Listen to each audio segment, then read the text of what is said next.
Night, America time, something dropped in his head and he said, let me just write this. I've never been to India, who cares? No one's going to even read. They're all too obsessed with but those days are the past. Numbers. Yeah. I think the mandate will speak for itself. Very silly. Let's go across to our daring Devis, as I love to call them, before we bring it back into the studio to all our studio guests, a fantastic panel. Devis, good morning. Kamalika, Payal and Pallavi. Khala hobe, khela shesh. What's going to happen, Pallavi?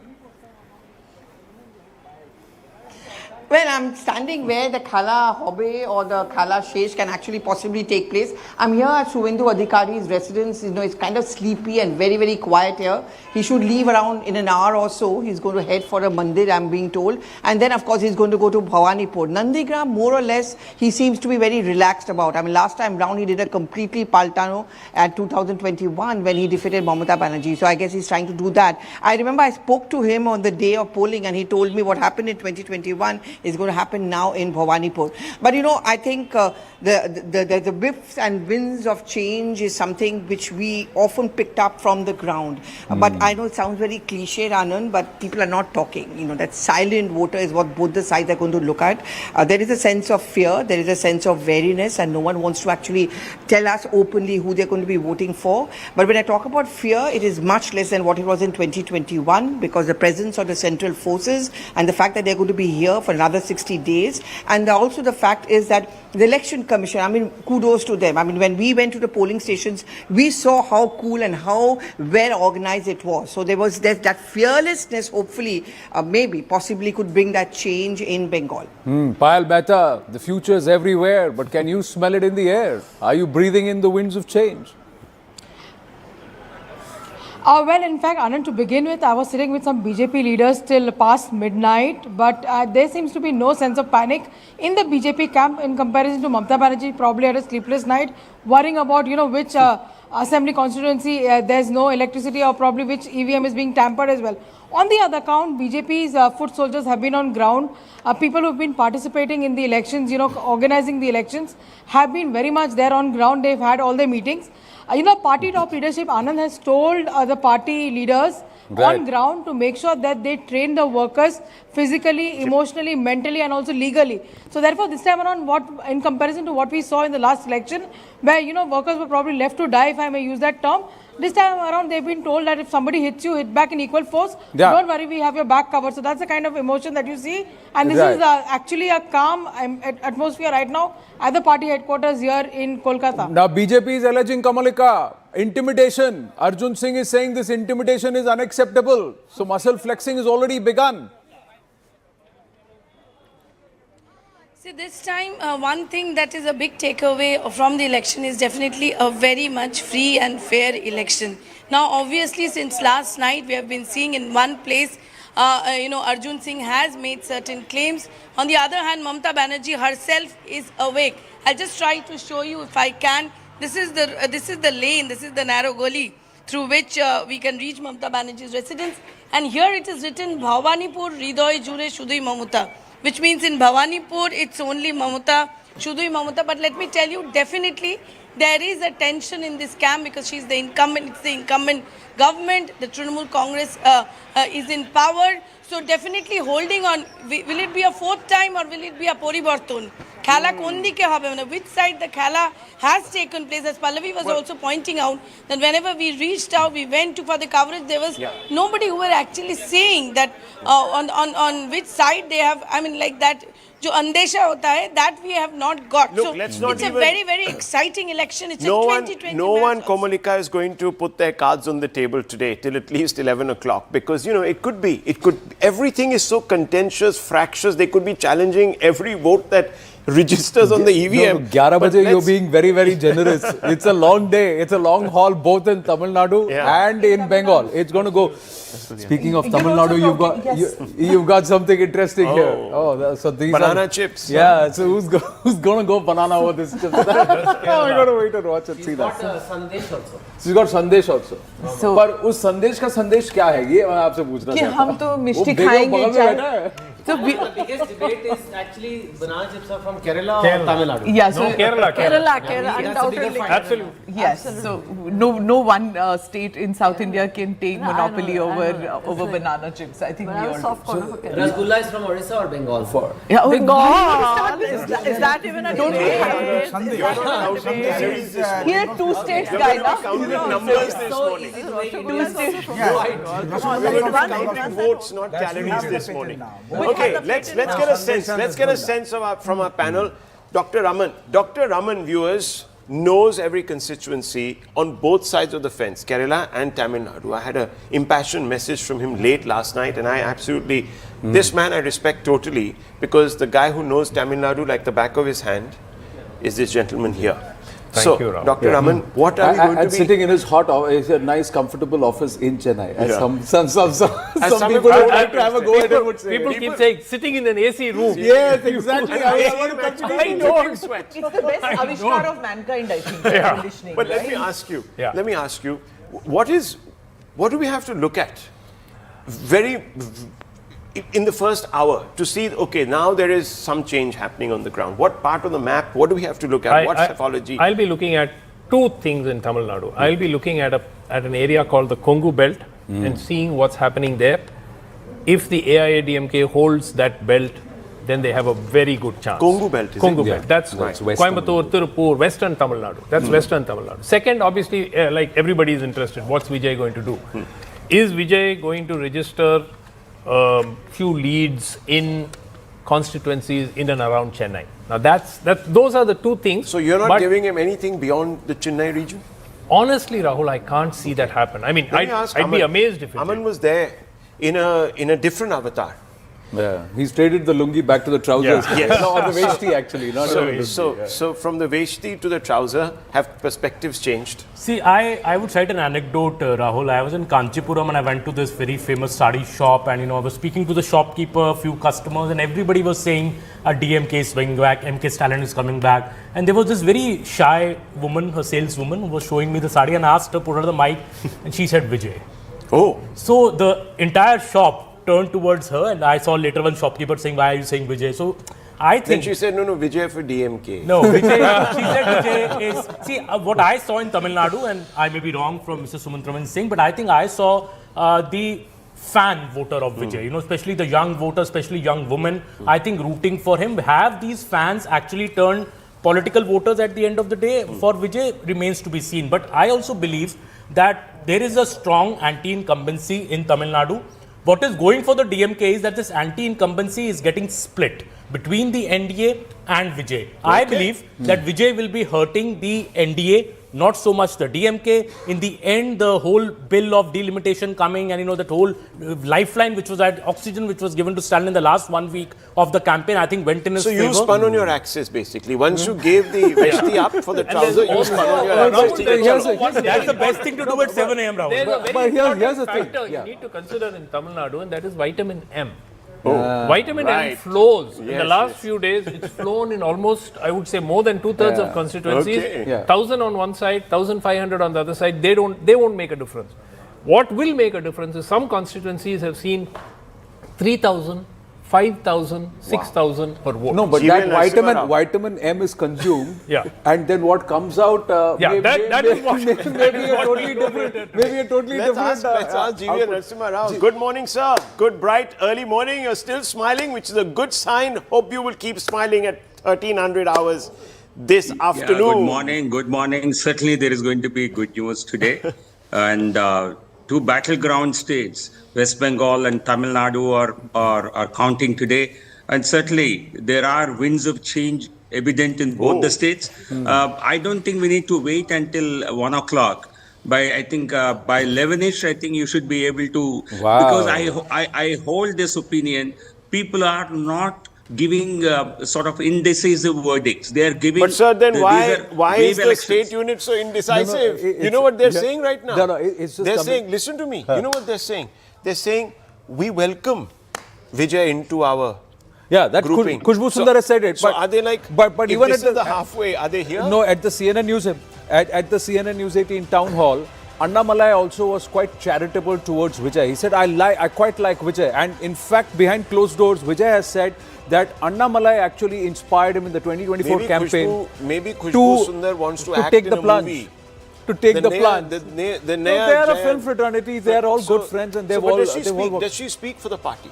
she is putting out her opinion, and it's interesting this time, and one must understand this. The ADMK and the BJP have not overtly criticized the TVK or Vijay. And Vijay and TVK have been just guarded just to cushion the criticism coming in from the DMK. You know, the party, quite a few factions in Tamil Nadu now in the BJP. So, I mean, how much does she, how representative is her voice? She's the state vice president of the BJP. But think, like I said, neither Annamalai nor Khushbu Sundar nor anybody else has overtly criticized the TVK. And the other part is, and I think viewers must understand this, go back to 2016. 2016 was a three-way fight. There was a third alliance which had come into place. At that time, that 1.5% benefited the incumbent in J. Jayalalitha. This time around, somewhere the DMK seems to feel that they will benefit because of Vijay and not the ADMK. But on ground, the scenario is different. See, like what Aman's anecdote was from Kanjivaram. Kanjivaram is part of KTCC. The Kanjivaram, Tiruvallur, Chennai, Chengalpet. This is the urban pocket. Beyond this, only in Kanyakumari does Vijay have so much of traction. I can tell you one that's thing. The reason irrespective Kiska Vijay, who's going to be out there, Vijay, no Vijay, DMK, ADMK, you can have a slightly less contentious conversation about Tamil Nadu and Kerala. Yeah. Imagine if I was speaking about West Bengal right now, what would happen? Should we test No, this? that's also because we don't have the DMK and the ADMK in the panel. Should we test the panel? I was just about to mention, Nalin, you see that frame what's going to happen in Bengal? No, you see that Don't frame on the screen. Now wait, Professor, Shera Sahalim. Just see the screen. You've got the left and TMC in one frame together. Ooh. That's amazing. See, that's the beauty. Go ahead, sir. No, they haven't. You know, they were up with Mamata Banerjee till 1 o'clock at night. They told me they've been up the whole night. Well, they've fought hammer and tongs with each other for so many years. No, but coming back to Tamil Nadu, what Aman was saying, that it is possible that the Vijay fans are so emotionally invested as compared to Stalin's fans. If we were to just see personality-wise, so whatever the result, if the result is not in favor of Vijay in the sense that the DMK gets a clear majority, you're going to see some catharsis happening out there, and you know, the Tamilians don't accept election results like, okay, in a stayed manner. They get very, very agitated. So, you know, we have to watch for that. Social media was full of the Anils, please medical talk kit about that. for election result for counting day. So the medical kits, Like, you know, just, it's like, you know, passionate viewers who used to watch the Sharjah matches in India, 84, 85. Last ball sixer. Exactly. Oh God, and then yes. all the TV screens used to crackle. But here's the thing. Nalin. I just want to say, in your whole combination, have you factored the fact that ADMK, which was shown as having a rout, may actually be the first past the post and get up to 125, 127 seats. Nalin, Tamil Nadu. And that then also, like he'd done that story, and Professor Gurumurthy is the one who articulated it, that if the BJP can get 15% and Vijay gets 20%, there is an alternative to the Dravidian ideology in Tamil Nadu that's brewing. The beginning of the Dravidian sunset then starts in Tamil Nadu. So in my view, it is the ADMK machinery on the ground is much stronger than it looks. They have fought a good campaign this time. I don't think you can just write off a party like that. I think Vijay is obviously the big X factor. In my view, the exit polls have overestimated Vijay. I think he does have a very strong rock star presence for sure, largely in the Chennai area. How much can it convert?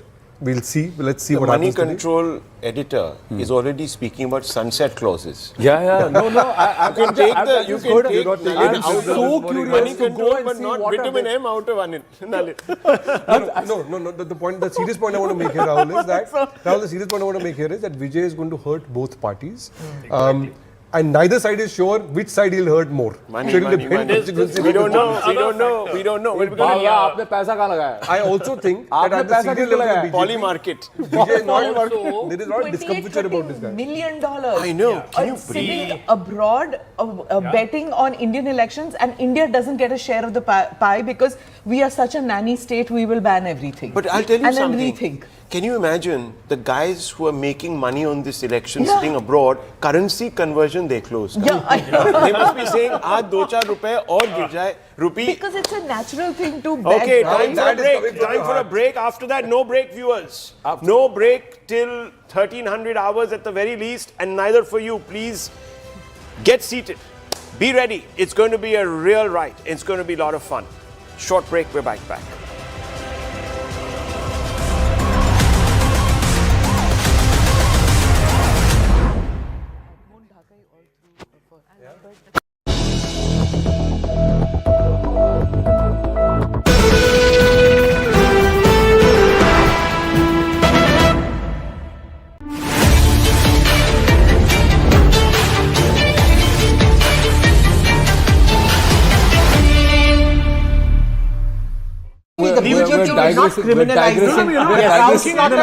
I'll tell you why this fits in. I'll tell you why this fits in. Because if the BJP is becoming the big tent party, right, it has to be elastic enough to accommodate, as G.V. Narasimha Rao said. Now, so here comes the question then. If that is the case, when do we come to that point where these concessions dilute your core philosophy? And for power, how far will you go? See, you are taking in people, sir, who have nothing to do. This is my turn. I think I should okay, Manojit Mandal. Let me. He asked True Hindu has not spoken. No. That's tolerance. No, you That's are tolerance. appeasing Hindu. This is tolerance. Come in later. I think the BJP, the core ideology, the core agenda of the BJP has never. This is only one party in this history, in this country, we have never changed our core ideology. We have never changed our mission. We may have implemented it at different points of time. Some of this may still remain. I agree with one thing sir says. The BJP is so accommodating that a week ago the people they called filth. I'm not using her today in the BJP. The minister they said was stealing forests today in the BJP forest minister. So I know the BJP is accommodating. Sir. Okay. BJP is the most accommodating. Otherwise, I'm talking about it. The BJP is not criminalizing. I'll tell you why this fits in. I'll tell you why this fits in. Because if the BJP is becoming the big tent party, right, it has to be elastic enough to accommodate, as G.V. Narasimha Rao said. Now, so here comes the question then. If that is the case, when do we come to that point where these concessions dilute your core philosophy? And for power, how far will you go? See, you are taking in people, sir, who have nothing to do. This is my turn. I think I should okay, Manojit Mandal. Let me. He asked True Hindu has not spoken. No. That's tolerance. No, you That's are tolerance. appeasing Hindu. This is tolerance. Come in later. I think the BJP, the core ideology, the core agenda of the BJP has never. This is only one party in this history, in this country, we have never changed our core ideology. We have never changed our mission. We may have implemented it at different points of time. Some of this may still remain. I agree with one thing sir says. The BJP is so accommodating that a week ago the people they called filth. I'm not using her today in the BJP. The minister they said was stealing forests today in the BJP forest minister. So I know the BJP is accommodating. Sir. Okay. BJP is the most accommodating. Otherwise, I'm talking about it. The BJP is not criminalizing. I'll tell you why this fits in. I'll tell you why this fits in. Because if the BJP is becoming the big tent party, right, it has to be elastic enough to accommodate, as G.V. Narasimha Rao said. Now, so here comes the question then. If that is the case, when do we come to that point where these concessions dilute your core philosophy? And for power, how far will you go? See, you are taking in people, sir, who have nothing to do. This is my turn. I think I should okay, Manojit Mandal. Let me.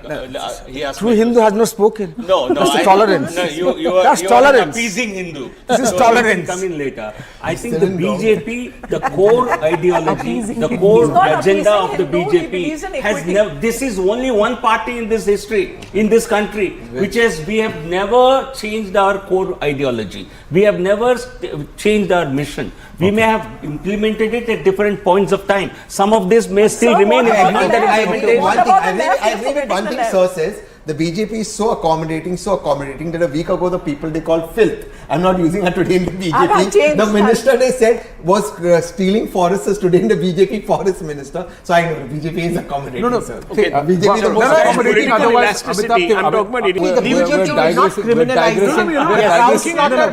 I'll tell you why this fits in. I'll tell you why this fits in. Because if the BJP is becoming the big tent party, right, it has to be elastic enough to accommodate, as Which it G.V. has learned Narasimha to Rao do. said. It has Now, learned so to do. here comes the question then. If that is the case, when do we come to that point where these concessions dilute your core philosophy? And for power, how far will you go? See, you are taking in people, sir, who have nothing to do. This is my turn. I think I should Okay, Manojit Mandal. Let me. He asked True me Hindu has not spoken. No, That's the tolerance. No, you are, That's you tolerance. are an appeasing Hindu. This is So tolerance. you can come in later. I think the BJP, the core ideology, the core agenda of the BJP has never. This is only one party in this history, in this country, we have never changed our core ideology. We have never.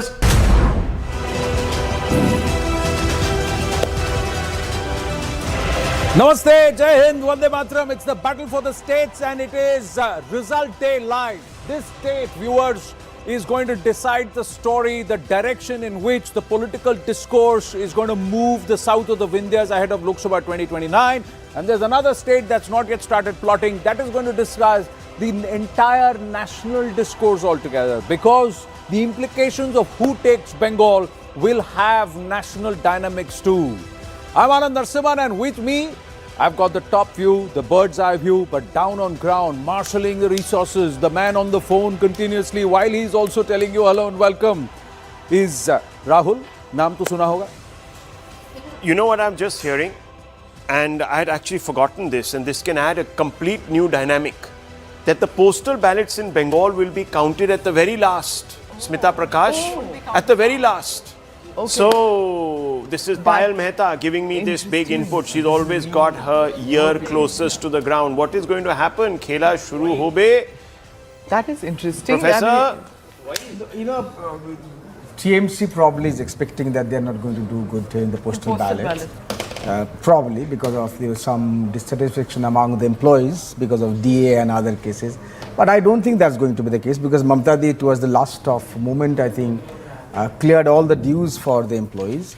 So that apprehension is quite unfounded. But I don't know why the Election Commission has taken the decision to count the postal ballots, at the end of, What is happening? Abhijit Majumdar? This is something that is completely What is happening? new to us. Postal ballots last, not first. That's big breaking news actually. Yeah, that's a breaking This news. is This never happened. because we were always never told happened that in Always the Bengal. postal ballots Yeah. counted in the beginning. So it's where is all this coming from, Anand? What do you make of it? This is let's I'm welcome. I'm just going to do an overview of who's doing what on their laptops and who's watching. Nobody else has बोला it ना ये nerd 1 nerd 2 है इनका सब data खोला है Doctor and spin doctor, both together. They will be. doctor and spin doctor. I hope they doctor don't and have spin those. doctor. I hope they don't have the betting sites open. Huh? That could be possible. They could have been. No, he just minimized the window as he realized that he just minimized the window. Okay. But they're looking seat by seat, and like Sumatra, Okay, so hang we're on. talking Bengal. Let's excite them a little bit. Let's ask the fundamental question. Look, if Mamata Banerjee, if it does happen that she's out, are you all going to blame the process, or are you going to blame yourselves? You're going to look within and say, maybe we missed something, or you're going to say this was going to happen, this is an attack on democracy. Let's be honest about it. Professor, one thing is very clear, that there is real suspicion on the grounds, simply because what the Election Commission has been doing for the last 6-7 months in the name of the SIR. I mean, genuine people have been out of the list. I mean, they have been deprived of their voting rights. So there is, genuine suspicion about the attitude of the Election Commission. But what will happen after the election result, that I really can't say. Are you saying but the suspicion is very genuine. Look at the. Are you saying, okay, for a moment, let's say that the 28 lakh voters. Even more than that, with 34 lakhs appeals are there. Yes, appeals are there. So, yeah, okay. 34 lakh voters. 34 lakhs, yeah. So that's quite huge. Who were put out because of a very nicely worded phrase. Genuine voters, yes. But were they really the swing voters that really mattered? What about the 5.5, 6 crores who are voting? 34 lakh voters can actually change the complexion of even a parliamentary election. Abhijit Majumdar. Sorry, Vijay के घर पे astrologer पहुंचा है. 70 odd parliamentary seats. Vijay के घर पे astrologer पहुंचा है. दीदी के घर पे पहुंचने वाला है. No, there's another thing that, of course, the SIR factor will play a major role, but there has been a strong anti-incumbency wave against TMC as well. Yeah. The RG car incident, corruption Slight charges. leftist streak in her is now coming. Yeah, the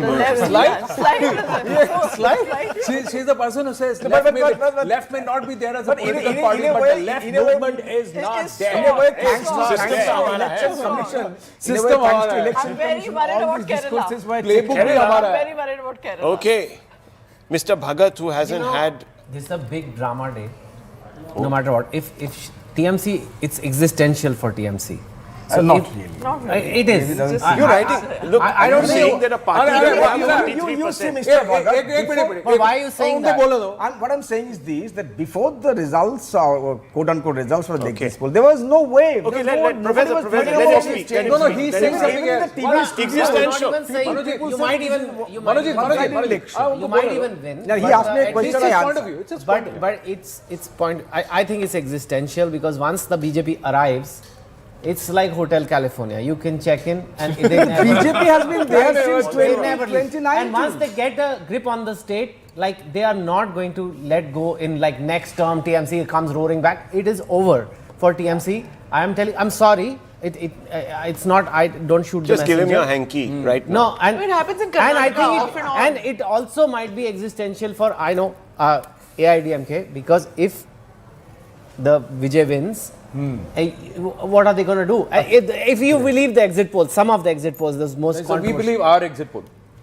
Yeah, and this is so. And what is the TMC's origin? It is dharnas, it is street protests, it is about that. So today, if they lose, of course, there's going to be huge drama. Now, 35 lakh sir thing, unless we know that the majority of those people eliminated were TMC voters.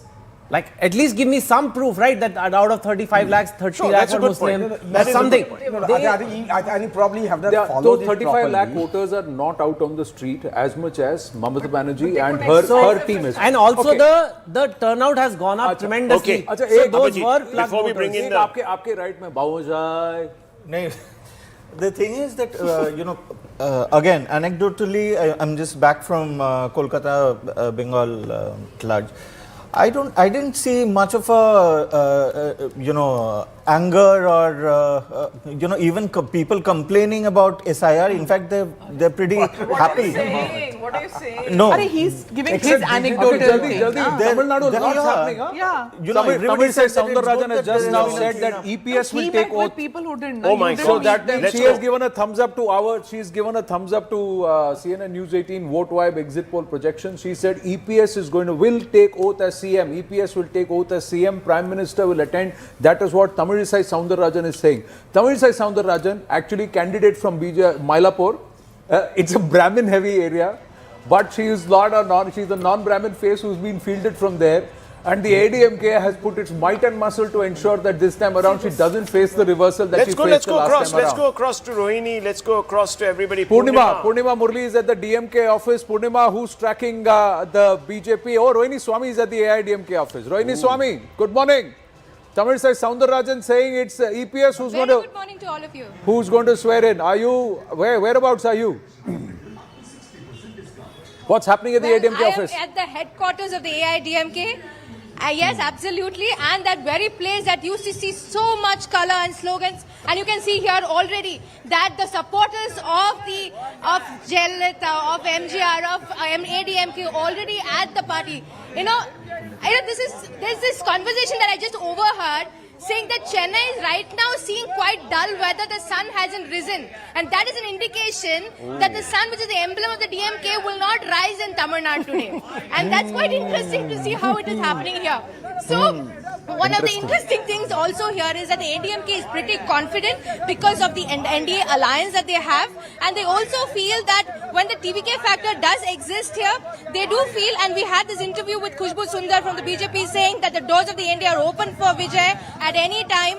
That clearly shows that both sides are pulling him, but he will also be a decisive factor. Here at the ADMK office, let me ask you. The feeling is, when you see flowers coming Rohini, up. where is the media crowd? Yes. Where at ADMK or at the DMK office, Purnima? Where is the group? You know, And there's a just reason like why the I'm asking you mandate- this question. This man knows it very well. I know. We circle back, we go back, rewind to 10 years. But you know what? I'm just sharing this once again. I'm just rewind 10 years. Rewind 10 years. He was editor-in-chief at another place. I was reporter on ground at another place. But I was the only man standing at 6:30 a.m. outside Poets Garden. It was amazing. 2016. And everybody was having a laugh at me. Are you out of your mind? It's the DMK that's taking the election. It's the DMK that takes the election. I was standing there. No, I think Jayalalitha will take it. I think Jayalalitha will come out for the first time. We'll see her in public life for more than a year. She'll come out. No, man, it's not going to happen. Why are you wasting your time? I still want to, okay, you go and stand at the ADMK. This is exactly what happened. Sai, correct me if I'm... Absolutely. And by 1:30, everybody had packed up at DMK and they were all standing at the Poets Garden, and it was the DMK that took that election. That day, I It dropped just the happened. H's in my surname also. I called myself Sivasankar, which is what exactly I am. In the north, they can't pronounce Sivasankar. They used to call you Srivastava, all sorts of things in school. So I said, let me make myself more Bihari to them. So I made Shiv Shankar. After that, it has stuck. Nom de plume. Well, wonder who's tracking Vijay. There's an astrologer there. Go across. Go across to... let's go to Purnima, Neetu. who's Neetu is there? Yeah, Neetu? I think Neetu's there. Neetu and Purnima. Okay. Who is Neetu? Temple run, and then after that too 10 days after the polling happened.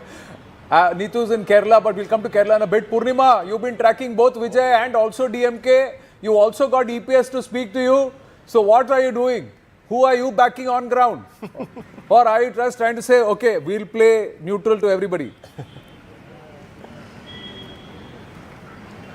I think I'm going to play neutral to everybody because all the sides are confident of winning, the AIADMK, the DMK and even TVK. So by 10, it will be clear. So for now, I'm being neutral so that whoever wins, we get the first interview. Let me tell you, you vote putiya, ma?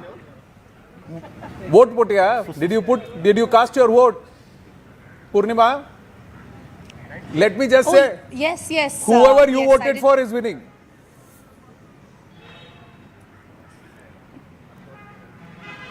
Well, Ansa, I was with you in 2016. We were at the ADMK office and everybody else was at the DMK office. But this time around, we are at the DMK office. Ooh. Here you have, Dravidian model 2.0 loading and it shows 4 hours, 18 minutes, 11 seconds left. All sides are confident. Like Rohini was saying, even at the ADMK, everybody is confident. Here at the DMK also, everybody is confident. TVK is playing the wait and watch game to know how well they do. So all eyes on the Vijay factor today. You know, Rajiv ji, who of course does all the number crunching in the background, he put out something very interesting this morning, and I just want to quickly refer to this.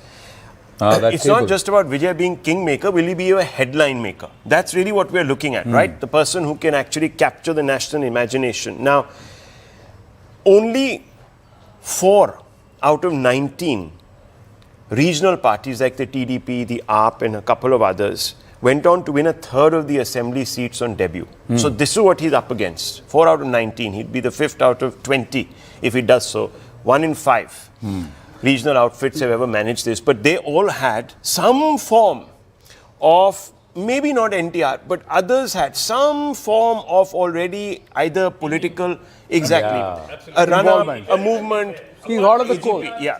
So MGR, for example, won in his debut election 33% of the vote. But MGR had been a founding member of the DMK. He had campaigned in the previous election. So you know, what he's up against is a very, very high threshold. So, see, when parties resort to gamesmanship, when they start building anxiety, frenzy and this one, that means they're really nervous. Look at DMK cadre wearing a yellow shawl going into the Coimbatore polling area, strong rooms and all that. They've been asked to remove it, saying you're not allowed, you're violating code of conduct. See, this gamesmanship, 2 ways it will come.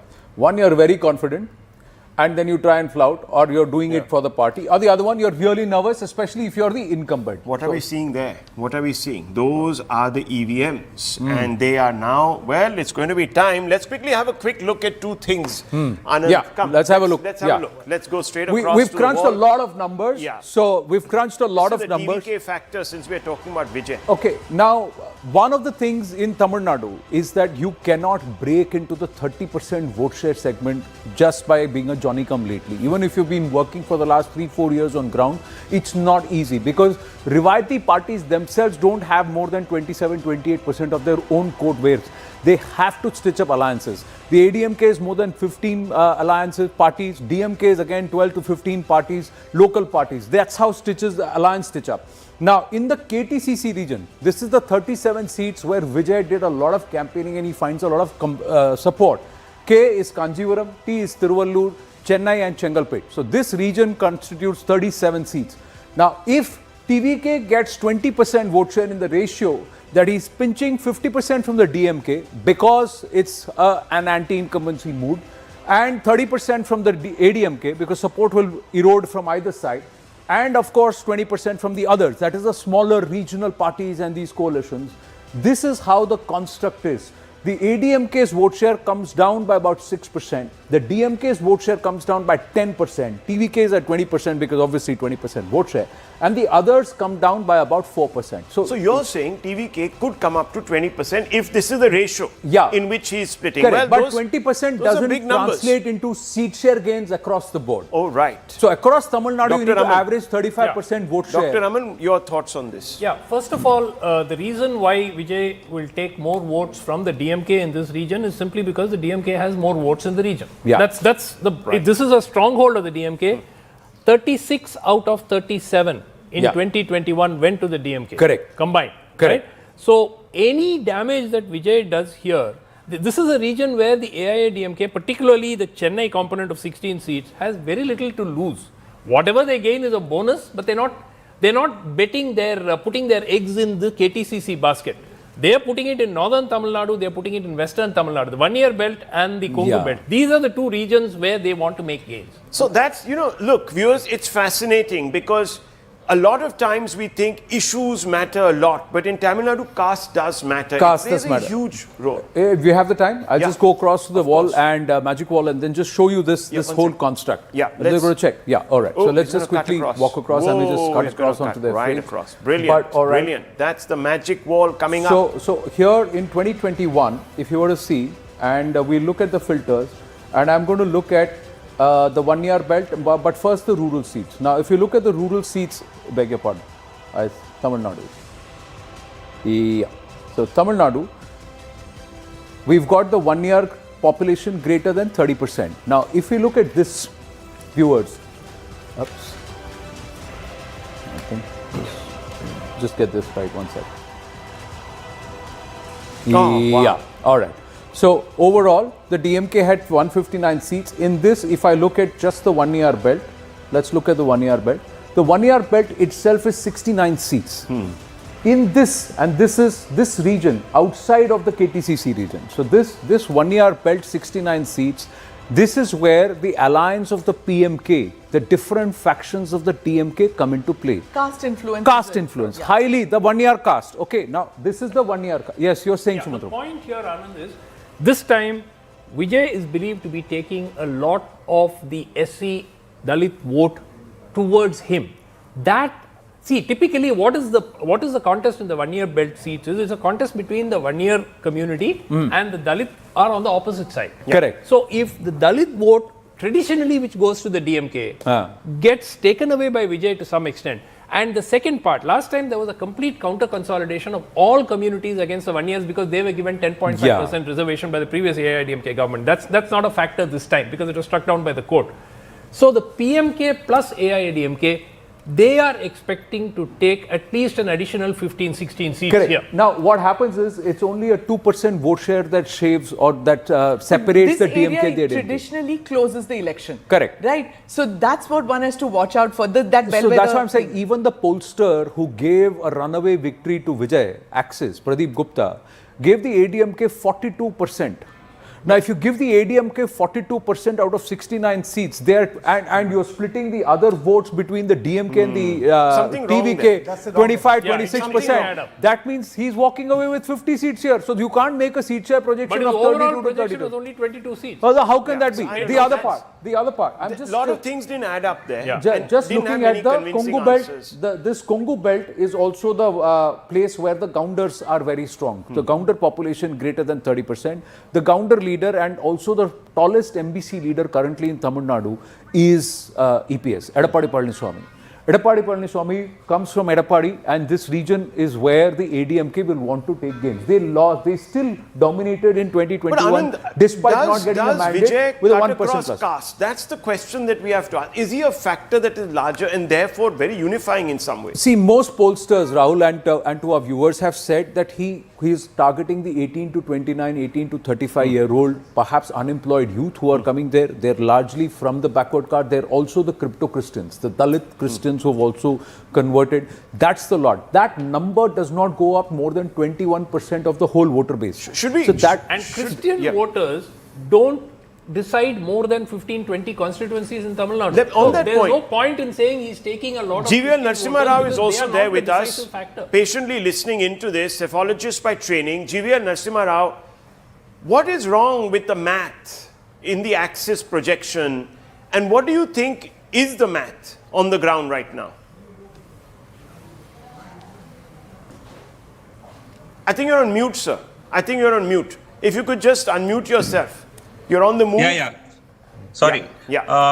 Rahul, until a couple of days before the polling happened, I was in Tamil Nadu for almost 2.5, 3 weeks. Okay. Until then, actually, Vijay was talked about as an also ran. A party that could get about 10-15% votes but may not be able to convert that into seats. And that is visible on the ground. And although he was having frenzied crowds, but we have seen that happen in other states as well.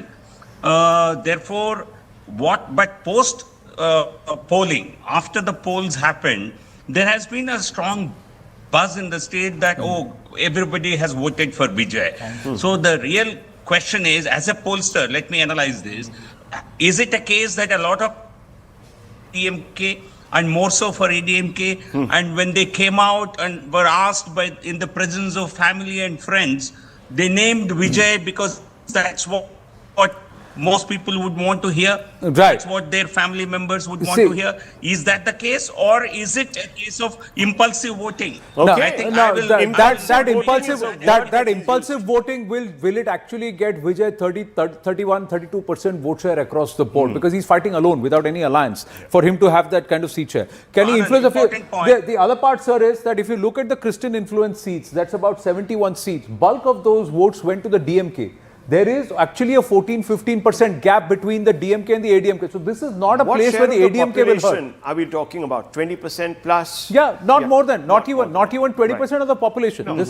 Christians in Tamil Nadu officially, as per 2011 census, are about 7.5%. 7.5. But let's add the crypto Christian base. But unofficially, it's believed to be closer to 10%. 10%. So 10 to 11%. But that too, where is the influence? Again, see, the KTCC belt, and also if you're coming to the Kanyakumari region. This is where the concentration is. These pockets, you have the other caste combinations which are very, very strong.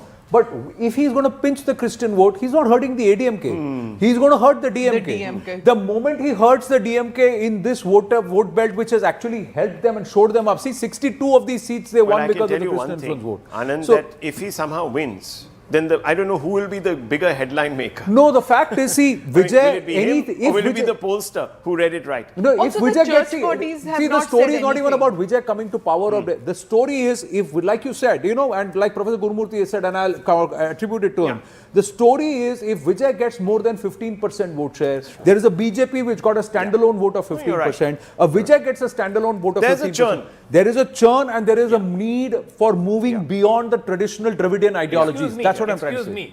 Vijay's ideology is Dravidian ideology, period. He basically talks exactly like what the DMK talks.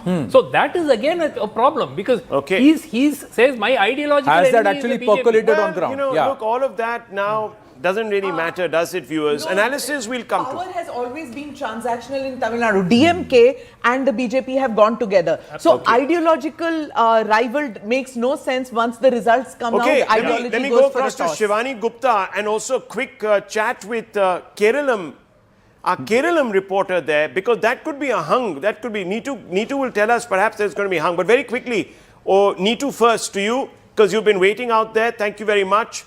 Great morning to you. God's own country. Where are things at? Who's God going to side with tonight? That's a nice one. Good morning, Rahul, Anand, and all the others there. Yes, we are hoping that there will be a decisive mandate, not something which is very, because see, in the state of Kerala, it's a 140-member assembly, and 71 is what needed.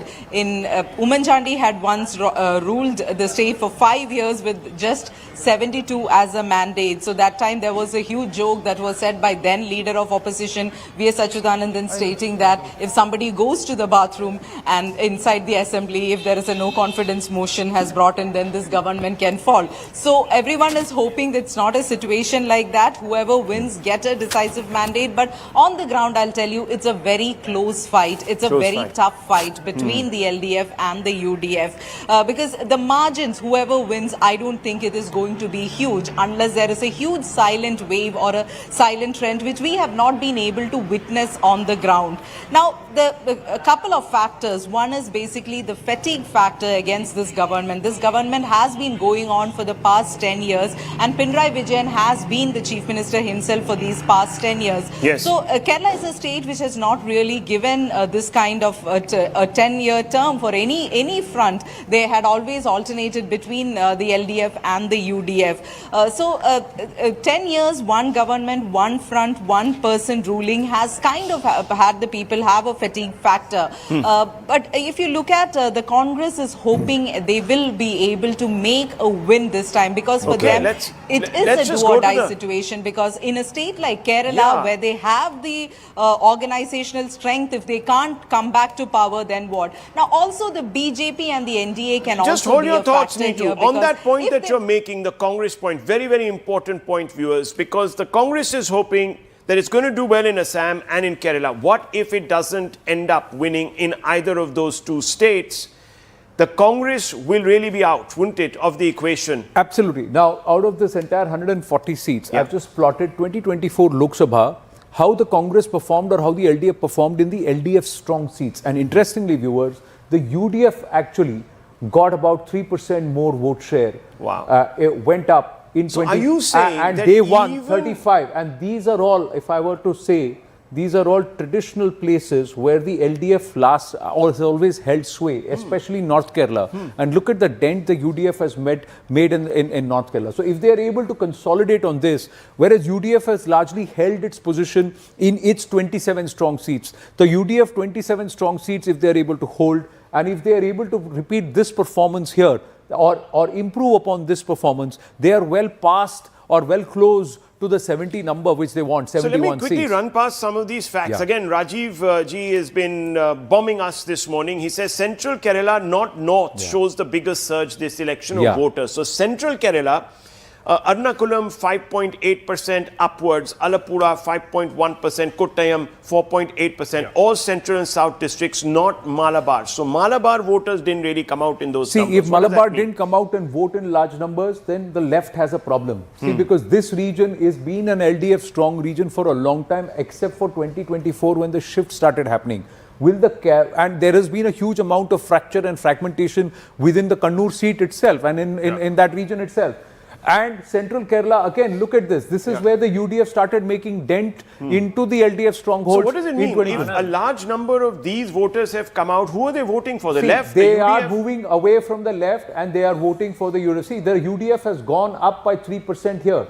If they go up by 3% and they won 35, but they've held on to their 27 all along. See, Rahul, and that then takes them to 62 seats within 9 seats of... What happened in 21 was North Kerala and South Kerala voted overwhelmingly for the left. So, for instance, if you take Trivandrum. Correct. Trivandrum was almost completely red. There was just one winner from the UDF. I'll and if you take Kannur, Kannur, which is Pinarayi Vijayan's home district, that was also overwhelmingly red. So, the point is Central Kerala, a surge in vote actually may not necessarily help UDF because UDF is anyway stronger in Central Kerala. Okay, so also they need to make also gains in the north and in the south. See, South Kerala is not low growth, by the way, this time. Pattanamthitta 4.5%, Thiruvananthapuram 2.6%, Kollam 1.8% above, includes high growth pockets 4%. South Kerala has significant spikes, not uniformly low gains. See, not just that. See, now look at this. Look at these pockets and how they're shaping. I'm just going to circle these pockets. This is the LDF. South Kerala, this is the North Kerala region, Central Kerala, and this is the North Kerala region. This is LDF, or this is the situation how it plotted back in 2021. Now, if I were to just switch the years and look at these places in 2024 Lok Sabha, look how they plotted. They were all blue. So they all moved away, and look at this. The UDF got 111 out of the 140 seats projection in terms of the 2024 Lok Sabha. See, Anand, they don't even need so many. Yeah. Okay, gentlemen. Going for the UDF in this election. See, 2021 is also a COVID election year. You know, that time Pinarayi Vijayan had a lot of goodwill. The way he handled management COVID was done. 2024, the Congress has swept the state in the Lok Sabha. Rahul Gandhi was an MP. Now Priyanka Gandhi is an MP. It's in a way the Gandhi family stronghold is now. Actually, but it's not. I'll tell you what. No, okay, gentlemen, 15 seconds and counting. Okay. 15 seconds, 12. 1 second, Amitabh ji. There you go. The first trends will be out.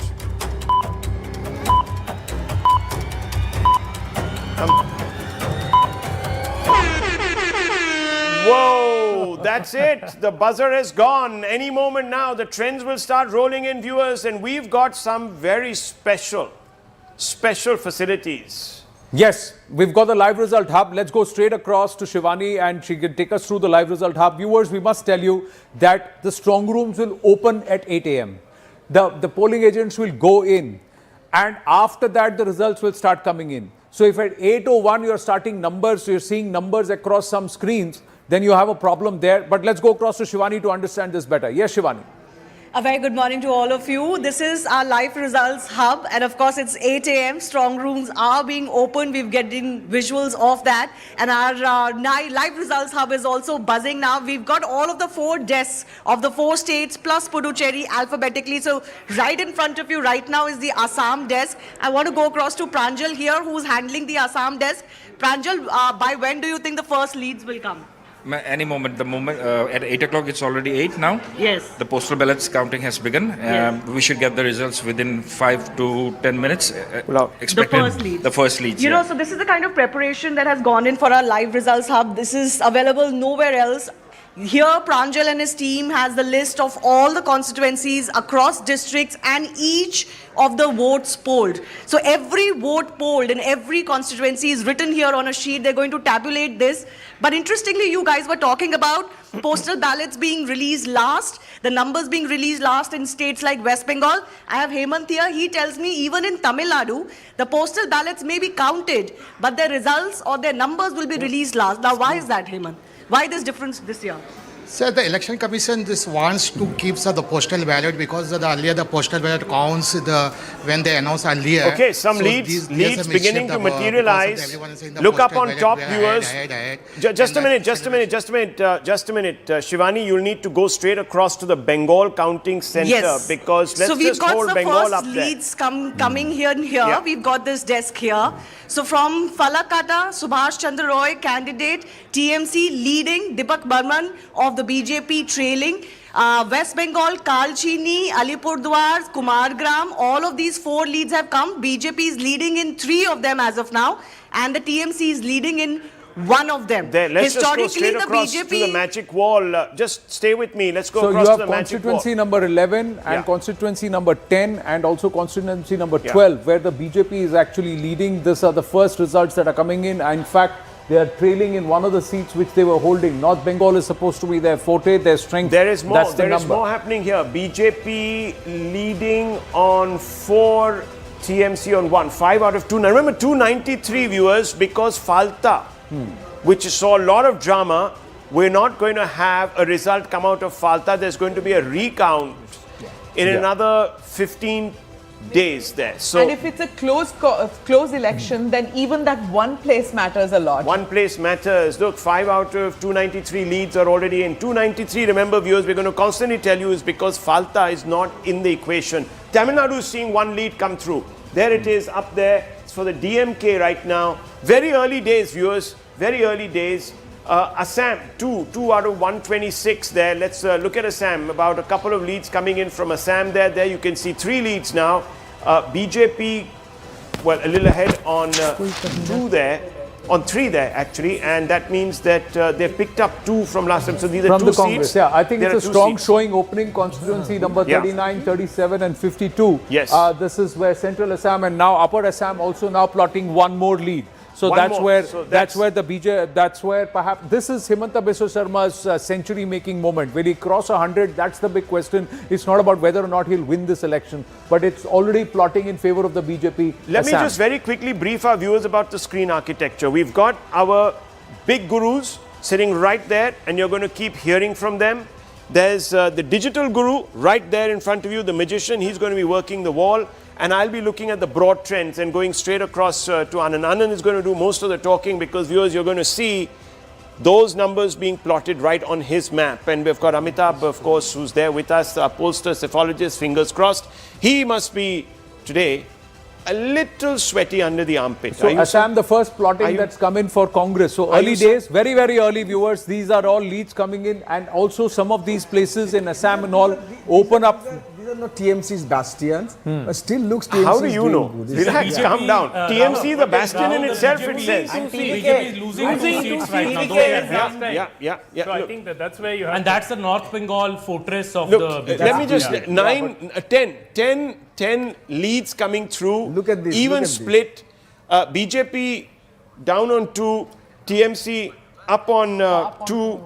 It's all very, very, it's And very, TVK very is a factor in tumultuous, this isn't it? election. 11 leads coming through. TVK. Bengal off to a quick start. And TVK so is is already Kerala. leading Kerala, into 6 seats coming through there.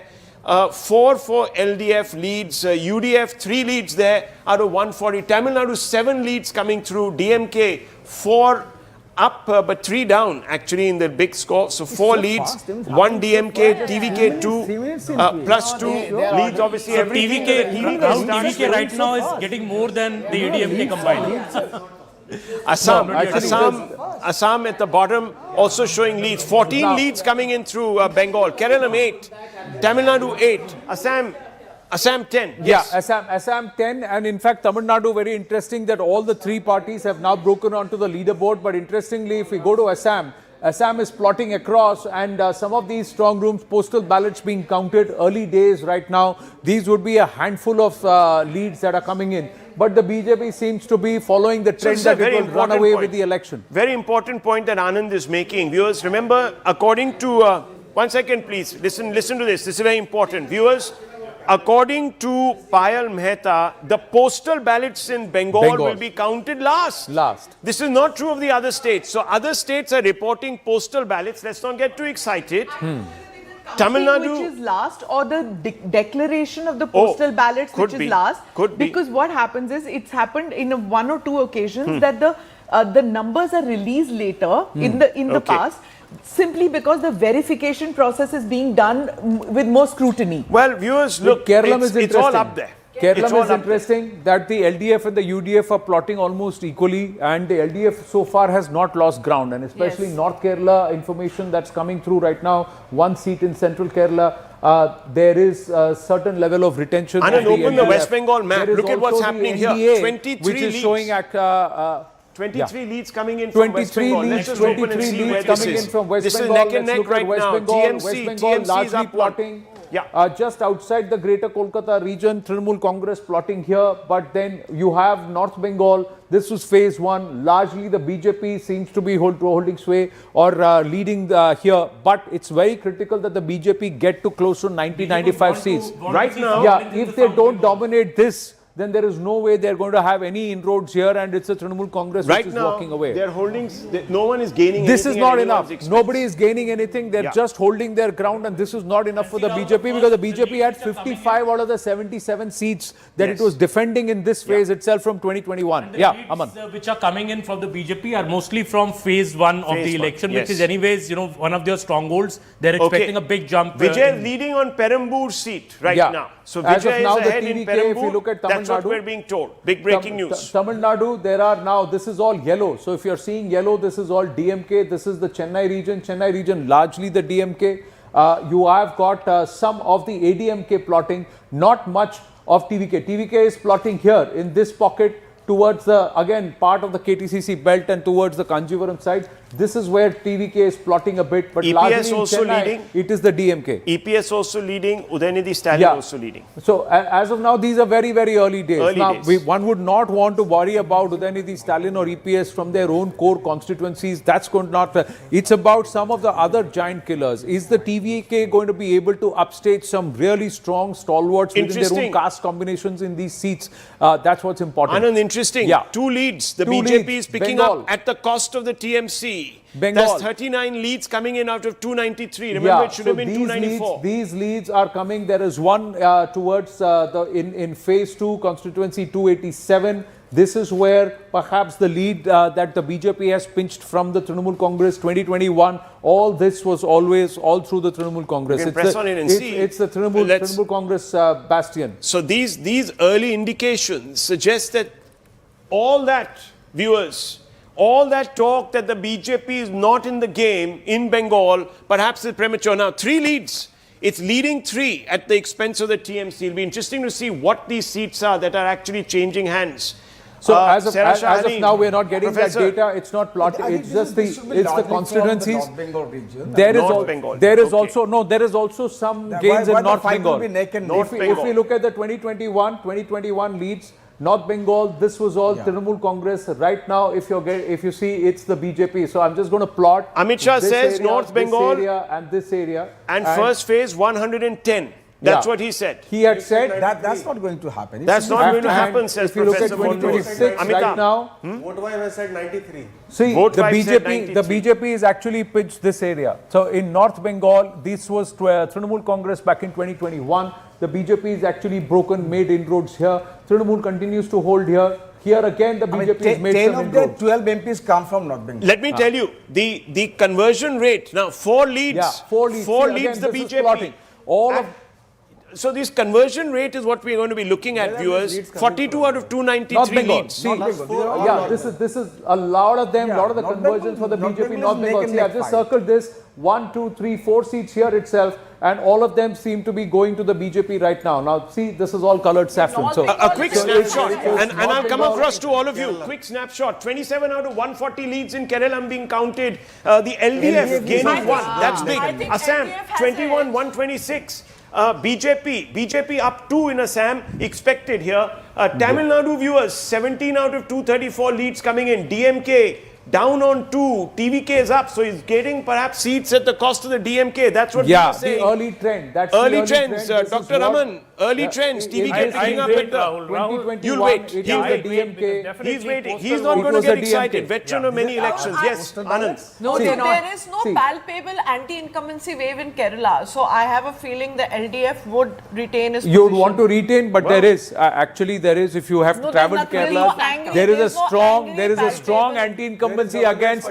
But the Congress has not served its purpose because there is huge amount of factionalism there between Satishan, Chennitala, and KC Venugopal. So this whole thing about factions there may help the LDF stick around, but the LDF is under the pump because people seem to be tiring of Mr. Pinarayi Vijay. No disrespect to him, but they BJP picking up 5 now at the expense, and of course 1 at the expense of others. That is very interesting. West Bengal at the expense of others. All of North Bengal. See, all of the upper. What is that one dot in the Congress? This is if I'm just marking this. See, yes. This region. This was all Trinamool Congress, but now it's all become BJP. Can I ask you a question? This belt. Anand, what is that green dot in the middle of this orange sea right on top? What is that one little seat there? This seat is constituency number 13. This is what in the past was a Trinamool Congress seat, and it continues to remain a Trinamool Congress seat. But last time around in 2021, the BJP had won this constituency.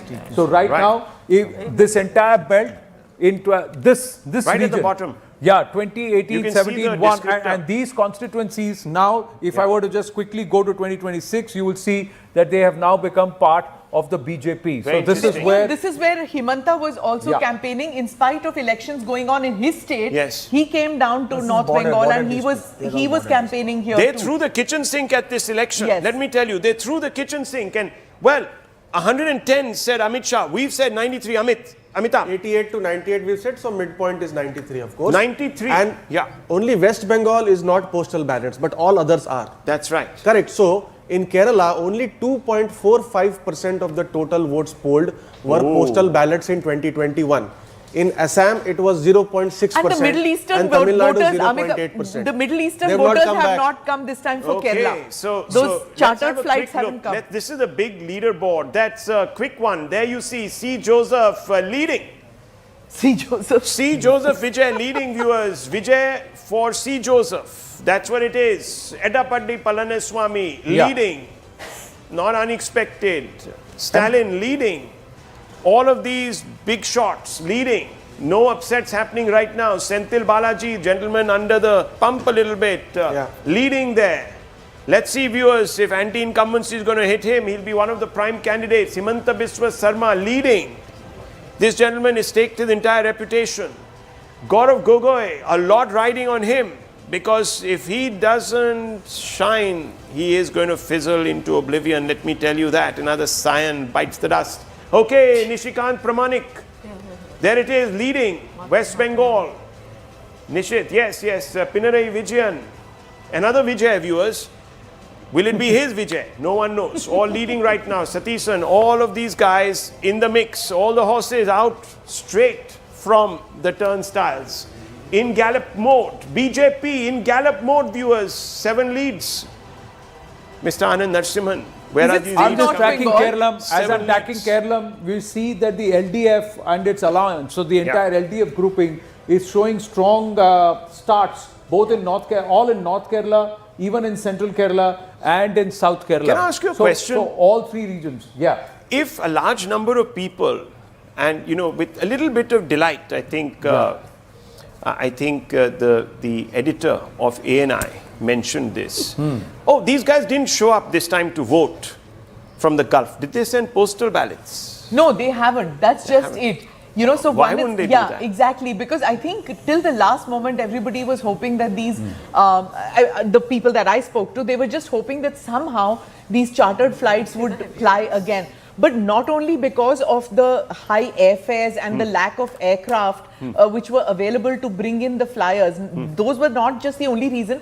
There was also this apathy by the political parties. They did not muster up the energy. So they didn't even post. They didn't even vote. Yeah. Ooh, boy. That is why the turnout in Mallapuram, which has 70% minority population, it has not grown by what the state average is. It is much below the state average. Well, viewers, if you want the expert in-depth analysis, stick with us because we've got the panel. Now, okay, interestingly, Tamil Nadu, SIR 29 deletions, leads. just quickly bringing you SIR deletions. The seats where SIR deletions, 18 of them are plotting. The BJP is leading in 12 out of those. It's pinched 2 away from the Trinamool. So it's more than -2 there. Professor and is it's all, sharpening it's his all knives. in North Bengal. Professor is phase sharpening one. his knives. He said SIR is going to be a Phase big problem. one. It's So an unfair interesting. election, rigged election. That's what he's going to say in about 10 minutes. Is that what you're going to say, sir?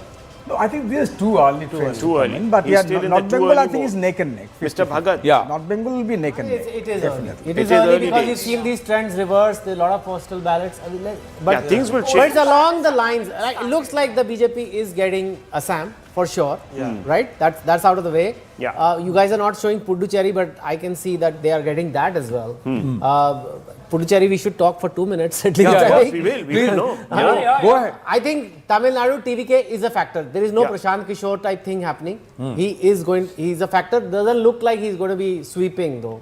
Well, these are the 2 big board elections, aren't they? These are the 2 ones, right? These are the ones that are going to really make the headlines. Look at this. BJP pulling 12 leads at the cost of the TMC, and their viewers, the TVK, at least leading on 2 seats. Postal ballots, yes. DMK leading 17 overall, but down 3 from last time, viewers. That's not going to be very nice for it. See, I've just AIDMK plotted the up 1 year 1. belt. The 1 year belt, which was going to be very, very critical, 69 seats of influence. The ADMK is actually holding on. So the ADMK is actually plotting across the 1 year belt. And you're seeing that the ADMK is actually overall also going up on the seat share in Tamil Nadu. At 15 seats, they're actually +1. So contrary to what many pollsters thought that the ADMK will not get seats, they are actually posting leads. And the leads, you see, are across the state. So it's not that they're traditionally, postal votes go to the DMK. Let's be very clear. Tamil Nadu postal votes, usually government staff overwhelmingly vote DMK. Correct. you have to keep that in mind. Across the state, even if across the country largely goes to the incumbent government. Yes. But even there, they're softening. But even here, the Yes. ADMK is posting a few leads, and it's across. Even if you look at it, there is South Tamil Nadu, there is the entire Delta region. You also have the But you know, West Tamil Anand, Nadu and KTCC belt also. They are if you do the math now, Yeah. and if you start talking about conversions and projected across the complete numbers, overall tally for Tamil Nadu 234, this is going to be a down the wire kind of, and maybe that's why Tamil Sai Soundarajan sent a little message, and so did this morning. Who's losing seats? Yes, it's the that's DMK. right. Who's Yeah. going up?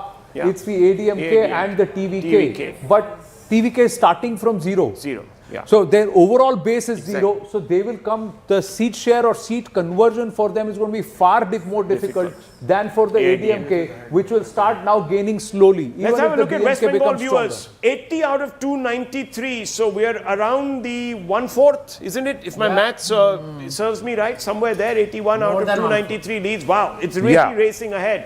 TMC down at this moment, 14 seats from its last showing, viewers. And the BJP up 15, gains, big gains. And the others also taking a bit of a hit there. So clearly consolidation is happening, viewers, on the ground. Is it Hindu consolidation? That's not known. See, now if you look at this region, this is all the border for the neighboring states. Now there have been additions in this Medinipur belt, where they have there. Amitabh Tiwari will tell us a little more. But this area, the greater Kolkata region and the Parganas, this is where the BJP needs to plot in phase 2 to be able to get closer to the halfway number of 147. Especially those border seats. Now, North Bengal, now this is all borders with Bangladesh. Yeah. Now, and borders on that side, you'll have Sikkim, and then there is also Nepal here at the chicken's neck. So it's not so easy. But the BJP is growing stronger, and it's showing a much stronger presence or position, performance in North Bengal. But here, the last time they had 55 out of the 77 was from phase 1. Now, this time around, Amit Shah has said target is 110. For that, they have to dominate all of this. And a little down all there of too. this has to plot saffron. Viewers, Assam is running away. Saffron BJP running away with Assam. That's not expected. 13 plus there. Tamil Nadu, viewers, 40 out of 234. So a little slower than West Bengal today morning. But down, DMK down 2. TVK making those gains. AIDMK holding steady. Kerala 84 out of 140. Efficient state, viewers. God's own country.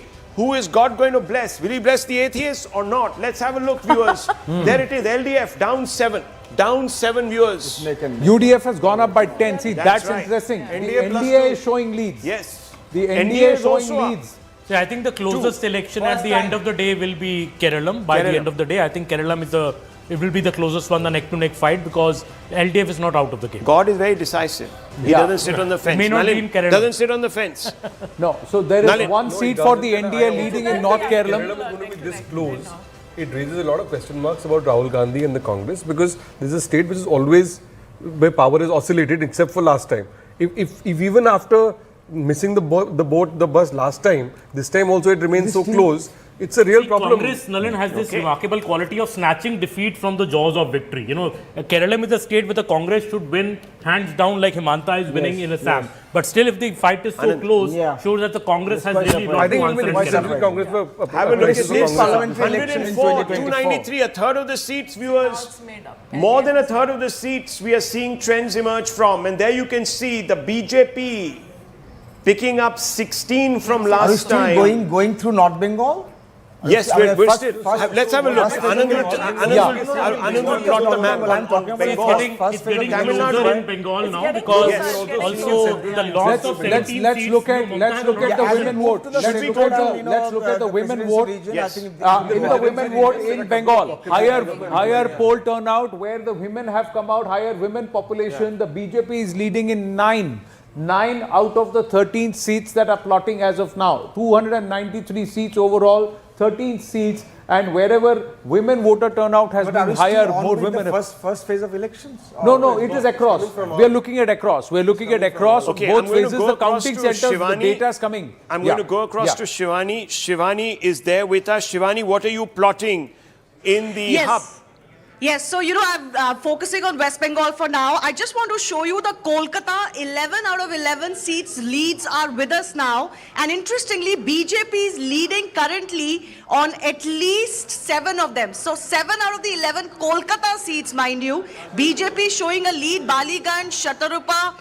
We've got Partha Chaudhary from Belagata, Dr. Priyanka Tibrawal from Entali, Santosh Kumar Pathak from Chaurangi, Rakesh Singh from Kolkata Port, Tapas Roy from Maniktala, and Purnima Chakrabarti from Shyampukur. But I also want to just quickly plot Purva Bardhaman for you. In fact, let me go to Murshidabad first. Murshidabad was one of those districts that saw the highest SIR deletions. Here, most of the leads, 15 of the 22 leads are going to TMC. Importantly, only one lead coming in from Behrampur for the BJP. Very quickly, Purva Bardhaman, this is where the BJP was possibly hoping to make a lot of the gains. All of the 8 out of the 16 leads are coming for the TMC right now. So if you look at many of these, phase 2 areas that are also very important for the BJP and the TMC, interesting first leads coming in. Of course, it's still early days, Rahul. Very quickly, let me also show you some of the VIP areas here. You've got not many of the VIP names that have come in as of now, but in Tamil Nadu, we've got a lot of the VIP names that have come in. I'll just want to quickly show you those as well. So you were talking about Tamil Nadu, Senthil Balaji, DMK leading, Edapadi Palaniswamy leading, PK Sekhar Babu of the DMK leading. You've got another lead for AIADMK, Jagan Murthy, MK Stalin leading. Of course, you talked about Vijay leading. As well, he's continuing to be in the lead against R.D. Sekhar, and Jaya Kumar of the AIADMK also currently leading. Right. Okay. Pinarayi Vijayan is leading in his state. The data flashing behind you now. Agnimitra Paul of Asansol Dakshin is also leading. Rahul there. Interestingly, this is phase 1. In phase 1, the BJP is now leading in 11 more seats that it has pinched away from the Trinamool Congress. This is phase 1 itself. And I'm going to see if I can add the SIR deletions to it and plot this together. If you look at it, phase 1 SIR deletions, the BJP is actually leading in 14 seats. 14 seats more than the last time around. It's pinched 13 away from the Trinamool Congress in phase 1 itself. Amitabh Tiwari. SIR deletions more than 10%. More than 10%. More than 10%. So the SIR deletions having a big greater impact. than 5%. SIR deletions greater than 5%. Greater than 5%. Okay. Greater than 5%. That's Vijay. Vijay is trailing right now, initial days. In Tiruchirappalli. Yes. This is Edapadi. Edapadi gets his name from the village. That's his home constituency. Edapadi Palaniswamy from Edapadi. Yeah. That's right. And then you have Stalin, who is the junior Stalin. He's still leading. He's out there. He's the incumbent from Chepauk. He won with a huge margin last time. That's his bastion. All of them, viewers, even Senthil Balaji, Coimbatore South. So clearly all those corruption cases, etc., not really casting a shadow on him as of now. Angamitra Paul, Asansol. Let's go to the leaderboard, viewers. Let's go to the leaderboard, because that's where we're going to tell you the big numbers. The overall numbers, Mr. Pramanik there. Let's have a look. West Bengal, let's look. 140 out of 293 leads coming through, almost halfway now, viewers. And you can see the BJP has picked up 34 seats. The TMC down by 32. Yes. Over last time. Smita Prakash, are you still going to sit on the fence? Are you going to still say, oh, postal ballot? There is something happening.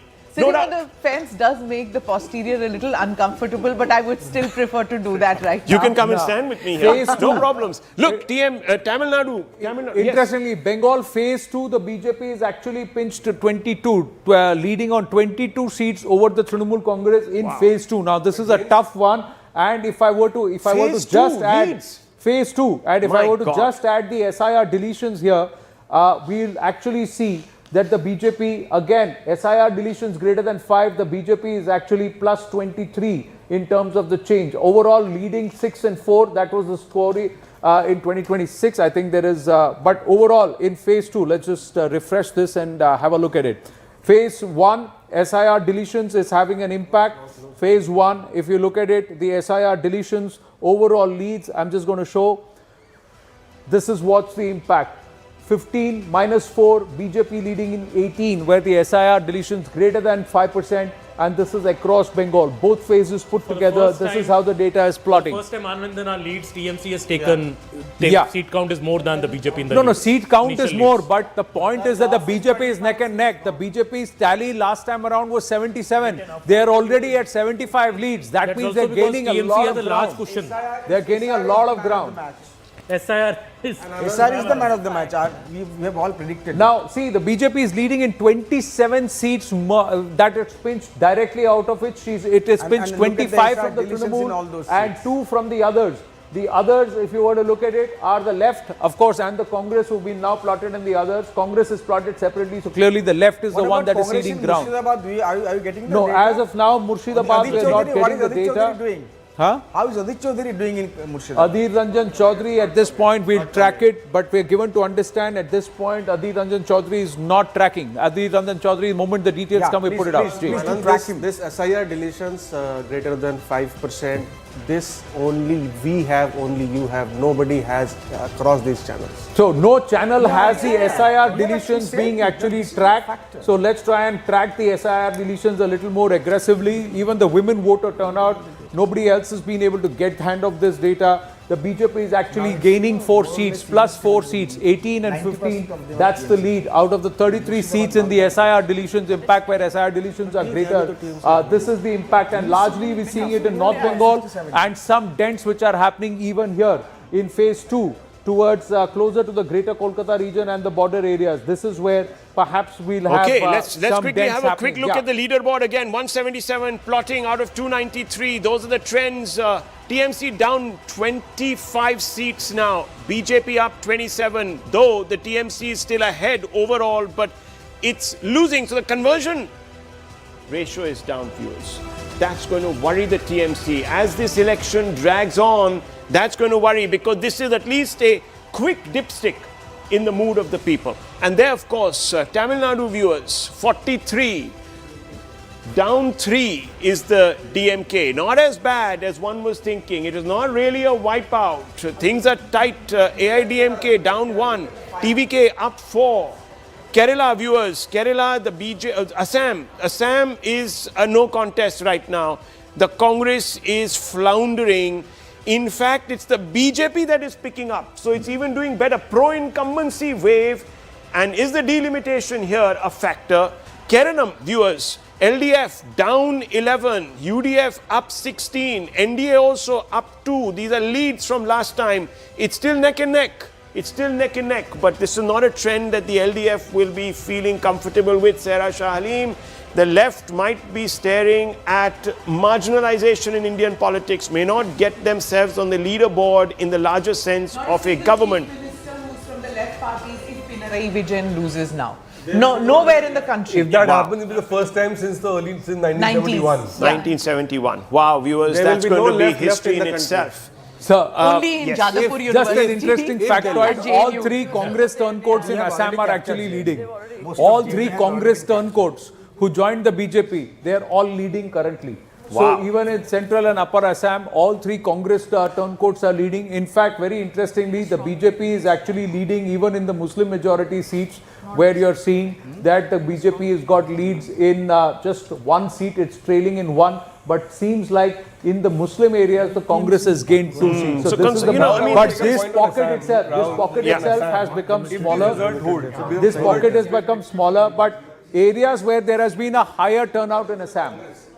What happens to the Congress cadre in Assam after a 3rd consecutive defeat is a question. The BJP is actually, and they're doing well. Wherever there has been a higher turnout, the BJP is minus. Wherever there's been a higher voter turnout, 8 areas where there was a higher voter turnout, the Congress is adding votes. So clearly a Muslim concentration of the votes is happening towards That's what is the happening, Congress. and that is being plotted there. You can see that. But viewers, 196 leads, 198, almost getting to the 200 mark in West Bengal. And TMC down 31. The BJP is gaining at the expense of the TMC. But look at this, viewers. 101 and 97. BJP 97. Remember, all you need, do the math, gentlemen. 140. Yes, no, exactly. These interesting. No, this time the halfway has no, come these down. Number of leads. These number of leads is more than even the assembly seat gain projections of 92 in the 2024 Lok Sabha assembly, Lok Sabha polls. 97 leads the BJP breaching is phenomenal. That means it's got momentum with it. It's neck and neck, just about 5 seats behind the Trinamool Congress overall. If you were to look at it, 33 seats it has gained. Now from 55 to 145, they have to, or 147, they have to gain 102 seats from the last time around, or 77. 34 gains. So 34 now. So slowly they are inching closer. They got 55 in the first one. They have to get up to 100 here. So they have to get another 45 seats additional here. So till this number gets more than, say, about another 70 seats, they are not within range. 77 last time. They need to add 70 seats to get to 147. BJP is at the psychological small box? lead mark of 100 now, which they last time what was is that with. small box? This is the up Kolkata there? region. This is the Kolkata region. So let's look at how the Kolkata region itself is performing. We will try and bring you the industrial belt phase 1, and this is presidency. Let's try and, because the presidency includes all of this. So let's look at the presidency, those 108 seats which are important. That includes Kolkata and Greater Kolkata. Trinamool Congress is at 30, the BJP gaining 20 seats here. So they've gone up to 28 here. They were not there. It was the Trinamool which had run away with this. They had about 90 plus seats out of these 108. 93 and 18. Yeah. 93, and this time around the BJP is actually leading in 20 already. So that means even in phase 2, the BJP is able to make a dent. That should worry. Yes, Amitabh Tiwari. Clearly, as we have discussed earlier, presidency is the zone where the BJP will need to make inroads.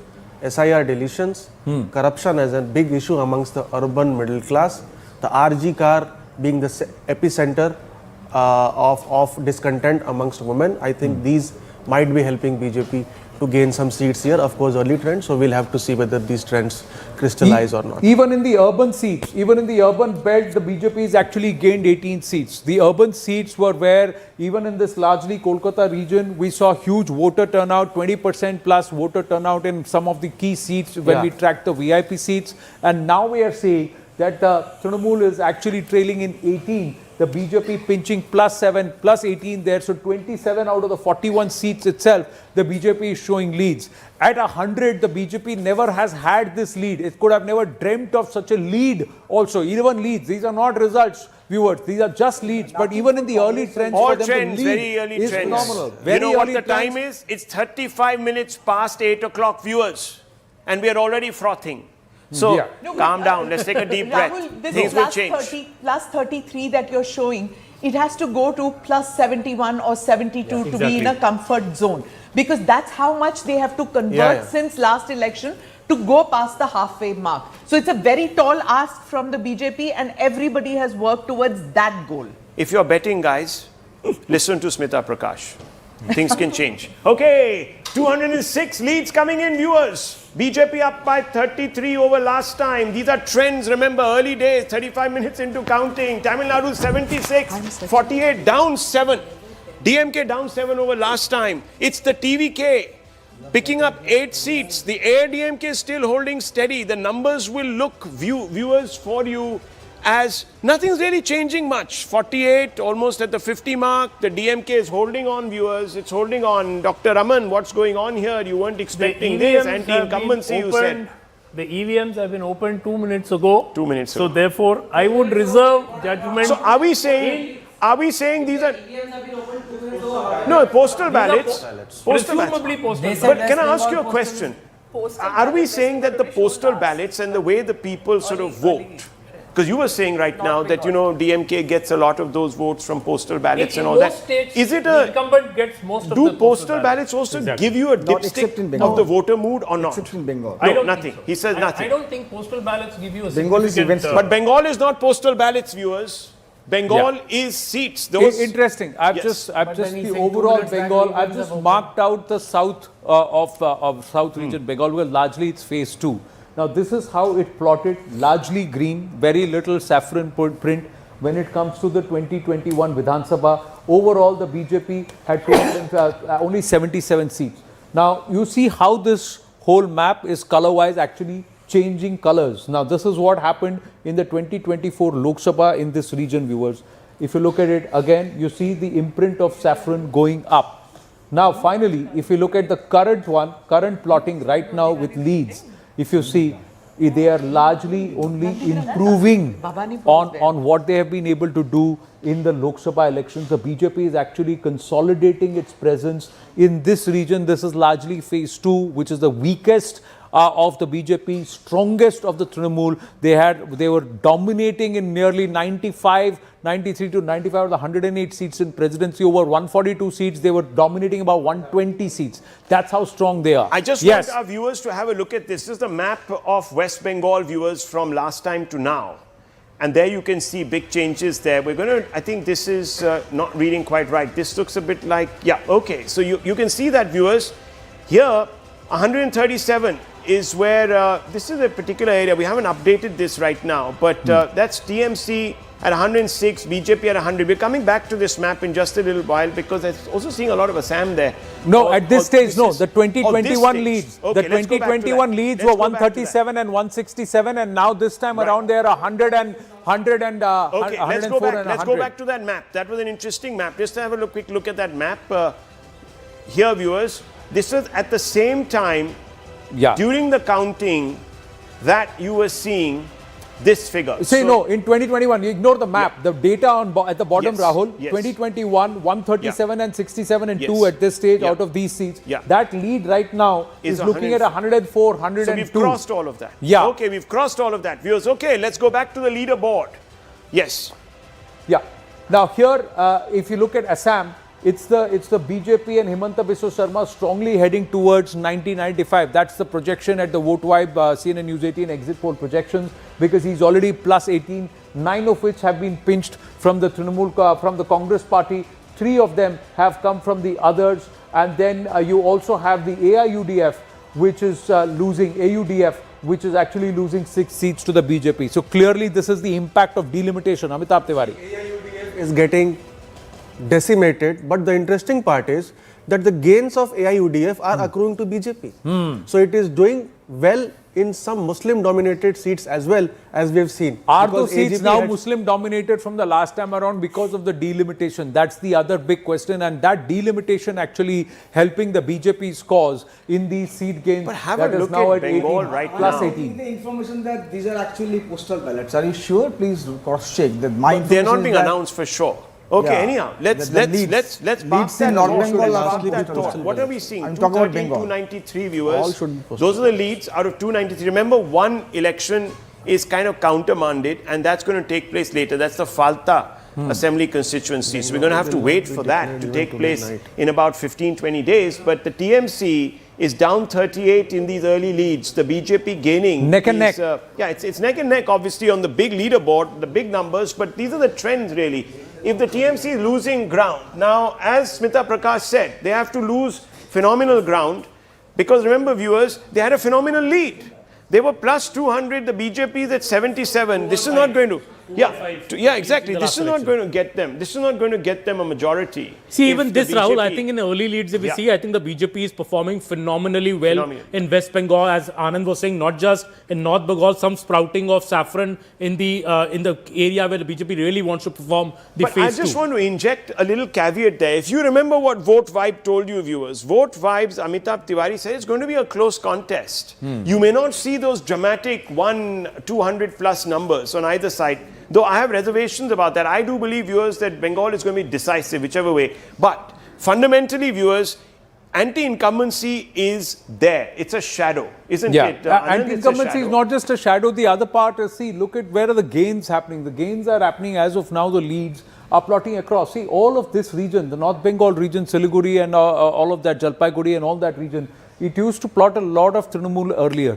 Right now, it's plotting only BJP. But it's South. It's where a 40 big, to 50 seats have to be flipped there. I was just coming to not this. 40, now, 50. Interesting. See, you have to see at least 70. Yeah. In overall, but see, South 40 to 50. Let's do the math here. The math here says 152 was the first phase, right? First phase 152. Amit Shah has put a target of 110. Let's say that they come close to, say, 95. Even if they come close to 95, they still have to get another 55 to 60 seats to be able to be very, very clear and safe out of 142. Now, in this 142, the TMC in the past has held sway over 120. Mamata Banerjee trailing as of now, viewers. Mamata Banerjee trailing. Bhavanipur, That's big. news. Bhavanipur, Mamata Banerjee trailing. There is big news coming through. Whether this is Postal, whether this is Coastal, whether this is Hostel, I don't know, viewers, but there is a trail. And that is Mamata Banerjee right now. Big news breaking here on CNN News 18. Mamata Banerjee trailing. That's big headline news. She's been pacing the night. Remember, viewers, she's been putting out expos saying that there is something wrong in the state of Bengal. Almost sounding Shakespearean, viewers, but there is a problem. There is a problem. Yes, Aman. There is a problem. See, the TMC, I think, Rahul, right now, even as Anand was saying, the BJP hopes that it's winning, and what I'm told, BJP is feeling it's winning 90-95 seats in phase 1, but phase 2 is the real challenge. Okay, phase 2. They only won Amitabh 18 Tiwari, seats what the needs last to time. change on this map for the BJP to be anywhere in? Ballots, I think. Yeah, or whatever. I don't know. Coastal, Postal, as I said, It yes. needs to win 50 to 60 seats from South Bengal. Okay. Yes, ma'am. Yeah, Postal. Yes, ma'am. So I'm so sorry. Yeah. So if Mamata loses Bhavanipur, it's a big signal, right? Mamata as well as Abhishek need to win to send the signal that they are leading from the front. But I'll tell you, viewers, one thing, and please bear me out on this. Please correct me if I'm wrong. If there is a trail happening, Didn't matter. this could become a massive wave. This could be a wave election that no one sniffed out. Smita Prakash, if Mamata Banerjee is trailing, it means that the anti-incumbency is on steroids. Yeah, so there was an anti-incumbency. All pollsters said that there is a fatigue factor with her, over governance, corruption, whatever you want to say. But will that mean that an anger vote against her, because she still has a very strong core Anand. voter base? Yeah. I'm just looking at phase 2 overall, and this is quite surprising that the BJP and the Trinamool are actually going neck and neck at this point. Now, this is significant because if the BJP is within striking distance of 50 seats in phase 2, that means this is There their were 142 election. seats This in is- phase 2. Amitabh Tiwari, what's happening here? Yeah, What are we this seeing? is their election. Phase two. This is very critical. In phase 2, Plus we've said 36 almost leads. 60 seats is what BJP will be leading in. That's what you as per said. our prediction. So 93 plus 60. Well, 153 BJP is what we've leading said. right now on 36, and its overall tally in phase 2 is 47 right now. Yeah. These are trends, viewers. Trends, not Yeah, results. Trends. These are trends, but what is significant is that even in urban area, this is Greater Kolkata, this box that we've got, look at Kolkata. They are plotting in Kolkata in constituencies where they were never there. Out of 33 seats, Howrah, out Kolkata, North and of 33 seats, they were actually not even 2 seats that they had. 31 was with the Trinamool. Nadia, Okay, just look at this, let's viewers. let's Look at this, compare. look at this. Kolkata These are the numbers. they are Look at this. plotting. These are TMC strong seats, viewers. These are seats that it hasn't lost in 3 elections, and this is what is happening. The BJP cutting through, viewers. Look at this, the BJP cutting through. I'm only saying these are trends. Once again, I'm only saying these are trends, but they tell you a story. These are TMC strong seats, and the BJP is smashing into them. These are bastions, viewers, big bastions. 3 out of 3 in last 3 elections. Yes, TMC has absolutely. Look at these. 3 out of 3, viewers. These are all 3 elections since Mamata Banerjee has been in power have been TMC seats. Professor Mondol. Postal ballots now. Again, postal ballots. TMC, That's the yeah, same it's refrain. confirmed. Now I have confirmed it with my source. Oh, that's true. Clearly, Well, I postal don't know. They ballots can't be results are declared, there. so I don't know what is being Postal declared. ballots, things Okay. will No, nothing change. to Okay, comment things on will it. change. Don't get excited, Rahul Shivshankar. Don't get Right. excited, And- Anand and Narasimhan. TMC, Don't get I think, excited, no, Smita not Prakash. excited. Don't get Last excited, year- Amitabh Tiwari. Nobody Don't get excited. excited, Everybody's just Aman. Don't making get it. Last excited, year, Nalin. TMC has done well in postal ballots. Let us throw cold water over all these trends. Okay, we are throwing cold water over these trends. 220, 293, down 44 TMC. It's not looking good. BJP for the first time crawling ahead. Woohoo! Crawling ahead of the TMC. See, now I can see them second guessing themselves. Okay, viewers, this is going to be an interesting election. See, it's going to be historic. Remember this, that Mamata Banerjee is resilient. She has what it takes to stand up to the might of the BJP. This is the whacker. This is the whacker of cricket, viewers. Australia versus India. And this is a match that will go down in history. Remember that. Nalin. You know, I think it was Steve Waugh who called India the final frontier. This is BJP's final frontier in some ways, at least in East India. And if they can crack this, well, it's still, I would still say it's very early. It's still early in the morning, but if this trend holds, then we're looking at a historic shift. Okay, all need to calm down, viewers, because what we're seeing here is 220 leads. These are trends. Out of 293, TMC down 44 over last time. Anand is plotting it like a scientist. The Congress, no, the thing is, I was just tracking constituency number 159, that is Bhavanipur, and it's still colored saffron right now. So Mamata Banerjee is still trailing. We'll keep an eye out. for this constituency number. This is constituency number 159, that is Bhavanipur, and it is tracking saffron right now. More importantly, look at this number. The Congress is +5, and these 5 seats, it's pinched away from the Trinamool Congress. So this is a big info coming one, from and the Arunima, BJP who covers election commission for us. She is saying that early leads from across states is courtesy postal ballots, which means in Bengal also currently postal ballot being counted. Okay, postal ballots, viewers. Postal ballots, cold water coming sharply across the screen, but you never know. This is a few hundred or maybe, a little bit of 1,000 votes. Let me ask Mamata Tiwari, what's the percentage in Bengal of postal? 0.78% last time. So roughly Not like even this. a percent, viewers. Not even a Why are you percent. getting so excited? Why is everyone getting so excited? Calm Wait down. till 11. Because- 11 a.m. I think we should wait till 11 a.m. Why is everyone getting the excited? point is the excitement is the numbers. Okay. The moment one starts seeing numbers, one starts wanting to look at trends. Are these indicative? Now if a But I want to 20,000 put one perspective here. Remember, viewers, that exit polls, these great exit polls, they don't even cover 1%. Forget about That's exactly half a what I percent was of the about to population, say. But they tell you the numbers. So then they say, don't think about postal ballots as a dipstick. Ignore postal ballots, this, that, the other. Well, viewers, we'll the ignore idea them. was to take a jibe at vote wipe because saying that their exit poll projections are at a few Topmost pollster has not Yeah, I mean, 100 released the result 100 with to 200 25% people per samples. constituency. What is the going on pollsters here? do. Assam is a I rout. mean, all postal ballot people are also See, very convinced that this- Assam is a this rout. state- Assam has been a rout predicted by every pollster. Imagine, would we be having to such 100 a for little us. conversation about a state like Assam, because it's so critical from the national point of view, from the overall regional point of view, because Assam is the glue that keeps all of the rest of the Northeast together. And Himanta Biswa Sarma is the one who's the architect of this entire NEDA alliance. This is the first election that that BJP is fighting under the leadership and also the face of Mamaji or Himanta Biswa But I Sarma. want us to go back to the map on Bengal. And I also want to go back to our hub with Shivani. Shivani, Congress, I think. what's happening there? Shivani. So let me just tell you a few of the big names whose results we're tracking here. So I was tracking the Naimam seats. That's of course is where the big battle between Rajiv Chandrasekhar and V. Sivankutti happened. I've got the first number of the votes that have come in. I think from any state. If my Vijay can please focus on this. This is V. Sivankutti, 104 votes. So this is of course Kerala, Naimam seat, Rajiv Chandrasekhar fighting here. They're all trailing to the CPIM candidate. And I think the first of the postal ballot numbers are now beginning to come here. But let me just give you an overall picture of who is in front as far as Kerala is concerned. As the numbers on our screen tell you that, this is still pretty much very, very tight. Some of the big names, Ramesh Chenitala of the INC is leading. P. Rajiv and Kala Maseri of the CPIM is leading. George Kurian of the BJP is trailing against Jayaraj of the KCM, etc. V. Muralidharan, BJP, trailing from Kodakottam.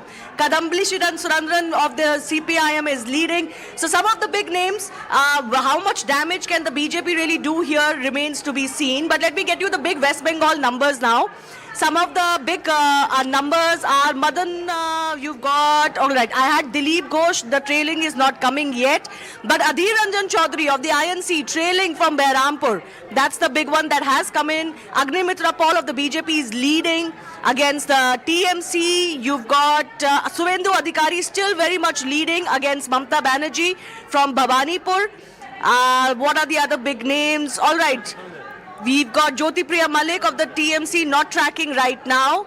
So yes, these are the big names. Let me quickly show you Tamil Nadu as well. What are the big names from Tamil Nadu? L. Murugan of the BJP trailing now against the DMK from Avanashi. You've got Senthil Balaji still leading of the DMK despite the corruption charges. Seaman of the NTK trailing now against, I think, the DMK here. You've got, who else from Kerala? All right, C. Joseph Vijay of the TVK still leading in Perambur. So these are some of the big names, the way they're tracking. I want to quickly show you the last 10 seconds. This is our tracker. This is where the last 10 seconds are highlighted in green. So these are the absolute latest numbers that are coming in. Perambur, Manoj Monithan of the ISC leading in Kerala. Pathanampuram, KB Ganesh Kumar of the KCB leading. TMC, more leads coming in now from West Bengal. So very tight in most of these states, Rahul. Very tight, very, very tight. Viewers, we're going to show you something else, right? That's going to pop out of our studio floors now. These are early trends, remember, but we're trying to capture everything for you in a way that makes the most sense. These are the big stars of this election. Suvendu Adhikari, Angamitra Paul, all leading there, viewers, in Bengal. Mr. Barman trailing there. Dr. Sablu Barman trailing. Mamata Banerjee trailing. Can you imagine, viewers? I don't even think last time when the postal ballots were being counted there was ever a trail like that. Mr. Pramanik ahead of the BJP. BJP doing well there. Vijay leading in Perambur. TVK, Dr. Raman. I'm going to be coming to you very soon. Many more of those, viewers, on your screens. There you can see them. Eddapadi Palaniswamy leading. MK Stalin leading. No surprises here, viewers, in Tamil Nadu. Tamil Nadu is playing by the book right now. Udayanidhi Stalin, the DMK is feeling hopeful. K. Senthil Balaji leading. Big indicator, viewers. Big indicator there because clouded with a lot of corruption cases, but leading there. I just want quickly, Dr. Raman, your take. I would still sort of wait because I think what's happening is certainly from the early postal ballots, the TVK seems to be doing much better. It becomes difficult for the DMK to actually look at getting a majority. Viewers, a third of the Samosa Caucus has registered its presence in our studio. Ayyar Mitra, Tehseen Poonawala. What's happening in Bengal? Tehseen Poonawala, what's happening in Bengal? Mamata Banerjee trailing. Shashi Panja, who has been out there trading punches, is trailing. What's going on? I am like that samosa that has gone soft, completely not at all crispy because of the Singhara. Now we're going Singhara. Because what's happening to the Congress in Assam, Shubir Bhaumik Kerala? has come giving us a salute. Is the salute one of confidence, congeniality, or is it one of those salutes where he says, salute there you go, but Gorkha regiment को salute छा Gorkha regiment को हमारा भी salute छो लेकिन देखिए sir Gorkha regiment नहीं नेपाल के आसपास का area is doing salute to BJP as of now मैंने वो करेगा हर सिंगला है ना उधर में तो हर सिंगला उधर गेम घुमा दिया and Nepalese will vote against TMC because there is a Nepali Bengali factor. You understand this, na? But is this only the postal vote? Yes, so far? as of now. So yeah, so the trend. Postal, EVM counting there was no just significant change this time in the process. It wasn't as if the postal votes were delayed. That was, I think, a source-based information. It happened just like it always does. Postal ballots first, and then a short while later, EVMs. Okay. So that process has gone on as usual. Correction. Mr. Ayyar Mitra, what is going on? You've got your pen out. So I'm seeing this and looking at what the Congress has done to the TMC out here. What is it done? Maximum damage they've caused is to the TMC. Oh my right? gosh, you're right. And if you remember, all of Rahul Gandhi's speeches against Mamata Banerjee, they were done in Muslim majority constituencies. Right? So that is number one. The Brutus is within the fold, you're saying? Yes. Yes. India fold had a big Brutus, and that is Rahul Gandhi. So he's not only taking down his own party, but he might be the BJP's Hamza Ali Mazari in absentia. In absentia. He wants Mamata to lose. Mamata अगर जीत गया तो India bloc का chief Rahul नहीं. Interesting in Bengal But right can I now point 63 out? seats yet to plot. The BJP needs to win at least another 50 of those 63 seats in terms of leads to get close to this entire magic number. No, only 30 50. Mamata Banerjee, 30 out of 60. 30 out of 60 hai, lekin this will also flip. These leads will flip. They will have to get a consolidation. Tamil Nadu, Rahul, is very interesting. The TVK is right now the number 2 party in terms of leads. Wow. It's bucked beat the ADMK plus by about 3 seats. And the DMK continues to hold. Now this, so Tamil Nadu is spinning on its axis. Yeah, no, and if this holds, this means that the 2016 formula worked again. The 2016 formula where the ADMK held on because there was a third alliance where the left, VCK and all of these groupings, DMDK came together and they actually helped the incumbent. Here is Vijay going to help the incumbent, we have to see, but so many leads for him early on, and that too plotting across the west, Sumantraman, west and south Tamil Nadu. The DMK is trailing in 25 of the seats that it held last time. Yeah. So I think that that's very, very significant because we've got what, about 100 and 13. So roughly about half. 114. And if Yeah. they're trailing in 25, Yeah. then the possibility of a majority for them No, but this would become part, difficult. that him making inroads even in the west, the Congo belt, even in the 1 year regions, and this has not yet started plotting. KTCC has not yet started actually plotting. Yeah. And he's also getting votes here in South Tamil Nadu. For the first time, TVK plus ADMK is more than DMK. Which means that, which means The anti-incumbency vote is getting split, but both of them are pulling down DMK. A possibility. Yeah, Because remember you're the saying this TVK plus this. So you're saying this plus this. TVK this plus together. ADMK, because 32 remember, plus- 32 Vijay plus refused to attack the ADMK. He 61. was all the time, he was only attacking the DMK. TVK plus AIDMK is right now 61, and that's 54. Yeah, that's what I'm so saying. this is you're It's less saying than 61 and 50%. 54. This 54. is assuming this alliance happens. But point is There's a that CBI right case now, on TVK. right now Vijay is looking like There's a kingmaker. CBI case on No, TVK. he looks like kingmaker. TVK is the kingmaker at this point in time. TVK seems like the kingmaker because for them to get first past the post, they'll have to win bulk of the seats. If this bulk holds, of the seats in the remaining now it's 120. 32-32, neck and neck there between AIDMK and TVK. Yeah. But yes, 30 seats almost down the DMK, and it is the TVK that is actually gaining at the DMK's expense. Yeah, So, what could happen is this switch could happen. Yes. This could actually come from here to here. Yes. They will gain even as vote share goes to the TVK. So this is what we should watch out for, viewers, that the ADMK will slowly start Can I ask a inching quick up, start question going of Dr. up, Raman? even as the DMK comes if down. you were just to add up everything, and you were to look at the 2021 assembly map, how much would the ADMK have got with the current configuration? Look, with the current configuration, you mean if the TVK was not there? Yes. No, had just the simple math been done and the alliance had been with the BJP, etc., in 2021. Yeah. Had in 2021, there was an alliance with the BJP, but AMMK, which was one of the important parties, was not part of it. I still think that if this trend holds, you will see the TVK probably start dropping down a bit and the AIADMK edging up a bit. But significantly, I'm looking at the number that is down for the DMK. If that number holds and that continues, then it means that they're not going to be in a position to form the government. See, this Are you surprised by the TVK's numbers right now? I'm not surprised, I'm shocked. I'm honestly shocked. I would still wait because I think these are not yet first round results. If the trends, not even the first round results, in fact, if the trends would see this belt, this is critical for the ADMK's fortune. Now, this is a mix of the 1 year belt, the west, and some parts of this entire delta region and also the Kaveri basin, if you were to see. But in terms of, and South Tamil Nadu, this region is very important and it looks like a Dhanush, but this is actually what it is for the ADMK. If the ADMK plots richly here, then they take this election. But if the TVK plots very richly here, then we have a problem. Abhichita Iyer Mitra, agree, disagree? I agree with that. The only issue is I think we're still counting the postal ballots right now, right? Exactly. And postal ballots have a general tendency to go against the overall thing. I think 10 o'clock is when we will be in a position Much to better actually picture. make Exactly.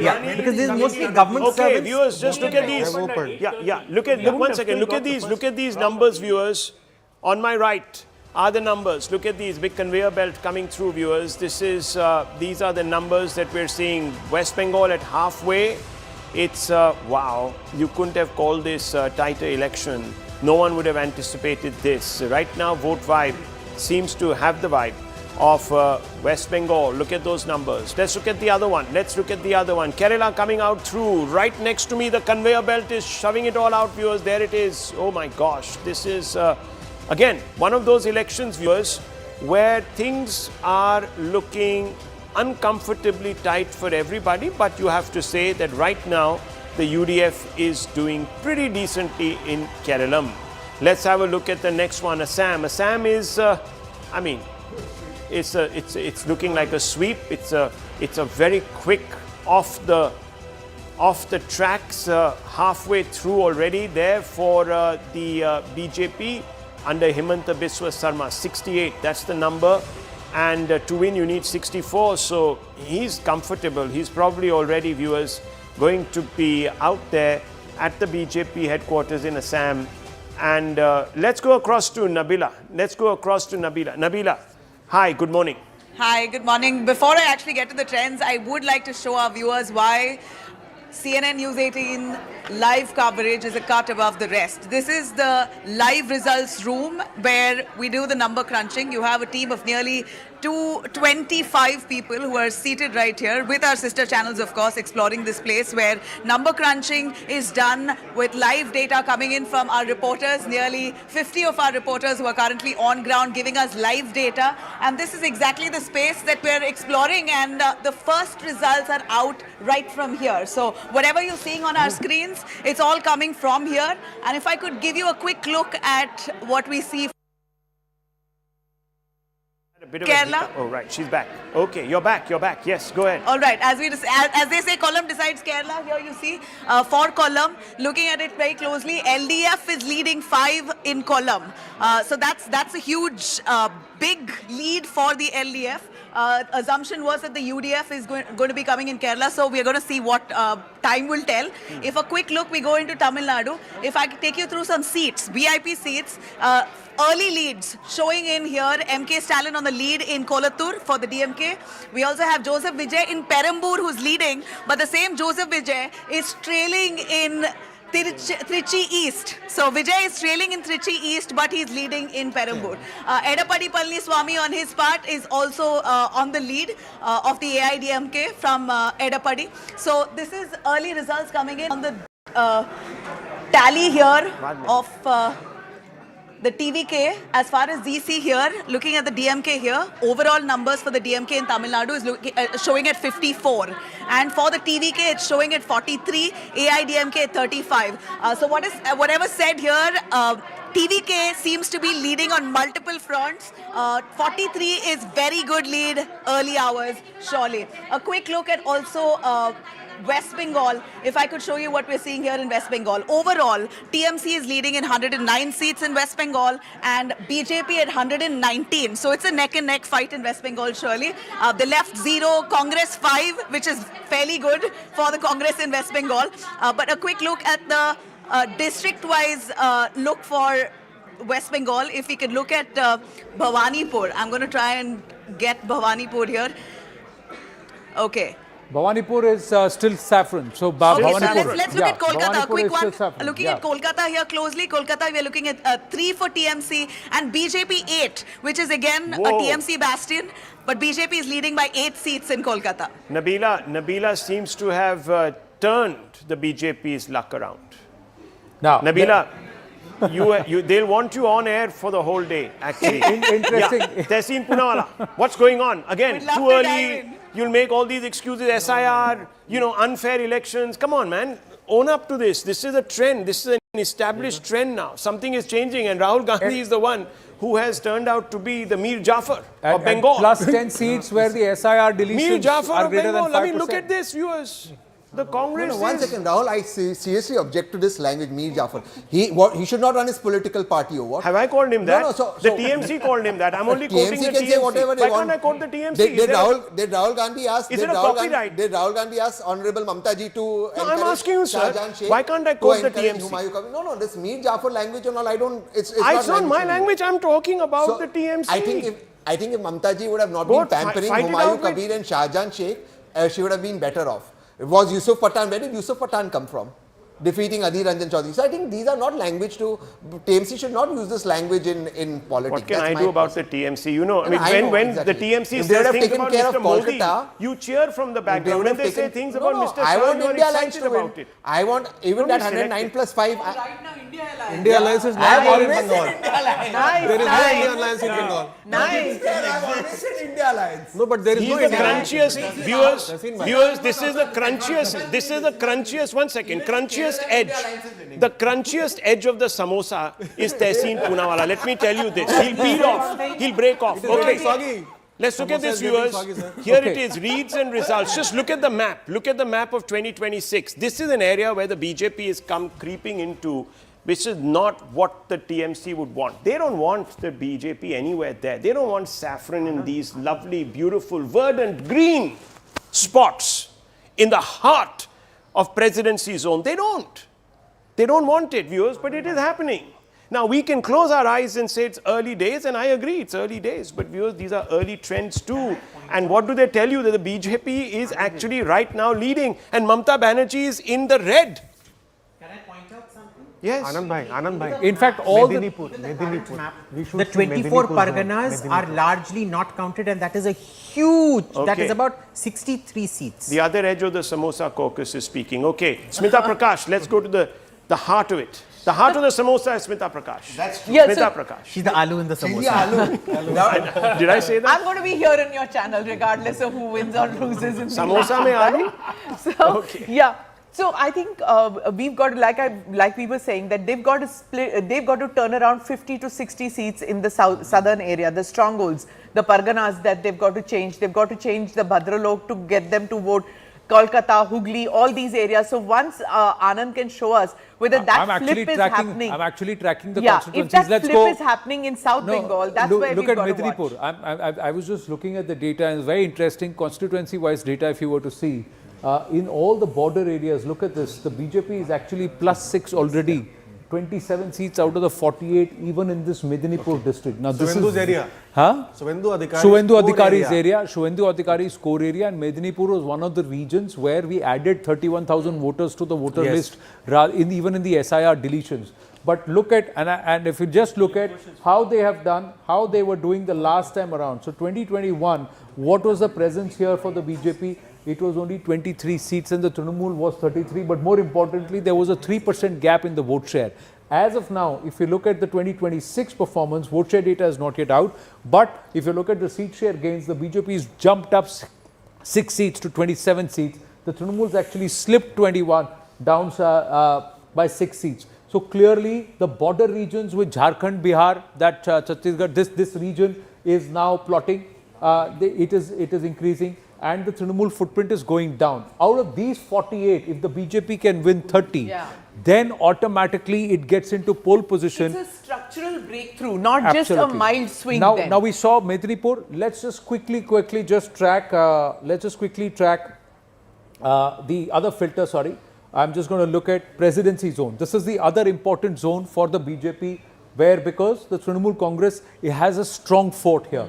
Now, just see this. Look at the BJP now at its +22 seats in the presidency zone. In 2021, the BJP had no score, only at 14 seats out of the 107. 92 were with the Trinamool Congress. But right now in the presidency zone in this region, yes, Amitabh, please go ahead. This is the score. They're up 22 seats already out of the 68 that are plotting. Yeah. In one of the earliest shows of Numerics, we had said that 33 seats of TMC in the presidency zone become vulnerable purely on account of SIR. Big breaking news SIR coming in. deletion. TVK 33 is the seats. #1 party in early trends in Tamil Nadu. TVK, Vijay viewers, the man whose movies were not being allowed to release, is today leading. This could be historic. He could be India's #1 headline tomorrow, viewers, irrespective of what happens in Bengal. This is the case of a goalkeeper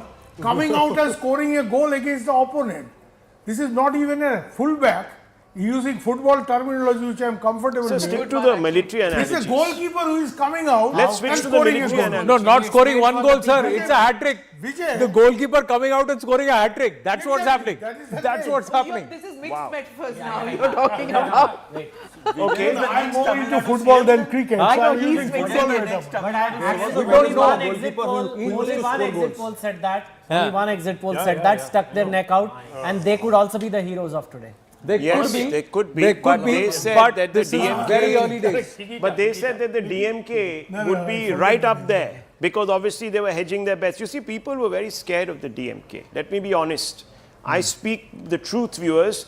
We talk about, all sorts of, stifling nature of the BJP at the center. I'll tell you about press freedoms in Bengal and Tamil Nadu. Maybe another day, viewers. But if you were to ever hear those stories, you would shrink that big, because you would realize the pressure under which reporters actually work in those two states. And therefore, I can understand why people were still saying, chalo DMK ko dikha dete hain, doing well.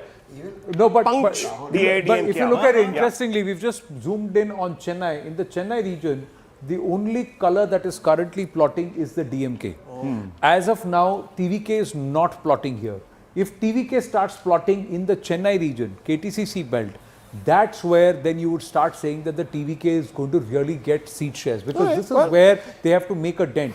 These numbers are also talking, viewers. Right now, the TVK is plotting in areas which are quite surprising to a lot of people. Even in the West, look at all of this region. They have to plot here very, very heavily to get big gains. But the big story, which seems to have been missed, is that the TVK gains seem to be eroding directly into the DMK. So, which was not actually that's what I told predicted. you. Why? The AIADMK, mind you, is only down 4 seats from last Because time. the Axis gentleman would not have been allowed into Tamil Nadu had he shown the DMK down there. Let me also tell you this, viewers. There are a lot of people who have faced the axe, journalists who spoke up and tried to speak truths to power. And none of that ecosystem, viewers, that really rants and raves about democracy speaks up. Let me tell you that too. Anyhow, I don't want to get down there, but just look at this, 233, 293. Viewers, this is looking big and this is looking massive now. Just have a look at this. The BJP gaining on the TMC. It's at 120, 109 for the TMC. This has never happened even in the best Lok Sabha election figures for the BJP plotted onto an assembly map. Am I right or am I right? 121 it was. Just I'm one always marginally. right. 120. See, I told you. It's coming there. 52 up there, viewers. Now look at Tamil Nadu. Tamil Nadu, viewers, what a story. This man is, I'll tell you, Afghanistan coming out, viewers, in a World Cup and winning the World Cup. That is what we are going to see if this does happen. If that happens, viewers, if Vijay wins, and I think Ayyar Mitra is nodding, because I think you were one of those who does believe that the DMK was going to be out and that the TVK was going to be doing pretty decently. That's what you were saying. No. I was saying the DMK was going to win and the TVK was going to be a marginal player. What are you asking? No. Exactly. The other thing interesting is, let's look at it. There are three big Then I focus today on the Mitra part of the Ayyar. I won't figure out, I won't focus on Ayyar. Happening on News 18. I won't focus on Ayyar, I'll focus on Mitra. You heard that? You heard that? Fat phobia. Rahul is saying he's going to focus on the Mitra part of the Ayyar and not Abhijit and not the Ayyar part of it. All right. Okay, Siddharth Yadav of the BJP is with us, but quickly, just bringing you to your notice, three big caste combinations which are important outside of the SC groupings, SC and the ST groupings, the Vanniyar caste, the Counters and the Tevars. Now, quickly before we go across, let's understand. Caste, no? Correct. So that's what I'm trying to show. The ADMK has gained 6 seats, but the TVK has got 13 seats which it's pinched from the DMK. That's what's happening. So the DMK is losing among the Vanniyars to the TVK and the ADMK in terms of the caste battle. Just quickly showing you how the Tevars have plotted in the Tevar belt.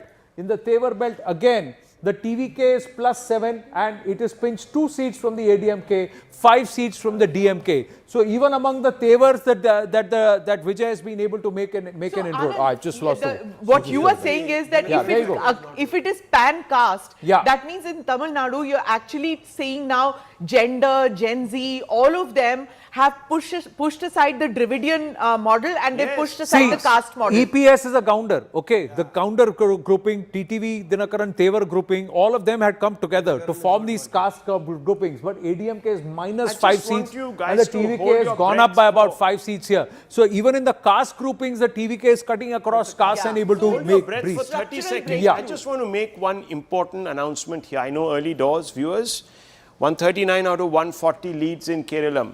And guess who is past the halfway mark already? It's the UDF. It's the Congress-led alliance there. Doing well, viewers. One has to respect this. This could be the end of the left as we know it in electoral fashion. Yes, it'll of course still be there as a movement. As Anand always says, system to hamara hi hai. That might be so. But the fact is that on the leaderboard, you won't see left now in any state in India. Gaurav Gogoi speaking. Let's go straight across to him.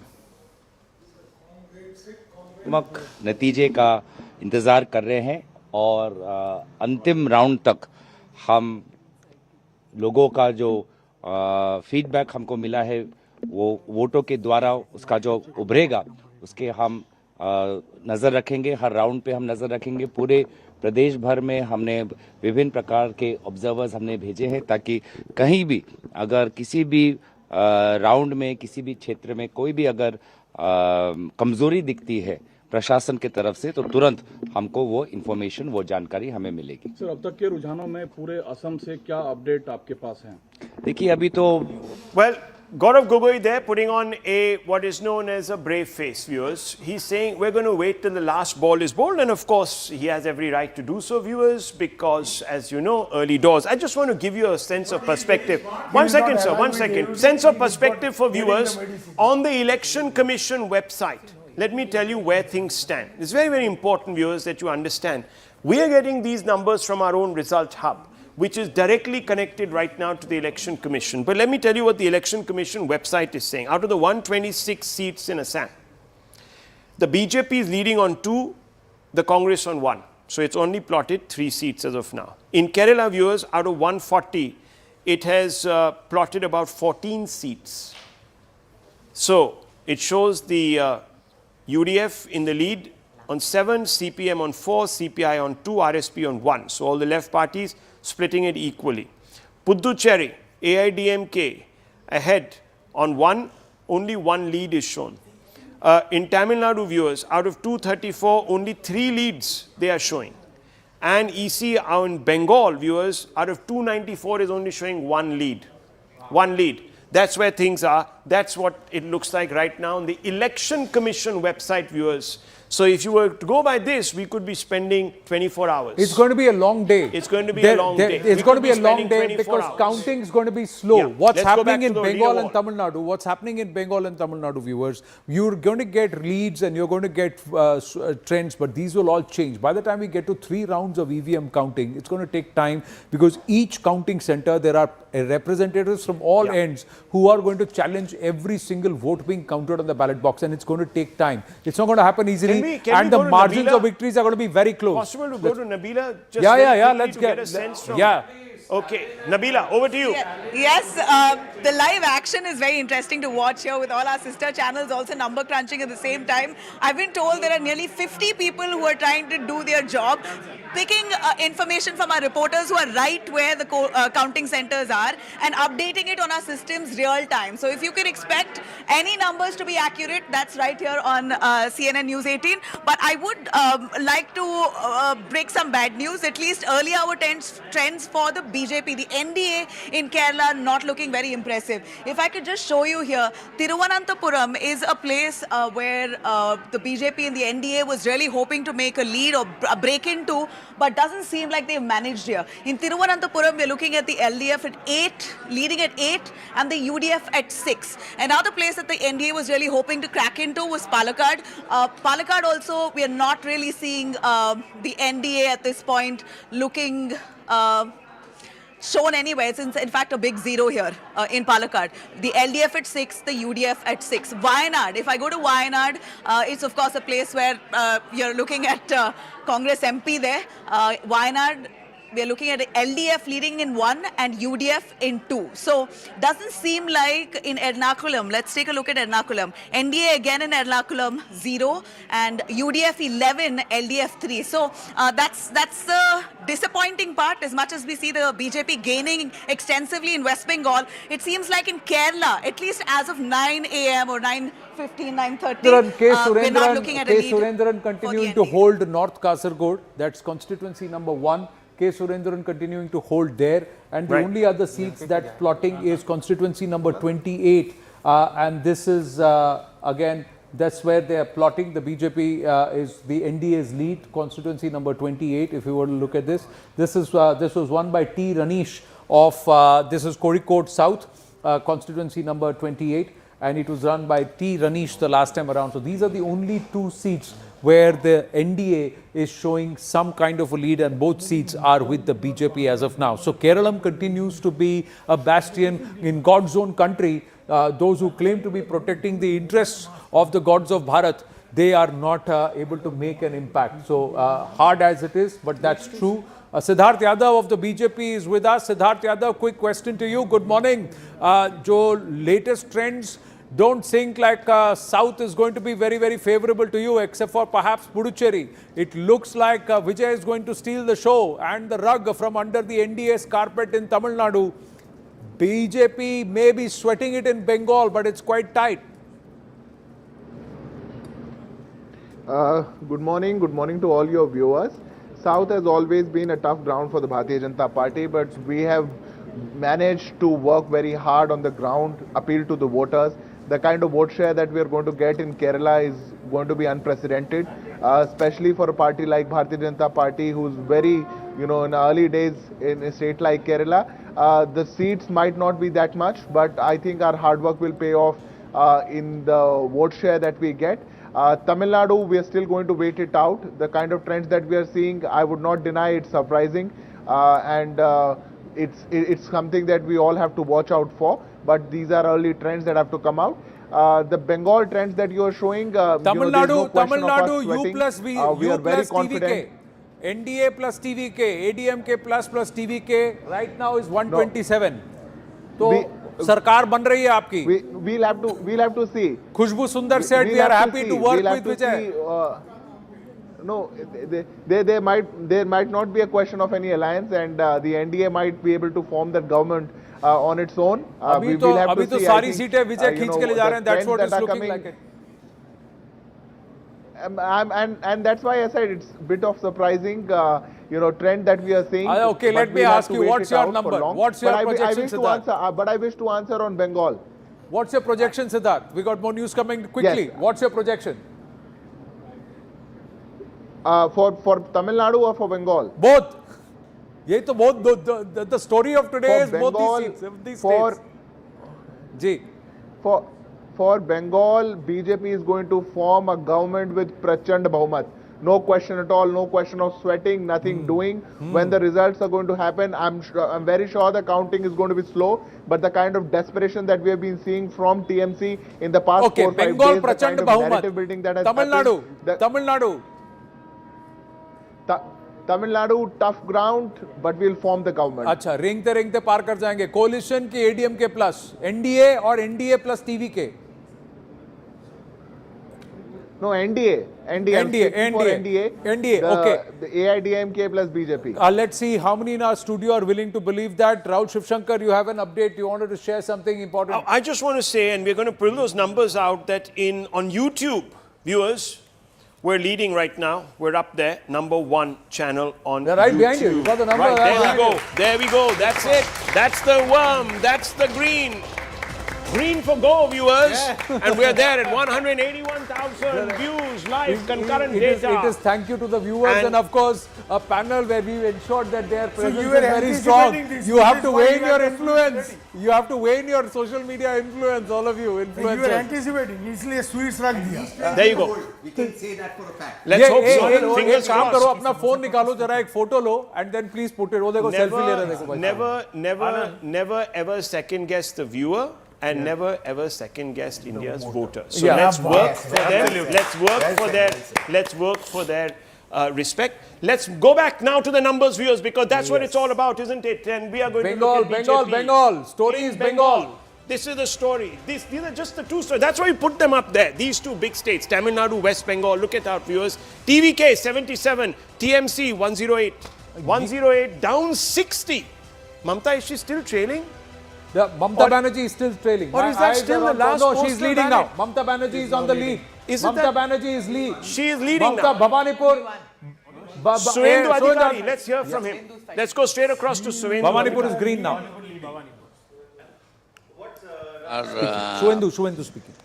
Postal ballot count হয়েছে কিন্তু declare তো এখন করবে না এই 3 রাউন্ডের আগে ধরুন নন্দীগ্রামে 18 রাউন্ড ভোট হবে 15 রাউন্ডে পোস্টাল ব্যালট ডিক্লেয়ার হবে আর এখানে ভবানীপুরে ধরুন 20 রাউন্ডে কাউন্টিং কমপ্লিট হবে 17 রাউন্ডে ডিক্লেয়ার হবে আমি যেটা ইনিশিয়াল অ্যানালাইসিস করেছি অল্প ইভিএম বেরিয়েছে এটাকে খুব বড় কিছু করে দেখানো ঠিক না তাতে হিন্দু ইভিএম বিজেপির আর মুসলিম ইভিএম টিএমসি তবে আগের মতো নয় মানে হাই কনসলিডেশন যেটা ওনারা করেছিলেন 21-24 Concentration voting. Hindus have voted for the BJP. Bhavanipur is going to be tough. Mamata Banerjee is sweating. That's what he says. There are 17 rounds in Bhavanipur. only 20 rounds have happened. That's what he said. Abhijit 20 Mazumdar. round? 20 matlab 20. No. 17 round total. 20 round hoga. 20 round hoga. 20 rounds overall. That's what he said. Postal ballots plus 2 or 3 rounds only. It's early days. He says overwhelmed. It's unusual for he's generally, sound and fury. Cautious optimism. Cautious optimism. He is very, he's very circumspect. Okay. Cautious optimism. I think he's cautious. He is perhaps been told, don't be too brazen, don't be so out. But he's worked out the numbers, the criticality right now. He's being told not to count his chickens because there's another election that is happening. Interesting. In 20 days. Swapan Das Gupta, Raj Bihari, so the neighboring constituencies around Bhavanipur, they are all plotting saffron except for constituency 160. Even Swapanda. Right now we'll have to see constituency number 160 at this point is plotting green. That's the only one, but I think Raj Bihari and there you go. So you have constituency 160. Is not leading or is he the leading? Presidency, Howrah. Howrah is with Shamal Kumar Hati of the BJP. He had won from Howrah Dakshin. Right now, at this point, constituency number 173. Right, this is constituency 158. Is trailing. Let's go. Yeah, Swapan Das Gupta is at this point is trailing. That's the number. But 160. look at the presidency zone. Now, this has about 71 seats, isn't it? These are the trends coming on those. But in the past, what have we seen?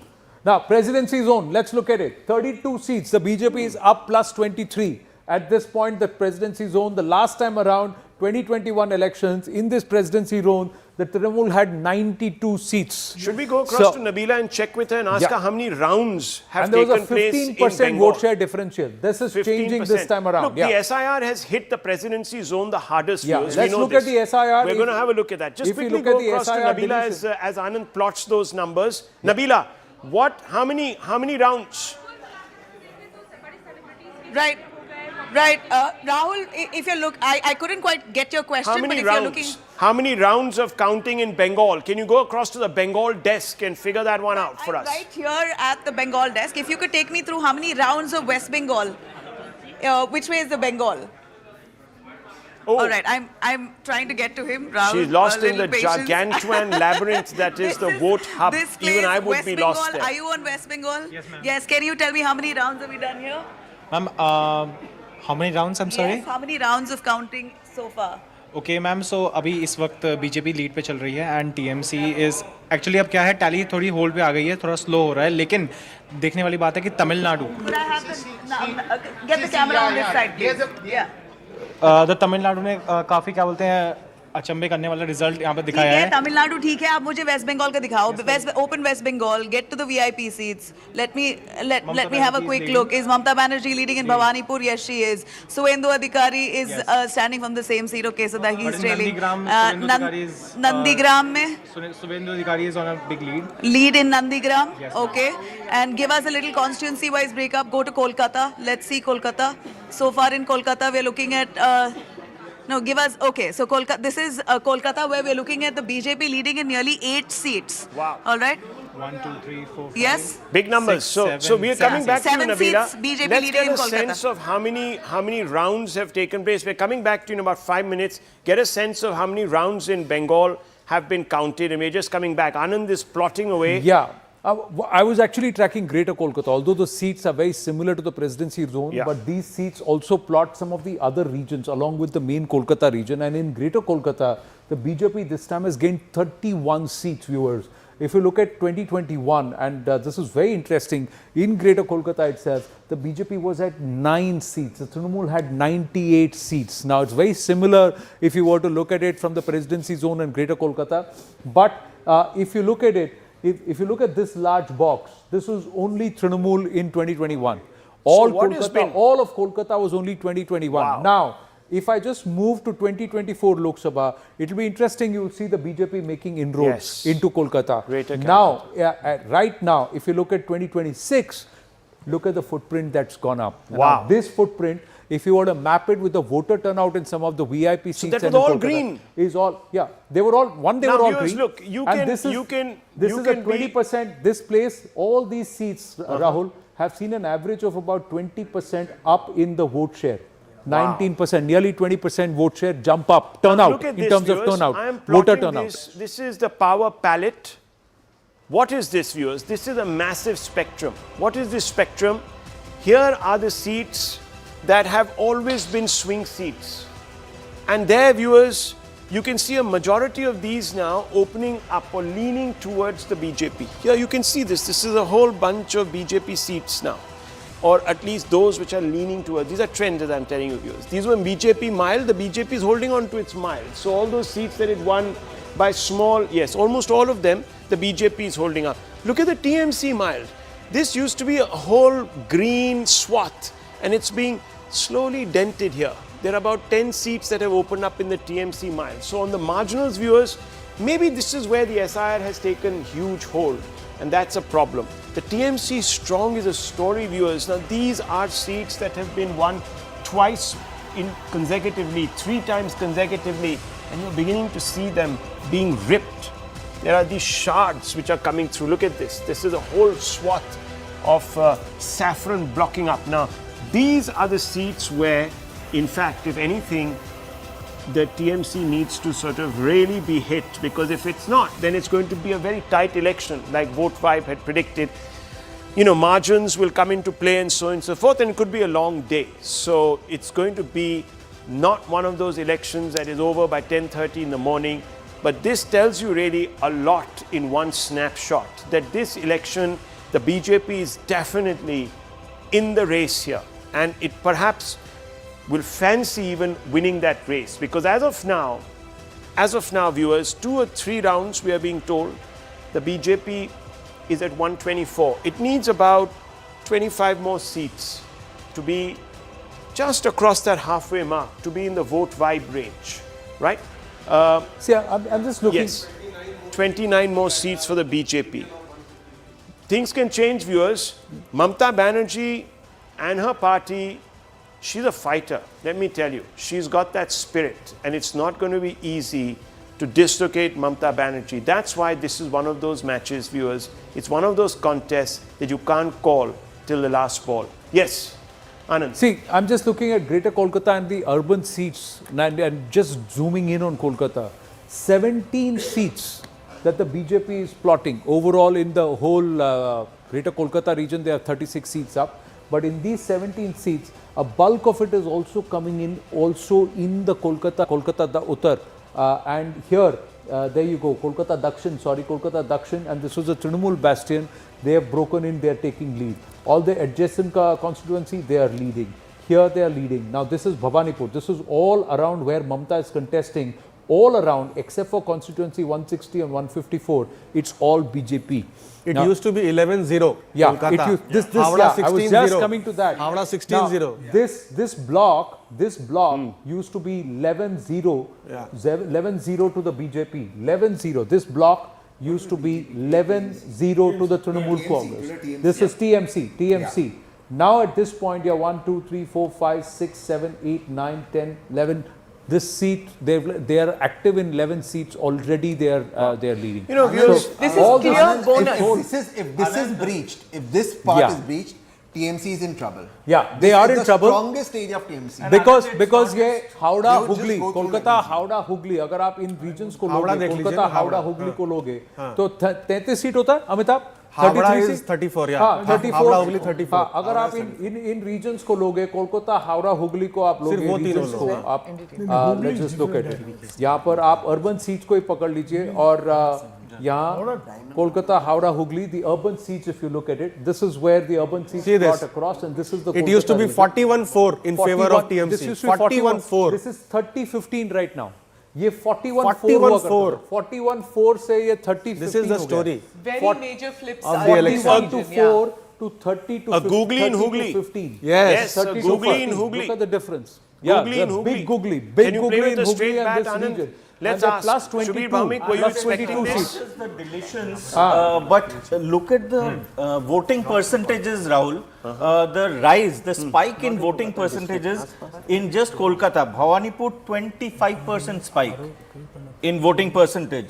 Chaurangi 33%. Baliganj 27%. Rajbihari 27%. Port area 25%. Entally 25%, Shampukur 30%, and Manitala 28%. Let's pull out that filter of the turnout jump. You're talking about It's a huge. Kolkata, this is the result. Yeah. If you go a little lower, by the Parganas, where South and Abhishek- North Parganas. Yeah. You want to go to the Parganas? No, this is urban discontent that you are here. pointing out. So, urban discontent, the TMC had hoped that you could paper over that with rural votes. But clearly that is not happening in the rural areas either. Right. So, it's urban discontent Let's and look at rural presidency. discontent. Presidency covers the Parganas Can we also. get some idea of the margins by which the BJP is leading? Because See, that's an important thing. right. Margins too early. That will but be low presidency, because- I'm just yeah, bringing correct. you to That your would be low because Presidency, 2-3 rounds only. 107 seats back in 2021. The Trinamool Congress had 92. If you look at the current scenario at this point in presidency, out of the 102, 76. Trinamool is in 41 minus 24. The BJP is already 35. Okay, let me give you the This is the vector. big tent. And there you This go. is a vector, viewers. These are the verdict vectors. This is going to tell you what's exactly happening in one snapshot. So let's come here. Muslim majority seats. Here BJP is leading on 19, the TMC on 38. Now look at the urban seats, viewers. It's the urban seats. It's this. It's Calcutta, the Hooghly. This is what is happening, viewers. The TMC 14, the BJP is streaking ahead. This was not expected. There are 46 urban seats, and look at the way. Look at the things are story changing. above. Muslim majority seats, but 19 Muslim where the BJP Rahul, is. if BJP is getting leading in 19 seats which are Muslim majority, that itself is a huge thing. No, hang on. I'm not talking Because about Muslim Congress is majority. doing well. We are talking about seats where Muslims have... Hang on, gentlemen. Muslims have a lot of influence here. I'm not saying they're exactly 50% plus seats. So there's counter-Hindu consolidation that is perhaps explaining some of this. No, now look at but phase even 2. here, on the Muslims where they are 50% plus, the BJP Look is at plus phase 5 two. seats. Plus Look 5 at- seats. Look at Even phase here. 2. Look at phase 2.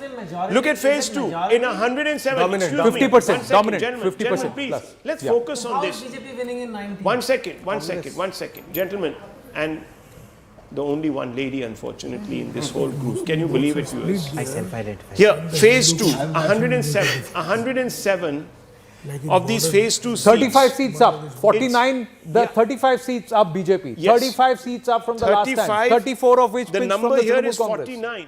But they didn't have these 35 seats here. So this is a huge gain. Now let's look at phase 1. This is where Amit Shah says, I am getting 110 this time.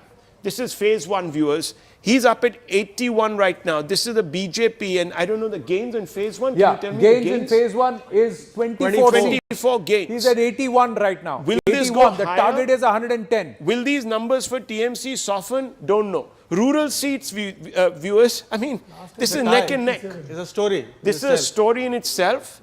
And the Matua factor, here again, neck and neck. They are not Neck and punishing neck. the BJP They are as much not as one punishing. had thought that they would. That's an astute observation there. There you are, viewers. This is a huge 1 second snapshot. The verdict vectors are out also. Now, it's going to take us a little while to home in on the result. It could be, we could be here till about 4 in the afternoon because every result is going to be contested.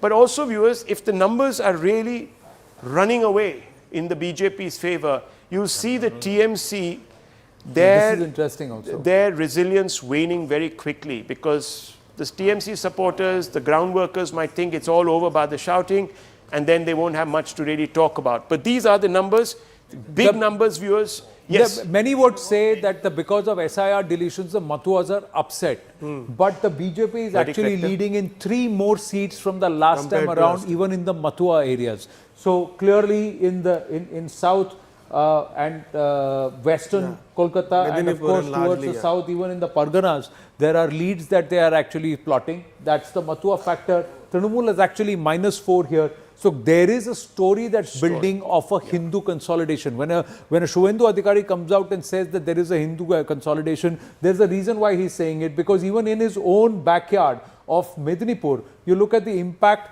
that he's having. Look at the color shift that's happening. The BJP is up 8 seats from the last time around, 21 to 29. So that's what they have done. And there you go. Again, all the border areas from where people had to flee to neighboring Jharkhand and this one the last time around, they are coming back with a vengeance. Something and then is they're churning. teaching the Something is churning. Is something also churning, Anand, in Tamil Nadu? Let's look at the verdict vectors. Smita Prakash. Yes. Very interesting is happening in Okay, Tamil Nadu. okay. Let's have a look at these numbers. Look at the rural seats, viewers. The TVK, Vijay, is a factor in rural Tamil Nadu. No one thought that this was going to happen. Here you have the 1 year vote. AIDMK is supposed to be the bearer of the 1 year vote, Dr. Raman. They're holding on. The TVK, however, has entered the picture. The DMK is there also. I don't know if they've taken a bit of a hit, but it's the yes, sir. Yeah. The AIADMK is going to be the single largest party. Oh, wow. Yeah, Big one. And the DMK will be third. But interesting. Even if the AIDMK is the single largest party, they will need Vijay.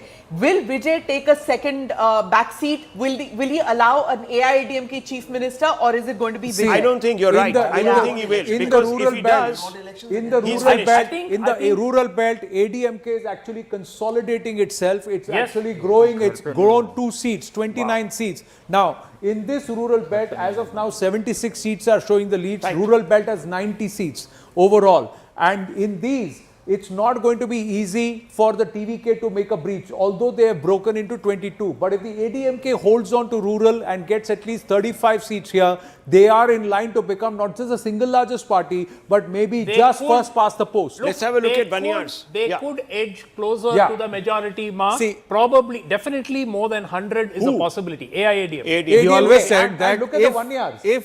In 1 years, it's a 90 seat grouping. 1 years is 90 seat grouping. 1 years is greater than 30% population. That's the combination. 32 seats. The ADMK is actually plus 10 in the 1 years. See, the pollster had given max of 32 seats to the ADMK. 61. But here's the argument. Out of 61, they've already won 32, and the 1 years are actually influential in 69 seats. So if the ADMK is able to get another 3-4 seats here, they're already plus 10. So if they go up, then they are in line to cross that 114 number. Very 117 number. My colleague Anand has been spot on about this from day one. Yes. Let me tell you, Anand, Dr. Raman and Amitabh have been spot on. They have been saying this.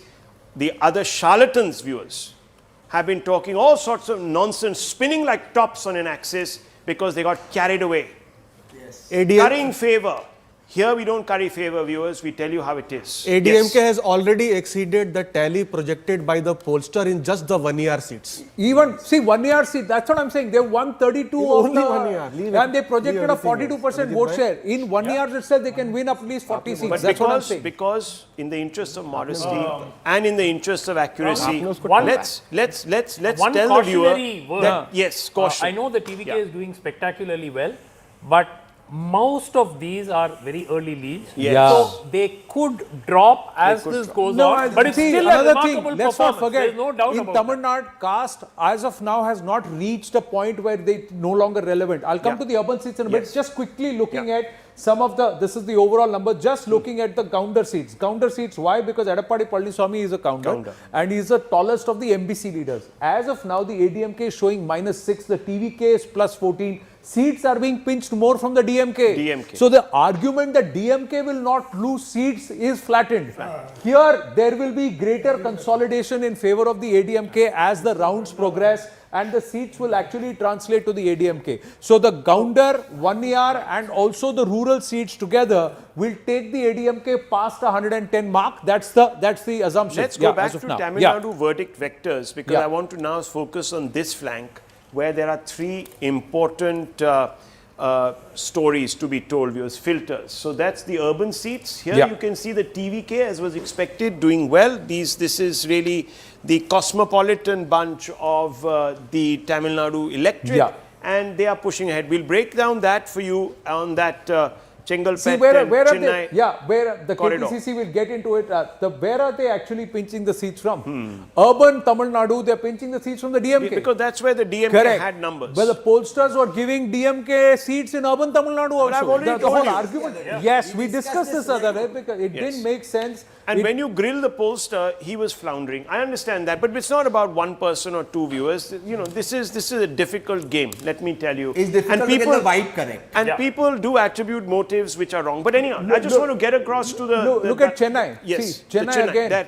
Chennai again. TVK has pinched everything from the DMK. Sweep. See, there was no logic to the argument that was being made in Chennai itself. 34 seats, 29 is where the TVK is leading. They're pinching everything from the DMK. Now, just take a breath here. Just take a breath, and I want to bring in the panel. Now, viewers, in case trends hold in Bengal, right?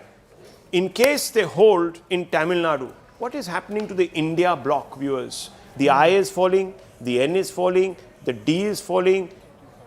Many things are falling off. Only the Congress should be left. Smita Prakash, your view. Ayyar Mitra. No, only Mr. Right? Mitra. Yes. So you would think that they would do like the BJP. Every time there's a win or a loss, they'd go into this Chintan Manthan Baithak. They sit and analyze. But do you ever see the India Alliance doing that? They don't meet. They take vacations midway into the polls. Forget about taking a vacation later, but they just don't sit together and think about what to do ahead. It's literally knee-jerk reactions that happen. The main thing out here is we're looking at a hung assembly in Tamil Nadu if these projections hold, right? Which was the initial prediction apparently. Now, in this situation, is this going to be like Delhi 2014, where, you know, Vijay refuses, even though he can form a government with ADMK, he refuses to align with ADMK, sits it out, nobody wins, 6 months again, he might get into that thing. It's that, a possibility. See, if these Abhijit, hold, but I'll tell you, larger picture, larger picture from you. I'll just say, see, the white areas are all TVK. Okay, so they're plotting. TVK is actually plotting. There's actually grey. So they're plotting across Pan Tamil Nadu. But interestingly, see this belt. There will be a swing in terms of the when the rounds count, because again this is the Tevar belt. So this belt will show and plot differently. This belt, this is the counter belt. Edappadi Palaniswamy's magic will come into play, and this game will come here because of the combinations the NDA has worked. There will be pressures on. What's not going to go away from Vijay is this belt. This belt. Because this is the urban belt. So this belt they have wrested from the DMK. Okay. Finished. So this is but going. But I'm just quickly wanting to focus. The rest of the game is going to be plotted here, Rahul, in the next 3 rounds. One quick take from everyone on the larger national picture as it's emerging right now. Viewers, early doors, but still. Yes, Abhijit Iyer Mitra, you on the larger picture first, and then I want to bring in Abhijit Majumdar. Your namesake. I think one thing now seems to be quite clear, that Mamata Banerjee's claim to, you know, the leadership of the opposition really is now on, I think it's pretty much ended if this result holds. The problem is the second biggest leader out there with the second biggest block of seats was the DMK. That is also now seemingly collapsed, right? So even if the BJP hasn't won, it has won through proxy essentially. And in Assam, it has scored a huge landslide. Effectively, whether we like it or not, Third it is place, DMK. Yeah. It's going down very quickly. Silent. It's minus Abhijit 91. Majumdar. Minus 91. The DMK right now is minus There 91. were 5 opinion polls, 6 180 polls. to 190. Polls. 6 180 to polls. 190. I'll tell you, I've told you the reason 6 for it. So let's not hold the pollster guilty there. Rahul, Yes, no spine. If these results hold, it's a watershed moment for the BJP. If Watershed. they win Bengal, it's, you know, Hindu nationalism. You must. I mean, we all know that it was born in Bengal, and now to come But something back more after, is happening. It's just not the Hindu vote. This is a aspirational No, class. I'm talking about Shubir Bhaumik. No, West Bengal. Your He's talking daughter, West Bengal, your daughter in West Bengal, she said and you said that they didn't want to come back because, sorry, This no is prospect. a combination of two factors. See, you guys are talking presidency, first phase, second phase. There is no projection, but I would be very keen. But my hunch is the 44 seats right on the border with Bangladesh and 57 seats adjoining them. We have it. BJP will do very well there because of the Bangladesh factor. You have Jamaat Islami sweeping elections you're right. in Bangladesh. Certain gains are coming on that border. So You're you right. see? Still being plotted. So I but kept they'll telling come. you in several programs, if you recall, Yes. that these seats, 57 plus 44 seats, BJP will do extremely well because on the other side of the border, it has been a Jamaat sweep and this automatic transit. Secondly, Bhagat, yeah. the aspirational factor I brought up. So the combination of two will sink Mamata because on the border, you have this Jamaat Islami surge in Bangladesh. And earlier when BJP leaders would go and say Hindu khatre mein hai, people will jokingly say Modi khatre mein hai. But now they actually see the khatra because Jamaat has emerged so strongly there. It and Bengal border, unlike Punjab, is an open border. Bangladesh is coming in large numbers. And, you know, for treatment, for buying sarees and all that. So this is going to rub on. This is going to rub on hugely on the border Chetan seats. Bhagat. And, sorry, and just and the aspirational factor. Hooghly you are showing. It's the Singur factor. You know, Mamata Banerjee is the one who torpedoed the Tata project. Now that area was taken up. अभी उधर खेती भी नहीं होता है, गाड़ी भी नहीं बनता है. At least Buddho was गाड़ी भी नहीं pragmatic. बनता. इसका डंडा नहीं लगेगा, बिल्कुल लगेगा. At least Buddho was reaching out and being pragmatic and wanting to take his state into the 21st century, into the manufacturing century, but Buddho was kicked out. Anyhow, viewers, that's history. So, you know, you asked national picture. The very few people actually are threats to Narendra Modi's personality, brand. And when the BJP realized that there is even a hint of a risk that they could be a full-on opponent in the future, they throw the kitchen sink. Whether it was Kejriwal, they made sure they won that election. They are making sure they win this and defeat Didi. At the same time, in Tamil Nadu, a brand new political party is likely to win, become number one, which also shows that this is the same country where new ideas, fresh ideas, public still welcomes. Yeah. And that is something the opposition should learn. Please learn. Something fresh can still be given a chance. Is Vijay a fresh idea or is he a Somebody's plan B. reaction? No, plan B is doing very well. I just want to go back with your permission to Abhijit Majumdar because he made a point there where he said that there is a Hindu consolidation of the vote. Now, why do you say that and why do you say Hindu nationalism? Because this is something that Shwapan Das Gupta, we remember that they also said the same thing, that there is an existential clause that's come into the voters' mind, which surprised everyone, saying, what is this existential thing? Yes, Abhijit. Yes, and it's not just, I mean, and Shubhita is absolutely right. On the border areas, you will see, because Jamaat has won seats along the border, so the polarization is very high. But you can see that. You can see the border now. Look at that big seat at the bottom. Also, breaking news. Because I am in touch with these people. There are 35,000 Awami League workers who have fled into West Bengal. They are the happiest with the BJP win. You know why? They think Didi is close to Jamaat. Whether they think that way. Big breaking news. Shubhita, you have a point. Let's see what the numbers are saying. We've just plotted. What you're seeing on your screens, viewers, is the Hindu-dominated seat. That means where the percentage of Hindu population is greater than 50% across Bengal. Look at the gains for the BJP. They are leading in 61 seats. More than 61 seats, more than last time. They're leading in 132 seats, which is plus 61 the last time around. And this is plotting not just along the border with Bangladesh. It's not plotting just here. It's not just plotting all across here. It's also plotting with the neighboring states. Look at this. Odisha, Jharkhand, Bihar, Chhattisgarh. Why? Diamond Harbour, abhi batata hu. As of now, what's happening is those who had to flee the last time around because of the polls that happened and the post-poll violence that happened, they are coming back and they are responding with a vengeance. And here, there is a counter consolidation, like Shubir Bhaumik was saying, because of what's happened in the neighborhood. And it's visible because people are saying, our land should go, it's existential for us. Amitabh Tiwari, Let's go across. 1 second, gentlemen. Let me go across to Purnima. DMK scaling back on arrangements, festivities, etc. Let's go straight across. Purnima, what's happening? And I'll also check in with the vote hub right after. Yes, Purnima.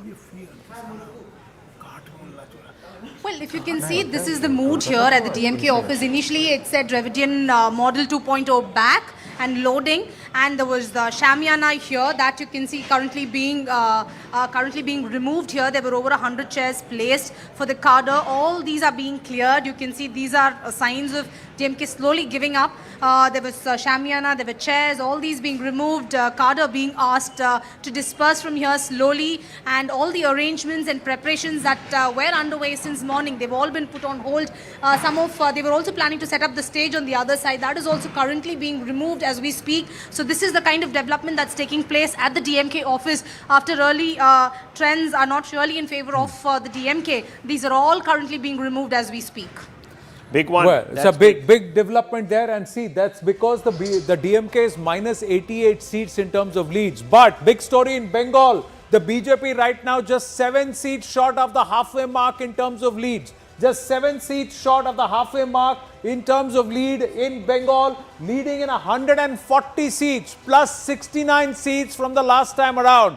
Big story here. So Tamil Nadu and Bengal become the big stories. Just quickly taking you through what's happening in Assam, where Himanta Biswa Sharma and the BJP plus are 91 plus already. So they are comfortably 22 seats more than the last time. The impact of delimitation and Himanta Biswa Sharma's campaign and his likability, that approval factor, allowing them to dominate lower Assam, central and upper Assam. Look at that. The Barak Valley and this region, there is still plotting, interesting developments. Kerala, UDF, 85 plus 45 from last time. So the LDF seem to be routed this time, down 37 seats at 50, and it looks very clearly as of now that the UDF is dominating central, south Kerala and also making inroads in north central Kerala. That's where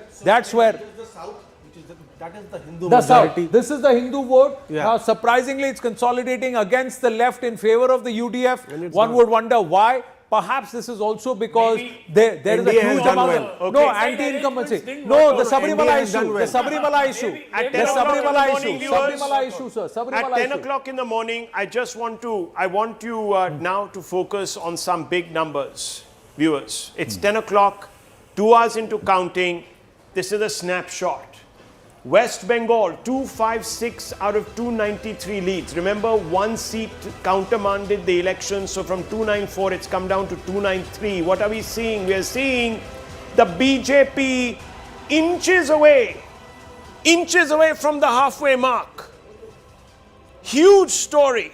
Mamata Banerjee, the biggest tent pole in the India bloc, looking shaky, looking fundamentally spun around. Why? Because she's 76 seats down right now, viewers, over last time. These are leads, let me tell you. In some places, only 3 or 4 rounds of counting. It could go up to 14, 15, 18 rounds. Early leads, but this is not looking good because this is enough voters to tell you there's a trend. So here you see it, 142, 71 seats up. Amit Shah could become, viewers, the man of the moment, because remember, it's him who hits the ground and does that work, and he was not budging from Bengal for weeks altogether. He was there, the Prime Minister, the Jhal Muri, someone is feeling the Jhal, and it is certainly not the BJP right now. Okay, so this is how things stand at 10 in the morning. In Kerala, 140 out of 140 trends. Here you see it, the UDF, the Congress, already past the halfway mark, 47 seats plus for them. These are the trends. Tamil Nadu, viewers, what a story is being scripted here. Look at where the TVK is. The TVK is 92 in the positive, because remember, it starts from 0. It's a massive gain. The DMK down, almost out, floundering, 89 down. 219 out of 234 trends in. AIDMK holding forth. This looks like a hung assembly happening here, viewers. And is the TVK going to be sitting out, or is it going to join hands with the nice BJP people and going to form the government? And last, Assam, 122 out of 126 trends. It's a clean sweep. BJP coursing ahead. Anand. Well, TVK right now has made an announcement. TVK spokesperson is saying we will form government on our own. We will have the seats on our own. We are not going to go into alliance with anybody. The people are fed up of the two Rivaiti partiers. Let's listen into what the TVK had to say. We will DMK in #1 position is the total Tamil Nadu. Okay? Around the spokesperson and a very happy Felix Gerard here. So let me ask you, I'll start with the weather in Chennai. It's Agni Nakshatra, it's peak heat. The clouds haven't come out, the sun hasn't come out, Suryan Udikila, DMK was in power, and that's also part of the emblem. But is it the winds of change? We suddenly saw a gust of wind here. So is TVK seeing the winds of change? Yes, the entire weather have changed, and sun is going to set very soon. And this is not surprise for us, and we expected this, and it's a well much calculated and well expected results, and this shows the trend of the people, how what the entire Tamil Nadu wanted a change, and this reflects in the people's mindset. What worked for you, sir, in your favor? Everything. Our leader is the most charismatic leader, and the election promises. Above all, the trust that people have on my leader. It's unbelievable also in terms of people flying down from different countries, coming to cast their vote. In droves, the youth have come in from different parts of the state and from other states as well. But this, what you see is this, it's a sign of trust, you say, towards Jananayagam as he is. But at the same time, it's also something in terms of fatigue towards the DMK and ADMK. No, the people are fed up with these both the parties. They wanted a change. They wanted a clean government. They wanted a government which will improve the lives of the people. And that's why they have come all the way to cast one vote. I know people have come from Europe spending lakhs of rupees to cast one vote. So that's the power of our leader and the need for the state. That's the main reason. Talapati Vijay as Chief Minister? Sure, of course, 100%. No doubt. But there'll be two important calls that come. Felix Gerard very, very confident there, even as he's speaking with Rohini Swami. But interestingly, viewers, the ADMK is just consolidated. It's just lost 3 seats from the last time around. It's going to consolidate. And we're going to tell you that in Tamil Nadu, the picture is still left. It's not yet over. Not that the TVK is going to lose or lose its leads drastically, but things could change here quite quickly. The ADMK is also now pinched back 2 seats. So the traditional parties may not just give up without a fight. This phenomenon that is Vijay also perhaps shows that this could perhaps be the first election in Bharat which is being driven by the Gen Z vote, largely by the Gen Z vote, and also what their campaign and what they've tried to do on social media more than on-ground campaigning, because his on-ground campaign and his presence span Tamil Nadu was thwarted quite a bit. So this is a story in itself. Let's quickly look at how the regions are voting. How is Delta voting? Let's look at that first. In the Delta region, again, the TVK has made inroads and it's pinched bulk of it from the ADMK. These leads are coming from the ADMK. Sumantraman. Delta, last time DMK won 38 out of 41. Correct. ADMK won 3 seats. Yeah. So if the TVK is taking 16, they're damaging the DMK drastically. DMK. 33-4. Yeah, it was 33-4. Let's look at the previous years. In this Delta region that we're plotting, the ADMK had won 25 seats out of 37. In 2021. So this Delta region, this is what... Some error. Anand, there seems to be some error. Because this was the not the Delta region. This is West. Delta is on the other side. This is West. Tents are being I think they've interchanged. Yeah, they've interchanged Tents are being removed from the DMK office, which was put up out there for celebration. Let's go to those that pictures, dramatic pictures. And the point is that the Congress, in the Congress party in the state, there was a lot of talk that, we should probably move away from the DMK and go with Vijay.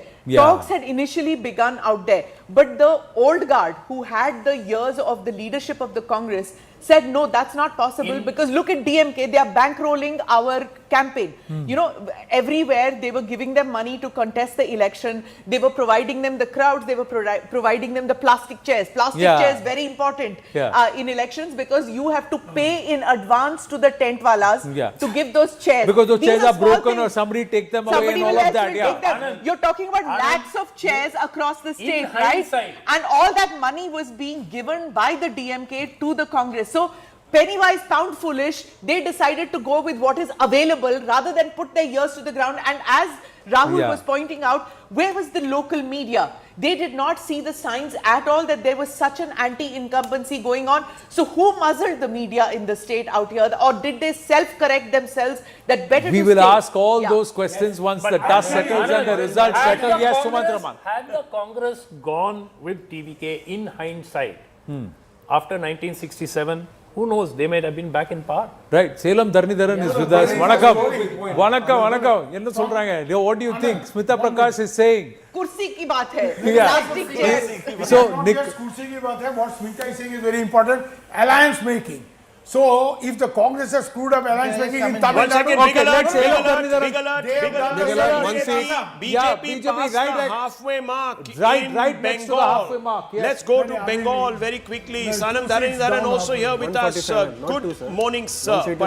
Yeah, just one seat. It's actually slipped back down, so we'll keep close tabs. We keep close tabs, but then it's back up. No, I'm just saying 145, 147 is the halfway mark. 74 seats gain that is made, but it has to gain far more, viewers. It has to gain far more for it to become solid. Another 3 to 5 seats easily. Anand, you're more ambitious for the BJP and continue to than the consolidate. BJP is for itself. Consolidate, yeah. Let's go back to Tamil Nadu because Selam Dharanidharan is here. What would you say to this number? Do you think this will change, Selam Dharanidharan? Does it shock you? DMK at 61 minus 94 seats and all of them lost to the TVK. It's not a repeat of 2016. Yeah, I think every election is unpredictable and who decides are the people. So we have to listen to the people. But these are early trends.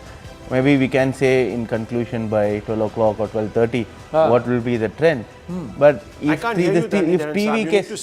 this TVK's trend is true, maybe like you always do, you speak up. So you need no, to if the TVK's trend, if it is true, then it is also a lesson for parties across the country that the politics in itself has changed.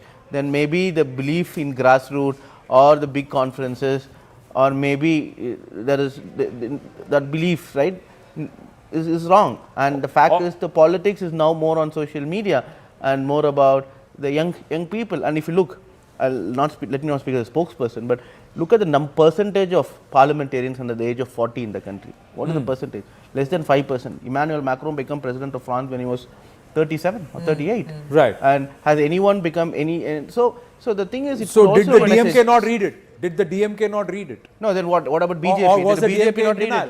it? No, I'm saying, was the Tamil Nadu, was the DMK in denial? Did the BJP not read it? The BJP not read it? Did the ADMK not read The it? story is not about BJP in Tamil Nadu. The story is about DMK. One second, Mr. Dharanidharan. Just one second. Mr. Dharanidharan, I just have to ask you this question. Is this a vote against everything that the media has been telling you, the national media, that you legitimately did boycott a lot of channels? And I'm using the word legitimately because you felt that there was perhaps some sort of a agenda. But maybe we were telling you the truth. Maybe we were telling you to look in the mirror. I am the spokesperson. So I'm asking you now, sir. So now I'm asking you. When have I boycotted your channel or any channels? Well, sir, some people did. But anyhow, I'm not making it about myself. I have always been on your channel. Not yours. I'm not judging you. I'm a small I have been on Listen every... to me. No, I'm asking you, sir. This was something that was pointed out. The Supreme Court caught hold of 4 of your ministers and said they were corrupt. Number 1. Number 2, that there was a governance gap. Number 3, that you were not very well disposed to a community in the state, the Sanatanis. Many things were said. Do you think you could have course corrected? The TVK is a complete outsider. Do you think you could have course corrected? Honest question, honest answer. See, in politics, in elections, it's very difficult to pinpoint the reasons on why one party is losing and one party is winning. There are a number of reasons, but you exactly cannot pinpoint. If this is the reason you are saying, and if this trend ought to hold, then if religion or Hindu card with the BJP place has been the reason, then ADMK should have swept. That is not the case. I'm not still saying we couldn't win. It's too early. It could still be a hung assembly. It could, or one of the other parties could narrowly make it. But if these trends are true, then I don't think it is because of all the issues the BJP raised or the national media raised. No, it is because of young people. You go to seats of Tamil Nadu, did you block or muzzle the media to an extent that you were not told the real picture on ground, and you were itself in denial? When I say you, the DMK itself was in denial of what the angst on ground is. Now look at the thing. What's happening? The TVK has pinched 97 seats, of which 96 have come from you, the DMK, as of now the lead. Look at the ADMK. The ADMK is still leading in 70. As of now, only 4 more seats leads need to be plotted. Only 4 more seats. And this looks like this combination, if it comes together, can form government. But TVK also, Vijay has not given a single interview. as yet. So it's not media making or breaking also. No, media, it's Let's social not media. give us- No, it's give social us media as making or too much breaking. confidence. Shivani Social is media. from the results hub. His own movie was blocked at the I state mean, CBFC. Yeah, lots of one things second, happen. let me go to the results hub because Shivani has some micro details coming out of Tamil Nadu, and I also want to say good morning to RP Singh, who's looking very, very happy right now. Yes, Shivani. Yes, thank you for that. I have the vote numbers with us now in our live results hub. I'm focusing on the Chennai seats. All 16 leads, mind you, in Chennai are with the TVK. And this is the big number. Kolathur, VS Babu of the TVK leading by 12,916 votes. These are still early rounds. But of all the Chennai seats, the maximum lead is in Kolathur, which is important because this is Stalin's seat. Stalin's seat. Exactly, and C. Joseph Vijay from Perambur leading currently by 6,463. You've got from Velachery Kumar R leading by 3,826. In Dr. Radhakrishnan Nagar and Mary Wilson of the TVK leading by 5,000 votes. But the big, and then there is Saidapet, which is Arul Prakasam M of the TVK leading by 9,000 votes. But the big number coming in from Kolathur, 12,916, the lead already. I want to show you Kanchipuram, again a stronghold of the DMK. 3 TVK leads out of the 4 seats, 1 for AIA DMK. Already handsome lead in Kanchipuram for V. Soma Sundaran AIDMK leading by 7,700 votes.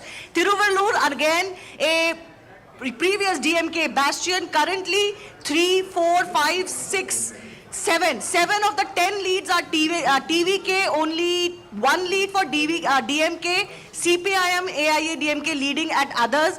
There is one Punamali, which is leading, TVK leading here, Prakasam R by 19,000 votes already.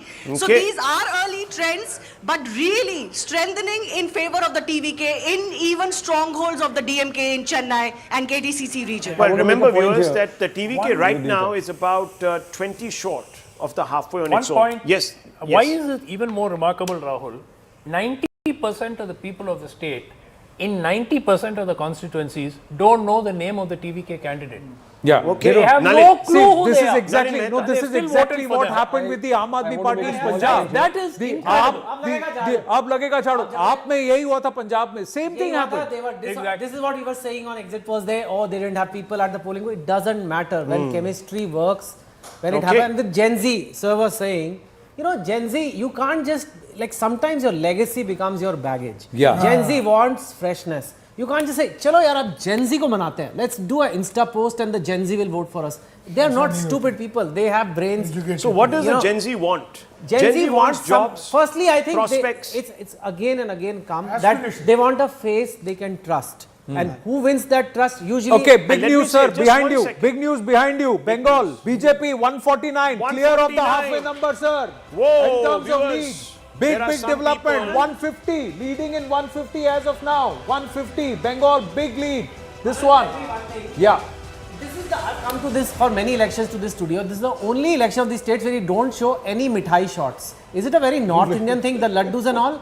Because so much is happening. Yeah. No, in But Bengal West also Bengal is laddu. famous for sweets. There is nobody doing mithai there like in UP. They Not don't presumptive. अरे संदेश यही है. नहीं, ये तो आपके lie सामने है. संदेश But है. like, is the और culture बंगाली के different? सामने संदेश Is रखा है. it और क्या UP, करें? In Delhi, No, no, UP, one second. Punjab, That's an everywhere they have important Bihar. question. They have Very mithai. important question. I'll Then just it tell is you. too viewers, early for yes, Sandesh in precisely. Bengal. Yes, precisely. Shubir Hold on Bhaumik, man of experience, Smita Prakash, madam of experience, both of them are going to tell you that it's still early days. Let's hold our breath. These Picture are abhi baki hai. indications. I want to add Picture some baki. context to why Yes, it's sir. early days. Yeah. Out of 22 or 23 rounds in most seats, right now we are on round 2. And in the seats that BJP is leading in at the moment, according to the Election Commission site, in one of them it's leading by 10,000, which is Agnimitra Paul's constituency, Yeah. Asansol, Dakshin. In most of the others, the margins are between 1,000 and 1,500. So I want to show Many that. of them are under 500. Let's show that spectrum once. Yeah. Let's show the spectrum, the I have voter vote share, palette. yeah. Yes. He's got the vote share. He's got vote share. Vote Yeah. share in West Bengal as per ECI website, 46% BJP, 40% TMC. Wow, Wow, 46% 6% gap. BJP. 6%. That is Roughly. almost 1 in 2 6%. voters. Roughly. And this is on top of a 46%. big turnout. even a bigger turnout. Now look at what is happening. Nalin Mehta is saying, what is happening here? Look at the other seats, viewers. These are the narrow margins Nalin Mehta is talking about. These are the mild seats. These are the swing seats. And it is in these swing seats that the BJP is streaking ahead by wafer-thin margins. Will these hold? Will they increase? No one knows, viewers. We'll have to find out. Here is the BJP mild. These are seats that it won just once in the past. It's holding on to a lot of them. The TMC mild, viewers, this is where the BJP has made a lot of ingress. And then you have the TMC strong. And look at what's happening here. Big saffron dents. These are indentations, viewers. This is what is happening. We've got a problem. The TMC has a problem. Dilip Ghosh, go straight across to you. Dilip Ghosh, welcome to the show. Dilip Ghosh, आपकी धन्यवाद. क्या आपका पहला रुझान number 1, number 2, आपका पहला reaction दोनों बता दीजिए सर. देखिए, रुझान जो पोलिंग था उसी के आधार पर हो रहे, उसी दिशा में. एग्जिट पोल में भी एक दिशा मिली थी और वो संकेत मात्र था, क्योंकि यहाँ के लोग खुल करके बोलते नहीं. तो यहाँ की लोगों की जो बॉडी लैंग्वेज और वोटिंग करने का जो ट्रेंड था, उससे पता चल रहा था कि ताबड़तोड़ वोटिंग हुई है, रिजल्ट भी वैसे ही होगा और उसी दिशा में जा रहा है. लोगों ने धूप में बारिश में खड़ा होकर वोटिंग किया है. 96-7% तक वोटिंग हुआ है. ये कोई आम इलेक्शन जैसा नहीं है. दूसरा है, ये ट्रेंड बहुत आगे जाएगा, बिहार जैसा मुझे लगता है कि दिखेगा, क्योंकि पिछले 50 साल का इतिहास देखे बंगाल का, करीब 10-12 इलेक्शन जिसमें जब भी जो पार्टी जीता 200 से ऊपर सीट लेके ही आया है. 251 तक गया, 211 तक आया. इसलिए जब जिसको देता है बंगाल की जनता, भरपूर देता है और पूरा समय भी देता है. किसी को 34 साल, किसी को 15 साल. उसी दिशा में वोटिंग हो रही है, रिजल्ट भी उसी दिशा में जा रही है. अभी देखिए फेज 2 के अगर आप बात करें, दिलीप दा नमस्ते, आनंद नरसिम्हन बोल रहा हूं. अभी तक बीजेपी ने 45 सीट और खींच लिया है तृणमूल कांग्रेस से. ये सिर्फ अभी फेज 2 का कुछ जो डेटा सामने आया है उसमें दिख रहा है कि 45 सीट बीजेपी ने खींचा है. फेज 1 में भी काफी खींचा है.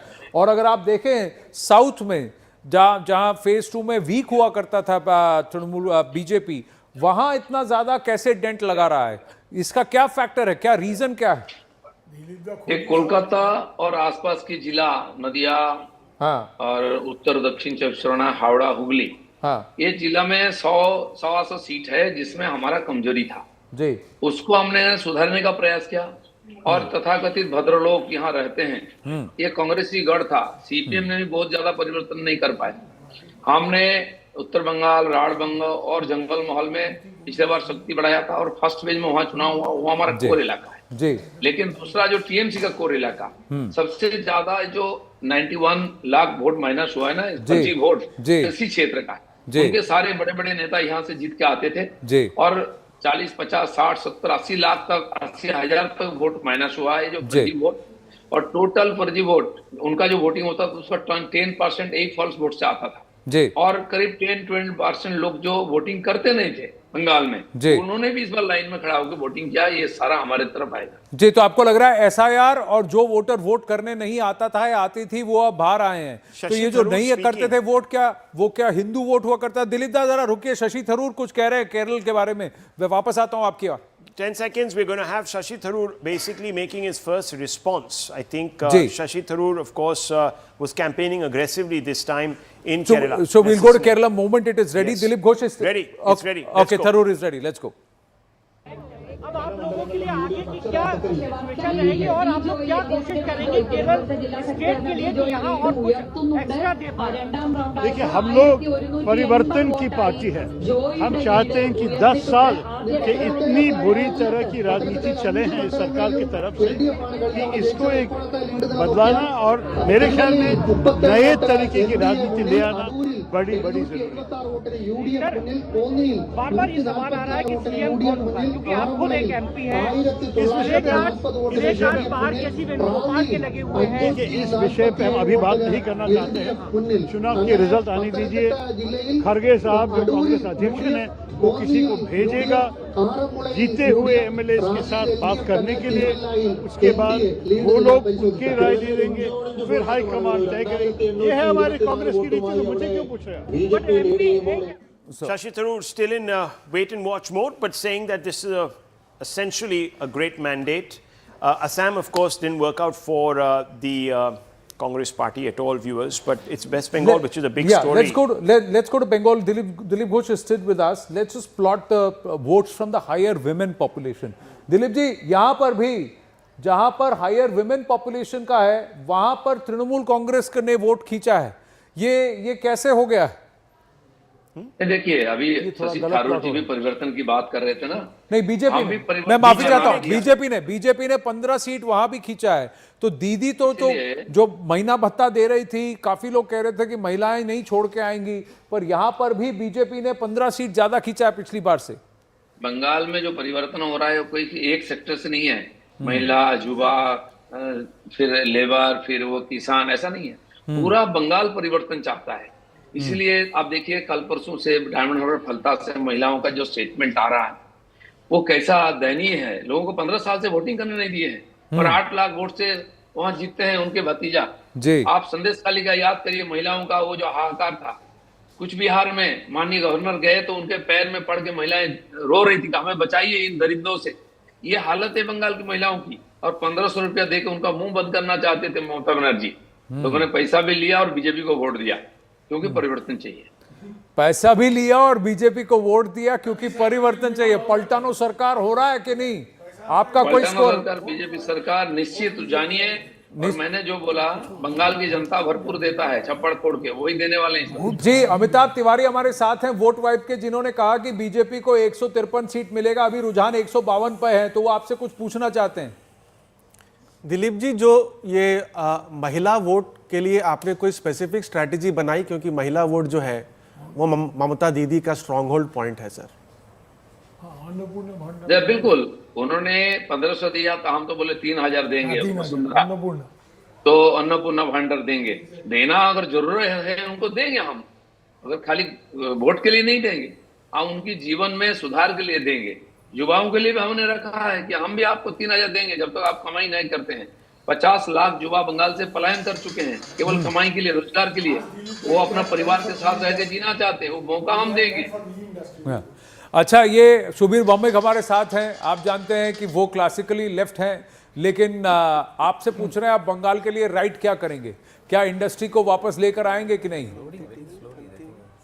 देखिए, नाइदर राइट नॉर लेफ्ट, गो state. Bharatiya Janata party state बात करती है और इंडस्ट्री वहां जाती है जहां भाजपा है। वो पूछ रहे दादा शिल्पो आसबे, इंडस्ट्री आसबे ভালো কথা। पिछले 10-12 साल से 6500 इंडस्ट्री भाग चुकी है, वो टाटा से शुरू करके आज तक, और वो बीजेपी के राज्य में गए हैं, गुजरात में। उनको हम बंगाल में बुलाएंगे और वो आएंगे, बंगाल में बुलाएंगे और आएंगे। अभिजीत मजूमदार भी आपसे कुछ पूछना चाहते हैं जी। What would you say is the turning point in case you guys win? If in case BJP wins, turning point कौन सा था? ये आरजीकर था कि दूसरा कुछ? देखिए, बंगाल के शरीर में ये सब एक एक घाव है और घाव का चोट नहीं भूला बंगाल। रात जग के महिलाओं ने कैंडल मार्च किया लाखों की संख्या में, भूले नहीं है। वो मौका ढूंढ रहे थे, चुनाव कमीशन ने मौका दे दिया है। और मोदी जी का 12 साल का सुशासन सबके सामने, और मोदी जी बार बार बोल के गए कि 5 साल के लिए मुझे बंगाल दे दिया, हम उस बंगाल को सुधारेंगे। लोगों ने उनकी बात पर भरोसा रखी है और लाइन में खड़ा होकर वोटिंग की। मैं आपसे एक सवाल पूछना चाहता हूं दिलीप जी, ये फेज 1 का जो रुझान आया है उसमें अमित शाह जी ने बोला था 110 पार कर लेगी बीजेपी, एक 93 पे है अभी, 93 इनकी सीटें हैं, पकड़ है 35 की। सिलीगुड़ी में तो मिठाई भी बिकने लग गई है आपके ऑफिसों में, तो इसके बारे में थोड़ा हमें बताइए कि ये जो प्लॉट किया गया है, कई लोगों ने बोला एसआईआर का ये इम्पैक्ट बहुत ज़्यादा था और सेकंड हाफ में उतना नहीं है, ऐसे लोग बोल रहे थे कि एक किस्म से ईसी के साथ साठगांठ। इस पे आप क्या बताएंगे हम लोगों को? ये जो फर्स्ट फेज का वोटिंग हुआ, ये हमारा लगभग कोर इलाका है। उसमें 3 क्षेत्र है, एक नॉर्थ बंगाल है, दूसरा है राढ़बंग जिसमें बीरभूम बर्धमान आता है, इंडस्ट्री भी है उसमें, और तीसरा है जंगल महल जिसमें मेदिनीपुर, झारग्राम, बांकुड़ा, पुरुलिया ये सब आता है। ये पहले हम जीत चुके थे। पिछले बार बीरभूम में 11 में से 1 सीट हम जीते थे, लेकिन एक सीट में 1 लाख से ज्यादा वोट हमको मिला था, हम थोड़े वोट से हार गए। वो केस्टोदा का कहानी आप जानते हैं, वहाँ कितना टेरर होता था। अब वो सुधर गया है, लोग वोटिंग किए, वह भी जीत रहे हैं हम। और सबसे कोर इलाका जो टीएमसी का कलकत्ता और आसपास के 125 सीट, उसमें हम बहुत बड़ा डेंट किए हैं, क्योंकि वहाँ के लोग सबसे ज्यादा टेरर का सम्मुखीन होते थे और सबसे ज्यादा वोट कटा है वहाँ। ये जो फर्स्ट पेज का इलाका में ज्यादा वोट नहीं कटा है, क्योंकि 10,000 12,000 केवल डेथ वोटर का ही माइनस हुआ था। खड़गपुर और उसके आसपास का क्या सीन है? खड़गपुर तो हम जीत रहे हैं। मेदिनीपुर में पिछले बार 2 सीट जीते थे, इस बार उसका आधा से ज्यादा, मैंने यहाँ जो टोटल सीट्स हैं 8-10 सीट हम जीतेंगे। खड़गपुर आसपास मैं एक्चुअली 2021 के मुकाबले ये मेदिनीपुर खड़गपुर एरिया अगर आप देखें तो उस वक्त यहाँ पर अधिकांश पूरा बोलबाला आप देखें तृणमूल कांग्रेस का हुआ करता था, लेकिन अभी 2026 में ये पूरी तरह से भगवा हो गया है, पूरी तरह से ये पूरा इलाका भगवा। इसका कोई एक फैक्टर है कि अलग अलग फैक्टर है? कई लोग कहते हैं कि हिंदू हृदय अब वहां खुल गया है बंगाल में या जाग गया है, क्या सही है ये सब? मैं खुद मेदिनीपुर से खड़गपुर सदर से लड़ रहा हूँ जी, ये हमेशा जीतते हैं हम लोग, वहाँ मार्जिन बढ़ाएंगे। झाड़ग्राम मेरा जिला है जी, वहाँ 4 सीट है, चारों में लीड है। और मेदिनीपुर के पश्चिम मेदिनीपुर जो है, घाटा लोकसभा, झाड़ग्राम और मेदिनीपुर लोकसभा है जी। इसमें पिछले बार केवल 2 ही सीट था हमारा जी। इस बार ये सब बहुत अच्छा रिजल्ट होगा और पहले से ही रुझान आपको दिख रहा है जी।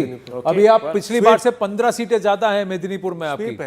हाँ, तो ये कोलकाता की आपने बात की सर, अभी भवानीपुर लग रहा है खींच लेंगे, क्योंकि उसके आसपास का अब तृणमूल कांग्रेस के पास चला गया। ममता दीदी फिर लीड पे आ गई है वहां। नहीं, वहां तो कांटे का टक्कर होगा, लेकिन थोड़ा भी क्यों ना वोट हो हम जीत सकते हैं, ऐसा स्थिति वहां है। बाकी कलकत्ता में हमारा एक भी सीट नहीं था, उसमें 4-5 सीट तो मिल ही जाएगा, ज्यादा भी हो सकता है। दिलीप जी आपसे हम फिर से बात करेंगे आधे घंटे 45 मिनट में, तब तक और रुझान आ जाएंगे और हमारे को पूरा जो पिक्चर है वो क्लियरर लगेगा। उससे पहले नलिन की सीट के लिए आपको बहुत बहुत शुभकामनाएं, आपकी जीत लग रही है। तो जब अगला आपसे मिलेंगे तो संदेश आपसे चाहिए, मिठाई तो खाएंगे, आमंत्रण है रसगुल्ला खाने के लिए। Nalin, धन्यवाद। Nalin has some data points. Nalin, data points. Yes. 3 or 4 quick insights. According to the election commission site, in the Trinamool Congress strongholds, 6 BJP is winning and 3 Trinamool is winning. We've got the Trinamool Congress TMC Number strongholds. 2, We've got the TMC in Muslim strongholds. areas, BJP is broken into 5 Muslim seats, Muslim-dominated seats. So TMC strongholds, the BJP, as of now, it's not 141 seats. The Trinamool Congress is still active there. It's not plotting correct. We just try and show you. Now these are there you go. So it's gone up. The BJP has gone up 72 seats in the Trinamool Congress strongholds. 2 or 3 other points. Yes, 2 or 3 other points. In seats where in 2024 the voter addition was higher than the victory margin, there BJP is winning 14 seats. So SIR has helped. We're going to plot that in just 30 seconds. Viewers, I just want us to quickly at 10:30, half past the hour, viewers, let's have a quick look at the leaderboard. Here is what it says. The BJP has crossed the halfway mark in Bengal, up by 86 seats. These are big leads. It has dented the TMC. 89 the TMC down. However, viewers, I must add a caveat. These are still early rounds of counting. So these are just trends. They could change. Things could change. The Congress that had shown at one time a spike of about 4 or 5 seats, now only gaining on 1. From last time. The others might include left here, I'm not sure, we'll have to deep dive this, up by 2. So that's the big story coming out of Bengal. If these trends hold, Mamata Banerjee's history in Bengal. In Tamil Nadu, viewers, look at this. This is the rank outside of the TVK. TVK is now only short of about, viewers, 17-18 seats to make the halfway mark. Right now, if this trend holds, it's going to be a hung house, because as you can see, the DMK collapsing, 97 seats down, all picked up by TVK. So they need 20, but the ADMK is also inching up. There is a direct transfer. ADMK also inching up. But viewers, at the end of the day, people will ask Vijay, will he want to form the government, or are we going to see 2013 repeat? Delhi, Kejriwal, where Kejriwal got about 27, 26 seats and said, well, I needed 5 more. But I'm not going to tie up with either the BJP or the Congress, that there be a repoll. And then, of course, viewers, he came back. 1 second, sir. 1 second. I just want to very quickly put out these numbers so that at 10:30 people get a full view of what is happening. I'll come for the commentary. In Kerala, viewers, here it is, the UDF. The UDF, there's a change of guard, history, playing historically. It could have been very good numbers for the LDF. They could have come back for a third term, but that didn't happen. So we are back now to alternate governments. But the LDF in crisis, the left viewers, the communists will not have a government in the country since the 70s. The NDA, story for the NDA, Story 4 for the seats, NDA, plus 4. 4 They've seats broken plus. into the accounts for the first time. Yes, that's it's big, big. That's a good one. That's a good one from Anand. Anand always states. brings up the smart points here. Assam, 126 out of 126, all trends in, and look at this. It's a tsunami. Hemanta Biswa Sarma posting. The delimitation impact, this is the delimitation impact because the seats pinched are from the Congress and the AUDF, and these are all the Muslim-dominated seats earlier, and those 24 seats that are swinging away. Absolutely, that's the micro granular data. Shubir Bhaumik, I have the vote shares. What's happening in Bengal? Sir, one Forget line, vote Assam. shares. Bengal, one vote sec. shares. Vote share. Yeah. Vote share, please. Vote tell share me. Bengal, BJP 46, TMC 40 as per ECI. Wow. Vote 40. shares Tamil Nadu, DMK, ADMK both 24%. Wow. Both are at the same vote share. But TVK vote share is not there because it is in others. It is in others. Others are at 37%. 37%. But TVK we don't know how much don't of know that. exact vote. Assam, Congress 27, BJP 40%. Wow. Kerala, CPM 23%, Congress 30%. 30%. Now, this story, Vijay's story, Tamil Nadu, Can I- if the can I make others, one- it's saying one very 37%. interesting If Vijay gets 31% viewers, that means he will get seat conversions. That was the metric we showed you at Numetrics, that across Tamil Nadu, if he gets more than 30% vote share, he'll start converting seats, and Just that's one- exactly what's happening. Yeah. One quick point, the two national parties will have to think. Congress contested in 28 seats. They are currently leading in 1. The BJP contested in 27 seats. plus 5 more on the BJP symbol. Yeah. And out of the 32, they're leading in 2. 2, yeah. And Well, those ticket Annamalai- distributions were abysmal. Yes, Selam Dhalli was saying something. Annamalai in Tamil Nadu must be DMK saying is maybe leading we one. could have just gone alone and not bothered. Correct. But Now- then who knows? That's Maybe the a ADMK conversation we'll have once the results settle, because that's a serious position that the BJP will now have to introspect. I'm curious to know the seats in which the ADMK is leading. Because, for example, ADMK is extremely strong in Western Belt, where there is Gounder 1 year consolidation. So that will give a clear picture if the consolidation remains. These are the ADMK leads. As of now, we plotted the ADMK leads. They are leading in West. I guess, Gounder. yeah. In They are the West, leading it's in the actually- 1 year belt, Yeah. and they also have some seats in the Tevar belt. Beg your West pardon. Delta I think I also. just No, seem to have actually, touched they this are, up. at the moment, they look like they're sweeping the Western belt. Okay, You know, well, so viewers, Gangavalli, Attur, fundamentally, Yerkad, Omalur, I hope that Mettur, answers Edappadi, your question. Sankari, Yes, yes, almost Dr. across Raman, the board. just elucidate us a little more on where these leads are coming in. Dr. Raman. Yeah. So, if you look at the ADMK, they are holding at the moment their Western belt, parts in and around Salem, Coimbatore and so on. But they're also crucially doing well in areas where the DMK is traditionally strong. So, for instance, they're leading in Ariyalur, Lalgudi, which again is a DMK area. Kurinjipadi, which would be a big surprise, but then that's an early round because the DMK minister is interestingly, contesting the ADMK there. is not losing too many seats, but it's not gaining much either. It's not gaining from the DMK. Our Numetrics very clearly said it has to gain 1 to 1.5% vote share from the DMK. So what if it does gains 1.5 appear vote like share, it converts to seats. Is Otherwise, the it doesn't. 50-30-20 scenario where the TVK had started hitting the DMK 50%. Yes. That's what's happened. It's hit And the DMK 50%, but the ADMK, while holding its own ground, has not been able to pinch 1%. In the later subsequent rounds, the next 8-10 rounds, if the ADMK across some about 15 to 20 seats pinches more than 1% of the DMK vote, there will be a change in the seat allocations. Yeah, at the moment, according to some of the local channels, ADMK Plus is leading in 82 seats. So, I mean, we really As will of have now, to wait and ADMK see. plus, the leads plotted here are 74. I'm just going to check and refresh. Here again, it has actually come down to 73. But what you would see is the 1 year belt Let's see West and zone. even the Gounder belt.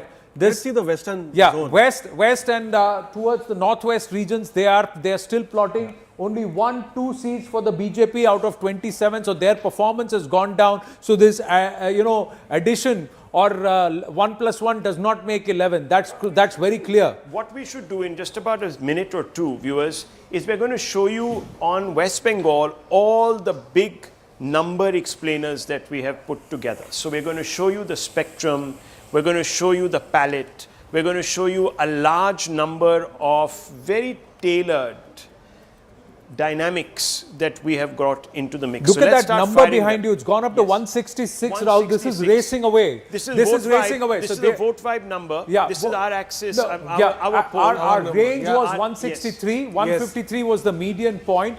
But this is, if it's running away, 170. Follow the market head Here first is the set. power palette, and I would like you to now begin to tell us a little bit about this. So, Amitabh, we are talking about other seats here. What are these other seats, viewers? You must wonder. These other seats are seats where every election things have changed. So these are actually your swing seats right up till here, where things are always topsy-turvy. Now, Amitabh ji, what are we seeing here? What are we seeing here is that these seats originally moved from left to the TMC, and then it has started to move from TMC to the BJP in this election. To the BJP. And look at this. These are, and this is what Nalin keeps telling us, that these leads are very narrow. We have to be a bit careful about jumping to conclusions. Mamata Banerjee herself says to all her polling agents, etc., Anand, that we are going to wait till the last one. These seats very critical, Rahul, because they will go right down to the wire. The margins will not be as exorbitant or as stretched as the last time. They will be narrower. But once somebody holds on to these leads, and if the trends go this way, the BJP may just hold on to bulk of these seats.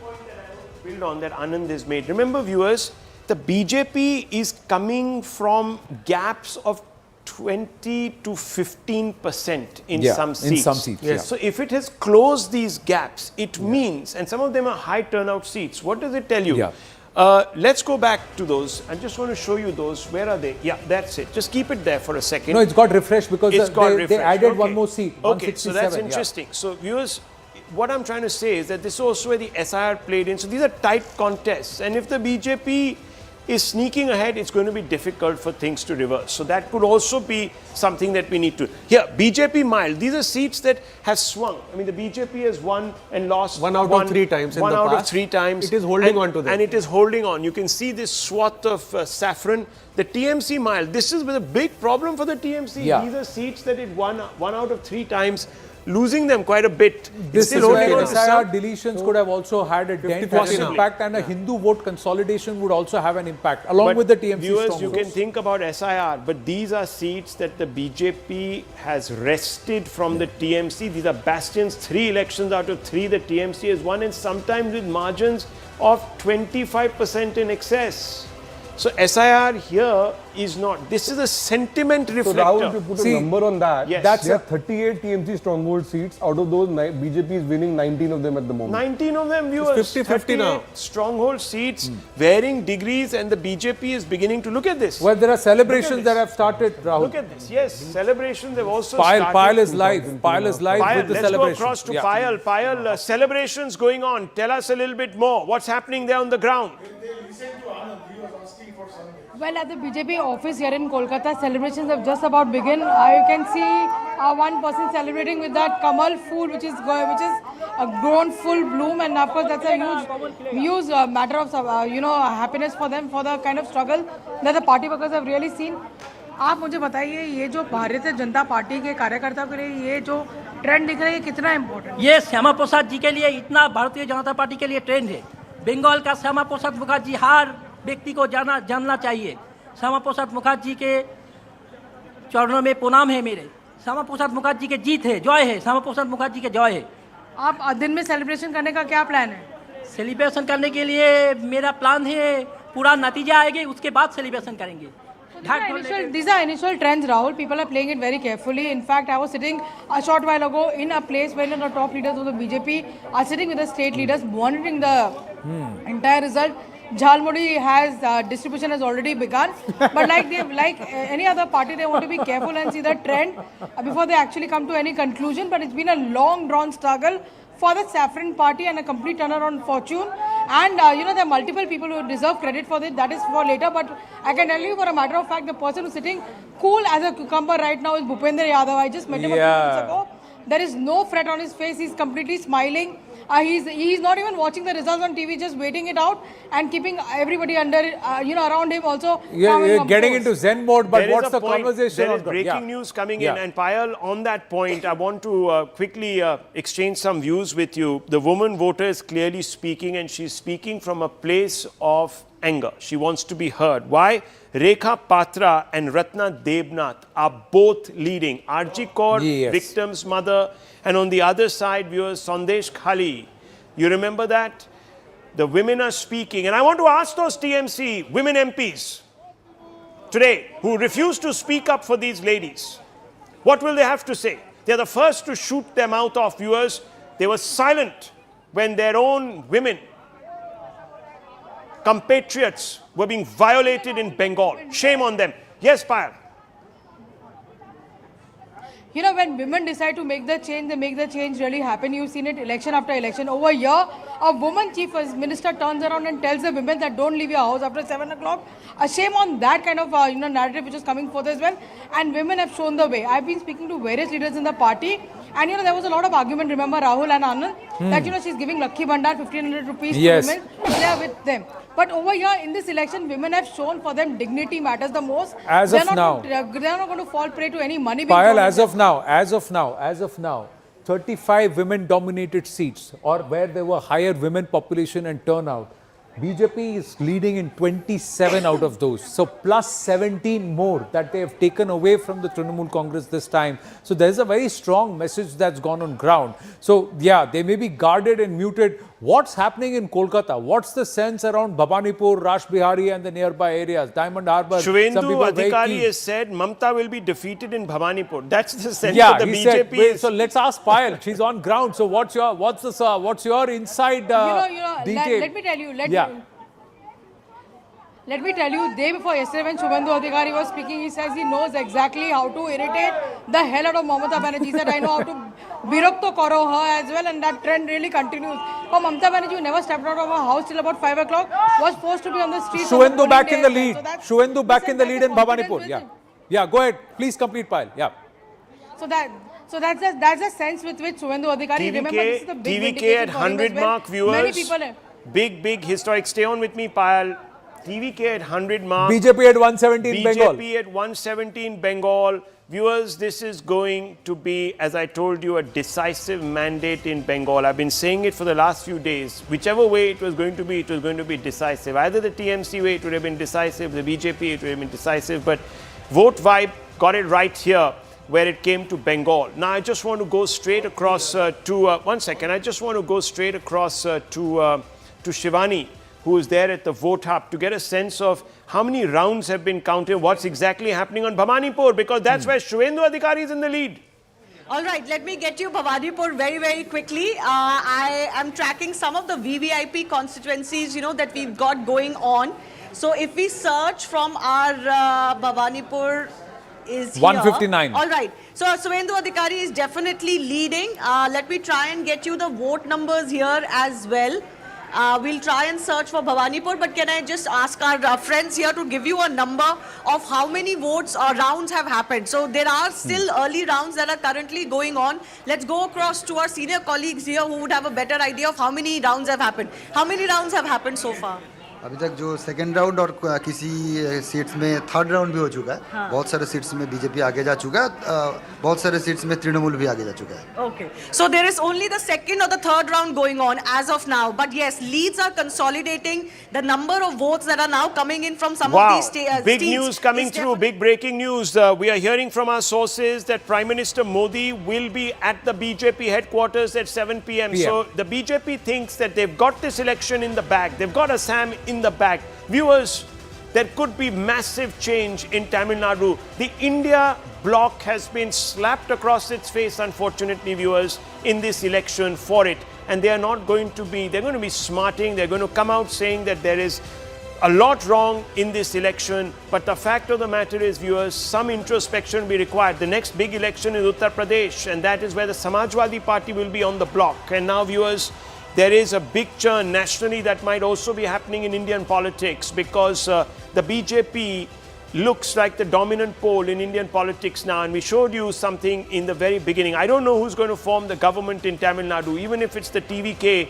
it's certainly not going to be the DMK. And if that is the case, viewers, then the India bloc is absolutely not just decimated resurgent in a sense that you get about 80% or 82%? 82% of all of Bharat then comes somewhere directly or indirectly with the BJP's governance and rule and under the ambit of the NDA. But viewers, more importantly, this 171 here and the Assam tally as of now that we are showing is 126 means on both sides of the border. You have strong BJP governments which can now press towards securing that border far more strongly. Banga, Kalinga. Yes. Think of it. Anga, Banga, Banga, Kalinga and the northeast. Correct. And there is also this story that there is a history to this. For more than 700 to 750 years, Bengal for the first time will see a totally Hindu elected government and governance that will happen as of now. Now that's a story that's going to be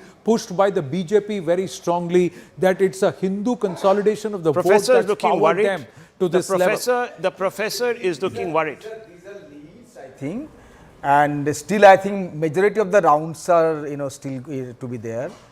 I do believe that after 2 p.m. you will get some clarity. What is making you hopeful, Professor? Where is this I lead still going to believe reverse? that there should be turnaround after around 1 p.m. or so, and TMC should go up to 160. And that so was hang on, the, just a minute insight. now. Just a minute. So Otherwise, you're saying, it's all about SIR. Nothing so, else. Professor, so you're saying If that there's going to be a these trends are turnaround. to hold, the election is all about SIR. There are 35 lakh voters. That's it. The BJP has BJP has breached into 79 of your stronghold. Voters. The Okay, BJP one minute, has breached just a minute, just a 79 minute. of your I want to strongholds. challenge this gentleman on his math. Professor Sahab, 35 lakh voters, you're saying. Amitabh ji, 35 lakh voters is how much percent of the overall voting population of Bengal? It is perhaps doesn't matter. about 0.5%. If you look at the, No? I think he made the good calculations. Would Even it in be- Kolkata, no. just Would it go be to the 5%? statistics. Would it be 5%? How much is it? 13% of the voters. Of the voting. It will be 5%. It's Yeah. 5%. Now, viewers, The 5% what is the is BJP's huge. vote share? What This is BJP's 5% vote is share? huge. That's no, exactly 1 minute, BJP sir. is getting. You are thinking that these are only BJP voters. Make up your mind. That's what, yeah. And only TMC That's what voters. BJP is You getting. said BJP is they've getting deleted around half of the 5-6% votes. extra. You said TMC.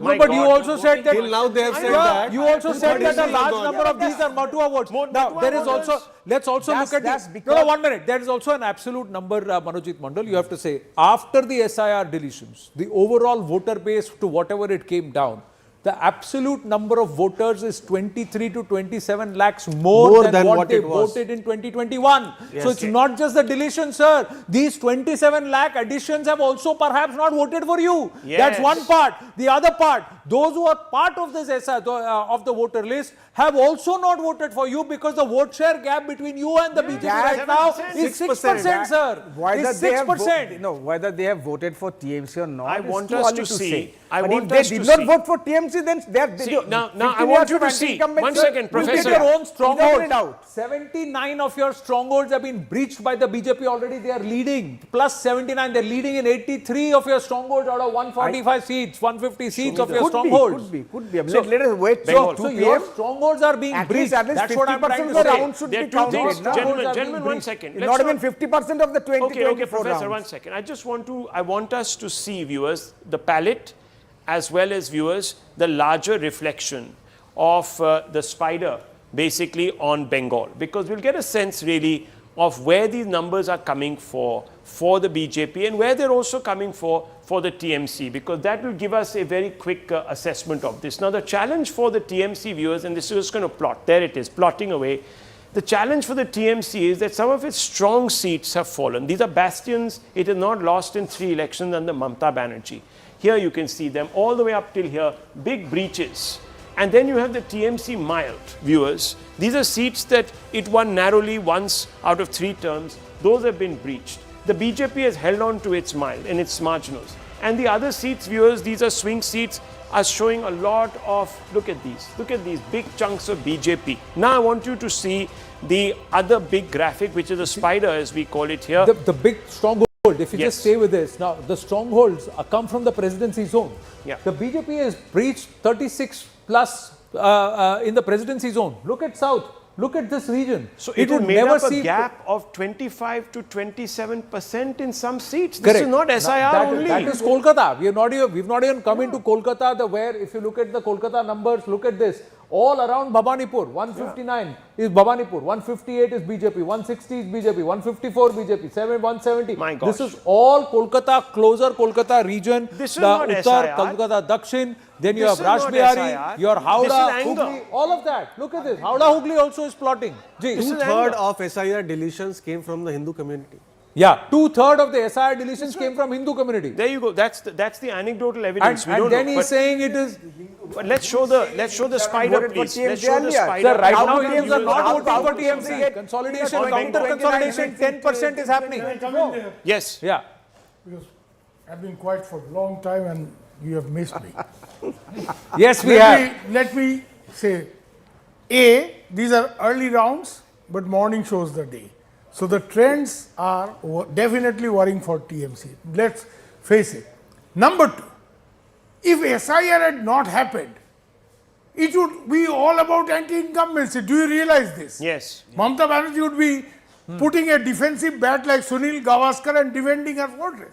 SIR gave her something to talk about, to turn it round, Bengal versus Delhi and all that More stuff. like Jeffrey Without SIR, Mamata Banerjee would be purely fighting a defensive No, battle. sir. Yes. Without SIR, So which means Mamata Banerjee would that have the still tally held would have on been to much those lower. chappa votes, 57 lakh of those votes which Very were good deleted, point. which were wrong. Very Those good votes point. should not have been part of the voter list. So, wonder how many elections she has won because of those votes which are not supposed to be polled at all. You are saying So- 35 lakhs have applied for their re-entry. Are they fake voters? 35 lakhs? I'm taking 35 lakhs. Are you numbers saying all not those applied. 35 lakh voters are Trinamool Congress voters? Are you saying all those 35 lakh voters are Trinamool Congress? Are you saying all those 35 lakh voters are genuine voters? How many numbers, sir? 1492. 1492 out of a total base of 6.8 crore. That's the error margin that's been okayed by the Anand, lot of I am these asking fake you, voters sir, ran away. 27 lakh Those who voters appealed are additional not have fake voted voters. this time. they're They not. also have not They're voted for the But they're Trinamool. not all TMC voters either. Let's No, not be a lot of fake ludicrous. voters, they ran back to Bangladesh. Okay, after once, the no, SIR come on, started. come on, Correct. that's- So But that those who cleanup have was appealed required. are not fake voters. But Yes. Shubirda, Yes. please understand, despite her rabble rousing and doing everything about SIR, the voter has seen Yes. past No, that. there is a The problem. voter has Problem. seen past Okay, that. one second, I one am second. only saying that Let's- without SIR, she would not have an issue to fight. Okay, one It second. would be just defensive. That's right. She would be defensive. She would be like Jeffrey Boycott, not even Sunil Gavaskar. Let me just very quickly show you, viewers, this very important victory vector. This is, viewers, where basically the seats are coming from for everybody. So here they are in the Muslim, there are about 71 Muslim majority seats or influential seats where the Muslim population is above 30 More than 30%. Yeah, more than 50% also we've plotted, they're but that is also, more than of course, 30%. More than 30%. So here, viewers, you have a situation where the TMC and the BJP has picked up seats here. It's In showing fact, leads on even in 21. greater than 50%, Rahul, they have Yeah. picked up 8 seats. There they BJP's picked up seats. 8 seats. So what plus does 8 this seats. explain? This explains, viewers, and these were some of the seats where the turnout was also When I high. say leads. What does this? What does this explain, viewers? These leads explain that there's been a counter-Hindu consolidation, which is what is running through this election. This is a thread. The urban seats. This is the BJP today is actually the party of urban aspiration. It is in these 60 seats. Plus the 30. TMC, yeah, it is plus 30. It's got 41 leads there. Plus 30. You were doing. Calls me leftist. I am not leftist, but I am a supporter of Buddhadev Bhattacharya because he tried to bring industry to Bengal. Yes. He said, "Do it now." Do it now. I am a supporter of Buddhadev Bhattacharya, Absolutely. not Jyoti Basu. You're right. You are So supporter of bringing back industrialization Of course. and the अरे Shilpo हमारा back. बच्चा लोग के लिए कुछ तो रख के Done. जाना है. Good point. Done. Good point. Abhi The Gurkha has spoken, viewers. Agree, Now, disagree. 129, and the Gurkha always Phase speaks 2. straight. 129 phase Sorry, 2, I raised viewers. my voice because otherwise. Good, you good. don't No, sir, give this me is a chance. democracy. Everyone must raise So their I have voice to to be be heard. classical Bengali. Raise the Please, voice. please. No, go. Be classical, sir. Be neoclassical. The neoclassical Bengali is sitting next to you on your left. Neoclassical sitting next to you. Neoclassical. Okay, 1 second. Phase 2, viewers. 129 seats. Yes, Anand. 53. Phase 2 plus 53, Rahul. There you go. Plus 53. That's putting the And number of here, leads at 70 for the BJP. At New Matrix, we had very clearly said that the BJP has to gain 50 seats at least.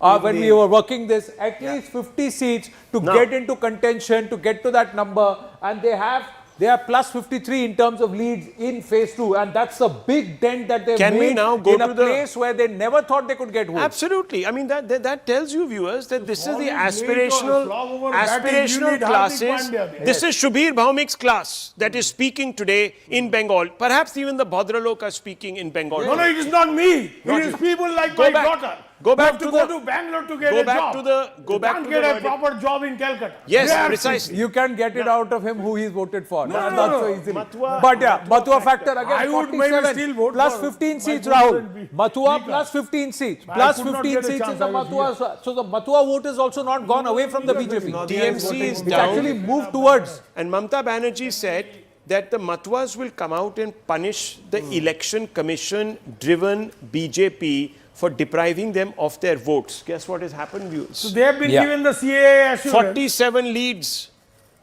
TMC is Plus 29. 15. They're up Gain of 15. The 15. BJP is up 15 from the last time around. Rural seats. So- Rural seats, viewers, 89. 89 leads for the BJP, the TMC at 63. There's a huge Rural gap between them. Rural Bengal is 156. plus 53 seats, Rahul. Plus Plus 53 53 seats, viewers. Rural Bengal in favor of the BJP. You know why? And this is the shift. Look at this. Anand- This area. And also, it crosses phase 1 and phase 2. And you know why, viewers? I'll tell you why. Abhijit, you know why? Because of cut money. Yes. It's the poorest of the poor who are not getting Syndicate their and welfare. cut money. People are coming up to them and saying, we'll give you what you want, we'll give you what you deserve, but you have to pay us. Is this right? Yeah, see, Rahul, for BJP, Bengal used to be an anomaly. Usually, BJP we have seen in other states, in urban areas it does very well. In Bengal, it used to do very well in the rural areas and underperform in the urban areas. Presidency was just a trickle last time. Yeah. But this time it's breaching cut money, etc., etc. But I still, when I speaking to a lot of people there, I get the feeling that women's security has been a huge emotive issue. Okay. It's been an Women's emotive security. issue Let's that have a has look. breached Lokhir Bhandar and other And who things, I feel. viewers, who had got it right almost to the last seat, phase 1, 110, Amit Shah said, we'll get about 110 seats out of 105 पे आके वो 152. रुकेगा sir phase 1. That's 104 already. That's 104 already for the Another BJP. thing, Let's SC have a reserved look. seats. Yes. Now, if you look at the SC reserved seats, again the BJP has gained 8 seats from the last time around out of 66, and it's pinched those 8 straight away from the Trinamool. Even in the tribal region, just quickly go back to the tribal region and look at the ST reserved seats. Among the tribals also, the ST reserved seats also, the BJP has taken the 9 seats as the Trinamool had the last time around, taken away all. So it's swept the tribal belt. It's actually swept this entire tribal belt that borders Jharkhand, Odisha, and and also up towards the north in phase 1. So they've swept the tribal belt. Quickly just showing you in terms of the presidency zone, SIR deletions. Let's look at the SIR deletions, how the BJP has performed. Areas which are impacted by SIR deletions, 13 seats.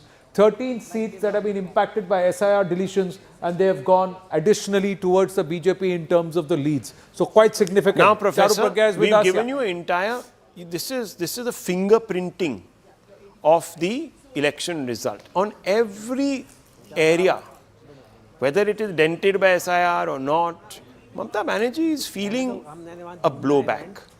These are angry voters. 15 years of anti-incumbency has to be there. I mean, without any shade of doubt. Why? But my point is very simple. Mamata model. One second, let me ask you. You have been constantly raging on national TV that the Modi model is insensitive model, divisive model.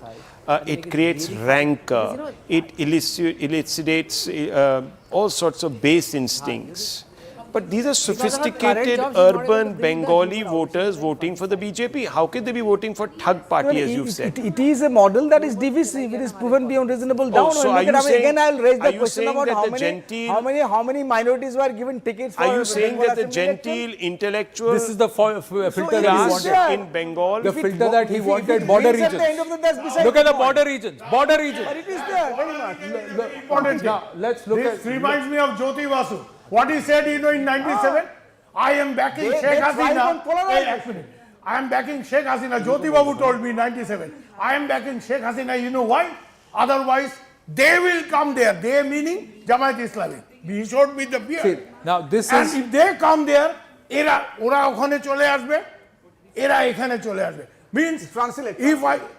If I don't back Sheikh Hasina and Sheikh Hasina does not remain in power, the beards, meaning Muslim fundamentalists will come there. If they come there, ওরা ওখানে চলে আসবে, তো এরা এখানে চলে আসবে. The Hindus will have to flee. Now, well, look, there was the recently conducted elections, concluded elections in Bangladesh. The Jamaat actually won all these seats along the border. True. And this was a story in itself because everybody got worried. Now look what's happened. There is a consolidation, counter consolidation that's being witnessed because there are 9 seats additionally that have gone to the BJP from the Trinamool. Can I make a small they've point gone up here? to 25 seats. Yeah. On these seats, viewers, a large number of seats saw lesser turnout, net, than the state average. So even though there was lesser turnout, it appears that the BJP has snatched. But that lesser turnout was not that it was an 8-10% lesser turnout, 1-2% over than the state average. So it was not that. Plus, this region also saw a lot of deletions.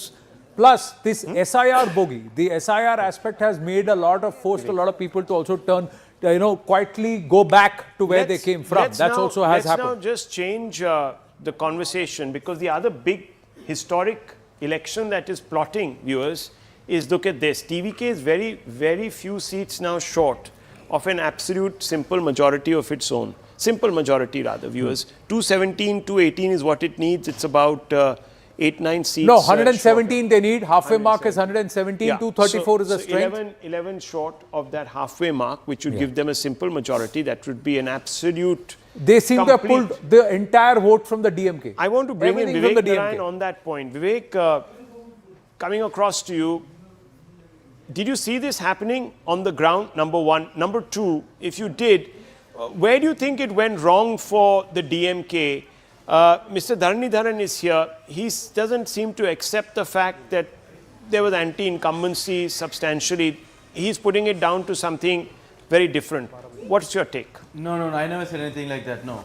Well, a post-facto analysis of whether there was any anti-incumbency is immaterial now because this Vijay Yatra is something that 99% of pundits, me included, journalists who travel some bit, could not gauge that this could be this big a tsunami. I mean, yes, there was an undercurrent, there was an anger with the existing system, but it would manifest with this strength that he would cross 100 is unforeseen. It's a historic mandate, Rahul. I mean, even looking at details of caste, of freebies, nothing seems to have worked for people who gave an 8,000 rupee chit, people giving cash in the hands of people. Well, the cash seems to have been taken, as doctor said in the morning.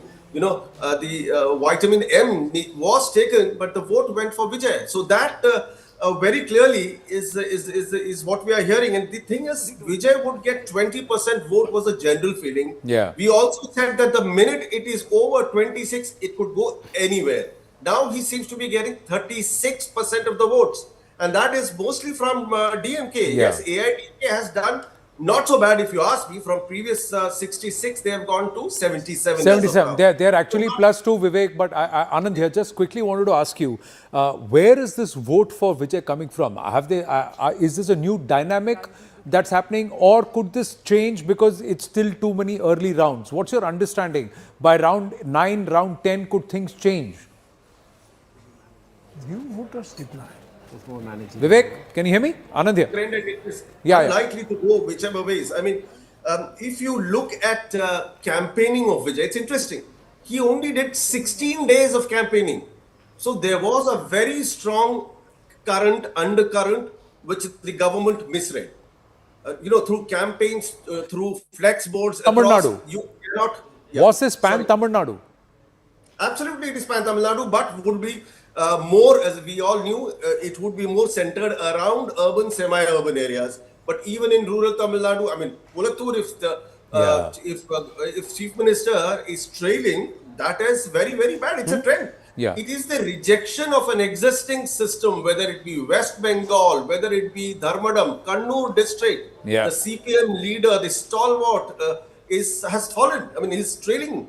If that is happening, and if MK Stalin is trailing, it just tells you that let's not get ahead of ourselves. Respect the mandate of the people. They may not tell you whom they are voting for. They may be taking the monies. But if Pinarayi Vijayan is following, if MK Stalin is following, it tells you a story. No, but how is it that the DMK could not read this on ground, or nobody read this on ground, is something that everybody is asking. The other thing is, who is the person who's orchestrated this? Is it because that Vijay has been in the scenario since 2021, quietly using his fan base, his mandram, his group? He skipped 2024. Was he consolidating quietly on ground, which nobody read? Or is this just that they don't want any of the DMK, ADMK anymore? It's a Punjab-like situation where the AAP wins everything that it takes, wherever it contests. Exactly. That's what I said earlier also, Anand. It's just that there is a beacon. There is a ray of hope coming from Vijay. A couple of people whom I spoke with were telling me even today morning that Vijay will win. Why? Because he will make sure that that alcohol is not sold. The TASMAC shops are now more open. They have also said this ganja menace, this drug menace that is in and around urban, semi-urban areas around Chennai's beaches. Well, that will all go when Vijay comes. Vijay never said that he's going to shut down alcohol shops. He never said that he's going to stop this. But there is, as I said, there is a hope. There is a rejection of the so-called Dravidian model.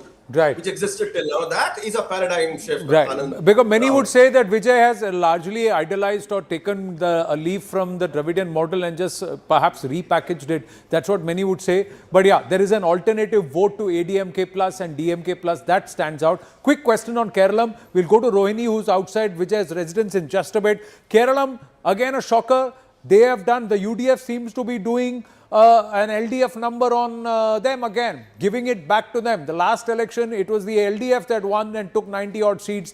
Again, now UDF leading on 95. Well, not too much of a shock in Kerala, but yes, unexpected, especially for Pinarayi Vijayan. I mean, he had become so tall, so big. Indirectly, I would say it's a blessing for the Communist Party. If one more time Pinarayi Vijayan would come, CPM would have been completely cleaned. And now, let me tell you, one thing that we all have missed in this entire context is now it's a communist Mukta Bharat. There is no Communist Party existing anywhere in India. This was not true. There was always a Tripura, there was always a West Bengal, there was always a Kerala. So now, you don't see an ideology existing at all. No. That is something everybody will contest. They'll say political party is not there, but the movement is still around. So that will be the argument that the left may be politically dead and also Naxali dead, but they are still there as far as a movement is concerned, as an overall movement is concerned. Rohini joining us from Vijay's residence. What's the mood there, Rohini? Well, right now I'm outside the TVK party office and there is still a lot of supporters that need to come. But those who have been coming in, the only thing they've been doing is basically speaking to the media and saying that they are with Vijay. It's very important, especially because we don't go by this calm, what we're seeing the calmness here. Because right now you're going to expect droves and droves of the TVK followers to come in. See, it is important to understand. I remember this when I had spoken to Rahul after I came back from my trip across Tamil Nadu, that many of them said expect a Balin Shah kind of Gen Z kind of revolution in Tamil Nadu. And well, this is what we're possibly the numbers are also showing right now. And it's quite interesting as well because we've seen now what he has promised to people in terms of education, in terms of security for women, in terms of how children will be also taken care of. You know, he connected not just with women, but was his not Gen just Z with the youth, but he also used was his Gen Z base so big? Somebody who's come from Malaysia, all the way from Malaysia to come here because he loves Vijay. So you were not able to vote for him, but you're here all the way because of your love for him. Well, a very quick point, one second, a very quick point that we should introduce here. Look, we can talk about anti-incumbency in Tamil Nadu and this, that, the other, but just look at this. This is an epical moment in Tamil Nadu, viewers. This is a person who has come from absolutely nowhere, no political run-up, no organization, nothing, viewers. For a very long time, for a very, very long time. No, one second, please. We can be dismissive of all of this, but this man has completely reordered Indian politics at one level. Forget just Tamil Nadu, because there will be so many startups that will emerge from here. There will be other people who want to challenge the status quo, and it becomes more incumbent upon parties in power, especially the NDA, etc., to really put their ears very close to the ground. And on that point, I want to bring in Mr. Chetan Bhagat on this. Vijay coming in, whether he ends up 2 short or 3 over, this is remarkable. Yeah. This is absolutely path-breaking. The last this happened was NTR, came nothing from nowhere, swept a state, established a movement, led it, and then passed on the crown. This is completely unprecedented. And it's a place where, like, the BJP has been trying, for example, like with Annamalai, they really tried. But here comes a guy, seemingly out of nowhere, until like a few days back, like even on the exit polls day, only one, I think, agency said it. It's just unbelievable what has happened. Yeah. And I think this also shows that there is place for change in this country still. It's not like, oh, you know, now the BJP has all the unfair advantage, nobody can win. Then why did this happen? And why did BJP not win? I mean, so this much is history. I mean, did Annamalai lack resources? I mean, he had the whole national government behind him. Yes, sir. No, I think it's not about resources. It is about saying, no, we don't believe the existing institutions establishment. And I think if I have to speak, it also has to do with AI coming in, people in IT losing jobs, or people out of engineering not finding job. I think that helped. But Vijay why Vijay? But there are also a large number of establishment. No, so yes. people Somebody are tapped into that anger, that one underlying by one. anger, and Stick to also this. appeal to them. But is the Gen Z so big? Is the Gen Z movement in Tamil Nadu so big that this could be an election defined by the Gen Z thought process? Tamil Nadu has highest internet penetration in the country. Yeah. 95%. Just one second. You know, just 1 second, one by one, please. Yes, I just want to ask you, Dr. Aman. Let's, forget the math for a moment. Let's look at the monumentality of this. Let's bring back that graphic. That's very interesting. Now, I want to ask you this. You have a point of break here. Yes, you might say that Tamil Nadu, GSDP, etc., strong, but on large number of indicators, it's not doing so well. If you really scratch under the surface, this is also a rejection, perhaps, of that tired dynastism. What is it? Yeah, but I think there are 2 things here. Yeah. One, 99.9% of us didn't see it coming, me included. We did think that Vijay would get votes, would get 20% vote share, but certainly not going to win significant number of seats. Now, second part is, if this trend holds and the Chief Minister is trailing, Chief Minister's son is trailing, Deputy Chief Minister, and a whole lot of ministers are trailing to complete political novices, people who probably, some of them who entered politics for the first time a few weeks ago. Yeah. So this is a complete shocker. I mean, there's no comparison that I know people bring in AAP and all that. AAP is not. No. AAP fought in 2017. Just allow me to. So, Sumant Smita, just give me 30 seconds. 2024, when Annamalai went down on the ground and when he said that the BJP will mount a campaign on its own, he put in the hard yards for more than 9.5 months to a year, but of the Padyatra and all that. That was the seeding, sir. And at that time, there were people who flew down from the US, from Singapore, from London, from different parts of the world to try and back a campaign which said there will be an alternative to the current parties. That's what the thought process was. Yeah. What Vijay has done, and I'm telling you, people very close to Vijay have come out and said they were influenced by Annamalai and he got confident. He didn't get into 2024. It was what Annamalai and the BJP achieved on their own in 2024 that actually gave him the confidence that he can mount this on his own. And that's what happened. The idea whose time has come, the people were ripe to look beyond the current options for a new option, hoping that that person will come up and deliver the goods. Now, if this stays, and if Vijay is the next Chief Minister of Tamil Nadu, he will have to do 5 times better than Arvind Kejriwal, because Kejriwal has disappointed Delhi and his team has disappointed Punjab. So he can't go that way. So he's got to really take Tamil Nadu in a direction where people will be assured that moving away from 2 set combinations and parties is the right option. So one that's second, the right there is part. a break. That's important. Let's look at these talking points. There is a break in a duopoly there, the Dravidian duopoly. That's the first thing. Second, you have a situation where you have a complete political outsider coming out with what is known as a very simple message. That look, these dynasts have done you in. They are not raising the bar aspirationally. Give me a chance. Smita Prakash, 2 things. We've got to start I tracking this. completely agree with you that the duopoly is smashed to a large extent. But like your reporter was saying about the Gen Z movement, Gen Z movement in India, or the moment in India, is significantly different from everybody else. It's not agitational politics that has won. It's not Aam Aadmi Party style. It is not Nepal. It's not Dhaka. It's not Bangladesh. This is completely through the ballot. It is not upsetting the apple cart to such an extent, because if you see, even though it is a post-Dravidian model, it's a nouveau Dravidian model. It's not so far from the DMK in its ideology. Closer to it, but aspirational Tamil Nadu talks about young voters. It talks about tired old ideas where But you're let just me also say, futile. Sanatan is malaria, Sanatan is virus. Don't want to get into it. Let's talk about bringing it as the IT hub of the country. It's already there. I'm not saying it's not there. But what I'm saying is it's an aspirational Tamilian who does not want this baggage of that Dravidian past. It wants but it is also largely, Smita Prakash, personality-led. Personality. You see, you have a personality now around which, so people haven't really looked at... Is he going to form the government on his own? He might. He might. The answer is we no. don't know. Then hang on. Professor, hold your horses. Look at the numbers. Interesting. Yes. That the ADMK has climbed within 21 seats of the TVK. So the ADMK has climbed to 80 seats. Now this is the dynamic which I want all of us to consider as we go up the rounds, viewers.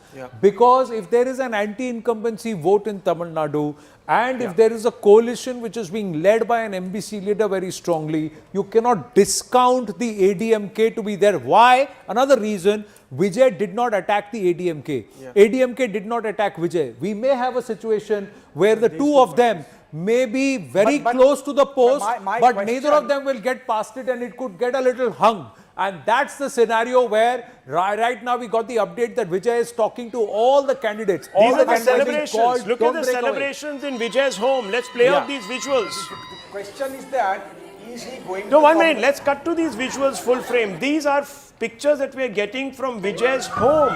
Inside his home. Let's open these pictures. Let's open these pictures. Let's show the viewer these pictures. These are big pictures coming in. This is Vijay's house. This is Vijay's father's ex-post. Let's put that out. I just want to go up to the wall. These are his immediate family members. This is joy. This is joy, viewers. This is unabashed joy. This is Vijay's father. He's coming right out there. This is the scene. This is completely unprecedented. Absolutely unprecedented.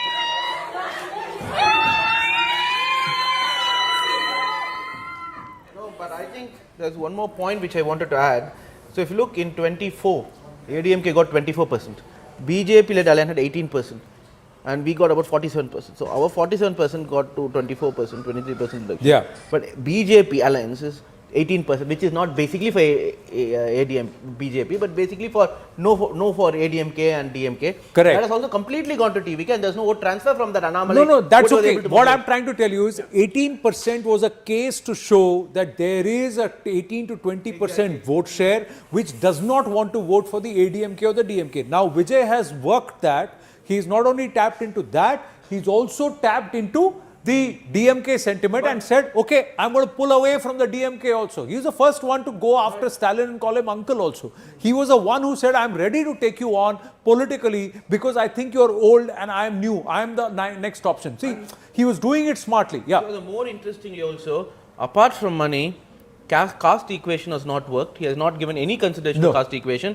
No grassroots mobilization whatsoever. So constituencies, which for example in Salem, which were reserved for 1 year, he gave it to a minority, not the Gounder, for example. And where suppose a Gounder should contest, he gave it to a Pilaiman. Or where supposed to be, for example, a constituency where Muslim has never contested, he has given a Muslim and Muslim is winning. In a primary Muslim constituency, he has given a Brahmin a seat. So it's completely, nothing has worked. No. What he's done is he's turned everything on their table. There was a degree of arrogance going into this election, sir, from your side. Please, no, I'm being fair here. I'm just making an observation here. Why are you calling me to be arrogant now?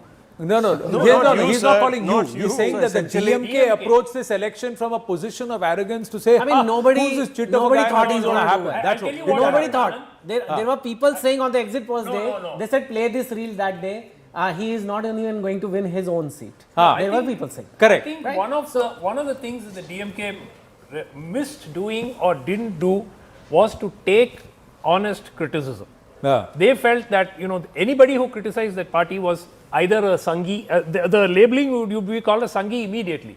So Go that to was media. one yeah, but I mean, but also they controlled the media in Tamil Nadu. So the point was everyone said DMK will win. You had 6 exit polls which said DMK will win. So they got carried away by CNN News that 18. particular- CNN News 18 did not say DMK will win. Yeah. We believe not from today, March 30th. And March nor did 30th. we say that Vijay will not get any traction. Vijay was credited with about 18 to 20% vote share. This much of seats for DMK. No, one. but this no one. See, No, in fact, not DMK. no It's exit the- it's poll. a- Yes. There is slowly Yes. there is some correction which will happen as Nobody the rounds will predicted go that up. they will be And absolutely out somewhere of one contention. believes Yeah. that the TVK will I be think around that was 100, the important 105 thing. seats in this current Anand, scenario. And five- the ADMK may But get then stronger. Five Yeah. or 6 polls Yeah. predicted Only 3-4 that rounds have the been AIA done. DMK will be out of contention. Right. Some said, Pradeep Gupta even said 22, 23 seats. Yeah. Conversely, not a single poll, opinion poll or exit poll said DMK would be in 3rd place. Not one. Nobody said DMK will Nobody be third said. place. Nobody said that. But they, I agree. But yeah. on March 30th, when we did the second opinion poll tracker, we had said that DMK is not going to form the government, and you are aware of the controversy and the toolkits which sort of were there was a behind huge, us. See, there was Correct. That is number one. Correct. Number two, we always said that there is huge anti-incumbency. Who will take benefit of this anti-incumbency is we thought that it is likely to be AIADMK which will take the benefit. I think of I think what C. Joseph Vijay has done as a leader, one, he has done the groundwork because he's been at it with his fan club and his grouping, trying to figure out the groundwork, lay the groundwork quietly via the fan club since 2021. He's been doing it for a while. He stepped away from 2024 because the timing was not right. Now, despite being thwarted so much, I think the people have turned around and said, how much are you going to bottle up a person? How much are you going to wring it out into a person, and how much are you going to stop a person from growing? Let me just go ahead and do. And then, like Selam Dharnidharan has observed, he's thrown away the dynamic. He said, vote for me if you believe in me. How does it matter what the caste of the candidate, the religion of the candidate, or the background of the candidate is? Break those lines and come out and vote. And somewhere that if that's happened, Chetan, it's a story in itself. That is where I know it's not the AAP situation, but it's very similar in that way. At that time also the same thing happened. At that time also the AAP took votes from the Congress and finally ended up making government with the Congress. Here also that is a possibility, which will be ridiculous at one level, and I don't think they're but interestingly, TVK has not pinched votes from the ADMK. Look, let's be... And they've kept it TVK same. has pinched everything from the DMK. Let's be very They pinched fair. everything from the DMK. Yeah. Let's be very fair. Large number of people missed the Vijay factor. Yeah, they did. But one thing behind you, I think the Bengal number is 184. Yes, That's phenomenal for the BJP. So that is also remarkable that the BJP is really coursed ahead. But Hemanta just is 96. look Hemanta at is this 96 in number. Assam. This is where the suspense, viewers, is still really up there. Why? Because we don't know how close the TVK will get to that halfway mark. That halfway mark is now about 10 seats away from 12 seats. 12 seats away from the TVK, viewers. That means that it is within closing distance. Remember, still about 6 or 7 rounds of polling have taken place in Tamil Nadu. We're going to check a little bit with Shivani to get that exact round count. But 105 fresh mandate, literally, these 105 seats have voted for people they don't perhaps even know their names of, perhaps never even knew about them. They have voted. This is phenomenal. And on this side, viewers, is West Bengal. And look at West Bengal, viewers. History is being rewritten. You've had 25 years of left rule. You have 15 years of Mamata Raj. Whole 2 generations of people in Bengal have never seen any other alternative apart from the left and Mamata Di. And now, viewers, you have the BJP, the saffron surge. Many people will say, oh, this is random polarization, this is SIR. This is not SIR, viewers. This is a mandate for change. And that change, the crown has now fallen on the BJP's head. And you can see those numbers, viewers, 184. It's an absolute. The TMC has only 82 short seats because of Muslim vote. It is perilously close to becoming a party only supported by one community, viewers. What does this tell you? And it also is a challenge because the BJP will have to also work with other communities as it gets bigger. But Anga, Banga and Kalinga, viewers, including the Northeast Assam, all now under the saffron sweep. This is a BJP that after 2024 Lok Sabha is not looking back, it is only looking forward. And Anand, the numbers are telling you a story. Let's give it a bit. I'm just quickly taking you to Tamil Nadu. Right now, all the seats that the TVK has won is from the DMK. So naturally, if it is hung and if it gets, they're not neither, nobody. Yeah. They are doing extremely well in the Kongu belt as well. The TVK is leading in Coimbatore North, they are leading in Gaundapalayam, they are leading in Singanallur. All of these are hardcore ADMK seats. But they're hardcore ADMK seats, but the last time the DMK won it. Yeah. The DMK won it the last time around. That's what I think. Mr. Jay Panda is with us. Namaste Jay Panda ji. Rahul and me here this morning doing the election coverage. First up, I think congratulations are in order for Assam and Bengal. But we would like you to, we'd like to pick your brains on what's happening in Tamil Nadu. I'm afraid I have been entirely focused in Assam as the BJP campaign in charge here for the last 4 months. I can see that we have a tremendous response from the people in all over the country, in Bengal, even in Tamil Nadu. There's been a major turnaround in the politics there, but I'm afraid I'm really only focused on Assam now. So the 96 that your leads that you have plus 23 from last time, very close to what the projections were, about 95 seats. How would you look at it, and how much would you credit the delimitation exercise for the same? Well, first of all, remember that 10 years ago, it used to be said that the BJP would never win Assam. We won 2 elections very comfortably, and there was no issue of delimitation. Now, this is the 3rd time we have won. And there is a sweeping difference. I would like to say this. This is the argument of losers. When they win, they don't have a problem with the EVM or with the Election Commission or with delimitation. Only when they lose, they suddenly start having a problem with all of these issues. Delimitation has been happening for decades. The rules are the same. The provisions and the parameters are the same. So that has nothing to do with it. What, on the other hand, they should be really focusing on is Prime Minister Modi has visited the Northeast and Assam 80 times as Prime Minister. Compare that with his predecessor, who actually represented Assam in the Rajya Sabha, who only came 10 times. Don't you think that has something to do with it? Let me ask you, Mr. Panda, many people are looking at this as a natural continuity of BJP expanding into new geographies. The challenge will, of course, also be to include people that it encounters in these new geographies. Do you see that being easily achieved and bridged? There is no issue there at all. The only challenge is that there is a committed section of narrative builders who try to portray and misrepresent the BJP in a certain manner. The reality is that if you look at the Modi government's slogan of Sabka Saath, Sabka Vikas, I challenge anyone to point out even a single example of discrimination against any community in the lakhs of crores of rupees of government expenditure that happens across hundreds of programs, and even in Assam. You're seeing that the BJP is gaining votes, not just in Assam. Today, we have won not just a simple majority, not just a 2/3 majority, but we are winning well over a 3/4 majority, and that's because the people have decided to continue supporting the kind of changes we are bringing about. But on the question of representation, sir, whether it's Assam or even in Bengal, where there is a significant minority population, people say that the BJP hasn't opened its doors to representation from a particular community. Do you think the time has come to perhaps address that, or is that not required, or is that just empty optics? What do you make of this? I think the proof of the pudding has to go back to the end result And the end result is, again, I will reiterate, in governance, the BJP governs with equal attitude towards all citizens of India. Nobody can ever show any discrimination.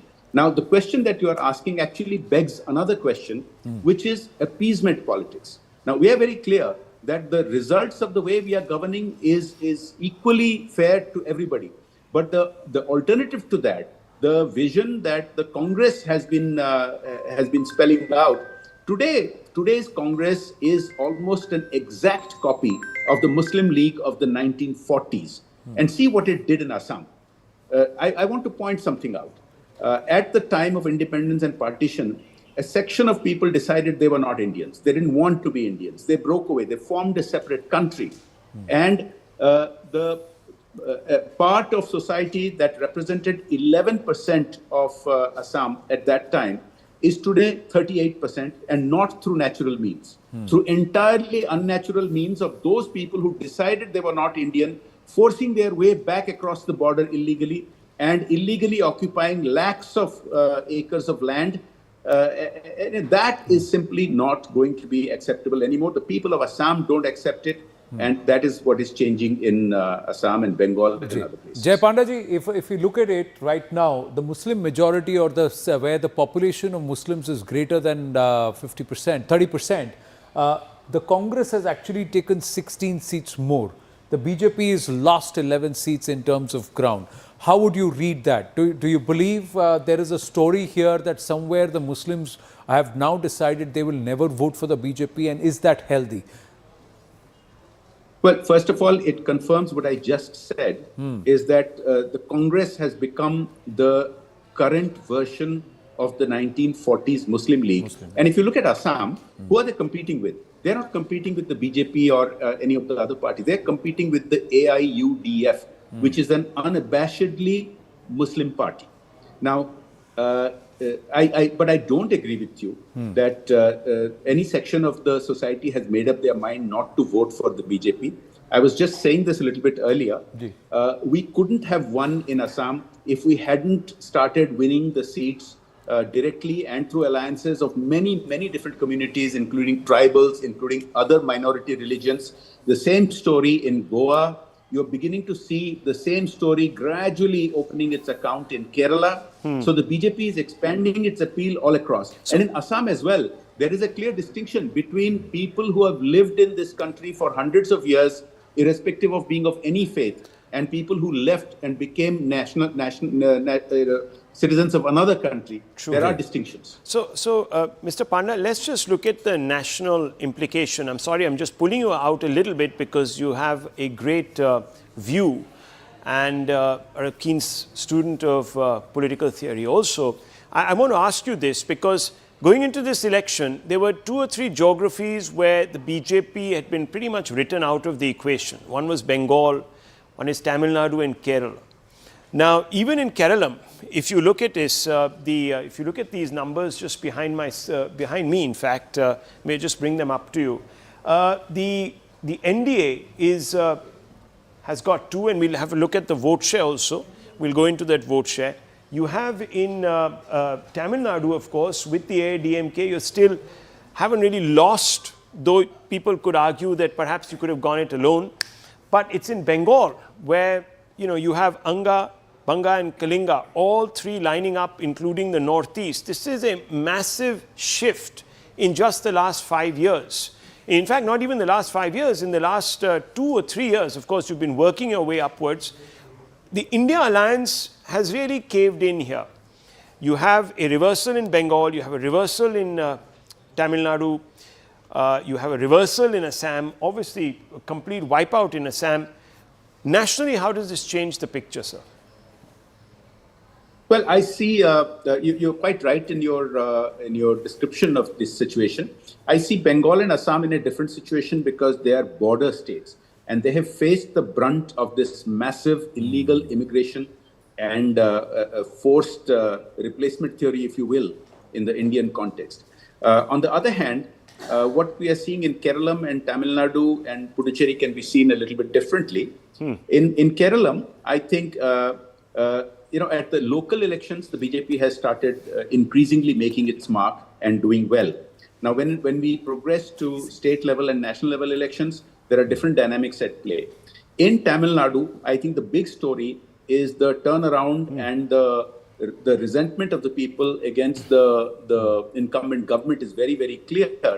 And whatever is the end result from what I can see from the trends, it's a complete turnaround and complete upset. Anand is pointing out that even in Kerala, Kerala also leads on three, which means your leads on 3 seats, and that's interesting. One in North Kerala, which has been a stronghold, one in central Kerala, and one in Thiruvananthapuram towards the south. So again, name them. So again, across Kerala, there is a footprint that also signals an increased vote share. But Jay Pandaji, you made a very interesting point. You have Assam on one side, Bengal on the other. How critical is it for national security that you have these two states right now? Resting Bengal, how critical was it? I have to say congratulations again, because the BJP right now, BJP plus in Assam, is just one short of 100 in terms of leads. But yes, sir, your thoughts on the larger point of view. I think Assam and Bengal are critical to India's national security. They have been. It's been obvious to everybody, not just experts like you in the studios, but to the common citizens on the ground who in these states have been facing the brunt of this massive, unnatural demographic change. But, it has taken a phenomenon like Prime Minister Modi to bring about this change, to build the confidence in the people that if they, there was a fear psychosis in Bengal, which you have seen. You've seen in the past 5 years how BJP workers were tortured and assaulted. And it took that confidence in the Prime Minister to bring this about. I think this is a very, very good augury of the way things are going to go in the future. Yeah, request to Smita Prakash with us, Chetan Bhagat with us, Amitabh Tiwari. We've got a whole host of guests with us in the studio. Smita Prakash of ANI wanted to ask you a question, please. Yes. Mr. Panda, both in the northeast, both in Bengal as well as in Assam, the opposition has been saying that, you've played the role, you've played on identity and polarization. And you continue to do that. The BJP continue to use that as a poll strategy. So do you think that that will continue in the other elections as well because it delivers votes for you? Look, when the Congress for decades did polarization by appeasement politics, they weren't called out as often. But I will say the following. Our policy of Sabka Saath, Sabka Vikas is real. Again, I will reiterate, you can't find a single example of any discrimination against any community, any religion, any caste. So that's on the one side. On the other side, when, what some people have described as very harsh language in some of the leaders' speeches, in Assam, for instance, let me point out, different people may have different ways of communicating. But really, it is only the law that's being implemented. When the Chief Minister here says that child marriage will simply not be allowed, what's he saying? He's saying that this is the law and the law must be implemented. And yet, some people interpret that as against a particular community because it's more prevalent in a particular community. That's not right. When the Chief Minister here says that illegals who are not Indian, who have illegally crossed in here, are illegally occupying land, will be evicted. Some people are portraying that as somehow polarizing, as somehow divisive. It's not the case at all. It's just enforcing the law of the land. So I will say this, that we will, without fear or favor, enforce the law of the land, no matter, even if some people describe it as polarization. Our governance shows that we do not polarize. Sir, congratulations. 101 leads, 28 plus seats from the last time around. So this is a double thumbs up for continuation of governance. Can I just say one small point? Mr. Panda, if I'm not mistaken, you really micromanaged Delhi, micromanaged Assam. Two important elections there for your party. So give us a little bit of an idea about now this new startup that has appeared in Tamil Nadu, the TVK Vijay. He will be CM. There's no doubt about that. He's very short. There's Ramadas, who is leading on 6. So he's not averse to supporting. The Congress has 5, the left has 5. So you can still have the Congress. And remember, Rahul Gandhi was trying to sort of forge an equation. But Mr. Panda, all of this taken together, new startup, what are we seeing here? Give us a sense of what are we seeing here. You've managed now 2 crucial elections, brought in the numbers. Of course, it's not a lone effort, and you'll be the first to say that, but you also have a new startup in Tamil Nadu. Where's this come from? How do you assess it, sir, as a thinking man? It is not a lone effort. I'm very fortunate to not just be the election in charge of Assam for a party which is in history the world's largest party, have the good fortune of having the world's most popular leader at campaigning for us, and a very dynamic double-engine government here in Assam. All of that is very, very helpful. Now, I also happened to be in charge of the party for Tamil Nadu for a few months before I was reassigned to Assam. And what I observed is, I can't speak with any great expertise because I was not there for the last 5 months or so. But this new phenomenon, this new startup that you're talking about, a lot has to do with timing apart from his own individual appeal to certain sections of people. Because you've had other stars also come in. You had Captain Vijay Kant, you had Kamala Hassan, you had others try, and it didn't quite click. The last, if I might add, you also had a new star called Annamalai who came in, and he was saying, let's go, our own way. Would you say that that is something that perhaps you might have missed a trick there, the BJP as a whole? No, I'm not going to second guess the strategies that we have taken. All our decisions are taken with great deal of considerations for many, many different factors. So in hindsight, everything is 2020. Let's not look at that. Sure. But what I would say is, one of the reasons I think you've had this situation in Tamil Nadu, apart from the anti-incumbency that the incumbent government faced, is timing. Because other star entries happened at a time when the late Jayalalitha was still around, or when the late Karunanidhi was still around. And so it had to do with the question of space. So timing is a very, very important factor that many people don't give enough credence to. No, absolutely. And congratulations yet again on a phenomenal performance in Assam. Jai Pandaji, wish you more strength. And Delhi aayenge to mithai khayenge aapse. Thank you. Thank you. Thank you. Thank you so much. Abhijit Iyer Mitra. Just a few quick points to me. When at around 11 o'clock, I would have said in the morning I was expecting 2:3 against the BJP. Right. By about 11 o'clock, I was expecting 3.5:2 for the BJP, 3.5:1.5 for the BJP, assuming that TVK at 75, 76 was BJP plus. The problem now is TVK just 5 short of a majority is no longer BJP plus. So now it is 3-2, because what has happened now is TVK would be foolish to tie up with BJP or anyone realistically unless they're much, much smaller. They will not be playing. Now, there are also 2 historic trends. Number 2 in Bengal remains number 2 for a very long time. Number 3 in Tamil Nadu always fades into oblivion. So now, if the ADMK were surprisingly, which was the only real combination that could have happened, TVK plus ADMK, if those 2 tie up, it is the best thing for the DMK at the moment because it allows the DMK to stay relevant. If not, they are going to go into. They are going to. Sorry. Let me first tell you, in a hung house, gentlemen, 1 second. In a hung house, 1 minute. In a hung house, the largest party will be called first, not the largest grouping. So can I quickly finish? I've got a few points to make. Sorry, can I just finish my points? I have a few points to make, so let me finish all of them and then everybody can come in. Okay? Next, the Supreme Court said in Bengal, let us see the margin of the victories and then we will take a call on SIR. I want to know how that is going to play out, if any of them can answer. The Kerala victory is impressive. I wasn't expecting such a huge victory. It is impressive.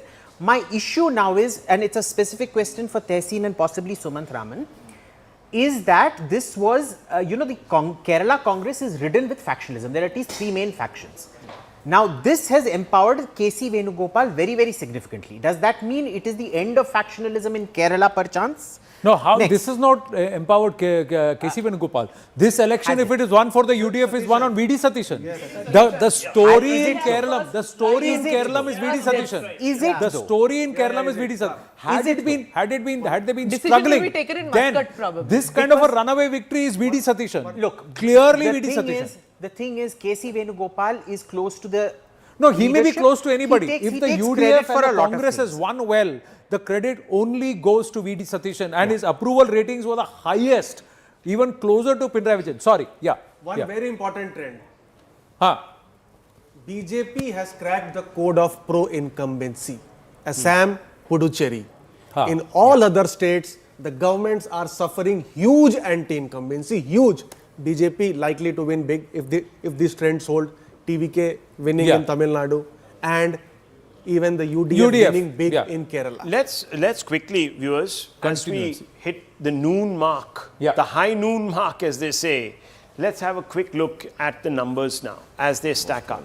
We can now confidently say, viewers, this trend is not reversing, despite the number of rounds still to be called. There's no doubt about this. There are still some seats which are not reporting trends at all, viewers. They're only adding up. But let me, BJP. let me tell you, even the Election Commission now has put the BJP beyond the halfway mark. So even that which goes very slowly and they have to look at all the officious niceties is showing that the BJP is coursing ahead. The exact granularity of the vote share across various seats we're going to look at very shortly with Amitabh. He's going to pull out the EC data to tell us how many seats perhaps are still ahead by 3 or 4%. But I'll just come out to this. This is massive, viewers. This is a reordering of Indian politics, let me tell you. The entire East now under the BJP spell. And you can call it what you want. But viewers, it is a party that is growing. It is growing shoots even in Kerala. And if they have been able to bag 2 or 3 seats, and this number keeps changing, if they even do that, the vote share would definitely have climbed up. Here in Tamil Nadu, viewers, a new startup, a new personality. This has not happened in, what is it now, since MGR. J. Lalita times. We are talking about now, what, 40 years that an actor has come out of nowhere. And of course, those examples don't also hold because both MGR and J. Lalita were already in the political ecosphere. He is not. He's come from nowhere. So personality remains very important pole in Tamil Nadu politics, and it has taken this gentleman almost across the halfway mark. There's no doubt he's going to be chief minister now. In Assam, viewers, the BJP completely ascendant. Can I just say something? Sukanta Majumdar is here with us. You want to go across to him? Yeah, Sukanta Majumdar. Yeah, Sukanta Majumdar ji, बधाई हो, बहुत बधाई. We'll talk Tamil Nadu in a bit. पहले बंगाल की बात करते हैं. आज खुश तो बहुत होंगे आप. देखिए, खुश तो हम पहले से ही है, क्योंकि हमें पता था कि सरकार बनने जा रही है. जिस तरीके से जनता की हमने मूड को देखा था, जब परिवर्तन यात्रा भारतीय जनता पार्टी का यात्रा हुआ था और मैं यात्रा में उपस्थित था, तब से ही जनता का जो मूड हमने देखा था, उस मूड का आज एक्सप्रेशन है. तो खुश हम है, लेकिन रुझान है अभी तक. इसको नतीजे में आने दीजिए, उसके बाद और भी खुश होंगे और आपको रसगुल्ला भी खिलाएंगे. अच्छा, रसगुल्ला नहीं, संदेश आप भेज दीजिए, वो टिक जाता, खराब नहीं होगा. इधर है पर मेरी तरफ आया नहीं है. स्टूडियो में स्मिता प्रकाश जी पहले से लेके आई थी, इंतजाम किया है. बट आपसे पूछेंगे, व्हाट ये दिशा जिस तरफ जा रही है, 180 प्लस का अभी मार्क लग रहा है, इट्स अ रनअवे विक्ट्री. सबसे बड़ा फैक्टर क्या है? कुछ लोग कह रहे हैं SIR की वजह से है, आप क्या कहेंगे? देखिए, SIR को वो लोग बोल रहे हैं कि SIR एक इशू है, लेकिन किस तरफ इशू है? 24 lakh dead voters, their names have been deleted from the list, voter list. So obviously, it is an advantage for BJP. It is an advantage for BJP because TMC used to cast their vote. उनका vote TMC डाल देता था. तो आज उसके लिए लाभ हुआ है, तो वो तो सही हुआ है ना. जितना डेमोक्रेसी में इस तरीके की स्वच्छता है, जितना पारदर्शिता है, लेकिन मुझे जनता ने जो वोट किया है कि ममता बनर्जी के 15 सालों में जो एंटी इनकम्बेंसी है, वो एंटी इनकम्बेंसी इतना ज्यादा हो गया क्योंकि शिक्षा के स्तर पे नाकाम रहा सरकार। आपके इकोनॉमी के हिसाब से अगर देखिए, बहुत पोर इकोनॉमी बन चुका है बंगाल। हम बोरो करके चलते हैं, बहुत ज्यादा बोरो करके चलते हैं। हमारा इंफ्रास्ट्रक्चर में इन्वेस्टमेंट नहीं है ज्यादा हमारे बजट में। हमारे स्कूलों में टीचर भर्ती घोटाला हुआ, यूनिवर्सिटीज की हालत खराब है, यूनिवर्सिटी में पैसा देके लोगों को अपॉइंटमेंट मिल रहा है।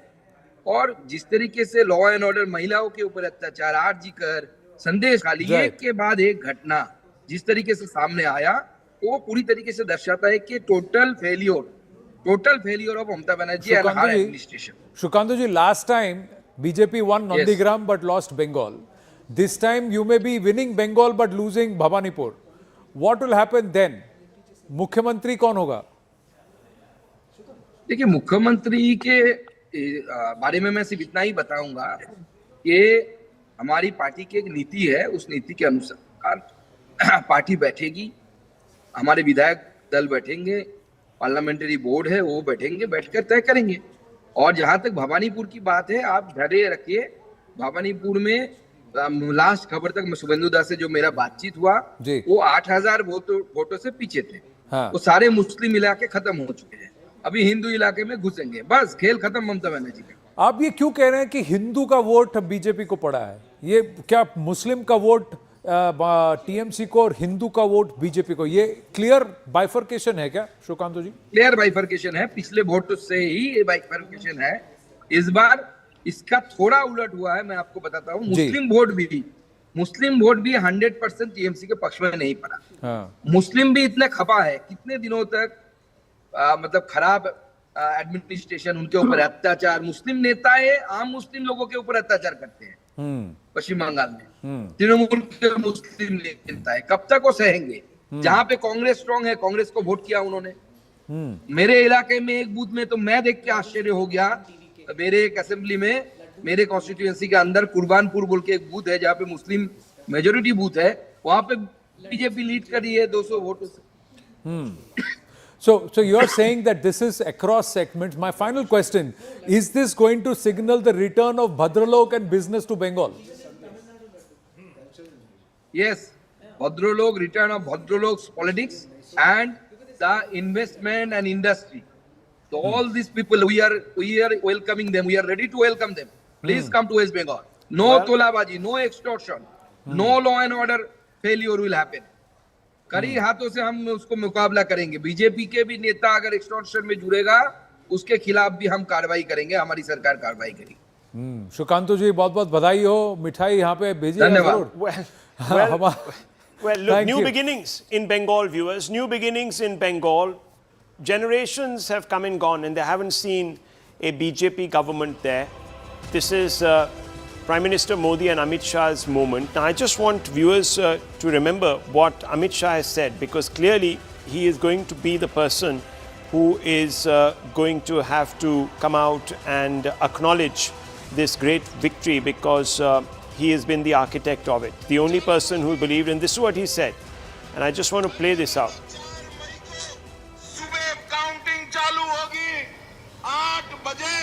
बैलेट बॉक्स खुलना शुरू होगा। 9 बजे पहला राउंड, 10 बजे दूसरा राउंड, 1 बजे काउंटिंग समाप्त और बीबी दीदी टाटा goodbye. Well, viewers, that was bluster, and I remember a large number of TMC, the Mahila Mandal, as they are called in the Sansad, all those MPs came out and they were extremely unhappy, weren't they, Smita Prakash, about this, saying there is a new coarseness to the discourse and that Amit Shah is targeting Mamata.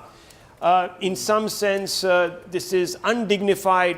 Remember, they all came out and said all of that. No, since when did they become the flag bearers of dignity? Because they have not shown any track record of being dignified. You didn't even let me finish my question. So you preempted it. I was going to ask you this. See, Laddu has been put in my mouth. The fact is, Laddu dekhte. So the question was, there will be these people who will come out now, Smita Prakash, and say that, oh, this is the victory of the lumpenization of Indian politics. How do you respond to this? No, I'm sorry to say this. Lumpenization is such a snobbery that they have regarding a certain section of our population. No, that won't work, It's not necessary that you're Stephanian Don Bosco crowd just because you speak in English, but you use foul language in English. That doesn't make you non-coarse. It makes you coarse. That's the language that they have been using. The other side might say ulta tal dunga, but your guys are calling the sitting home minister as a gunda.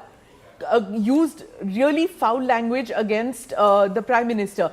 Went to the EC's office and banged on his table and was so rude that they were asked to leave within a couple of minutes. Isn't that coarse behavior too? So both sides, have crossed the Rubicon as far as I'm concerned. People are watching both sides and saying, if this is the case, you fight it the way the other Professor, person is less doing than it. 2 years, 1 second, you're preempting me again.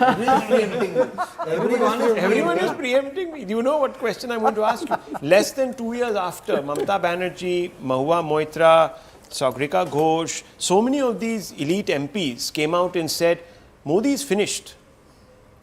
Look what has happened. They kept in mind probably the 2024 elections, especially in Bengal. No, that's what I'm just asking you. What happened? Modi is finished. Still, it is. I really don't know what impact it will have nationally. I'll tell you what happened. You know what you accused Prime Minister Modi of at that time and the BJP? Arrogance. You said that they were arrogant, they didn't see the writing on the wall, 400 par ka If you hawa talk nikal about gaya. political... Now I'm asking you, sir. Yeah. Mamata Banerjee said that she is going to get 230 seats. Yeah, I mean, she will be saying this because she is the boss of the party. And it can happen even now. That's what the cadres are saying, only 3 rounds of counting. No, you won't but say if we that talk that is about arrogance. political That was discourse, arrogance political speaking. That was language, somebody who was political completely cut language off has from the been ground. lowered in this Professor, country for you a long can't period change the of time. goalpost suddenly. On both sides yes, of you the play great spectrum. football, but you can't today nutmeg me. I have to ask you this question. You said very clearly about Prime Minister Modi that he was arrogant, not in touch with the sentiment on the ground. So I'm asking you, sir, because we've had these sort of matches earlier. So I'm asking you, do you think Mamata Banerjee did not read voter sentiment, that she was perhaps surrounded by a coterie of people who all these assessment can be done only after clear mandate from the Election Commission of clear India. mandate has come, sir, now. The margin, if you talk about their leads. So the Election Rahul, Commission their is leads saying, and the leads are very, very marginal. this is a language. This is a language which I'm quite surprised that I'm hearing. No, 38%. No, if I can say, you heard Shukanta Majumdar right now. Evaluation can be done only later. But fact remains that no, you heard Shukanta Majumdar right now. BJP practices a different kind Manojit of politics. Mandal, you heard Shukanta Majumdar. Shukanta Majumdar is saying he just had a chat with Shuvendu Adhikari. He's right now at 159 constituency, trailing by 8,000 votes. But the Muslim votes or the counting of the Muslim dominant region sectors in Bhavanipur are over. He's saying now the Hindu vote will consolidate. The other thing, sir, this what I've plotted right now is the Muslim dominated seats, more than 50% Muslim population seats, where they are. Look at this, 43 seats. 3 seats have gone to the others. They have gone away from the Trinamool Congress. The Muslims are voting. BJP is leading in 9 of them. Probably ISF BJP is getting 9 of them, sir. 9 of them. Leading there. The TMC is minus 12. Minus 12. What I'm trying to say, sir. You are talking about Murshidabad, where BJP got 1 or 2 seats in last time. It's not just Murshidabad. It's plotted across. It's not that it's not just Murshidabad. I'm just saying it's plotted across. What I'm trying to say is this time, people, it's not even Hindu, Muslim or TMC, BJP. It's about trying to say we have had enough of you. And this, if the incumbent does not read, address, and then correct, then it's about being in denial, election denial. The same group of people who are advising the Trinamool are also advising the DMK. And look what's happened. Look, you played Kolkata versus Delhi. He played Tamil Nadu versus Delhi. You played Bengal versus Delhi. He played Tamil Nadu versus Delhi. Same thing. It was in denial. That's what I'm trying to say. These trends are going to stay. Then the 2024, I think, was a surprise. You have to say this. I mean, 2 years ago, the same people voted for Mamata. Sir, and was it winning 190 seats. So what's the difference? I can find only one 2 years ago, visible ghost. 2 years ago, you should have read the sign that, sir, in the assembly projections, the BJP had climbed to 92 seats. You had seat conversions because was winning 190. Sir, let's understand the logic. 4 out of 5 assembly seats, you may be losing. But the 5th assembly seat pulls a concentration of votes that outnumbers the 4 assembly seats. So you take that Lok Sabha constituency. But you lost seats there. Look at women. Women have voted against you. Women have voted against you, sir. Women have voted against you. More numbers here on our screens, viewers. These are again leads of various individuals and their parties on your screen. And only but 4 rounds one of second. counting have been done. MK Stalin consistently trailing by over 5,000 Kolattur. votes. And Udaynidhi leading only by about 300 votes. That These will are also, big he'll also numbers.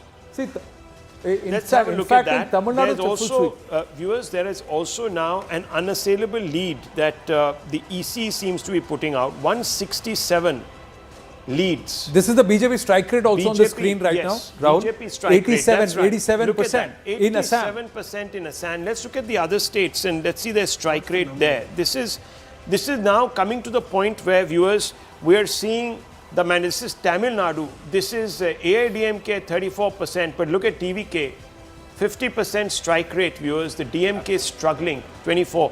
And Mr. Iyer Mitra says that parties at number 3 are basically out of the game, historically. Historically, you look at it, the moment MGR split from the DMK and created the ADMK, the Congress had no chance left after that, right? So this has been the pattern throughout. So now, are you saying that this is curtains for the entire... set for DMK. If TVK does not tie up with ADMK or DMK, the DMK may very well fade. Here is the thought. Can I just put it out here? Look at how the TVK has plotted. The entire vote of the TVK has plotted across. Rahul was just saying, if you look at the score, the TVK is at 110. They may need max 7 or 8 seats. The PMK and 2-3 other smaller regional parties which cover 1 or 2-3 seats. Congress, they may just break away from the DMK and come. But let me ask you this. Is this perhaps the right signal for the BJP to go back to their 2024 template and say we'll fight alone? We will now move to an alternative counter narrative, not ally with the TVK. We will be the alternative, and Annamalai gets his way back into the BJP. Is this a message from the BJP saying we don't want you going together with the ADMK? Yeah, more shots. Let's listen to them. Fresh shots. What's going on there? The whistle. Whistle podu. Whistle podu. Whistle podu. Whistle kunji. Yeah. Wonderful. Whistle Let me tell you, viewers, Whistle on that point, 24%. Anil. 24. We say Anilu. Anil, okay. Anil is the squirrel, yeah. 24% viewers of the votes have been counted in Tamil Nadu. In West Bengal, 13% still. Assam, 30%. And Kerala, 47%. So Kerala, efficient, it's going through. Yeah, it's very sweet. And the family is so happy about this. And, you know, his father very sweetly blowing the whistle and then closing his ears. I think somewhere this is a sentiment a lot of people are expressing that they wanted an alternative which should continue to be Tamil. Focus on supporters of Vijay. Families, we just got the video. We've just got the video. The families, the family also went through a lot of tough times. The DMK didn't make it easy when they tried to raise up personal issues around the campaign and all that. A word of caution before writing off DMK or ADMK.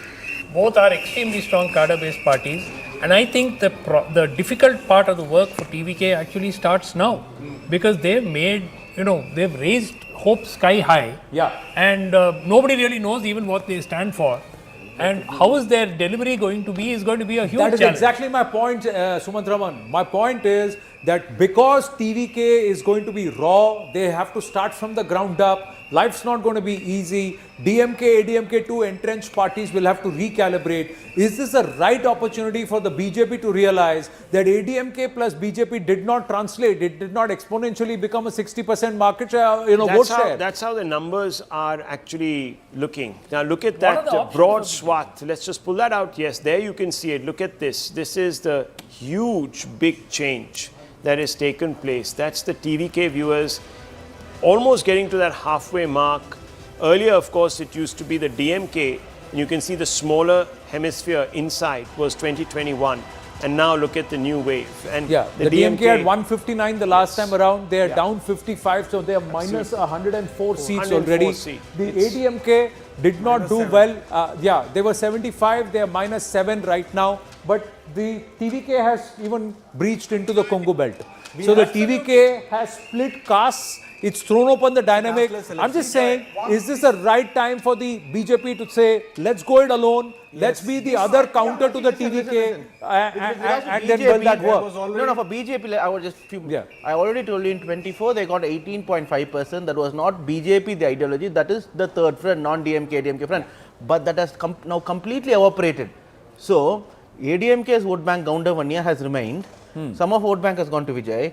So then what happens to, where does BJP stand now? I don't think BJP stands anywhere. I'm not. Yeah. Let him complete. Let him complete. I don't think there's chance for BJP anymore, because it is going to be one of the two Dravidian parties after this versus Vijay.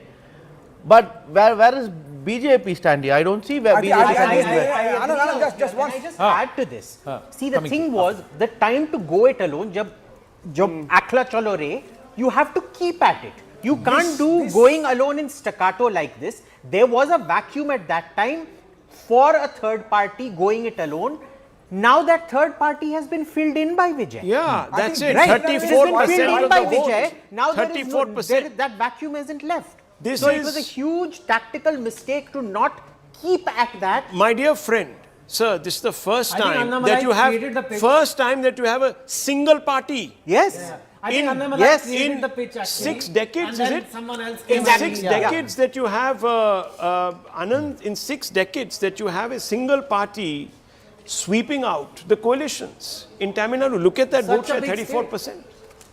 Yeah, so we've always said in numerics that if he touches 35%, then he gets majority. I have another perspective. See, the simple point is at numerics also we had very clearly put out that the moment Vijay gets over 31% vote share across Tamil Nadu, and that's what I was coming to, that this 34% vote share is across Tamil Nadu, and that's why he's getting the seat share gains like he is. In fact, if he gets up to 34% vote share across the state, then he should actually get 145 seats.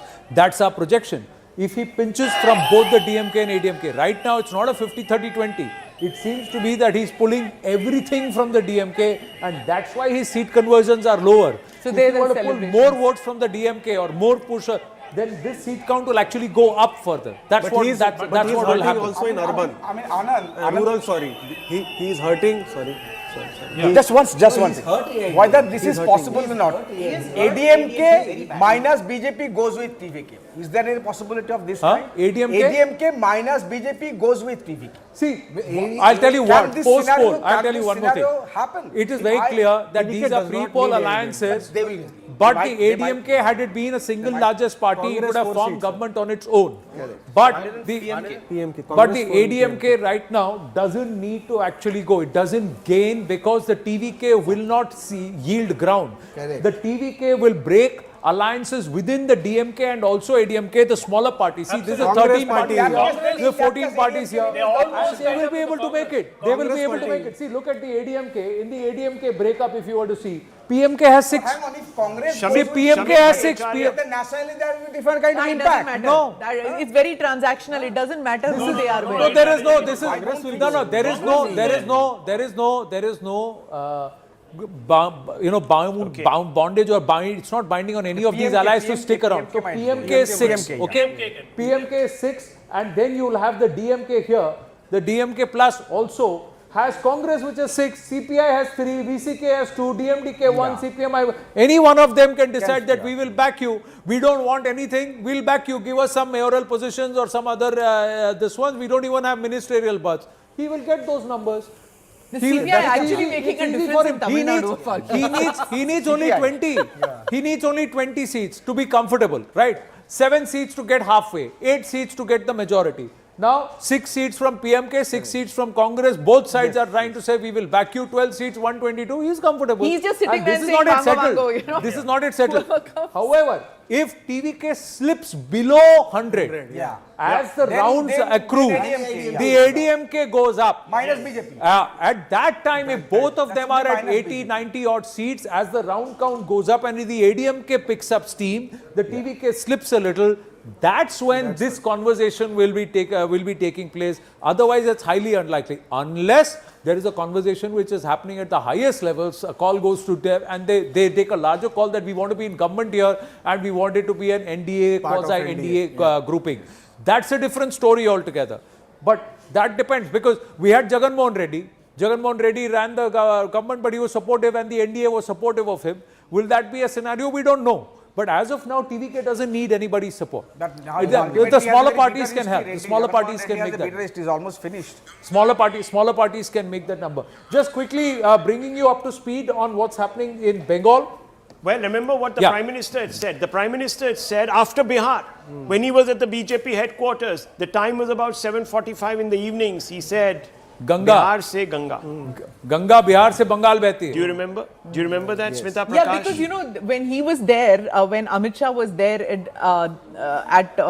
in Bengal, they turned around and said, "Ha, you are here. Can you clean up Yamuna? This is our Ganga.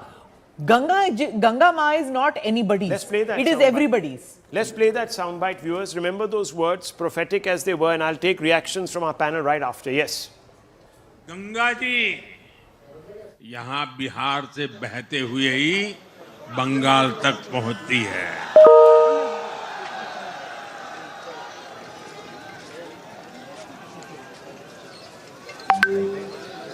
Bihar ने बंगाल में भाजपा की विजय का रास्ता भी बना दिया है।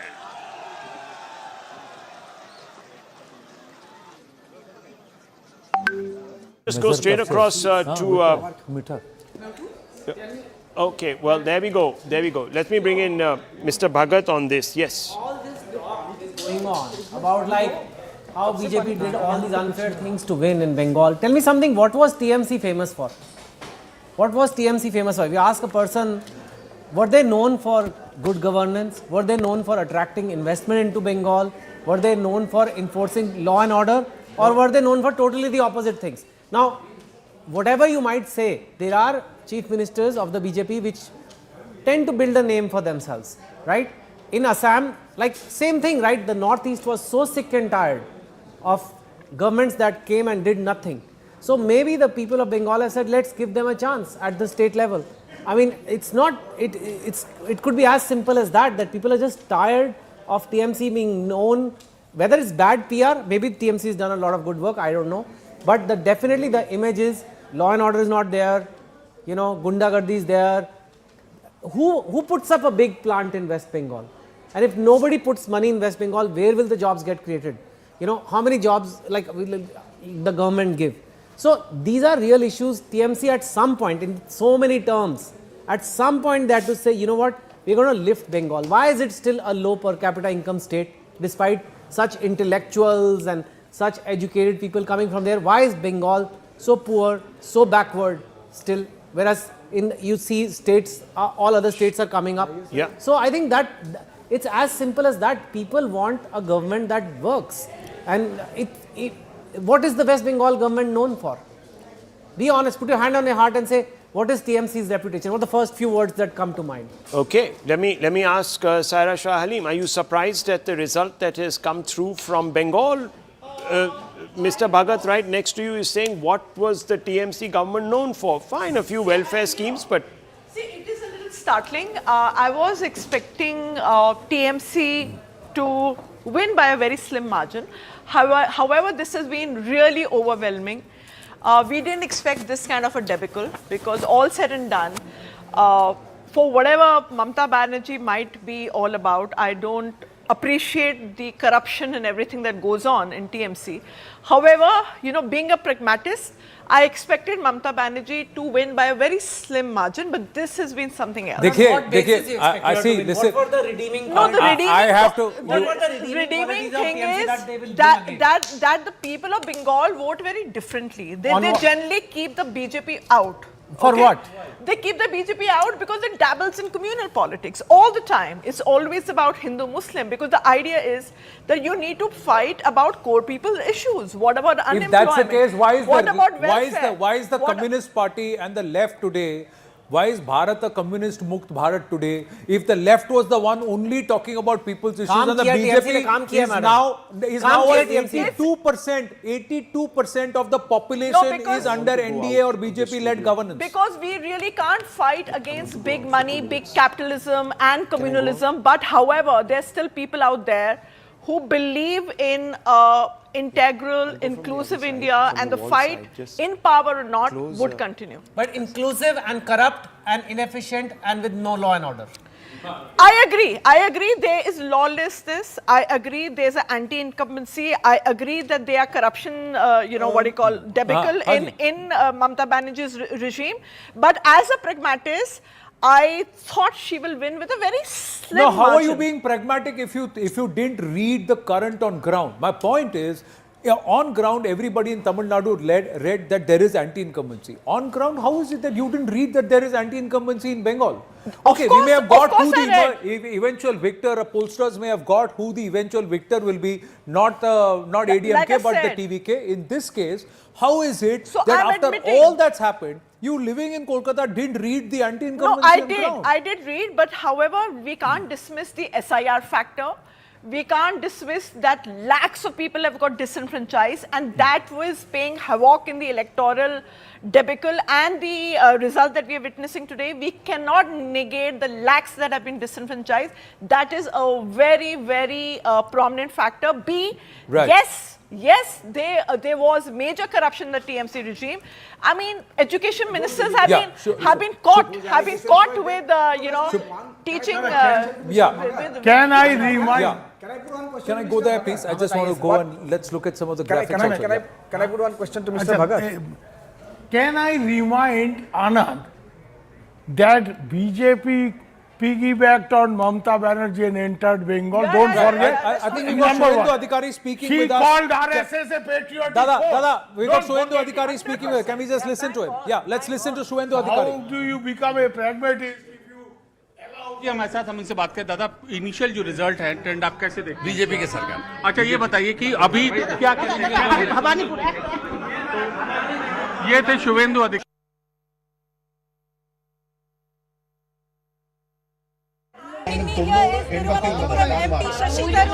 Dr. Tarun, decisive victory, at least that's what the initial trends are showing. How are you seeing this result? I think it's been amazing.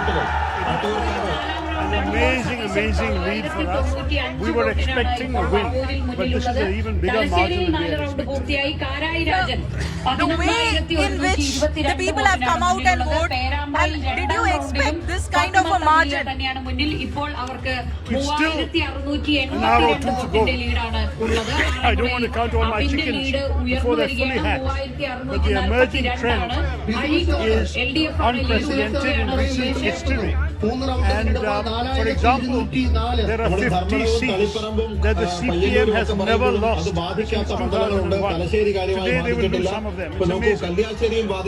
Many of the ministers in this government are trailing at the moment, including Chief Minister Pinarayi Vijay is trailing in Narmada. Absolutely astonishing. And in Kerala, quite unusual and unprecedented. It is a sign that the Kerala voter is voting against the 10 years of misgovernance we have seen. So now when you're talking about all this, the big question is who will be the next Chief Minister of Kerala? Don't ask me. It will be decided in consultation with the elected MLAs by the High Command. Also in the other states, in Bengal we are seeing a huge margin of victory for the BJP, and in Tamil Nadu something quite unexpected where TVK is number one. Yeah, I think that the nation is going to obviously be riveted by what's going on in those two states, because those have defied the expectations of most people. On the other hand, still 2 hours to go, trends could change. Let's see.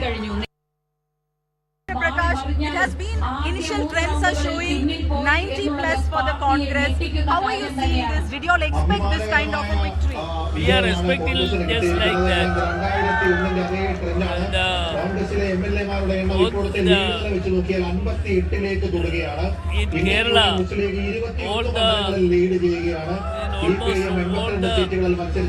all part of Kerala, they are with the UDF. That's the problem. They are against this government.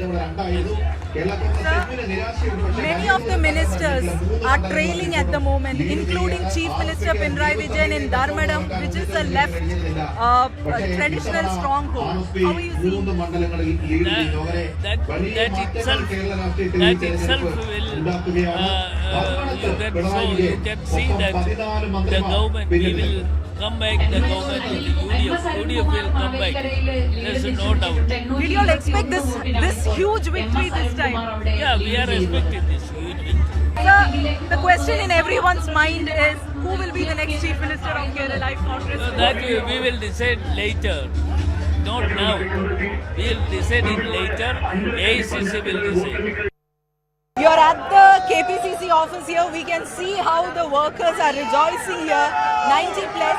This is something which you all had expected. This is something which we had expected, and we had always maintained that we will touch 185 plus is sure. And this is a gift by people of Kerala to UDF and to Congress, and it's a very clear mandate and absolute majority and decisive victory. And this also reflects Pinarayi Vijay, the Chief Minister, is trailing. Almost all the ministers are trailing. So that shows the anti-incumbency factor against LDF is surely there. This is a big victory than Parliament and even as local body elections.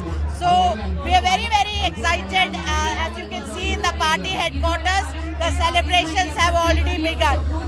So you're saying the celebrations have already begun here. From morning we are seeing this, how people are rejoicing over here. But the fact that Chief Minister Pinarayi Vijay is trailing even after the fourth round in a constituency like Dharmadam, which has been a stronghold of the Kannur, many ministers are trailing. What do you make of this? No, so this shows the PR is not what is needed. You travel across Kerala, you will see Pinarayi Vijay's board everywhere. Every 100 meters, Pinarayi Vijay's board. But he has not done anything for the welfare of the people of Kerala or the development of Kerala. So people are, they realize that just by keeping votes, he is not going to get votes. And very decisive victory for Congress. सबसे बड़ी जीत है। श्यामा प्रसाद मुखर्जी ने ये सपना बरसों पहले देखा था, उन्होंने जान दी थी अपनी पार्टी के लिए। आज आप पार्टी के अध्यक्ष कैसे देखते हैं? श्यामा प्रसाद मुखर्जी पार्टी के लिए जान नहीं दिया। श्यामा प्रसाद मुखर्जी भारत की अखंडता, भारत प्रभुता और संविधान के लिए अगर जिसने अपने जीवन निछावर कर दिया था वो डॉक्टर श्यामा प्रसाद मुखर्जी। जो माँ माटी मानुष की बात करती है, वो माँ माटी मानुष वालों ने ही उनको, ममता जी को सबक सिखा दिया लगता है।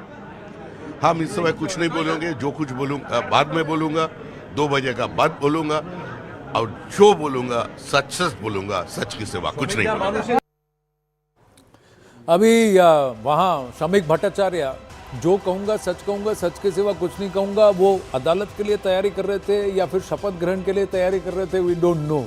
But in Bengal right now the BJP is running away with the mandate. Let's have a look at the strike rate. Shubhendu Adhikari and the BJP have a 61% strike rate compared to a 35% strike rate by the Trinamool Congress.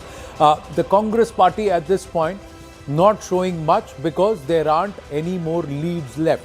The Congress was leading in a few seats. That's all going away.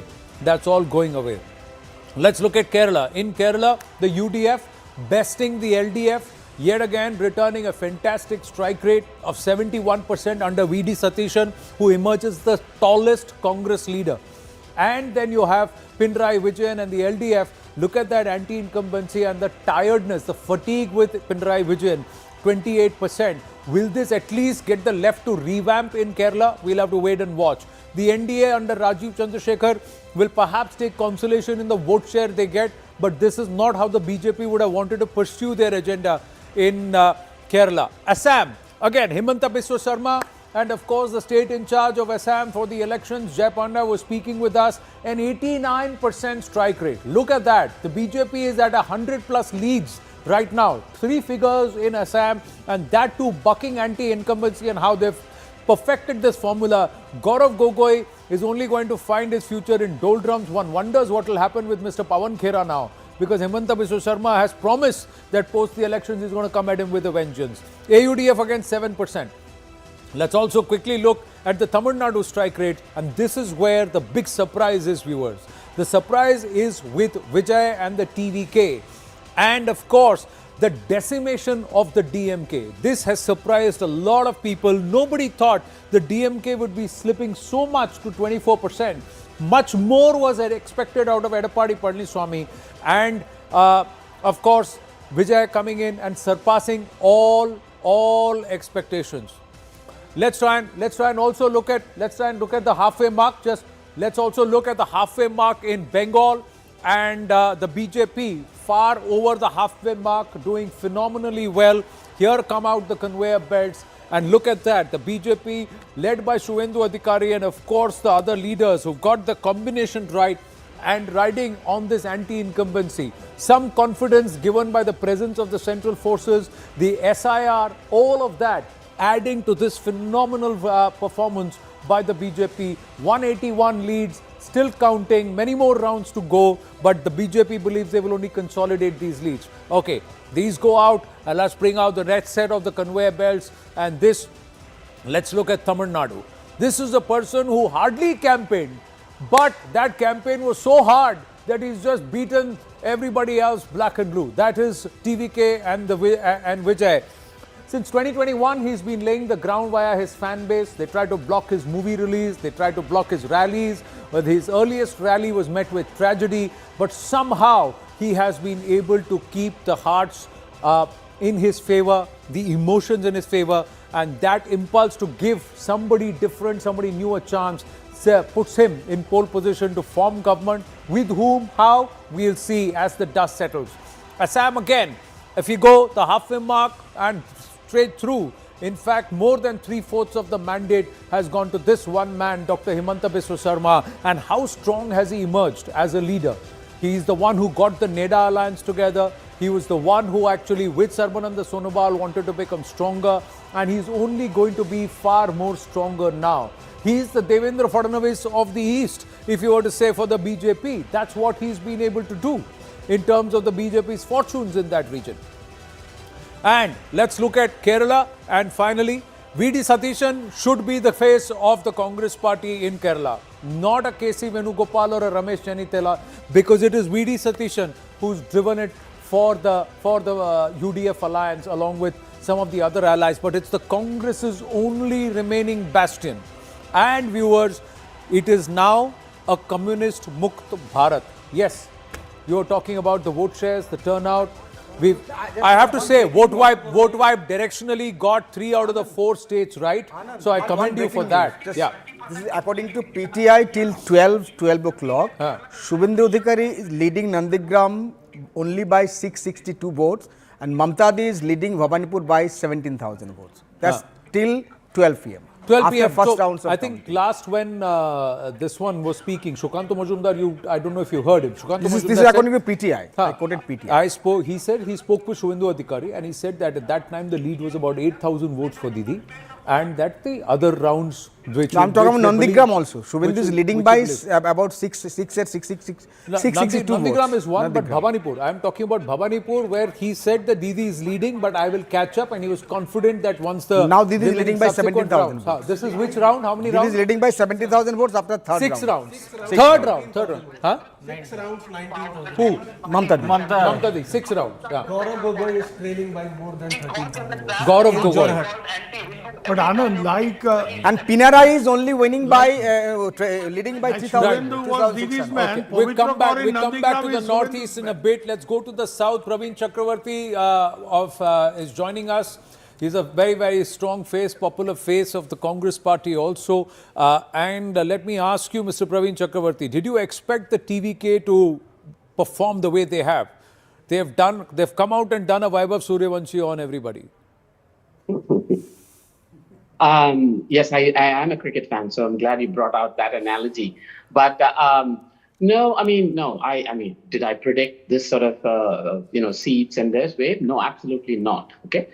Did we know that there was a very, very, very strong anti-incumbency and there was an extremely strong pro-Vijay sentiment among the young? Absolutely, yes. Absolutely, yes. Right. Let me ask you, if it comes to it, will you be willing to support or offer support to the TVK if they fall 5 or 6 short? See, first of all, please let's understand what the context of the election is. The chief minister, the deputy chief minister, several ministers are either trailing or engaged in a close fight or lost. What does that tell you? That tells you the kind of wave that is there. So I am not so sure. Right now, it seems quite hypothetical that they may fall a few seats short here or there. I don't know. But, and of course, as you know, it's no secret that there was a section of the Congress party that did want this alliance. And we continue to believe that had the Congress allied with the TVK, had Mr. Rahul Gandhi and Mr. Vijay even done 2 campaigns together, it would have been a 2/3 majority in the entire state. We would have swept the state. Somewhere you're sounding like I told you so. It sounds no, I like don't want to. I don't want to indulge in that. I don't want to indulge in that. So, Mr. Chakravarti, do you believe that the Congress's strategy going into Tamil Nadu was perhaps wrong? I've been seeing some of your remarks, and they're making quite a bit of news that the Congress is an old party of older people, so to speak. Could you help put that into context? No, see, it is an age, there is an age element, there is an age fault line. Just as what we are seeing in Tamil Nadu, there was this massive need for change, especially among the younger folks. So it is also, I mean, I think it's, you know, the next generation of people in the Congress party did want to change. We did feel that, you know, the Congress party has not really benefited enormously from the alliance in Tamil Nadu. There was an opportunity, so we could have.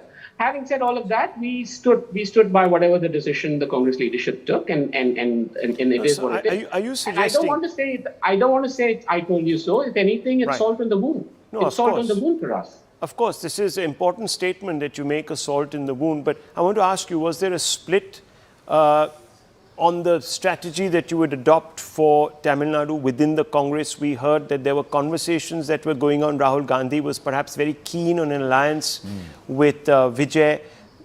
Was there ever that came to the fore, and how was that resolved eventually? Yes, so there was, I think it's quite well known, you know, that there was a genuine kind of process that happened within the Congress party. I think it's fair to say a vast majority of the Congress cadre in Tamil Nadu favored a new alliance where we would have gotten more seats, more share, more respect, all of that. You know, but there was also, the Congress party is a national party as well, so perhaps there were other considerations. So yes, that did happen. But also, please remember, I think what we're missing in all of this is the kind of control that the DMK government exerted using the media and using other channels, because they were in government, to influence narrative, to shape perception. And pardon me for saying this, I'm not here to whine or complain, but I feel like I have to put this out because it's about your own channel. Your Tamil channel conducted an event in Chennai, just as they do as in the run-up to the elections. They had invited me to come and speak. It was quite well known by then that I favored an alliance with the TVK. On the morning of the event, your editor, Tamil editor here, calls me to say that there's a lot of pressure from the DMK to not invite me. This is not personal. I'm nobody. It's a small thing, but that is the extent of the pressure on and control of the narrative. But that's a very interesting point that you make. Just a second, Anand, on that point, because, you know, Rahul Gandhi has been an advocate for press freedoms, and, you know, Mr. Kharge yesterday or day before on Press Freedoms Day had come out with a very strident statement saying that they must be protected, the press freedoms and so on and so forth. When did you see that the DMK had begun to exert perhaps disproportionate control over the narrative on the media in the state? And did you ever bring this up with the DMK leadership? Was there ever a conversation that perhaps you were a bit uncomfortable with that? I don't think it's a secret that there was enormous pressure. I experienced it myself, and the point that I'm making with that is not so much about me. What happens is, see, please ask yourself this question. In an election where the chief minister, the deputy chief minister, his own son, and some senior ministers are trailing, how can the media miss such a wave? How did you all miss such a wave? It is because of the artificial fake narrative that was imposed and coerced. And that's the point I'm trying to make. Yeah, we were trolled for putting out a vote vibe survey, which might have directionally got it right, with suggesting that the DMK was on the way out. We got very badly trolled. We know what you're talking about. There was a big backlash. Right? But I wanted to ask you, sir, I mean, was this ever brought up at the senior levels of the party, between leaders. I mean, I know that Stalin and Rahul Gandhi have a tight bond. They have a good relationship. Was this ever discussed, this sort of oppressiveness where perhaps, you know, what you accused the BJP of in 2024 of being cut off by their arrogance and by, you've also said, control over the media and the narrative and so on and so forth from the grassroots. Did you ever sort of bring that up in the context of Tamil Nadu? No, I mean, I don't know. I don't know if this was a issue to have been discussed at the highest level, especially of a national leader of a national party with 30 states to this one. But I was making another point. I was making a point about how this is how people miss trends. This is how people miss waves. This is how, I mean, it's astonishing. It's not even close anymore, right? Well, would you say the same about Bengal? Would you say the same about Bengal? Because I know Rahul Gandhi came out with this Instagram, I remember this post which really set everyone afire. I mean, everyone's talking about it that, Mamata Banerjee polarized the election and perhaps failed by not giving corruption-free government and all of that. So you saw that also. I mean, that's kudos to the Congress and Rahul Gandhi for spotting that trend. Possible. I don't know Bengal, so I can't comment. I mean, I can only go by what I've seen and what I've experienced. Right. Praveenji, let me just ask you this. Would you recommend the party leadership to seriously consider helping Vijay now, post-poll? Because he's at, TVK is at 108. You have about 6 seats with you. PMK has 6 seats. I think the two of you can regionally, in that region, help Vijay form the government. So in the current scenario. No, what's your opinion? This is hypothetical. This is hypothetical. But my opinion has not changed over the last year or so, which is for the Congress party to grow in alliance with the TVK is a better choice. So you would still argue for it and you would still say even post-poll, if there's a chance, we should. It is not about government formation. I think you're conflating government formation and this. I'm talking about regardless. No, I agree. But if there is a chance that government formation is helped, Congress helps formation of the government and unconditional support, perhaps, is that the right?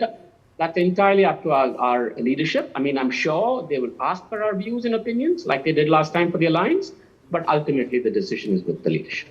When did you see perhaps the DMK beginning to lose the support of the public in Tamil Nadu?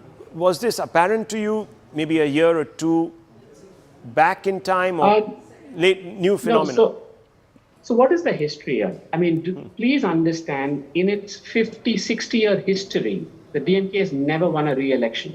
It's true. In its 60-year history, it has never won a re-election. So that alone tells you something, right? That just moves away from the previous election when the DMK is in government. So this was known to us. But what was completely unknown is this massive, massive kind of craze among people below 40. And the way, what is the time I was kind of somewhat convinced was when I combined these two facts. One, the DMK loses 15% vote share every time of 12%.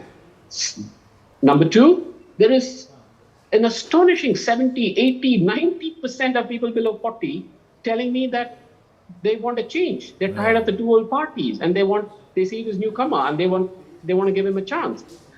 And when I combined these two, I said, it's very, very, very difficult for this to come back. And that is when I decided to kind of express my view. Do you believe there is a non-Dravidian vote where perhaps the Congress of the Kamraj times can perhaps look for a resurgence like that, a nationalist narrative beyond just the regional soft separatism and the ideologies that emerged forthwith, a non-Dravidian narrative? Do you think there is an opportunity for that?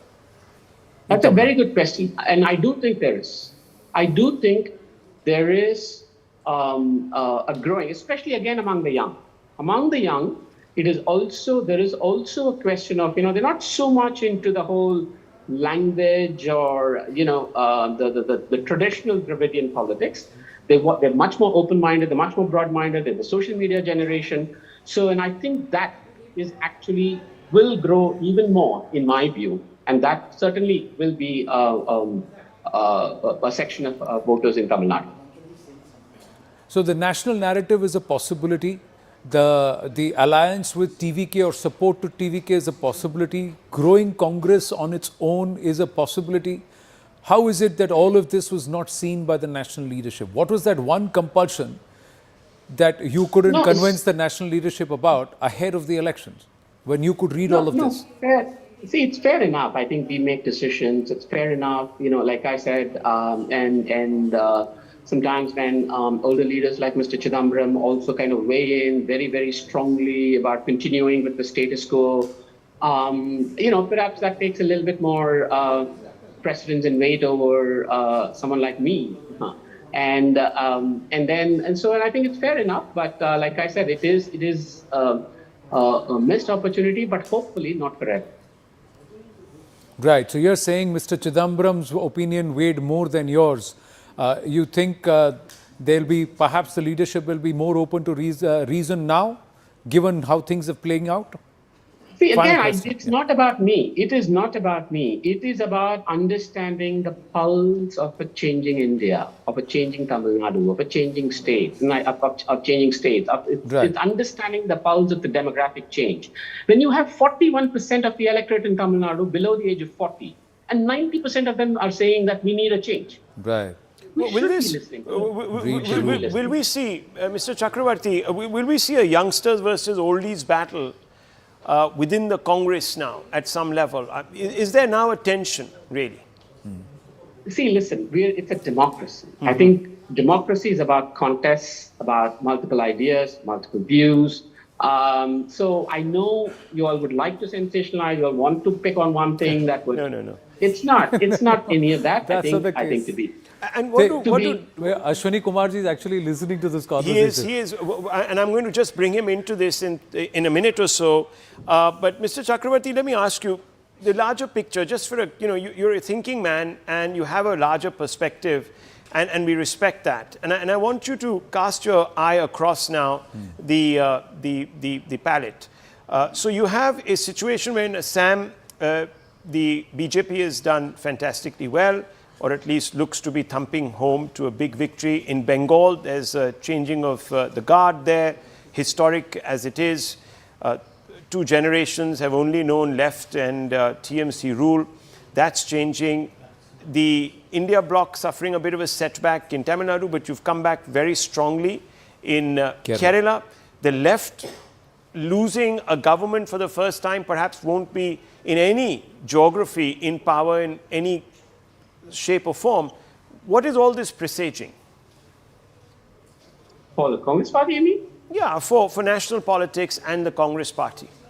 See, I think national politics, it's very, very clear to me that there is going to be more and more disenchantment with establishment politics.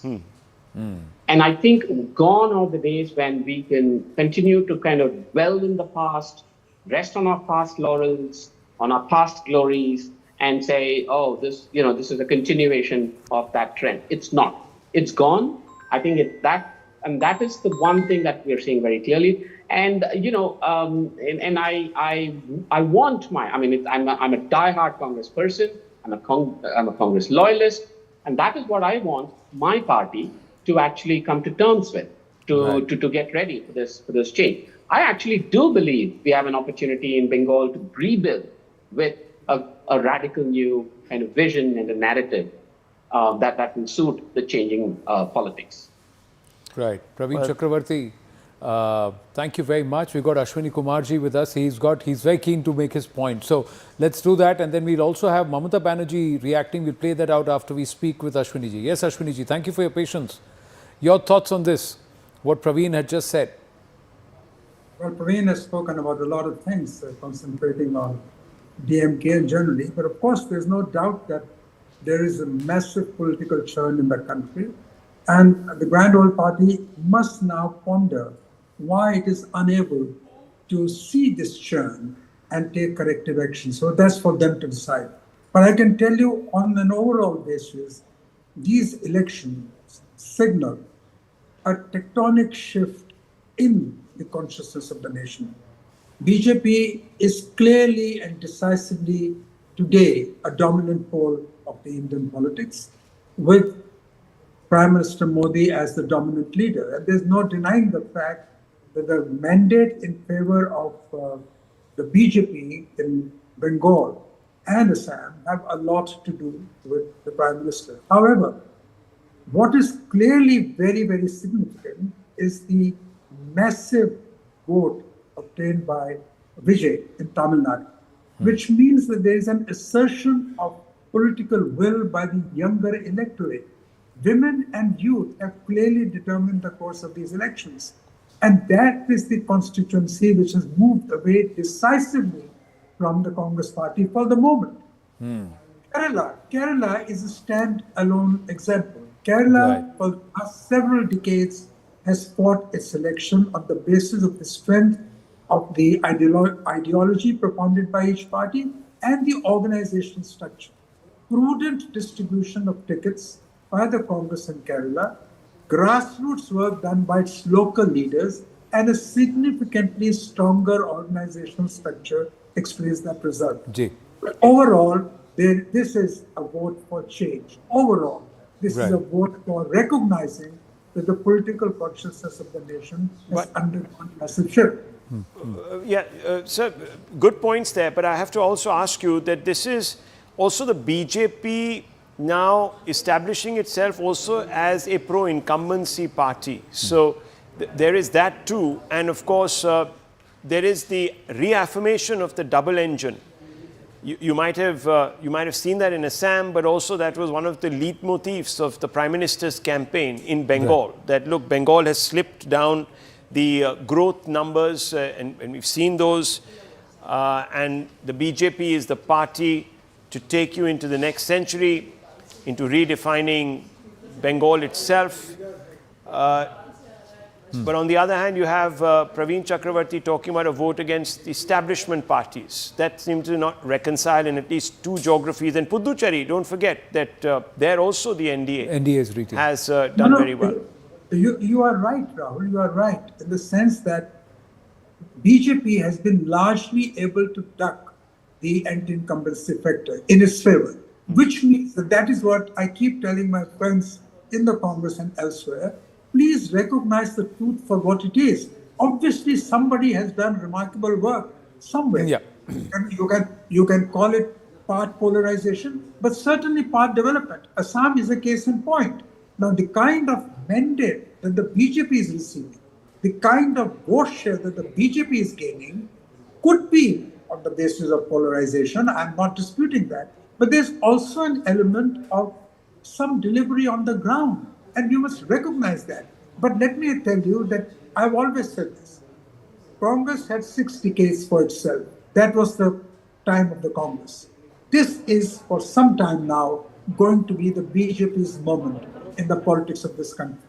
And the mood of the people reflects that, the mood of this moment. Nalin, I have a question for you. If, with your kind permission, Ashwini ji, we've got a message coming in from Mamata Banerjee. Just like to play that out, and then we'll come back to this conversation. Shehzad Punawala, good afternoon. Nalin, just hold on to your question. Let's listen to what Mamata Bandyopadhyay had to say. সবাইকে নমস্কার জানিয়ে বলছি, please দয়া করে কেউ counting এজেন্টরা এবং প্রার্থী ক্যান্ডিডেটরা তারা ভোটিং এলাকা ছেড়ে আসবেন না।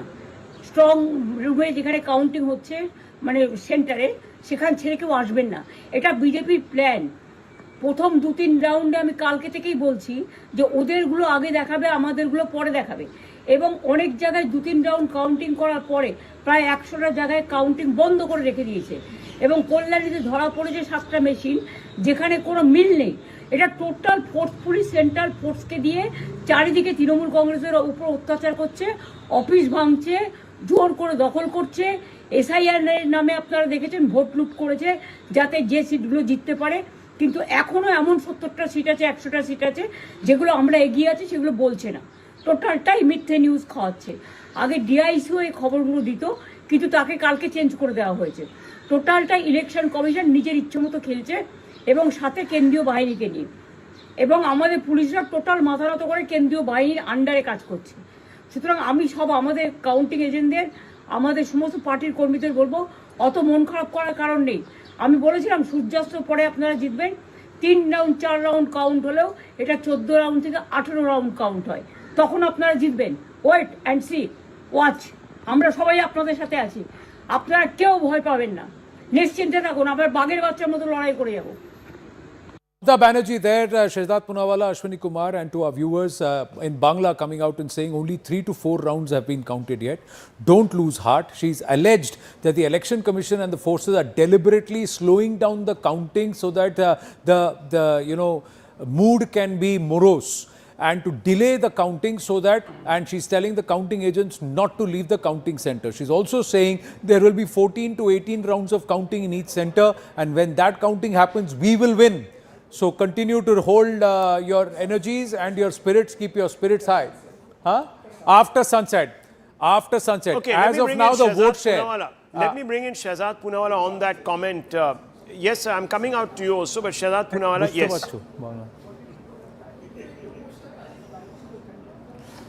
You see, Rahul, from pre-poll Bahana, now they've moved on to post-poll Bahana, and this is the triple D. First it was drama outside the strong room, then it was living in denial, dhamki, and now it is delusion. So nobody can prevent Mamata Banerjee or TMC from being in delusion. The only hope is that they will not indulge in institutionalized post-poll violence like they did in 2021, because the entire messaging of this election was Bhai Tantra versus Lok Tantra, point number 1. Point number 2, while I do have the mic for another few seconds, let me just make a couple of more points. Out of these 5 state elections, there are 3 places where the BJP NDA has managed to win. One in Assam, one in Bengal, one in Puducherry. Clearly it shows that BJP, despite being serving for last 10-12 years, under leadership of Prime Minister Modi, has been able to gain new ground. For instance, Bengal is a new ground for us. Odisha was a new ground for us. We have come to power in states like Tripura and Assam before this. That was new ground that we've been able to develop for us. On the other hand, you see there will be a DMK Mukt Bharat, there will be a TMC Mukt Bharat, there will be a left Mukt Bharat, and there will perhaps be an India Alliance Mukt Bharat. By the way, where is Rahul Gandhi on such an important day? By default, they have won in Kerala, or they are winning in Kerala. But the fact of the matter is that Rahul Gandhi hasn't been able to provide leadership to the India Alliance, even in this election. And final point is that, look, what is the question on SIR and Election Commission? In Kerala, SIR Election Commission is fine. In Tamil Nadu, nobody seems to be complaining about SIR or Election Commission. But the complaints are only happening now in Assam and Bengal. So I think that is opportunism pro max. But having said that, I think Mamata Banerjee should be graceful in accepting the verdict of the people. They have rejected her brand of politics of Babri, Bhari, and always doing Bhrashtachar and indulging in the outsiders. Shehzad Poonawalla, you said left Mukt Bharat, communist Mukt Bharat has happened in Kerala, but it's also happened in Jadavpur. So Jadavpur, the BJP is leading by 14,000 votes, 12 to 14,000 votes. That's what we are given to understand. So there is a trend and there is an ability to hold power. Nalin Mehta, yeah, to Ashwini Kumar, yeah. These results show he's now become even stronger as a totem pole of Indian politics. This is akin to the Congress of the 1950s. You could today travel in a car from Haryana right across the center of India, right up to the furthermost corner of the northeast, and only go through saffron states. Right, so that is the nature of this extent. I think this is not just because of polarization. I totally agree with Ashwini Kumar. Interesting anecdote that you say, but Kutch to Kibitu, you can drive through. You can, exactly. The point I want to make is that I think politically, Narendra Modi today is stronger than he was before the 2024 election. There was a setback in 2024. Since then, the BJP has won multiple elections: Delhi, Haryana, Maharashtra, Bihar. And now West Bengal is really the crowning glory of that, because it's totally new territory. So this will carry momentum. I think this puts BJP in a very strong pole position leading into the UP election for next year. Ashwini ji, agree, disagree? The analysis is writ large in terms of the numbers. Broadly speaking, what has been said seems to be correct for the moment, but I'm not given to triumphalism. The victor has a right to revel, but there's no dignity in triumphalism. Even if Mamata Didi loses in Bengal, do not forget that she will remain a very strong pole in Bengal, and also might become more active at the national level. So these elections could also see a change in the India grouping dynamics post-election. Mamata has said that she feels that things will turn out better. She is entitled to her optimism by a long shot. But give it to her that she is a fighter and she should be respected for that. And as far as the evolution of electoral politics is concerned in India, I think the heartening feature is that electoral democracy in a largely peaceful election has deepened in India. There should be a ground for happiness for all Indians. While I compliment those who are going to win, I also must applaud the fight put up by the other parties. Democracy is a contestation of ideas. Congress has been winning for 60 years. If it loses now, doesn't mean it can't come back, but it has to do some very, very serious introspection. Right. You said while we must celebrate Indian democracy, the question I have is if you can answer this question, sir. The BJP we have seen has continued to evolve, has continued to add new dimensions in every election. It's changing the game in every election. Why is the opposition not able to do that? What is the problem with the Congress, in your view, sir? Well, it's $1 million question. I've been trying to unravel this mystery. But one thing is clear, that although some of the issues that the Congress is raising are really relevant and are important, but there is some weakness in the messaging of that message. I think the communication skills of the opposition and the kind of leadership and the contradictions that they present do not make them appear to be credible alternatives to the BJP juggernaut. Right. That is a summary of what I believe. Right. Shehzad Poonawala, you said TMC Mukt and left Mukt, etc. But in Tamil Nadu and in Kerala, it is also BJP Mukt. Both these places, the BJP, did it make a mistake? Did it make a mistake by not fighting alone, especially in Tamil Nadu? And in Kerala, God's own country is denying the BJP. Look, as much as we were optimistic about all the results, the fact of the matter is that in Kerala, we are a party which is in the growing phases. So nobody seriously thought that we were going to form a government there. But even then, our rise in Kerala, particularly the victory in Thiruvananthapuram, is a very encouraging sign. And you'd remember that in the Ahmedabad Municipal Corporation, once we won, it's after 10 years that we came to power in Gujarat, and then Gujarat has been a different story. Yep. So there are some good beginnings there also that have happened. As far as Tamil Nadu is concerned, look, it was an anti-DMK vote. The fact of the matter is that the competition is between TVK and the ADMK-NDA alliance. The fact is that it's an anti-DMK vote, and the DMK, whether by our efforts or Vijay's efforts, has been dislodged from Tamil Nadu. 30 odd ministers are losing their election. So I think it's an anti-DMK vote. Now, let's wait for the final result in Tamil Nadu. Vijay ke saath sarkar banaoge aap? We can offer comments on what went right and wrong. BJP, will the BJP ally with Vijay? I love Vijay's films. I love Vijay's films. I'm a big fan. I'm going to consume a lot of Vijay's films. As far as any post-poll alliance is concerned, I think we already have an alliance in place. It's not like the Congress-DMK alliance. It's a Majboot alliance, not a Majboor alliance. Any of these decisions will be taken at a level far higher than me. So clearly you're not expecting a pravakta to tell you about what let me ask you. आपके मजबूत alliance ने आपको मजबूर कर दिया. Yes. Okay, Shehzad Poonawala, let me ask you this. Big story being told. The NDA, 3 out of 5 political geographies wins back. Clearly one very important pillar of the India bloc, apart from Mamata Banerjee today decimated. The left also, don't forget, staring at oblivion. So 3 big pods on which the India bloc rests today are shaky. Do you see a re-altering of the political order in the country? Some people are calling it a vote against establishment parties. Therefore, the NDA needs to be even more critically aware of what is going on. Actually, let me analyze it in a different way. Rahul, there was never anything called in this election. What was the India alliance? Can anyone tell me? Like I say it in a lighter vein, कि तेजा का मार किसके गाल पे था? Who was the India alliance in Kerala? Who was the India alliance in Bengal? There is nothing called India alliance. India alliance is essentially a situationship cobbled up in the form of an alliance, with the glue of anti-Modiism, with the glue of opportunism, with the glue of coming to power, mostly with the appeasement of Muslims, and they have a common vote bank. So they cannibalize each other's vote bank. Now the Congress party for very long has been riding on the shoulders of alliance partners.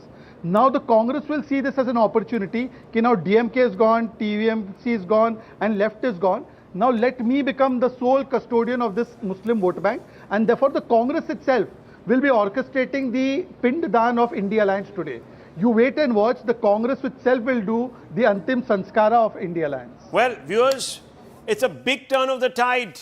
1300 hours, 1 o'clock, 5 hours into counting, and the time has come for us to take a quick look at the larger picture, the broader picture, the top headlines, so to speak, viewers. What is the biggest headline? The biggest headline today coming out of the pollscape, and we're going to be looking at some numbers, the quad, the big block, and I'm going to take you over these numbers. But what you're going to be confronted by is an unstoppable NDA.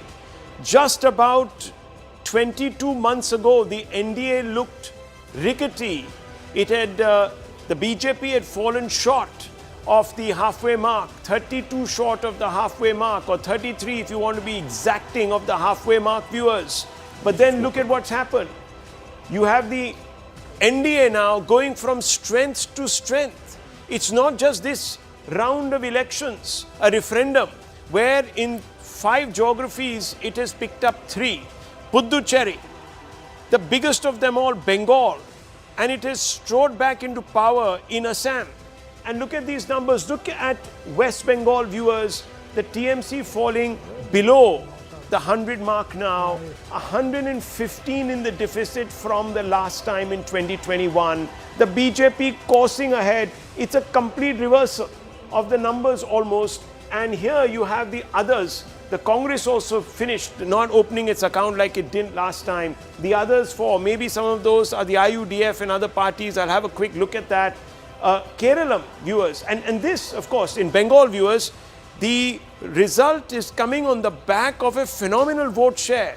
The vote share is, viewers, in the regions of about 46%.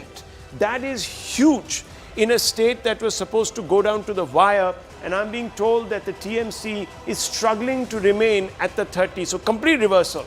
Here in Kerala, viewers, you have the UDF that has come back into the equation. So basically Kerala going back to that pattern. But the big story is the demise of the left. And is that having national implications or not? We'll have to see, viewers. Are we moving towards a left Mukh Bharat scenario? The biggest story of this election coming out of Tamil Nadu, rewriting the history books, viewers, is Vijay. Vijay in Tamil Nadu, the whistle-stop campaign that he ran has completely decimated the Dravidian fold. And you can see the duopoly there struggling. Even though the AIDMK has roughly held on, it isn't anywhere near where it was hoping to be. This could have been for the NDA a 4-1, but it's turned out to be a 3-2. Why? Because the AIDMK, buffered by the Caste coalition and the BJP, hasn't been able to stand up to the TVK Vijay wave. They did everything in their power to dismiss Vijay as an outsider, as somebody who was a lightweight, not committed enough, mocked the few number of rallies he did and so on and so forth. But look at that. This is the first time in, I think, about 60 years, since the 70s, that you have the end of a coalition in Tamil Nadu. So you now have a single party in Tamil Nadu on the verge of perhaps even inching past the halfway mark on its own. You might have an end of that. So, viewers, that's a big thing to factor in. And in Assam, viewers, look at the numbers there.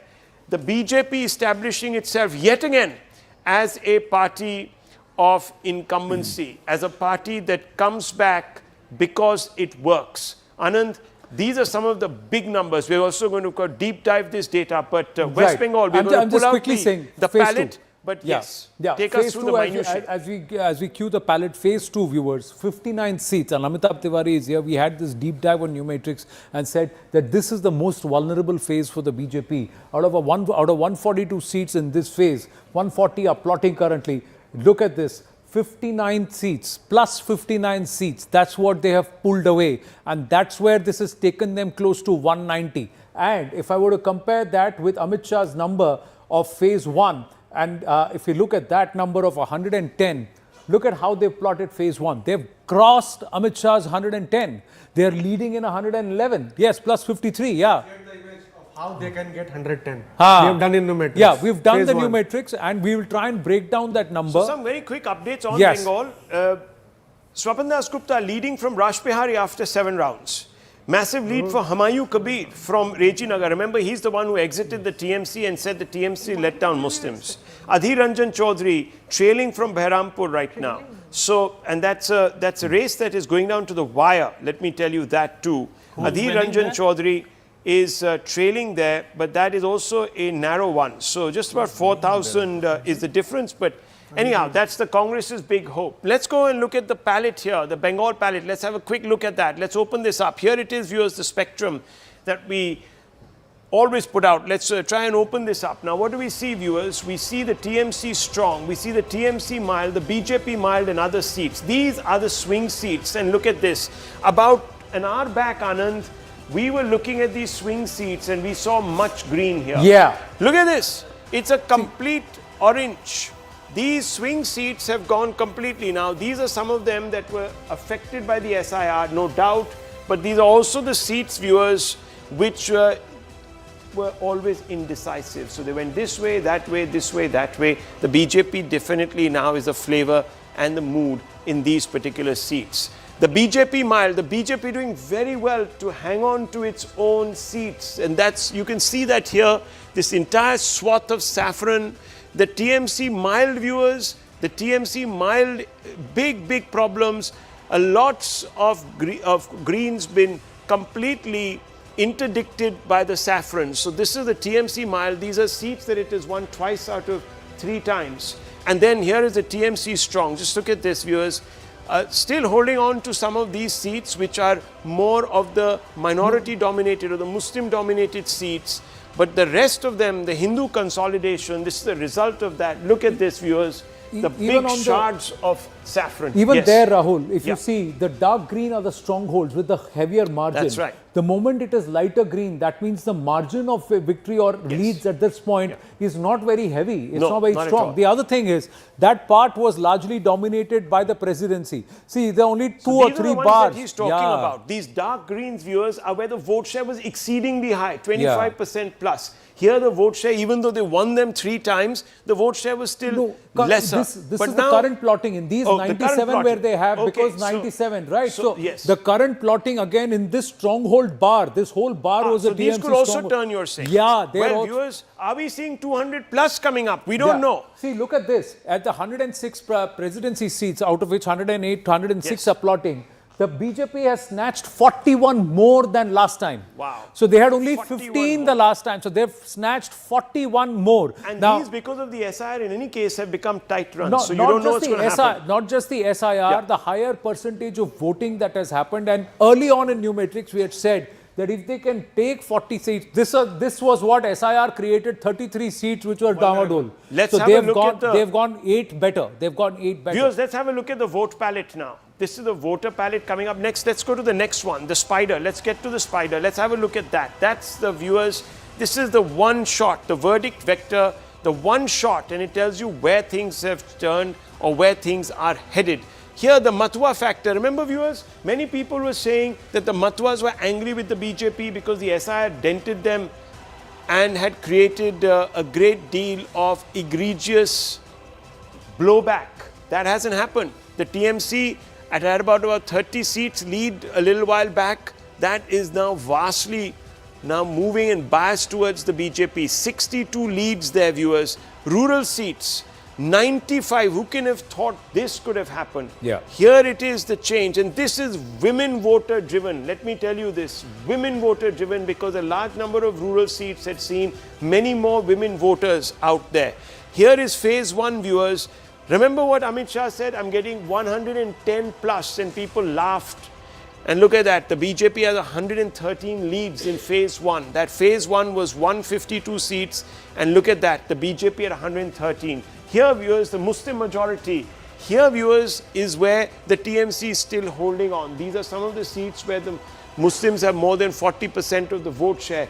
There, it's still in the context. So it's become really, as the BJP would call it in the past, a party that has appeased one community, won them over, and now has alienated the Hindu community. So you see some sort of a Hindu consolidation with counter consolidation where the BJP has also done well in these seats. Urban seats, viewers, look at these. These are the urban seats. This is where the BJP was very low.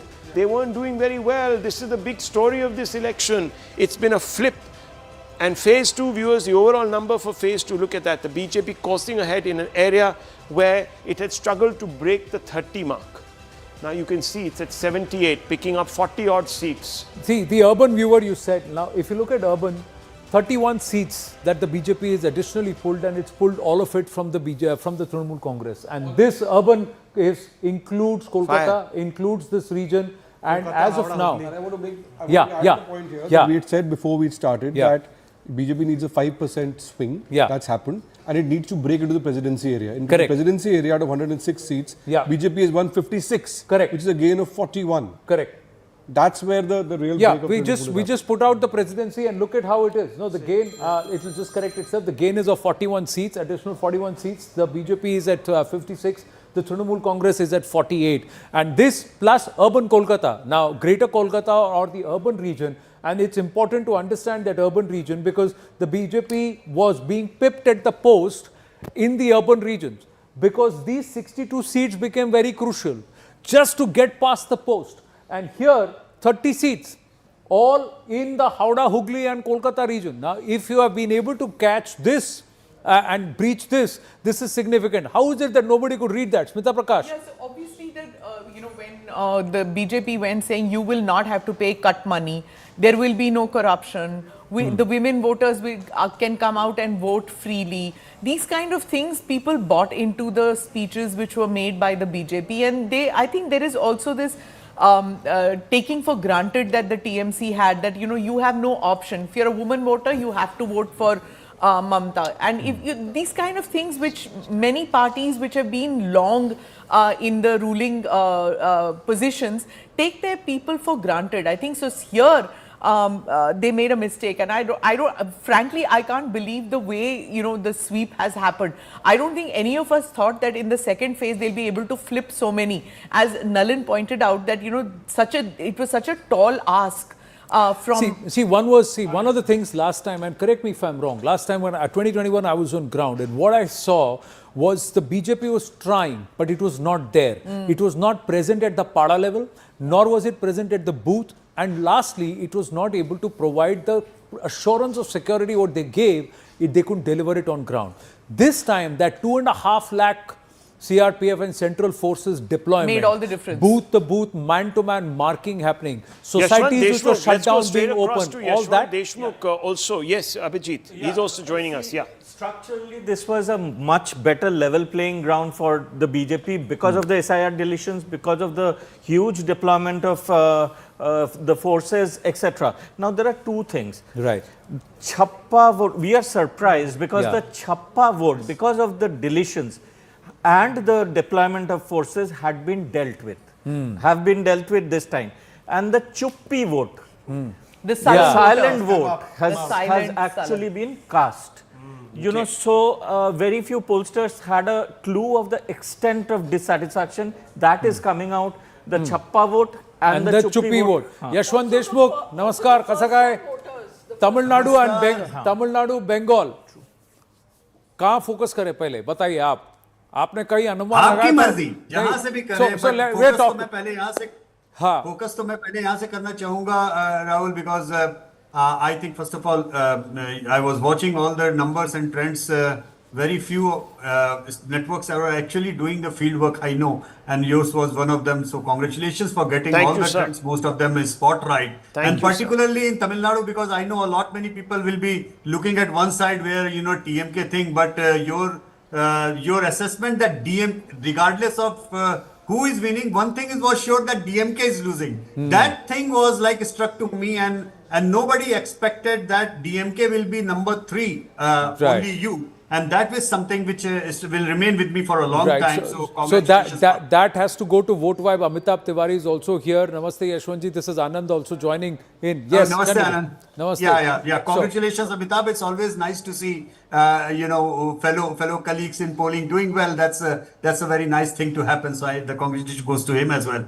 But in Bengal, which is like certainly the story, of the day, not of the day, but I think the story of the decade, because the way I look at Bengal is now culmination of one line, which, I have been discussing this with Rahul off and on, that in this country, people are always talking about the line of secular politics and Hindutva politics and everything. And I always say this country is basically a secular country because it is a majority Hindu country. And let's call a spade in that way, that you can very well survive the electoral politics in India if you are pro-Muslim. There is no problem in that. People have a very wrong understanding of this thing. You can be pro-Muslim and win the election in India.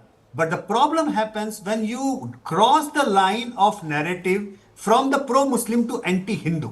Once you are tagged as anti-Hindu, that is where I think it becomes almost impossible for you to think of crossing the halfway mark, and which Congress is learning such a hard way in Assam. Now Assam is like, gone case, because the moment they became the Muslim party of Assam, the rest of the Assam is going somewhere else. So can I ask you, Yashwantji, can I ask you just simply, before we go into the larger picture, cephalogically, clearly it was very difficult to read the Bengal picture, and Vote Vibe did a fantastic job. What were the challenges, and what do you think Vote Vibe got right here? Well, first things first, that even though we have said this many often times, that generally 5 to 10% reluctant voters are across India. In Bengal, it is generally about 20%, double the number. And that happens to any place where the political violence is, people take a route. But I don't think anywhere anybody would say that 70-80% of the Bengalis are silent, they are not. No, Bengalis are vocal. Only in the places where the political violence in those districts, you get a non-response, number one. Yes. Number two, which I think Amitabh got it right. Number two, the silent, how do you read the silent voter? The silent voter is generally apprehensive of whom?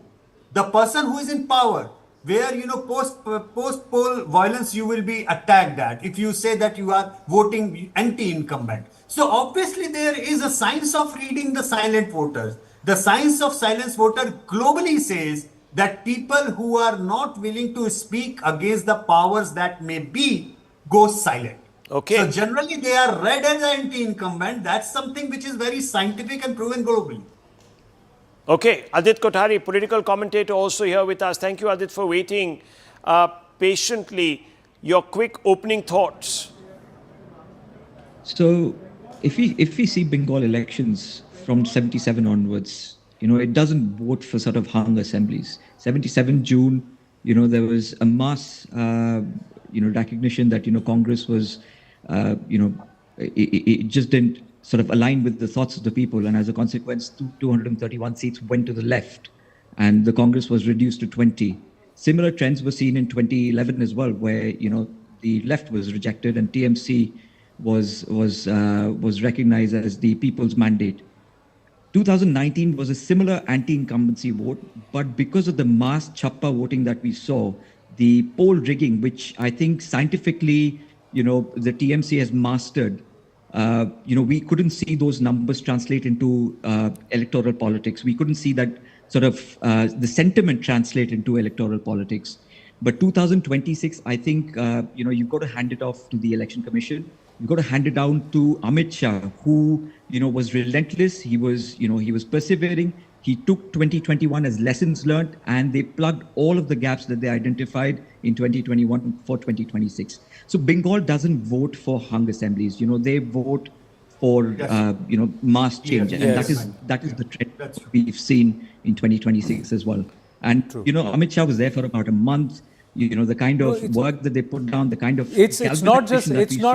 it's not just like you said, the preparation from the time, the day the Prime Minister said कि गंगा बिहार से बंगाल में बहती है. After that, the next day onwards, the party had started its work along with the Sangh and the Sangathan. So somebody just sent, somebody who spent the last 4-5 months on ground has sent this saying Bahubala Dharaneem Namami Taraneem Riputala Varaneem Mataram Vande Mataram. Finally, Vande Mataram, the genesis from where this entire movement came, comes back to a peaceful transition after 64 long years. And this is a change. And that's, see, Abhijit Majumdar is already smiling. See, that sentiment. Is that Pradeep Bhandari? No, it's not. It's not somebody, it's not. So that's why. I'm just saying. He wants to make a point. I want to make a point, which is almost 50 years. This is the first time Bengal, after 50 years, almost 50 years, 49, has voted for a national party. Do you realize that? The left, for all practical purpose, despite its national pretension, was a regional force in Bengal. And Mamata, despite calling her party All India Trinamool Congress, is a Bengal-based Bengali party. This is exactly what I've been saying. After Siddhartha Shankar Ray's Congress was voted out, as one of our friends was saying, this is the first time the Bengalis have reposed faith back in a national party. This is extremely significant. Yeah. Mr. Ramesh Channitala is with us. Namaskaram, Mr. Ramesh Channitala. Very heartiest congratulations. Okay, we don't have him right now. I think we'll try and go across him. I've been told that Mr. Ramesh Channitala is patched through. We'll just try to get hold of him in just 30 seconds or so, viewers. But very quickly, let me just go across the table. Abhijit Iyer Mitra, your first impressions. Not your last, but your first. Of which state?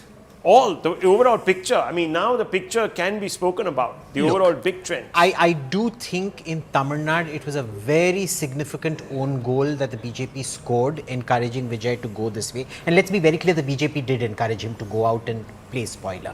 Right? Number one. I don't know how it's going to play out. I don't see any long-term prognostication which helps the BJP in the next 10 years. In West Bengal, very well done. I did not expect it, absolutely not. They've broken every single expectation I think any of us had, and they've scored massively.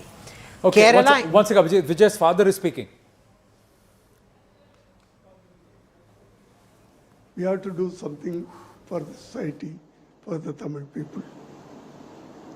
It was there in his mind last. Slowly he has developed these things. Today he is going to be the Chief Minister of Tamil Nadu. So a lot of fans of Vijay are now weeping. They are crying that Vijay Thalapathy will be the Chief Minister. He will be swearing in as the Chief Minister of Tamil Nadu.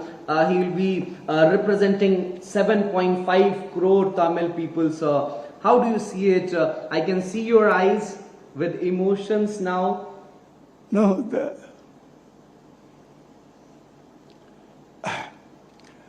Tamil people, they loved emotional, sir? Automatically, of course. As a father, I should have. Tamil people loved him, not only a leader, not only as a leader. Every ladies considering him as his own son, young people, own brother, like own brother. Not like here everybody is calling youth Anna. Anna means brother. Everybody is calling yes. elder brother or younger brother. Old ladies, they are considering as his own son. Some 60 years old ladies, they are considering as a grandson.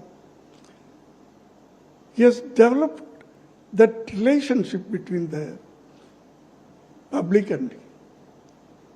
You're also a great artist. On this very day, if I talk to you, then if I spare you without asking you for a line in Tamil on this very huge success, how do you address in Tamil and a short line, because it's an artistic family, sir. Of course, I am not. Like to address, sir. I am not an actor.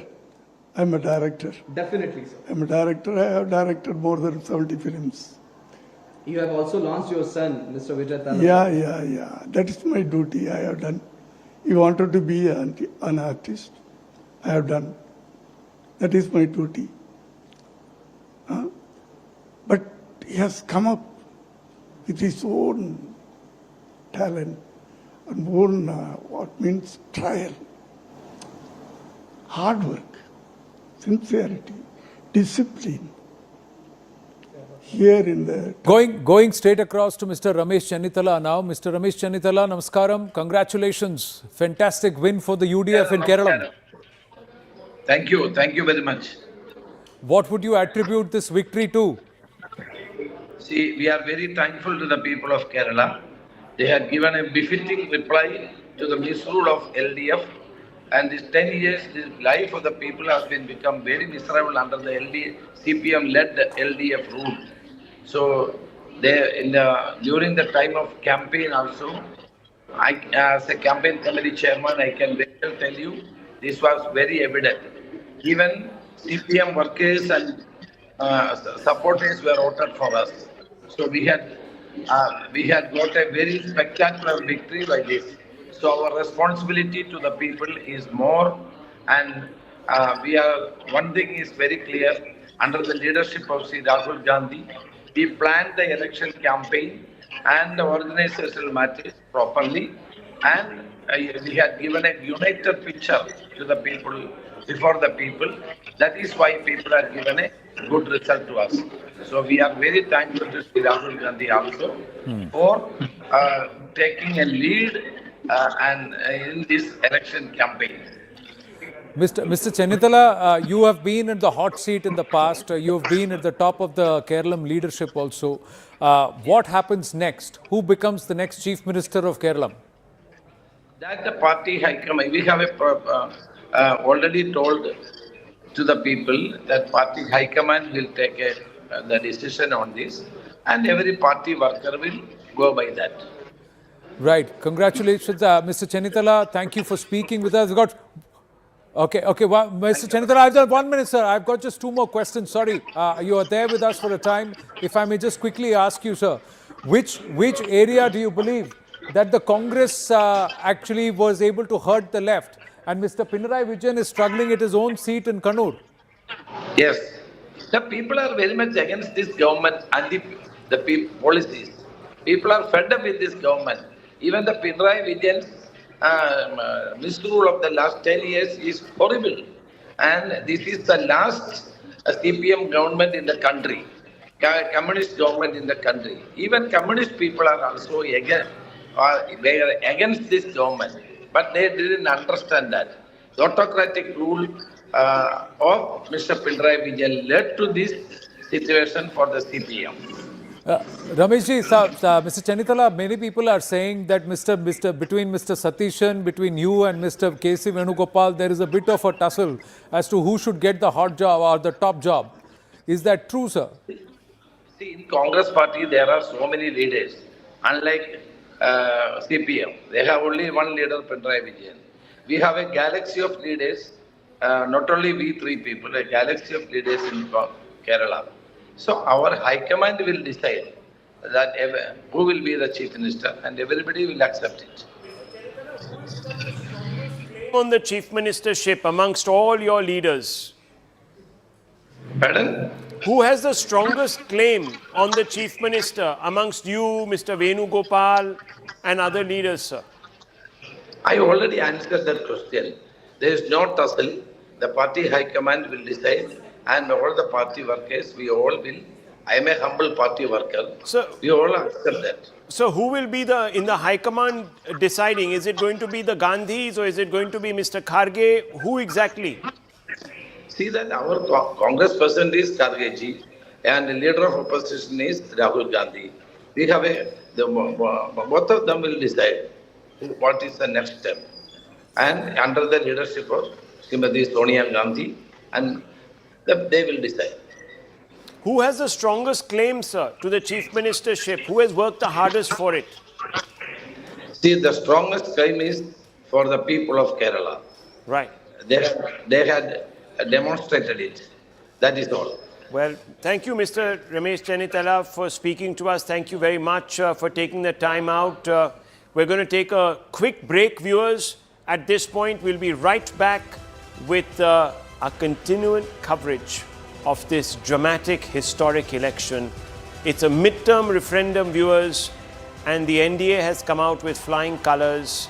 The TVK is the story that was an unprecedented story.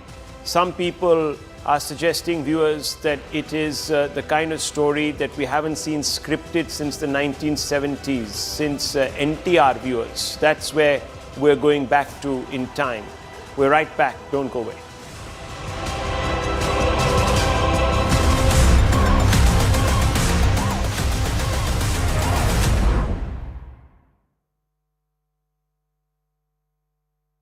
In Tamil Nadu, which means that there is an assertion of political will by the younger electorate. Women and youth have clearly determined the course of these elections. And that is the constituency which has moved away decisively from the Congress party for the moment. Kerala is a stand-alone example. Kerala, for the past several decades, has fought its election on the basis of the strength of the ideology propounded by each party and the organizational structure. Prudent distribution of tickets by the Congress in Kerala, grassroots work done by its local leaders, and a significantly stronger organized result. But overall, this is a vote for change. Overall, this is a vote for recognizing that the political consciousness of the nation has undergone massive shift. Sir, good points there, but I have to also ask you that this is also the BJP now establishing itself also as a pro-incumbency party. So there is that too, and of course there is the reaffirmation of the double engine. You might have seen that in Assam, but also that was one of the leitmotifs of the Prime Minister's campaign in Bengal. That look, Bengal has slipped down the growth numbers, and we've seen those, and the BJP is the party to take you into the next century, into redefining Bengal itself. But on the other hand, you have Praveen Chakravarti talking about a vote against the establishment parties. That seems to not reconcile in at least two geographies. And Puducherry, don't forget that there also the NDA has done very well. You are right, Rahul. You are right in the sense that BJP has been largely able to duck the anti-incumbency factor in its favor, which means that is what I keep telling my friends in the Congress and elsewhere. Please recognize the truth for what it is. Obviously, somebody has done remarkable work somewhere.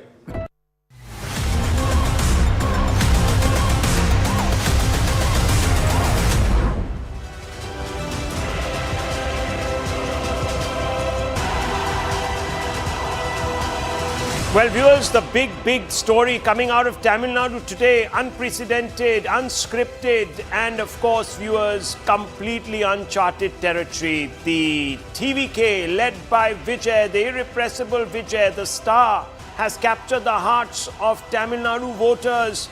And viewers, they have decided to vote against the great duopoly in Tamil politics, the AIDMK and the DMK. There you see it, viewers. He is the man of the moment, the man of the hour, the headline maker, not just the king. He is going to be the Chief Minister of Tamil Nadu. We are just waiting, viewers, to find out if he'll do it on his own or will he need the support of at least 7 or 8 MLAs.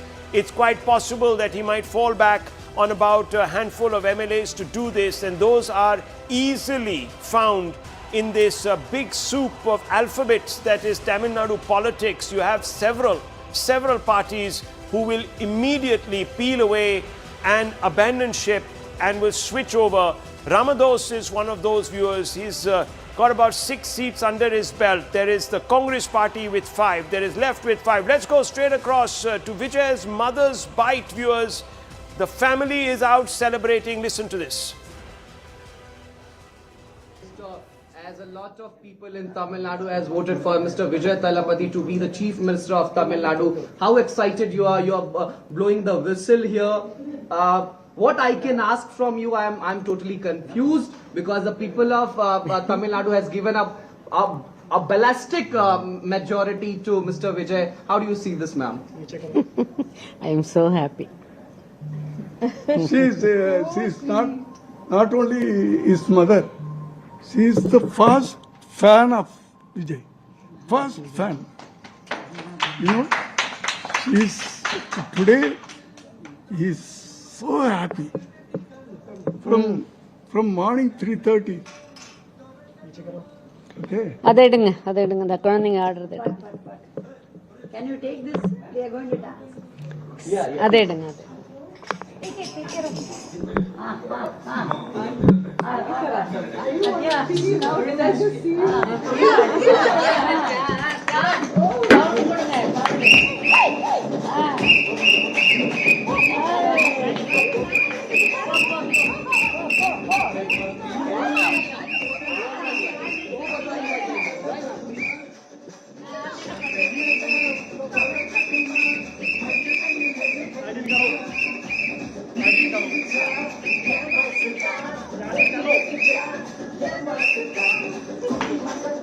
Dancing to the whistle Podu song, they're being mocked as the whistle kunjus, etc. But the reality is that it is their time to blow the whistle and make a lot of noise. Will they be able to? Will they be able to live up to this dynamic? Will they be able to live up to the expectations of the people of Tamil Nadu? Is a big story. Many would say this is powered by the expectations of Gen Z, the 18 to 39-year-olds who compose about 40% of this population. Yes. And they are the ones who have put this entire weight, responsibility of the whole state. It's not in pockets that he's won. Yeah. The TVK is clocked across. The green is all TVK viewers here on the magic wall. And look at the magic they've woven, cutting across caste, creed, religion, and of course gender. They have to have got more than 30% votes. And that's the reason why they have. Your Sumant views? Raman, this is a case study in itself for a party to be able to do it, and that too on debut. Because in the history of Bharat, there are very few parties who have come up as a third front, as an alternative, and broken rank immediately. Why is this historic? Is also because even if you do take the case of NTR, it was a bipolar contest. There were only two parties, Congress versus the TDP. Three parties. Here, it's a three-cornered contest. It's the first election. The gent has hardly campaigned. He's addressed maybe about 8 or 9 meetings. He hasn't met the 16. media. He hasn't given an interview. Yeah. I mean, every single, expectation of a politician has not been met. And yet, this is like this is absolutely unbelievable to see. Salvatore Babones, political scientist, joining us. Also, GVL Narasimha Rao. Salvatore Babones, thank you very much for tuning in with us this afternoon. It's historic, but we've seen some dramatic trends emerge. Put this into perspective for us from the perspective that you occupy, far away in Australia, but definitely intimately involved with Indian politics. Well, anyone reasonable is going to see the BJP victory in West Bengal as a victory for democracy, the unseating of a entrenched leader who tenaciously held to power, often credibly accused of inflicting political violence at the polls. Yet the international media is seeing this as, from their perspective, yet another example of Indian authoritarianism in action. I'll just give you some headlines from the New York Times, why we should all be concerned about what's happening in India, or Modi's Hindu right targets gains in India's elections.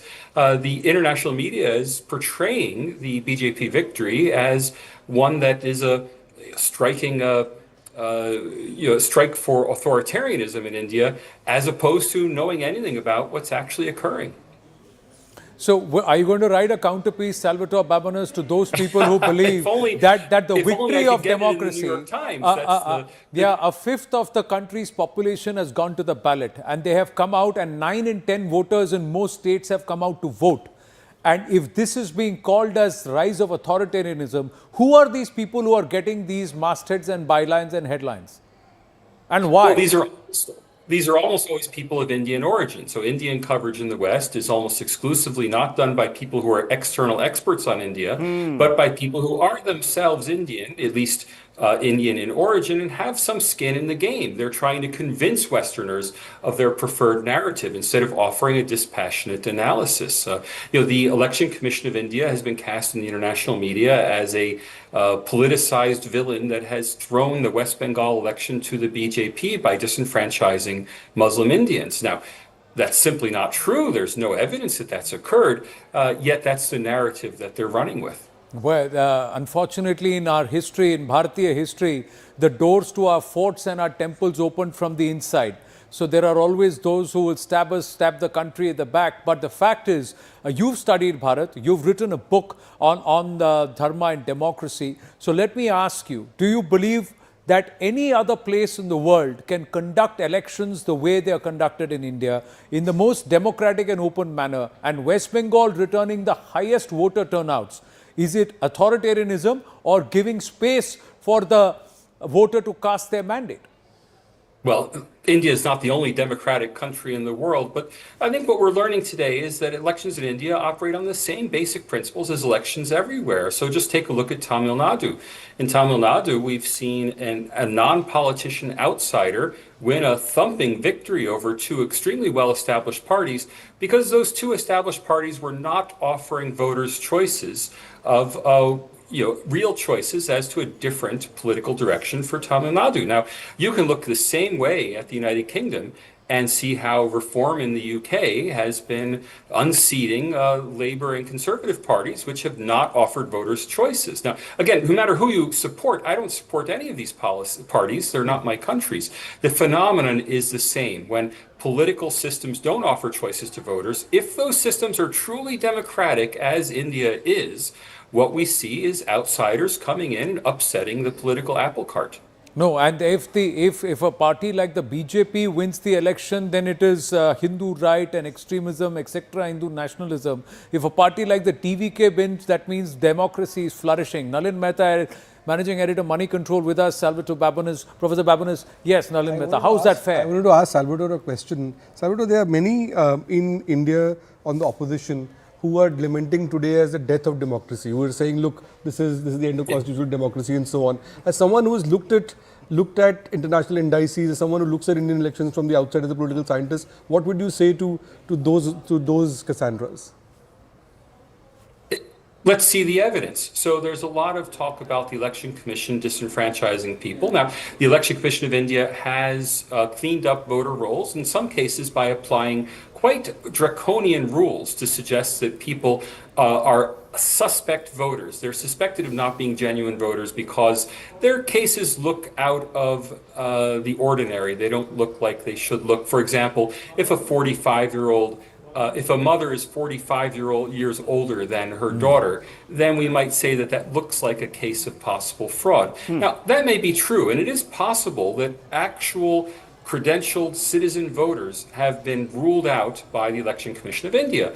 But that won't change the result of an election, since there's no reason to believe that someone with a 45-year gap in ages is more likely to vote for the TMC or the BJP. Right? So it is a problem anytime anybody is disenfranchised, but we're not seeing high rates of disenfranchisement. And what's more, and I have to stress this as a social scientist, we're not seeing the systematic disenfranchisement of one side or the other. If there are errors in polls, there are errors in polls. Those errors affect everybody equally. Mr. Babones, let me ask you this, and hopefully we'll be able to show you the map of the BJP spread. Let's do it, Arindam. Let's put the map out. Yes, now there it is. You can see it perhaps on your screen, Mr. Babones. The Bharatiya Janata Party is now in a position to rule directly or indirectly either the BJP or the NDA at least 75 to about 80% viewers of the population of this country. That's a massive number. That gets reduced to about nearly 70% because of Tamil Nadu and Kerala. That's not right. being part. So around thereabouts. That's 1 second, please. So, Mr. Babones, you're looking at this from Australia. This is a dramatic increase after the 2024 Lok Sabha elections, when one thought that the BJP and the NDA were on the wane. This is completely contrary to that logic. First, to make a fine linguistics distinction, they're not ruling 70% of India, they're governing 70% of India. And that's what happens in a democratic system. But more importantly, I think we should see the last national election in India as just being an anomaly in the sense that India has a multi-party system. The actual vote for the BJP and for the NDA in the 2024 elections was not substantially different from what it had been in 2019. It wasn't the vote that went down, it was the distribution of votes that changed. The victory in 2019 was an extraordinary victory because of a confluence of random circumstances that resulted in a lot of marginal electorates going the BJP way. Now we've seen those marginal electorates reverse in 2024. Nonetheless, support for the BJP is very strong and very widespread. I think the most important thing we're seeing is this shift in West Bengal, because the shift in West Bengal shows that it's not just people who previously voted for the BJP who continue to support the party, whether it's 2014, 2019, 2024, but the BJP is attracting new voters. And that means that it is still offering, still after so many years in power at the center, it is still offering a vision to voters that they are finding inspiring.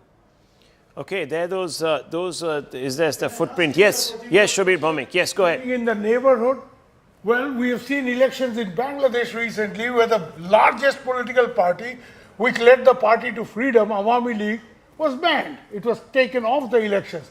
We have had elections in Myanmar where Aung San Suu Kyi's National League for Democracy could not contest along with 40 other major political parties.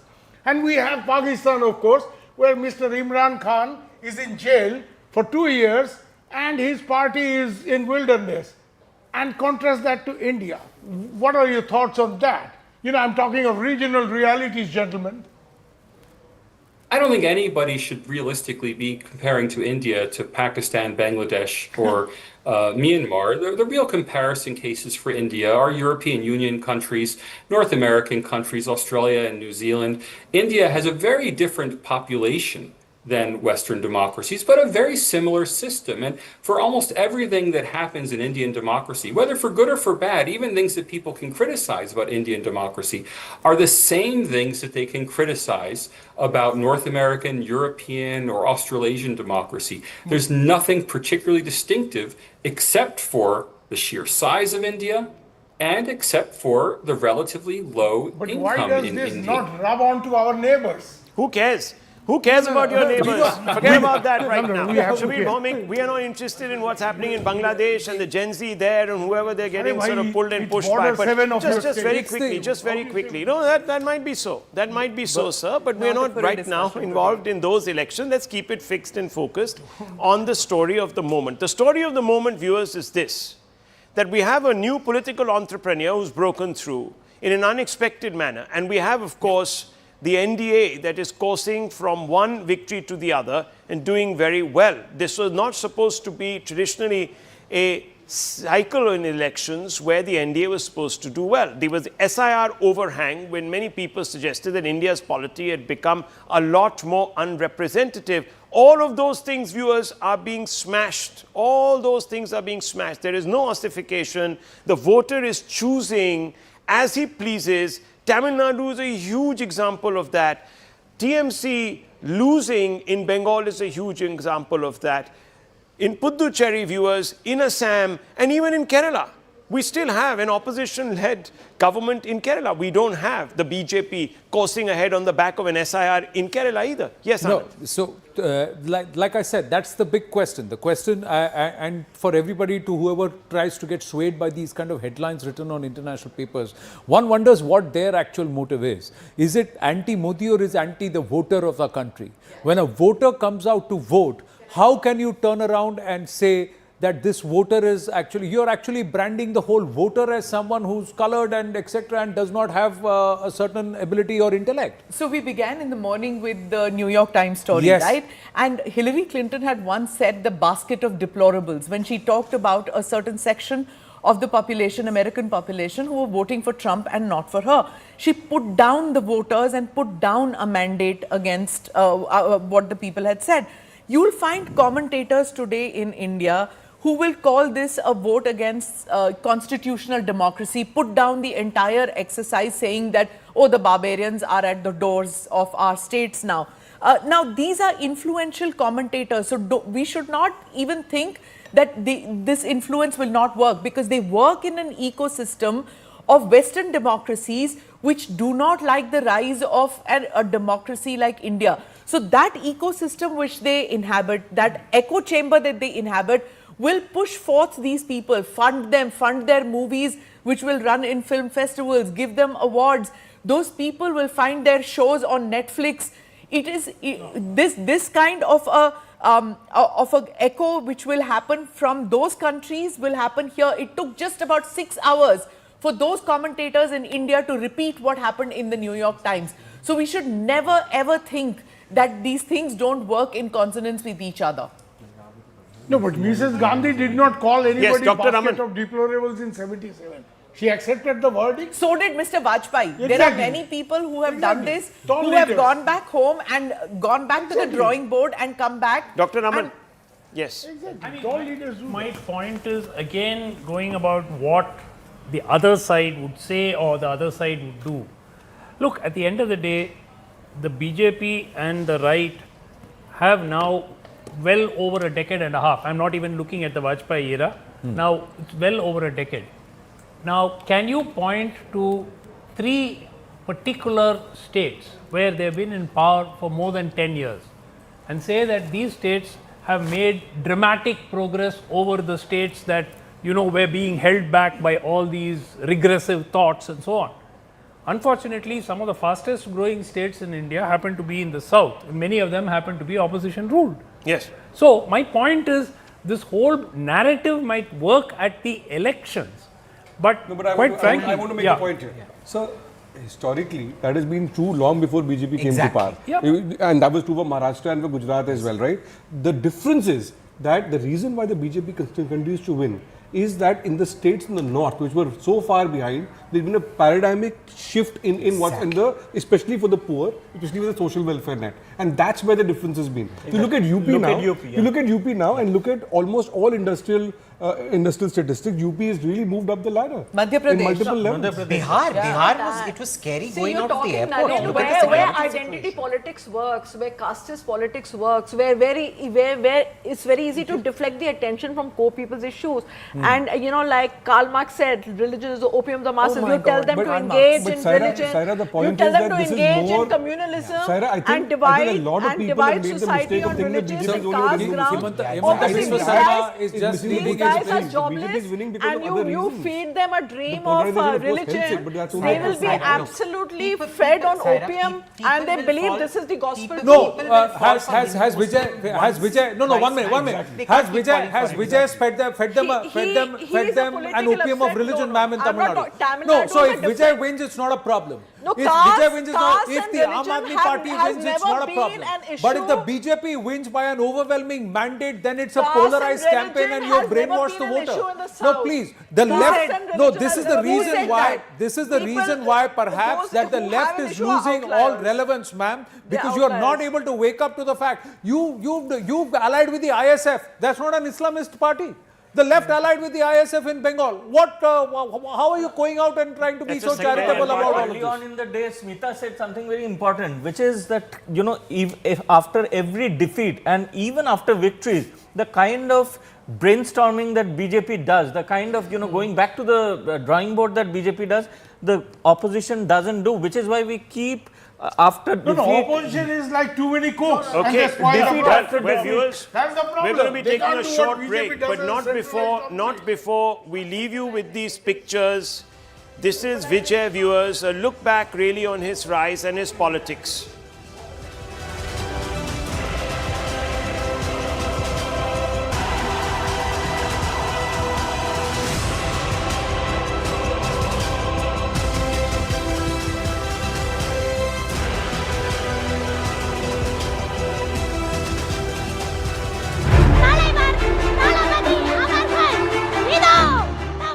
Tamil Nadu has a new political blockbuster. Vijay, the superstar millions call Talapati, has delivered his biggest hit yet. At the ballot box, the mass hero is now a mass leader. அரசியல் ஒன்றும் cine field இல்லையே, battle field ஆச்சு, கொஞ்சம் சீரியஸாக தானே இருக்கும்.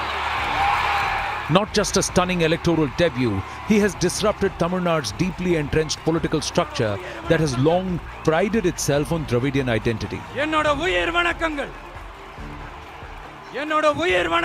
Vijay's debut victory signals the end of the Dravidian duopoly. The script was years in the making. In 2009, he built a powerful fan network through the Vijay Makkal Iyakkam. A decade later, he began speaking out on national issues. In 2021, his fan network won over 100 local body seats. Vijay finally took the plunge on the 2nd of February 2024. Just before the Lok Sabha elections, he formally launched his party. Tamilaga Vetri Karagam, or the TVK. He chose not to contest the 2024 general elections, instead preparing the ground for the just concluded assembly polls. By March 2026, he took the ultimate gamble to contest all seats solo. No alliance for Vijay. From the start, his messaging was clear: anti-corruption, social justice, and a rejection of divisive politics. At his first major rally, he positioned his party against divisive forces and invoked icons like Ambedkar and Periyar. This wasn't just cinema rhetoric, it was political masterclass. But Vijay's real strength? A generation that grew up on him, Gen Z. For them, he isn't just an actor, he's an aspiration, rebellion, and identity. From viral punch dialogues to social media dominance, his influence extends far beyond cinema halls. Among women voters too, his appeal is massive. In a state where emotion often runs high and shapes political loyalty, Vijay's carefully built image, that of a reformer, has resonated deeply. His rallies weren't just political events, they were emotional spectacles, and the crowds proved it. Unprecedented turnouts, roadshows that resembled film releases. The tragic Karur stampede, where dozens lost their lives, underscored the sheer scale of his star power. This was not conventional politics. This was a mass movement. It has not been an easy ride though. Scrutiny over financial matters led to questioning by central agencies like the ED. His last film, Jananayagan, is yet to be released, but he remained stoic in the face of adversity. Each episode only reinforced his anti-establishment image. Even personal turbulence failed to dent that image. Amid intense speculation around his marriage and divorce proceedings, Vijay remained publicly composed, not shying away from appearing in public with his rumored partner and co-star Trisha. Not one to bend, Vijay continued his political outreach and appearances. He reassured his followers that this too shall pass, and his fans reposed their trust in him. In Tamil Nadu, where MGR, Karunanidhi and Jayalalitha once ruled, cinema has always shaped politics of the state. But Vijay represents something new. A digital age mass leader, powered by fandom, social media and youth mobilization.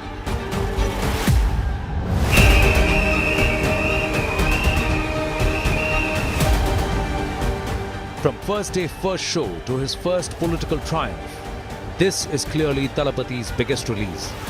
One the nation is watching in awe. From the box office to the ballot box, he came, he saw, and he conquered. As the sun sets on Dravidian politics, Vijay rises in Tamil Nadu.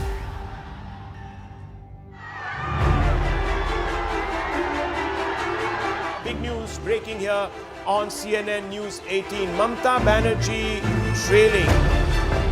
Tamil Nadu TVK is a factor. There is no Prashant Kishore type thing happening. Apathy by the political parties. They did not muster up. Okay, and you can see the BJP has picked up 34 seats. The TMC down by 32.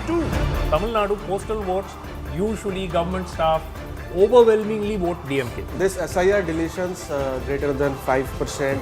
We have, only you have. Nobody has across these channels. The BJP cutting through viewers. Look at this, the BJP cutting through. India fold had a big Brutus, and that is Rahul Gandhi. So he's not only taking down his own party, but he might also be the BJP's Hamza Ali Mazari in absentia. in अरे भाई, he absentia. wants Mamata to lose. Mamata अगर जीत गया तो India block का chief Rahul. viewers, this is going to be an interesting election. See, it's going to be historic. We're leading right now. We're up there, #1 channel on. They're right behind you. You got the number. Right, there we go. You. There we go. That's it. That's the worm. That's the green.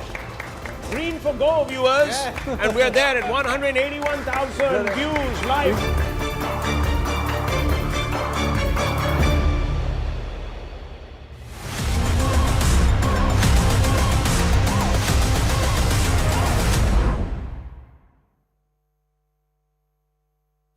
In Tamil Nadu, which means that there is an assertion of political will by the younger electorate.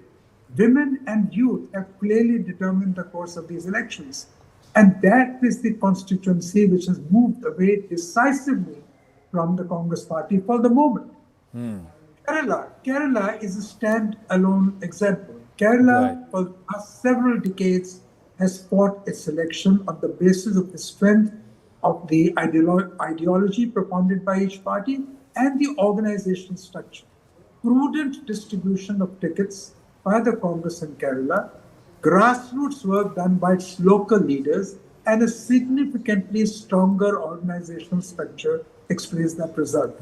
But overall, this is a vote for change. Overall, this is a vote for recognizing that the political consciousness of the nation has undergone massive shift. Sir, good points there, but I have to also ask you that this is also the BJP now establishing itself also as a pro-incumbency party. So there is that too, and of course there is the reaffirmation of the double engine. You might have seen that in Assam, but also that was one of the leitmotifs of the Prime Minister's campaign in Bengal. That look, Bengal has slipped down the growth numbers, and we've seen those, and the BJP is the party to take you into the next century, into redefining Bengal itself. But on the other hand, you have Praveen Chakravarti talking about a vote against the establishment parties. That seems to not reconcile in at least two geographies. And Puducherry, don't forget that there also the NDA has done very well. You are right, Rahul. You are right in the sense that BJP has been largely able to duck the anti-incumbency factor in its favor, which means that is what I keep telling my friends in the Congress and elsewhere. Please recognize the truth for what it is. Obviously, somebody has done remarkable work somewhere. And you can call it part polarization, but certainly part development. Assam is a case in point. Now, the kind of mandate that the BJP is receiving, the kind of vote share that the BJP is gaining could be on the basis of polarization. I'm not disputing that. But there's also an element of some delivery on the ground. And you must recognize that. But let me tell you that I've always said this. Congress had 6 decades for itself. That was the time of the Congress. This is, for some time now, going to be the BJP's moment in the politics of this country. And the mood of the people reflects the mood of this moment. Nalin, I have a question for you. With your kind permission, Ashwini ji, we've got a message coming in from Mamata Banerjee. Just like to play that out, and then we'll come back to this conversation. Shehzad Punawala, good afternoon. Nalin, just hold on to your question. Let's listen to what Mamata Bandyopadhyay had to say. সবাইকে নমস্কার জানিয়ে বলছি, please দয়া করে কেউ counting এজেন্টরা এবং প্রার্থী ক্যান্ডিডেটরা তারা ভোটিং এলাকা ছেড়ে আসবেন না। স্ট্রং রুমে যেখানে কাউন্টিং হচ্ছে, মানে সেন্টারে, সেখান ছেড়ে কেউ আসবেন না।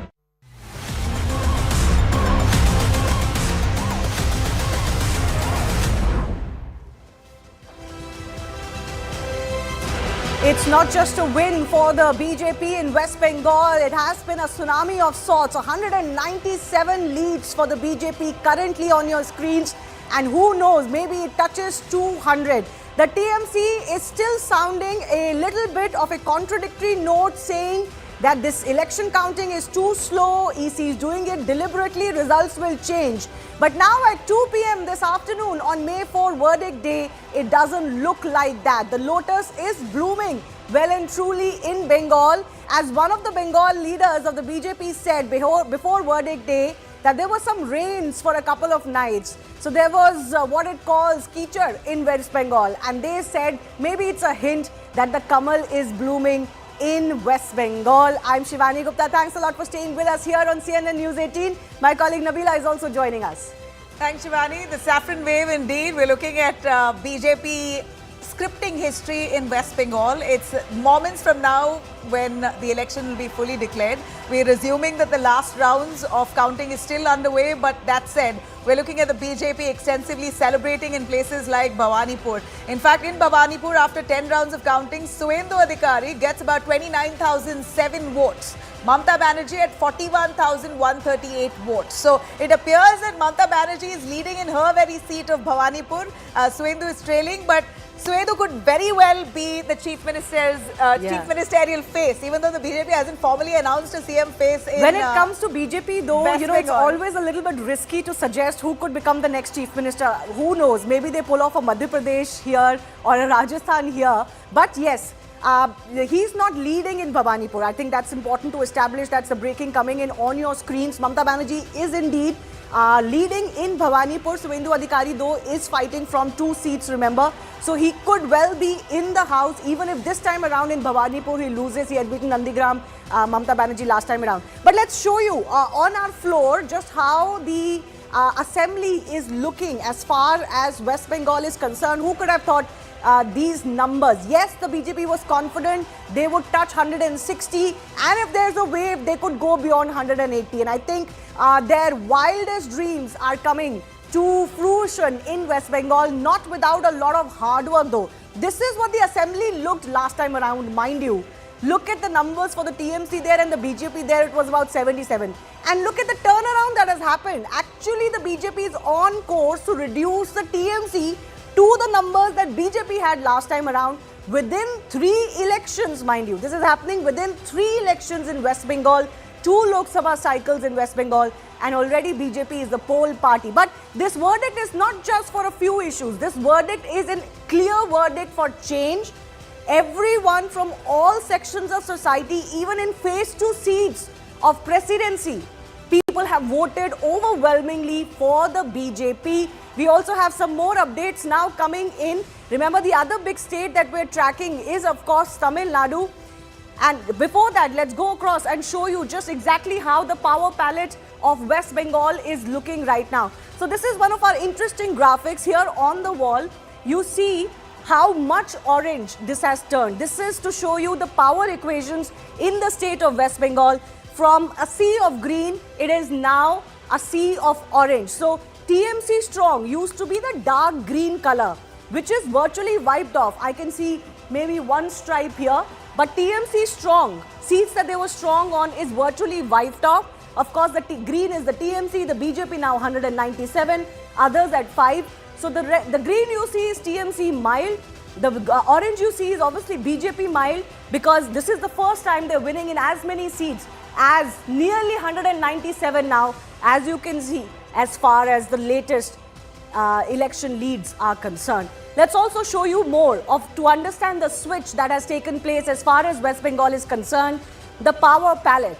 So this is what it used to be. 119 was TMC strong, and then TMC used to be mildly strong in 42 other seats. BJP was mildly strong only in 2 seats, and others were all seats that could go to anyone else. And that has shifted completely as far as West Bengal is concerned. Let's move forward as far as this is concerned. Look at this. I think this is for Tamil Nadu. Like, can we put on the Bengal vector first up before we do Tamil Nadu? Yes, Tamil Nadu, of course, has lots of talking points to talk about. Again, a verdict there which is very decisive. But this is West Bengal. Now, look at the Matua factor. BJP 62, TMC 20. Not surprising. Rural seats, BJP 99, TMC 58. Phase 1, Amit Shah said we'll win 110 of the 152 that went to polls in phase 1. They're at 116 right now. So that's a massive, massive number. Look at this, Muslim majority seats. Here too, TMC has lost a little bit of its edge from last time around. BJP at 20, not surprisingly, but the number has gone up. Urban seats, 44. The quote-unquote Bhadralok of West Bengal, the intellectual class also voting for the BJP. Phase 2. This is where the real surprise has happened. 82 of Phase 2 seats, 148 seats have gone to the BJP. Currently, these are not just leads now, mind you. TMC may want to shrug off these results as of now, but they are setting in. And that number for the BJP is only going higher. It is not coming lower. So let's go on. Yes, let's just show you a quick check of the comparison as we see of leads and results. This is again from Tamil Nadu. We want to take West Bengal first up. Right, this is the West Bengal vector. We talked about this. We can go to the comparison for West Bengal very quickly. And then, of course, we can get into the big factors that have worked for the BJP. All right, we'll go to that. Quickly bring in, Suman, your take on this. In fact, for West Bengal, let me actually start with Amitabh Tiwari. Amitabh, you've largely got your exit polls right when it comes to West Bengal. It seems like Mamata Banerjee is not going to be forming the government yet again for the 4th term. A big loss for the TMC. And from the looks of it and the way BJP has swept, it's going to be very hard for the TMC to crawl back any time in the next decade or so. Yeah, so News 18 Vote Vibe India has got the West Bengal numbers correct. We've predicted around up to 163 seats for the BJP. They are doing better because what happens is that जब vote पड़ता है तो पड़ता ही रहता है. Again, the common theme across all the vectors which you have shown is Hindu consolidation in response to excessive minority appeasement. That is the theme which I have been discussing on News 18 for a long time now, for the past 1 month or so. And urban seats, rural seats, Muslim majority seats, Hindu majority seats, phase 1, phase 2, so what women does that dominant mean? seats, anything you name, there the BJP has done well. The BJP has got 20 odd in Muslim dominated That's areas. what I am saying. Any category you name, they have done well.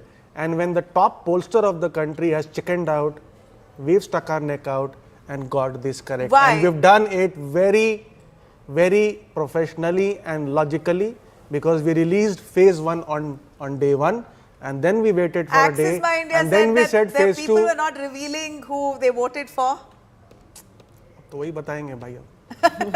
No, but हमें तो reveal कर दिया और हमने बता दिया और आपके यहाँ चला दिया और सही. इस बार तो एक्चुअली ऐसा माहौल था कि लोग कैमरे पे भी बोल रहे थे. So to say that people are not talking was a little bit surprising. Yeah, I don't want to throw any kind of shade at anybody, as they say, as the Gen Z says. But Subir Bhaumik, this is not just a sweeping mandate. This is not even a wave. This is a tsunami.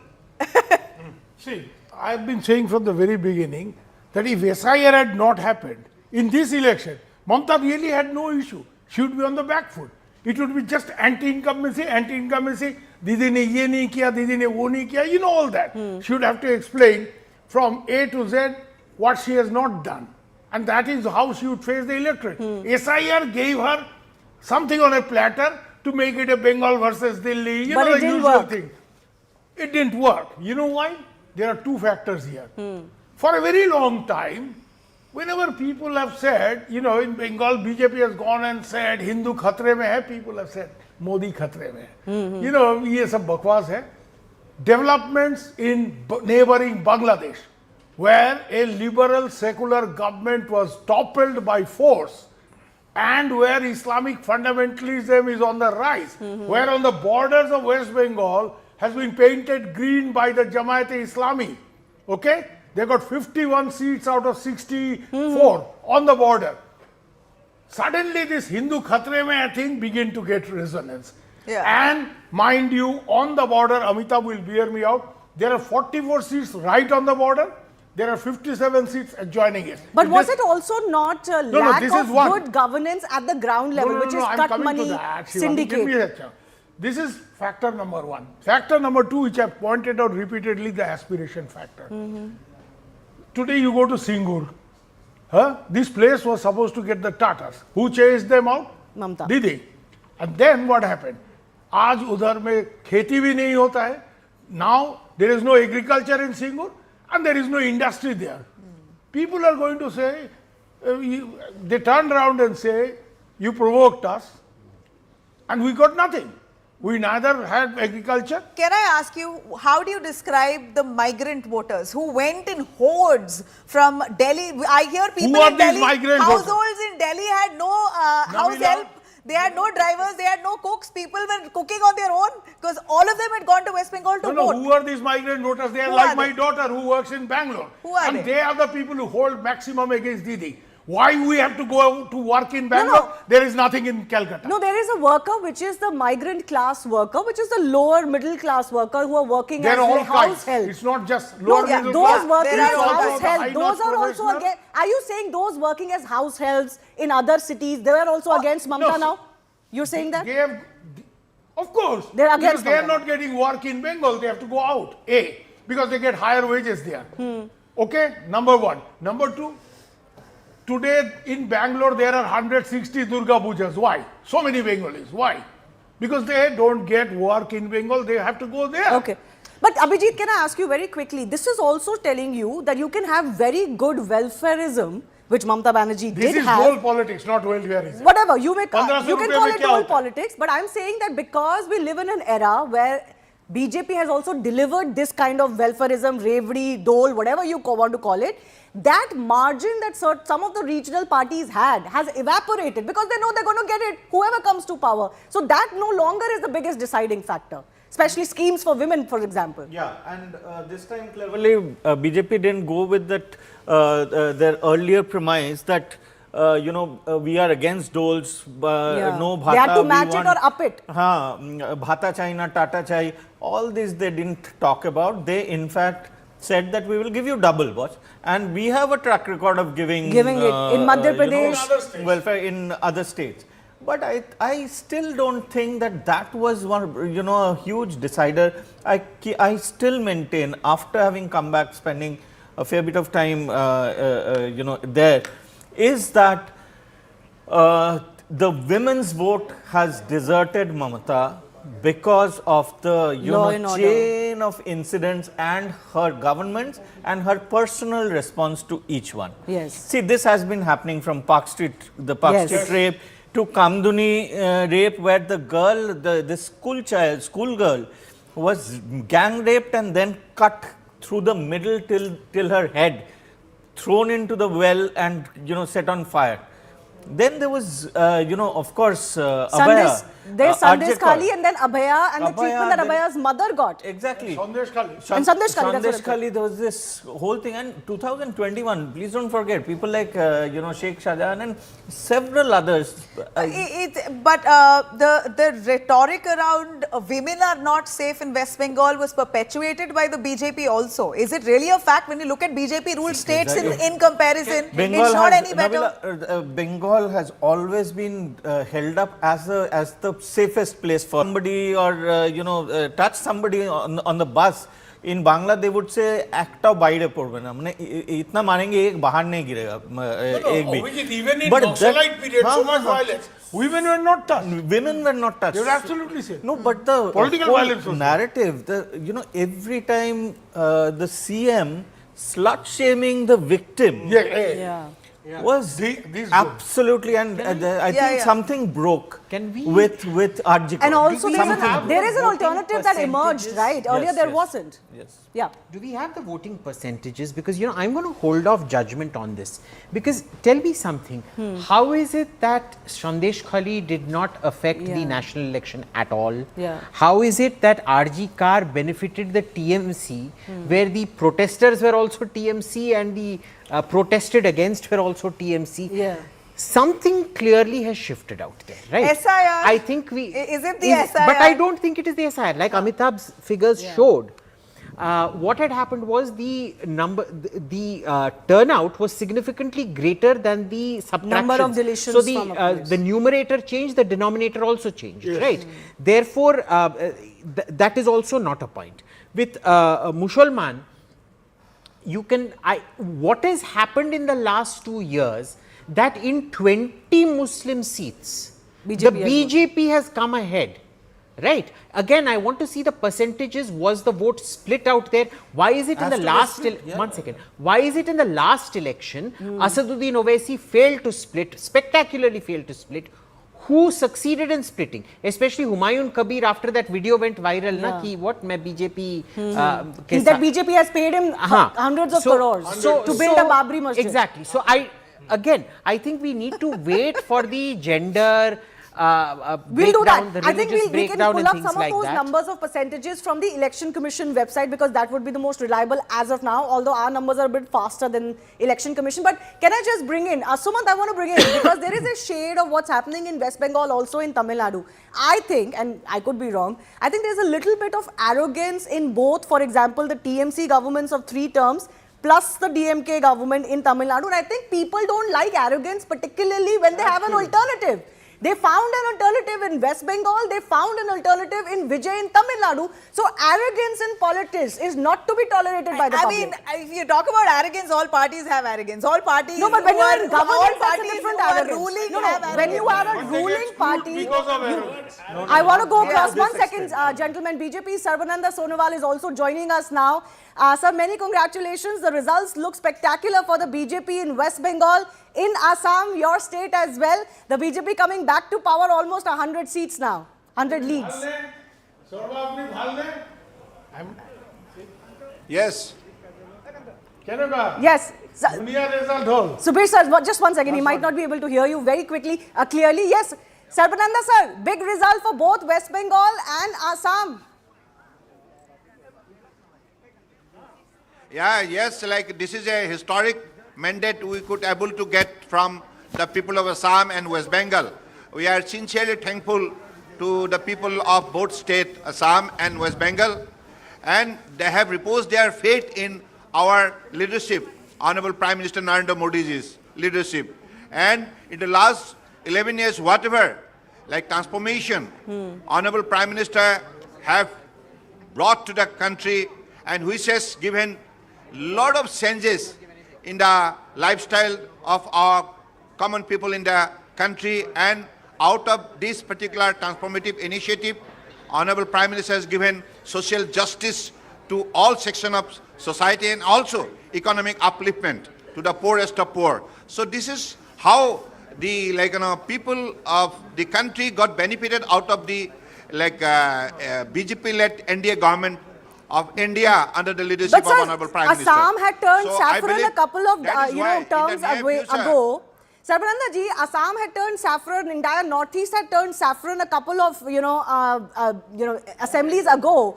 What is the main reason you think Bengal has given this verdict now? It cannot just be the schemes or the welfares or the doles, as some call it. This is because Hindus consolidated for you in Assam. Have Hindus consolidated for BJP in Bengal also now? Do you see the same? Look, one point is very clear in Bengal, that under the TMC regime, the people of Bengal, most potential state of the country, the people of Bengal had been forced to stay down. They have been forced to stay in the darkness because of the corrupt practices, because of the nepotism, because of the dictatorial rules of TMC. But now people have realized that they need BJP. If BJP is there, development is there, peace is there, and respectability is there. And which is Honorable Prime Minister in the last 11 years could able to give to the people of the country. This is one of the exemplary, success story of Bharatiya Janata Party. And that is why they have given full mandate to BJP. They firmly believe that under the leadership of Honorable Prime Minister, West Bengal is going to become one of the, leading economy of the country. That's all. Right. And next, in Assam, in the last 5 years, whatever the development activities have been performed effectively within a time frame with quality under the leadership of Honorable Prime Minister Narendra Modi.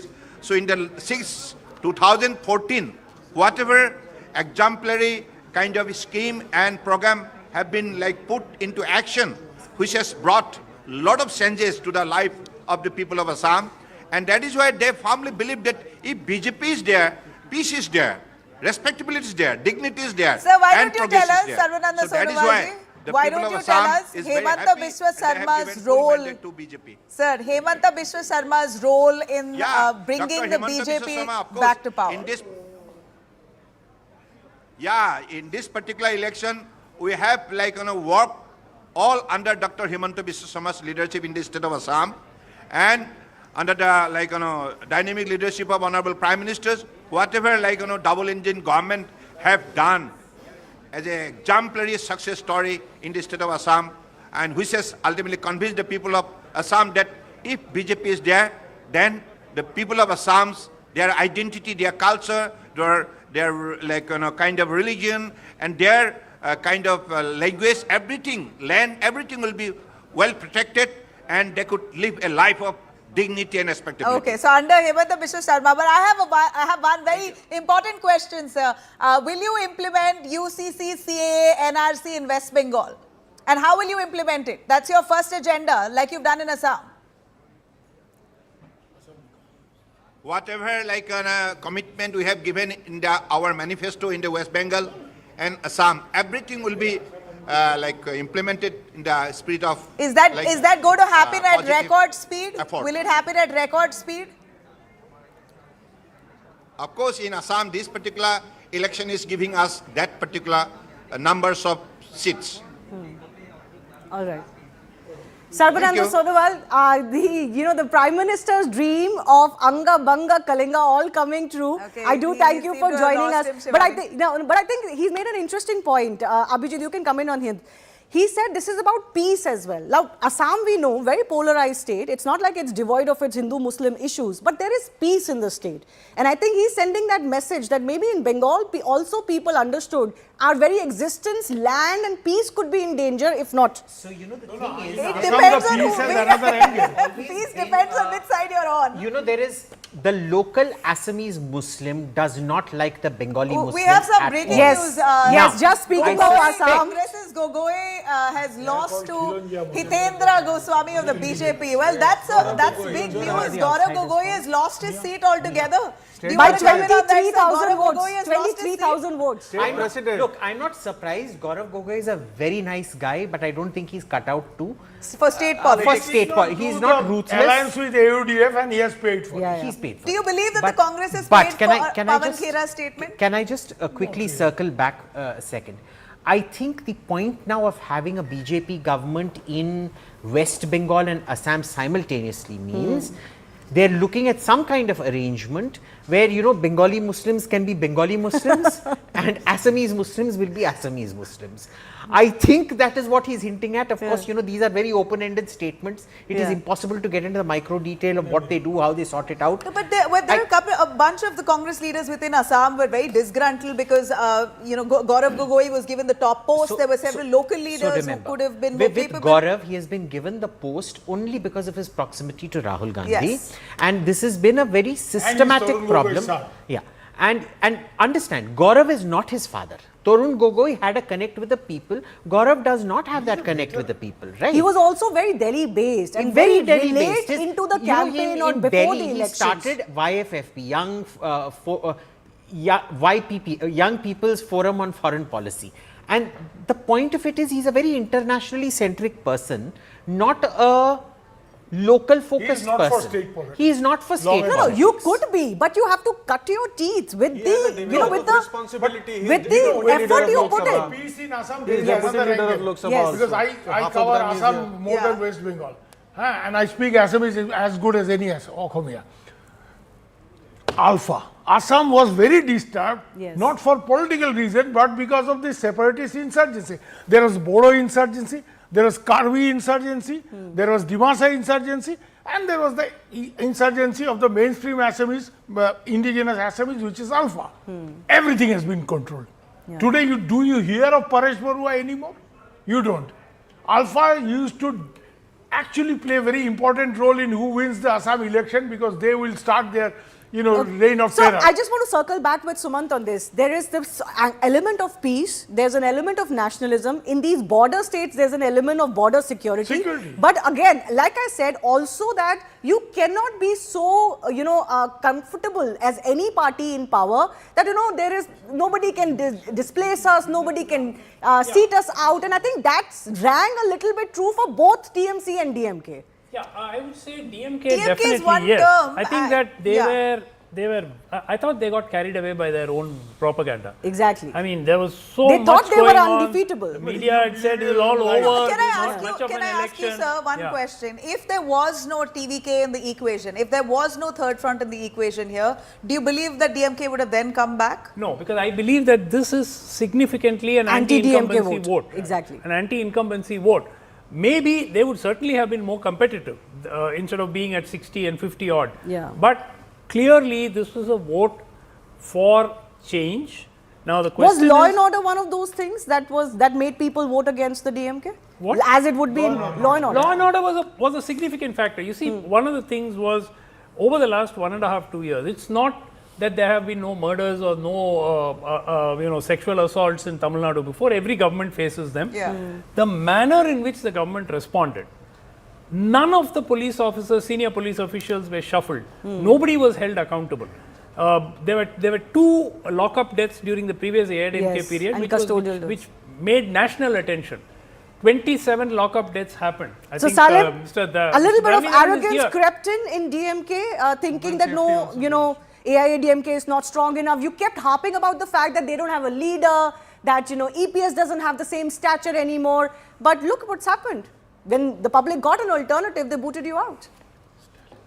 See, I think it's a very interesting question and there's no simple answer because it's very difficult to pinpoint exactly what causes a party to lose an election and to win an election. You may correlate or pinpoint a cause, but that doesn't necessarily mean it's a causation. But firstly and foremost, what we have to accept is the Gen Z movement. Young people wanting to have a say in politics, that is the first thing I would like to say. And second, it is the anti-establishment vote. And Tamil Nadu politics or politics across India has been running on certain standard operating procedures. Okay, a candidate should have money, a candidate should be from certain caste, so a candidate should have certain grassroots, should have certain place. None of this has mattered in this election. But you have one of the strongest youth wings in Tamil Nadu. Why couldn't you connect to Gen Z? See, five-term MLA, current minister, strongest, who's never lost when the party has lost in 2001. Your chief minister, M.K. Stalin, is trailing. That's what I'm saying. I'm making an important point. One minister in Alandur, right, who has never lost even in 2001, even in 2016, is losing against a 26-year-old TVK candidate, and I'm sure 90% of the people who voted for him do not know who he is. But why couldn't you connect to the youth? Udinati Stalin is the youth president. Follow the establishment. See, one second, sir. He leads the youth wing of the DMK, right? If people had wanted to punish the DMK and then choose a existing player, the establishment, they would have gone for ADMK. BJP. That's how it has been in Tamil Nadu forever. But here it was like, I do not want people in the system. It is like, get lost the system. It's basically the Aam Aadmi Party movement of Tamil Nadu. No, it's not just Aam Aadmi. It's like the movement for Trump. Voting for Trump in the US, however crazy Trump is, it is to say, you're saying anti-establishment. Okay, yes. There's a parallel here, I feel, between Tamil Nadu and Bengal. The crown prince, Abhishek Banerjee and Udayanidhi Stalin. Exactly. Both were seen as like the really corrupt, arrogant, completely without any checks and balances. They could do, and tremendously. I mean, they could do anything that they wanted. So that also, I think, DMK was in power just for a term. So I don't know if I have to challenge this notion. Abhishek, before we go into a quick break. I want to challenge this notion of anti-incumbency. You're anti-incumbency when the other guy actually has some agenda, some policy. Can anyone here tell me what Vijay's social policies are? What his economic policies are? What his... But I think what clicked with Vijay is typical. This is his promise to eradicate alcoholism, is his promise to eradicate drug abuse. Is his promise... Absolutely they do. One second. Don't you agree he called many of the youngsters, when they 10th standard students who got their distinction, Vijay would call them and give them a cash prize. 12th, he would call them and give them a cash prize. He's promised examinations, government exams will be scheduled in time, it won't be delayed. So he's really struck a nerve with the Gen Z. If you call 99.9% of people who voted for him and ask what they voted for, they won't. I think I think the mistake we're making You're is saying we're that trying the Tamil to Nadu read- voter is not discerning. No, I don't think we should be trying to wanna read tell you too much this. logic into it. So there is one. I saw a reel in. I saw a reel. Quick one before we Very go to quickly, a- we have to slip a into quick a one. break. I saw a Salim. reel in Twitter, and it was. I think it had about 1 million views. A TVK supporter has made a video saying, "Lot of us are suffering in loan." Vijay Anna immediately after becoming chief All minister, right, please we're give us 5 getting lakhs another big per household. update coming But in he's from promised- Kerala now. he's The promised first 3,500 bid, the to first all the win for the youngsters. BJP as far as Kerala is concerned, gentlemen, please. The first win for the BJP confirmed We have in some news coming Kerala in. from Chattanoor. This is the first registered win for the BJP now coming in from Kerala. Of course, they may be leading in one or two other, but their big hope was they could maybe break into 5. The first win is now being registered by BB Gopakapar from Kerala. This is I think in one of the northern sectors as well, Chattanoor. But they are maybe in contention in a couple of others. Not quite the target that BJP had sought for itself, 5+ this time around. But at least they've been able to open their account for only the second time in Kerala Assembly. They had won a sole seat from Naimam in 2016, and now in 2026 they have won 1. We'll get you more updates in just a bit. Time for a very short break. Stay with us.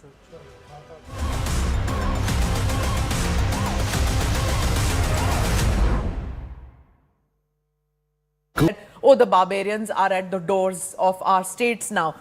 Now, these are influential commentators, so we should not even think that this influence will not work, because they work in an ecosystem of Western democracies which do not like the rise of a democracy like India. So that ecosystem which they inhabit, that echo chamber that they inhabit, will push forth these people, fund them, fund their movies which will run in film festivals, give them awards.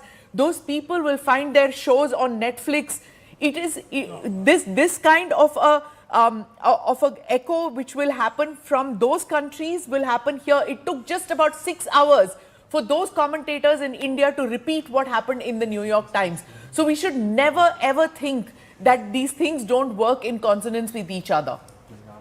No, but Mrs. Gandhi did not call anybody Dr. basket Raman. of deplorables in 77. She accepted the verdict. So did Mr. Vajpayee. There are Exactly. many people who have done Exactly. this, Tall who have leaders. gone back home and gone back to the drawing board and come back. Dr. Raman, And yes. Exactly. Tall leaders do My point is again going about what the other side would say or the other side would do.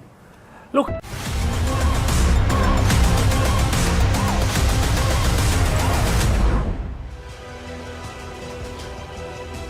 And welcome back. What a major verdict it's been in Tamil Nadu, ladies and gentlemen. Who would have thought? There was only one pollster who suggested something close to this, but even nobody could really get the fact that who would be the second and third in Tamil Nadu. The results are speaking for themselves. It's TVK all the way. But let's break this down. And you know, these are the numbers that are going to surprise the DMK the most. 90 rural seats, AIA DMK virtually holding on to what they had. I think they had about 30 odd last time around as well from 70. DMK down to 25 and TVK has gained 31 in rural seats. So not an urban phenomenon alone, ladies and gentlemen. 1 year over 30%, ADMK obviously strong here with 31. But here too, 23 seats that have been won by the TVK. So in virtually every constituency, in virtually for every constituent, the TVK has broken through. And this isn't just Gen Z-fication of the elections, mind you. I think it would be an oversimplification of Tamil Nadu result to say just the Gen Z has voted for him. This is the overall numbers, 109 now. Vijay is set to be the next chief minister, possibly on his own. But there are smaller parties, even the Congress, currently scampering to want to support the TVK and also ruining their chances. So the very dark stripes were meant to denote DMK strong. That has of course changed. The mild brown that you see is still DMK mildly strong. AIA DMK strong is the maroon, which again is not showing very much, not behind me as well. ADMK mild is showing a lot of the reds. And the green that you see now is all TVK. So they've managed to overpower not just DMK, but also ADMK. Mind you, their numbers have also come down from last time around. Wow. So let's take a quick check of the current YouTube numbers of CNN News 18. A big thank you to all of our viewers and our our participants who've been with us through the morning. This is the current YouTube scenario. We've been leading since 7 a.m. in the morning, and currently we are at 241,000 concurrent views. The next in competition, I would name and shame, but it's only 56,000. So there's a 3-way, 4-way gap between us and the next one on YouTube. We are leading 4 times the competition on YouTube right now. Thank you so much to all of our guests. All right, let me quickly bring in Assam's BJP President Dilip Saikia joining us live. Mubarak ho, Dilip Saikia ji. How are you feeling? Assam was a given. All exit polls suggested the BJP win, and that's exactly what's turned out. Yes, हमने जो अपेक्षा हमारा था उस अपेक्षा के अनुसार हमारा आज जो जीत हुआ है, और इस जीत में हम असम के जनता को इसका जो क्रेडिट है वो क्रेडिट असम के जनता को देना चाहता हूँ, क्योंकि तीसरी बार के लिए असम जैसे प्रदेश में भाजपा का नेतृत्व में एनडीए सरकार बनाना ये बहुत बड़ा चैलेंजेस था, और इस चैलेंजेस को असम के जनता ने बहुत ही एक परिपक्वता के साथ मैच्योर्डली उन्होंने बिहेव किया। उनका जो गणतांत्रिक अधिकार है मतदान का, वो मतदान का अधिकार बहुत ही जोरदार तरीके से उन्होंने भाजपा के पक्ष वो मतदान किया है। इसीलिए असम के जनता को मैं हृदय से कृतज्ञता ज्ञापित करता हूँ, धन्यवाद ज्ञापित करता हूँ। और साथ ही साथ भारत के यशस्वी प्रधानमंत्री और असम के सुहृद परम श्रद्धेय नरेंद्र मोदी जी, असम के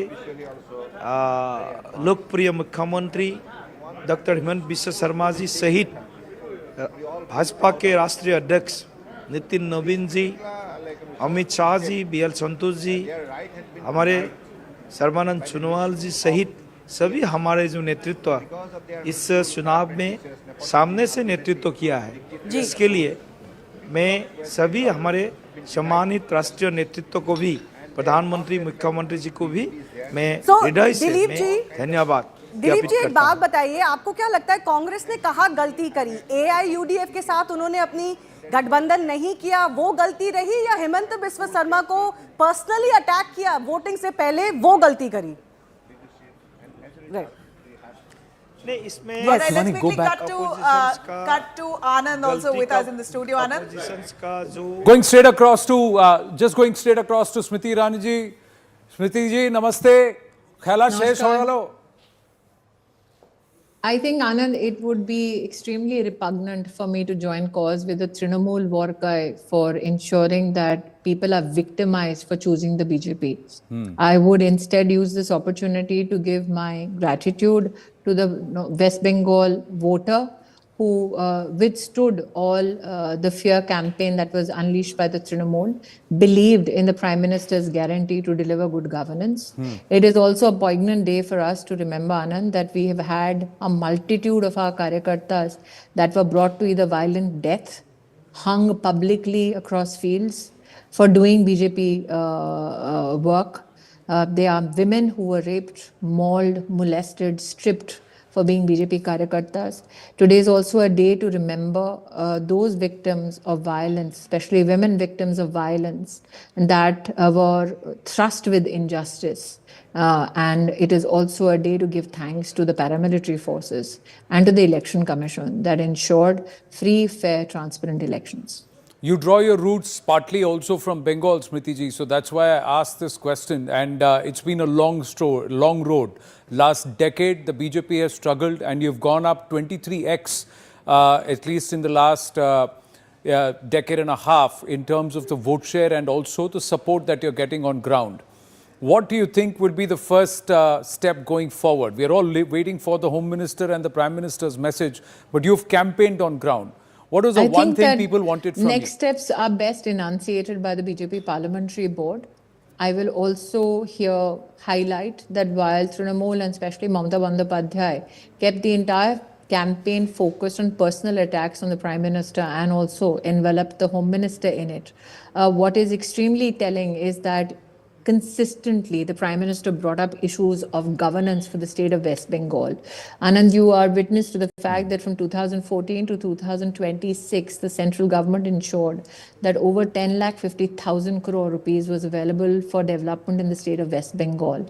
While Prime Minister Modi wanted to ensure that the focus of the campaign is on those issues of development, as to why 25 lakh fake job cards were made under the Trinamool rule so that money could be usurped from the Manrega program, as to why flood victims' money was usurped by Trinamool leaders, as to why Ayushman Bharat was not being implemented in the state of West Bengal.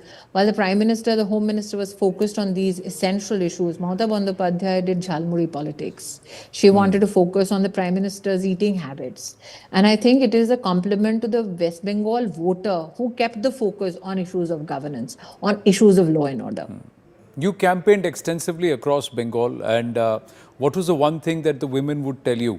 Or you Men, got women feedback? alike. Ji. Men, women alike were enraged by the fear psychosis that was thrust. I think Sandesh Khali has evaporated from news headlines. But the fact that rural Bengal saw Trinamool Gundas pick up women and rape them in party office, the fact that post the last assembly elections, we saw many evidences where people were told, if you want to return to your village, make sure you offer the women of your family for men to rape within Trinamool Congress, either leadership or in their party offices. The fact that when I went to help file the nomination for the victim's mother of Arjikar incident, she was being heckled and spat on by Trinamool Gundas. These are issues that did not escape the quintessential Bengali voter. Panihati, Rekha Debnath is doing well in Sandesh. Yeah. Yes. Ratna Debnath. Sorry, Ratna Debnath is doing well. Did I say Rekha? My mistake. Sandesh Khali, the candidate, is doing well. Rekha Patra, right? So, yeah, I got those names mixed up. But across the place, board, women have come out and voted against the doles that the Trinamool thought was enough to keep the women vote. I think the with doles them. were pronouncements. Everybody in Bengal knew that a pronouncement was not being actualized because the cut money was being taken by Trinamool Gundas. So even the Pradhan Mantri Awas Yojana, money was being usurped, cut money was being taken. And instead of giving the project to the beneficiary that has been deemed fit as per rules and law, the Trinamool Congress took away that right of the people, the ordinary poor citizen of Bengal, and gave it to either Trinamool supporters or the Trinamool leadership. Now that incident has happened in almost every Gram Sabha in almost every city in West Bengal. And that is why you see a surge of voter confidence in the Bharatiya Janata Party. There's also been a lot of effort that's been put up by the Karyakartas, and many senior leaders like you have gone on ground. At what point did you feel that there is this increasing or overwhelming feeling that change is necessary? BJP does not go to ground only during elections, Anand. We've had, I can't even say it's a good fortune, but we've had the opportunity of going to Bengal even between the two assembly elections. I've looked into the eyes of the families of victims of violence, where they were crying out for justice. And post such visits, those families were continued to be betrayed by the Trinamool Congress. So this is a victory not only of the Bharatiya Janata Party, this is a victory of that average Bengali who wanted just to flourish in peacetime, who wanted a government in the state that did not stand for illegal immigrants, but for legal Indians. There is fear that the Trinamool Congress cadre may turn sore losers. There could be mass-scale violence in Kolkata and other places. I think the Election Commission, the paramilitary forces and the Home Ministry of India is ready for any misadventure that any Trinamool Gunda may want to undertake. That Gundaism will be met with a very fierce hand of law, is my belief. You believe this entire issue of Sarkar ab tumhari hai, lekin system ab bhi hamara hai, this could perhaps continue to thwart Bengal? Not while Modi is the leader of BJP, not while Amit Shah is in action. Smriti ji, I know you have limited time, but Abhijit Majumdar has a request. He just would like to ask you a question, if you were to kindly oblige. Ji. Congratulations, Smriti ji. Majumdar বাবু আপনাকেও অনেক শুভেচ্ছা. Now, what is the first change that you personally would like to see in Bengal? I think that as a part of an establishment, Abhijit, I would not like to kind of speak over the majesty of my parliamentary board. I think you have seen Modi has given through his governance agenda enough evidence to say all manifesto promises will be kept, and those manifesto promises are aplenty. We will see the magic of DBT without any leakage in the state of West Bengal. That is my belief. BJP has evidence through its state governments that we are extremely focused on not only building infrastructure, but personal favorite is to see Lakpati Didis now come out in hordes out of the state of West Bengal once the BJP state government is established. You are quite popular in Bengal. There was a demand on ground, and I'm personally witness to this. Where your popularity and somebody who can speak Bengal, Amader mein, see? That comes as being a Natni from there. It may have been a surprise for non-Bangalis, but the Bengali knew they had seen me traverse many, I think, villages, panchayats and cities in Bengal. So it will not catch the Abhijit Majumdars by surprise, but maybe the Anand Narsimhans haven't heard me in fluent Bangala. No, not at all.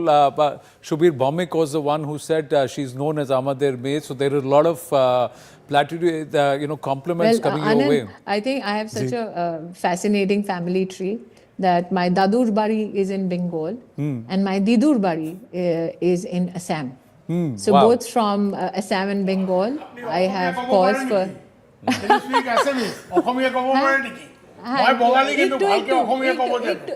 একটু বলতে পারি। অলপ ওটা বাংলা একটুটা বাংলা অলপ ক'ব পাৰো।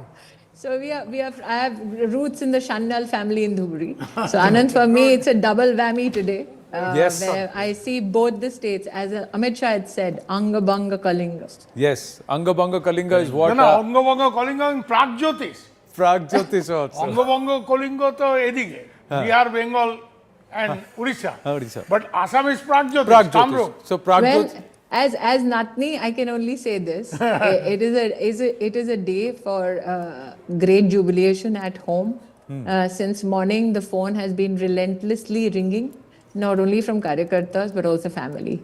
Yes, and we've also been pestering you to join us and give us your thoughts, because this was there on the list. So you can, between your counterparts from Bengal and Assam, today the Shandesh is from me. All right, we look forward to that. Smriti ji, always a pleasure speaking with you. Thank you so much. Thank you. Thank you. Thank you. Namaste. So there you go. The BJP really celebrating in every form, way, and every all leaders of the BJP, for that matter, celebrating in their respective space. Smriti Irani, of course, very proud of what the BJP has achieved in West Bengal. As a woman herself, Mamata Banerjee, to be a lady chief minister for 15 years. Now the same women of West Bengal have refused to support her any longer. And that was more or less what Smriti Irani indicated, that the women of West Bengal have lost faith in the woman who held fort for 15 years. So a quick word from you as we go into a break on what would be your number one reason to why Mamata lost this election. I would say rise in actually the Hindu vote, whether they vote as Hindus, whether they voted as Hindus or not. But I'll tell you something, maybe anecdotal, but even in the most so-called secular, hardcore left households, leftist activists I have grown up with, they have been talking about that this appeasement has, reached a extent which is not acceptable. That is something to, that must have gone. And areas like Kolkata, in areas like Kolkata, TMC is all gone. And Bhadralok is all gone to the BJP. And for क्या किया है? Show me one industrial project. And Assam has got a semiconductor project. What has Bengal got? And Bengal produces so many brilliant engineers. All of them have to go to Bangalore Pune, Yeah. you know, or Hyderabad. But Idhar naukri nahi hai. That's a very big factor. for No the development. for the women, it's the lack of empathy. I think it may sound intangible, but the lack of empathy for No, what crimes has take happened. place. The way you react to those With the crimes, I way- think that is the I biggest mean, issue. If possibly she responded differently, you know, she could have. The result would have been different than this. You know, but, lots to unpack as far as all of these results are concerned. Stay with us. We'll just slip into a very short break. Our guests will also be with us. Stay with us.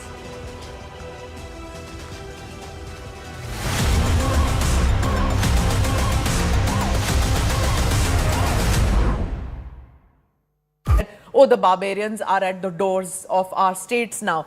Now, these are influential commentators, so we should not even think that this influence will not work, because they work in an ecosystem of Western democracies which do not like the rise of a democracy like India. So that ecosystem which they inhabit, that echo chamber that they inhabit, will push forth these people, fund them, fund their movies which will run in film festivals, give them awards. Those people will find their shows on Netflix. It is this kind of a echo which will happen from those countries will happen here. It took just about 6 hours for those commentators in India to repeat what happened in the New York Times. So we should never ever think that these things don't work in consonance with each other. No, but Mrs. Gandhi did not call anybody Dr. basket Raman. of deplorables in 77. She accepted the verdict. So did Mr. Vajpayee. Exactly. There are many people who have done this, Tall who have leaders. gone back home and gone back to the drawing board and come back. Dr. Raman, yes. Exactly. Tall leaders do My that. point is again going about what the other side would say or the other side would do. Look, at the end of the day, the BJP and the right have now well over a decade and a half. I'm not even looking at the Vajpayee era. Now, it's well over a decade. Now, can you point to 3 particular states where they've been in power for more than 10 years and say that these states have made dramatic progress over the states that, you know, were being held back by all these regressive thoughts and so on? Unfortunately, some of the fastest growing states in India happen to be in the south. Many of them happen to be opposition ruled. Yes. So, my point is, this whole narrative might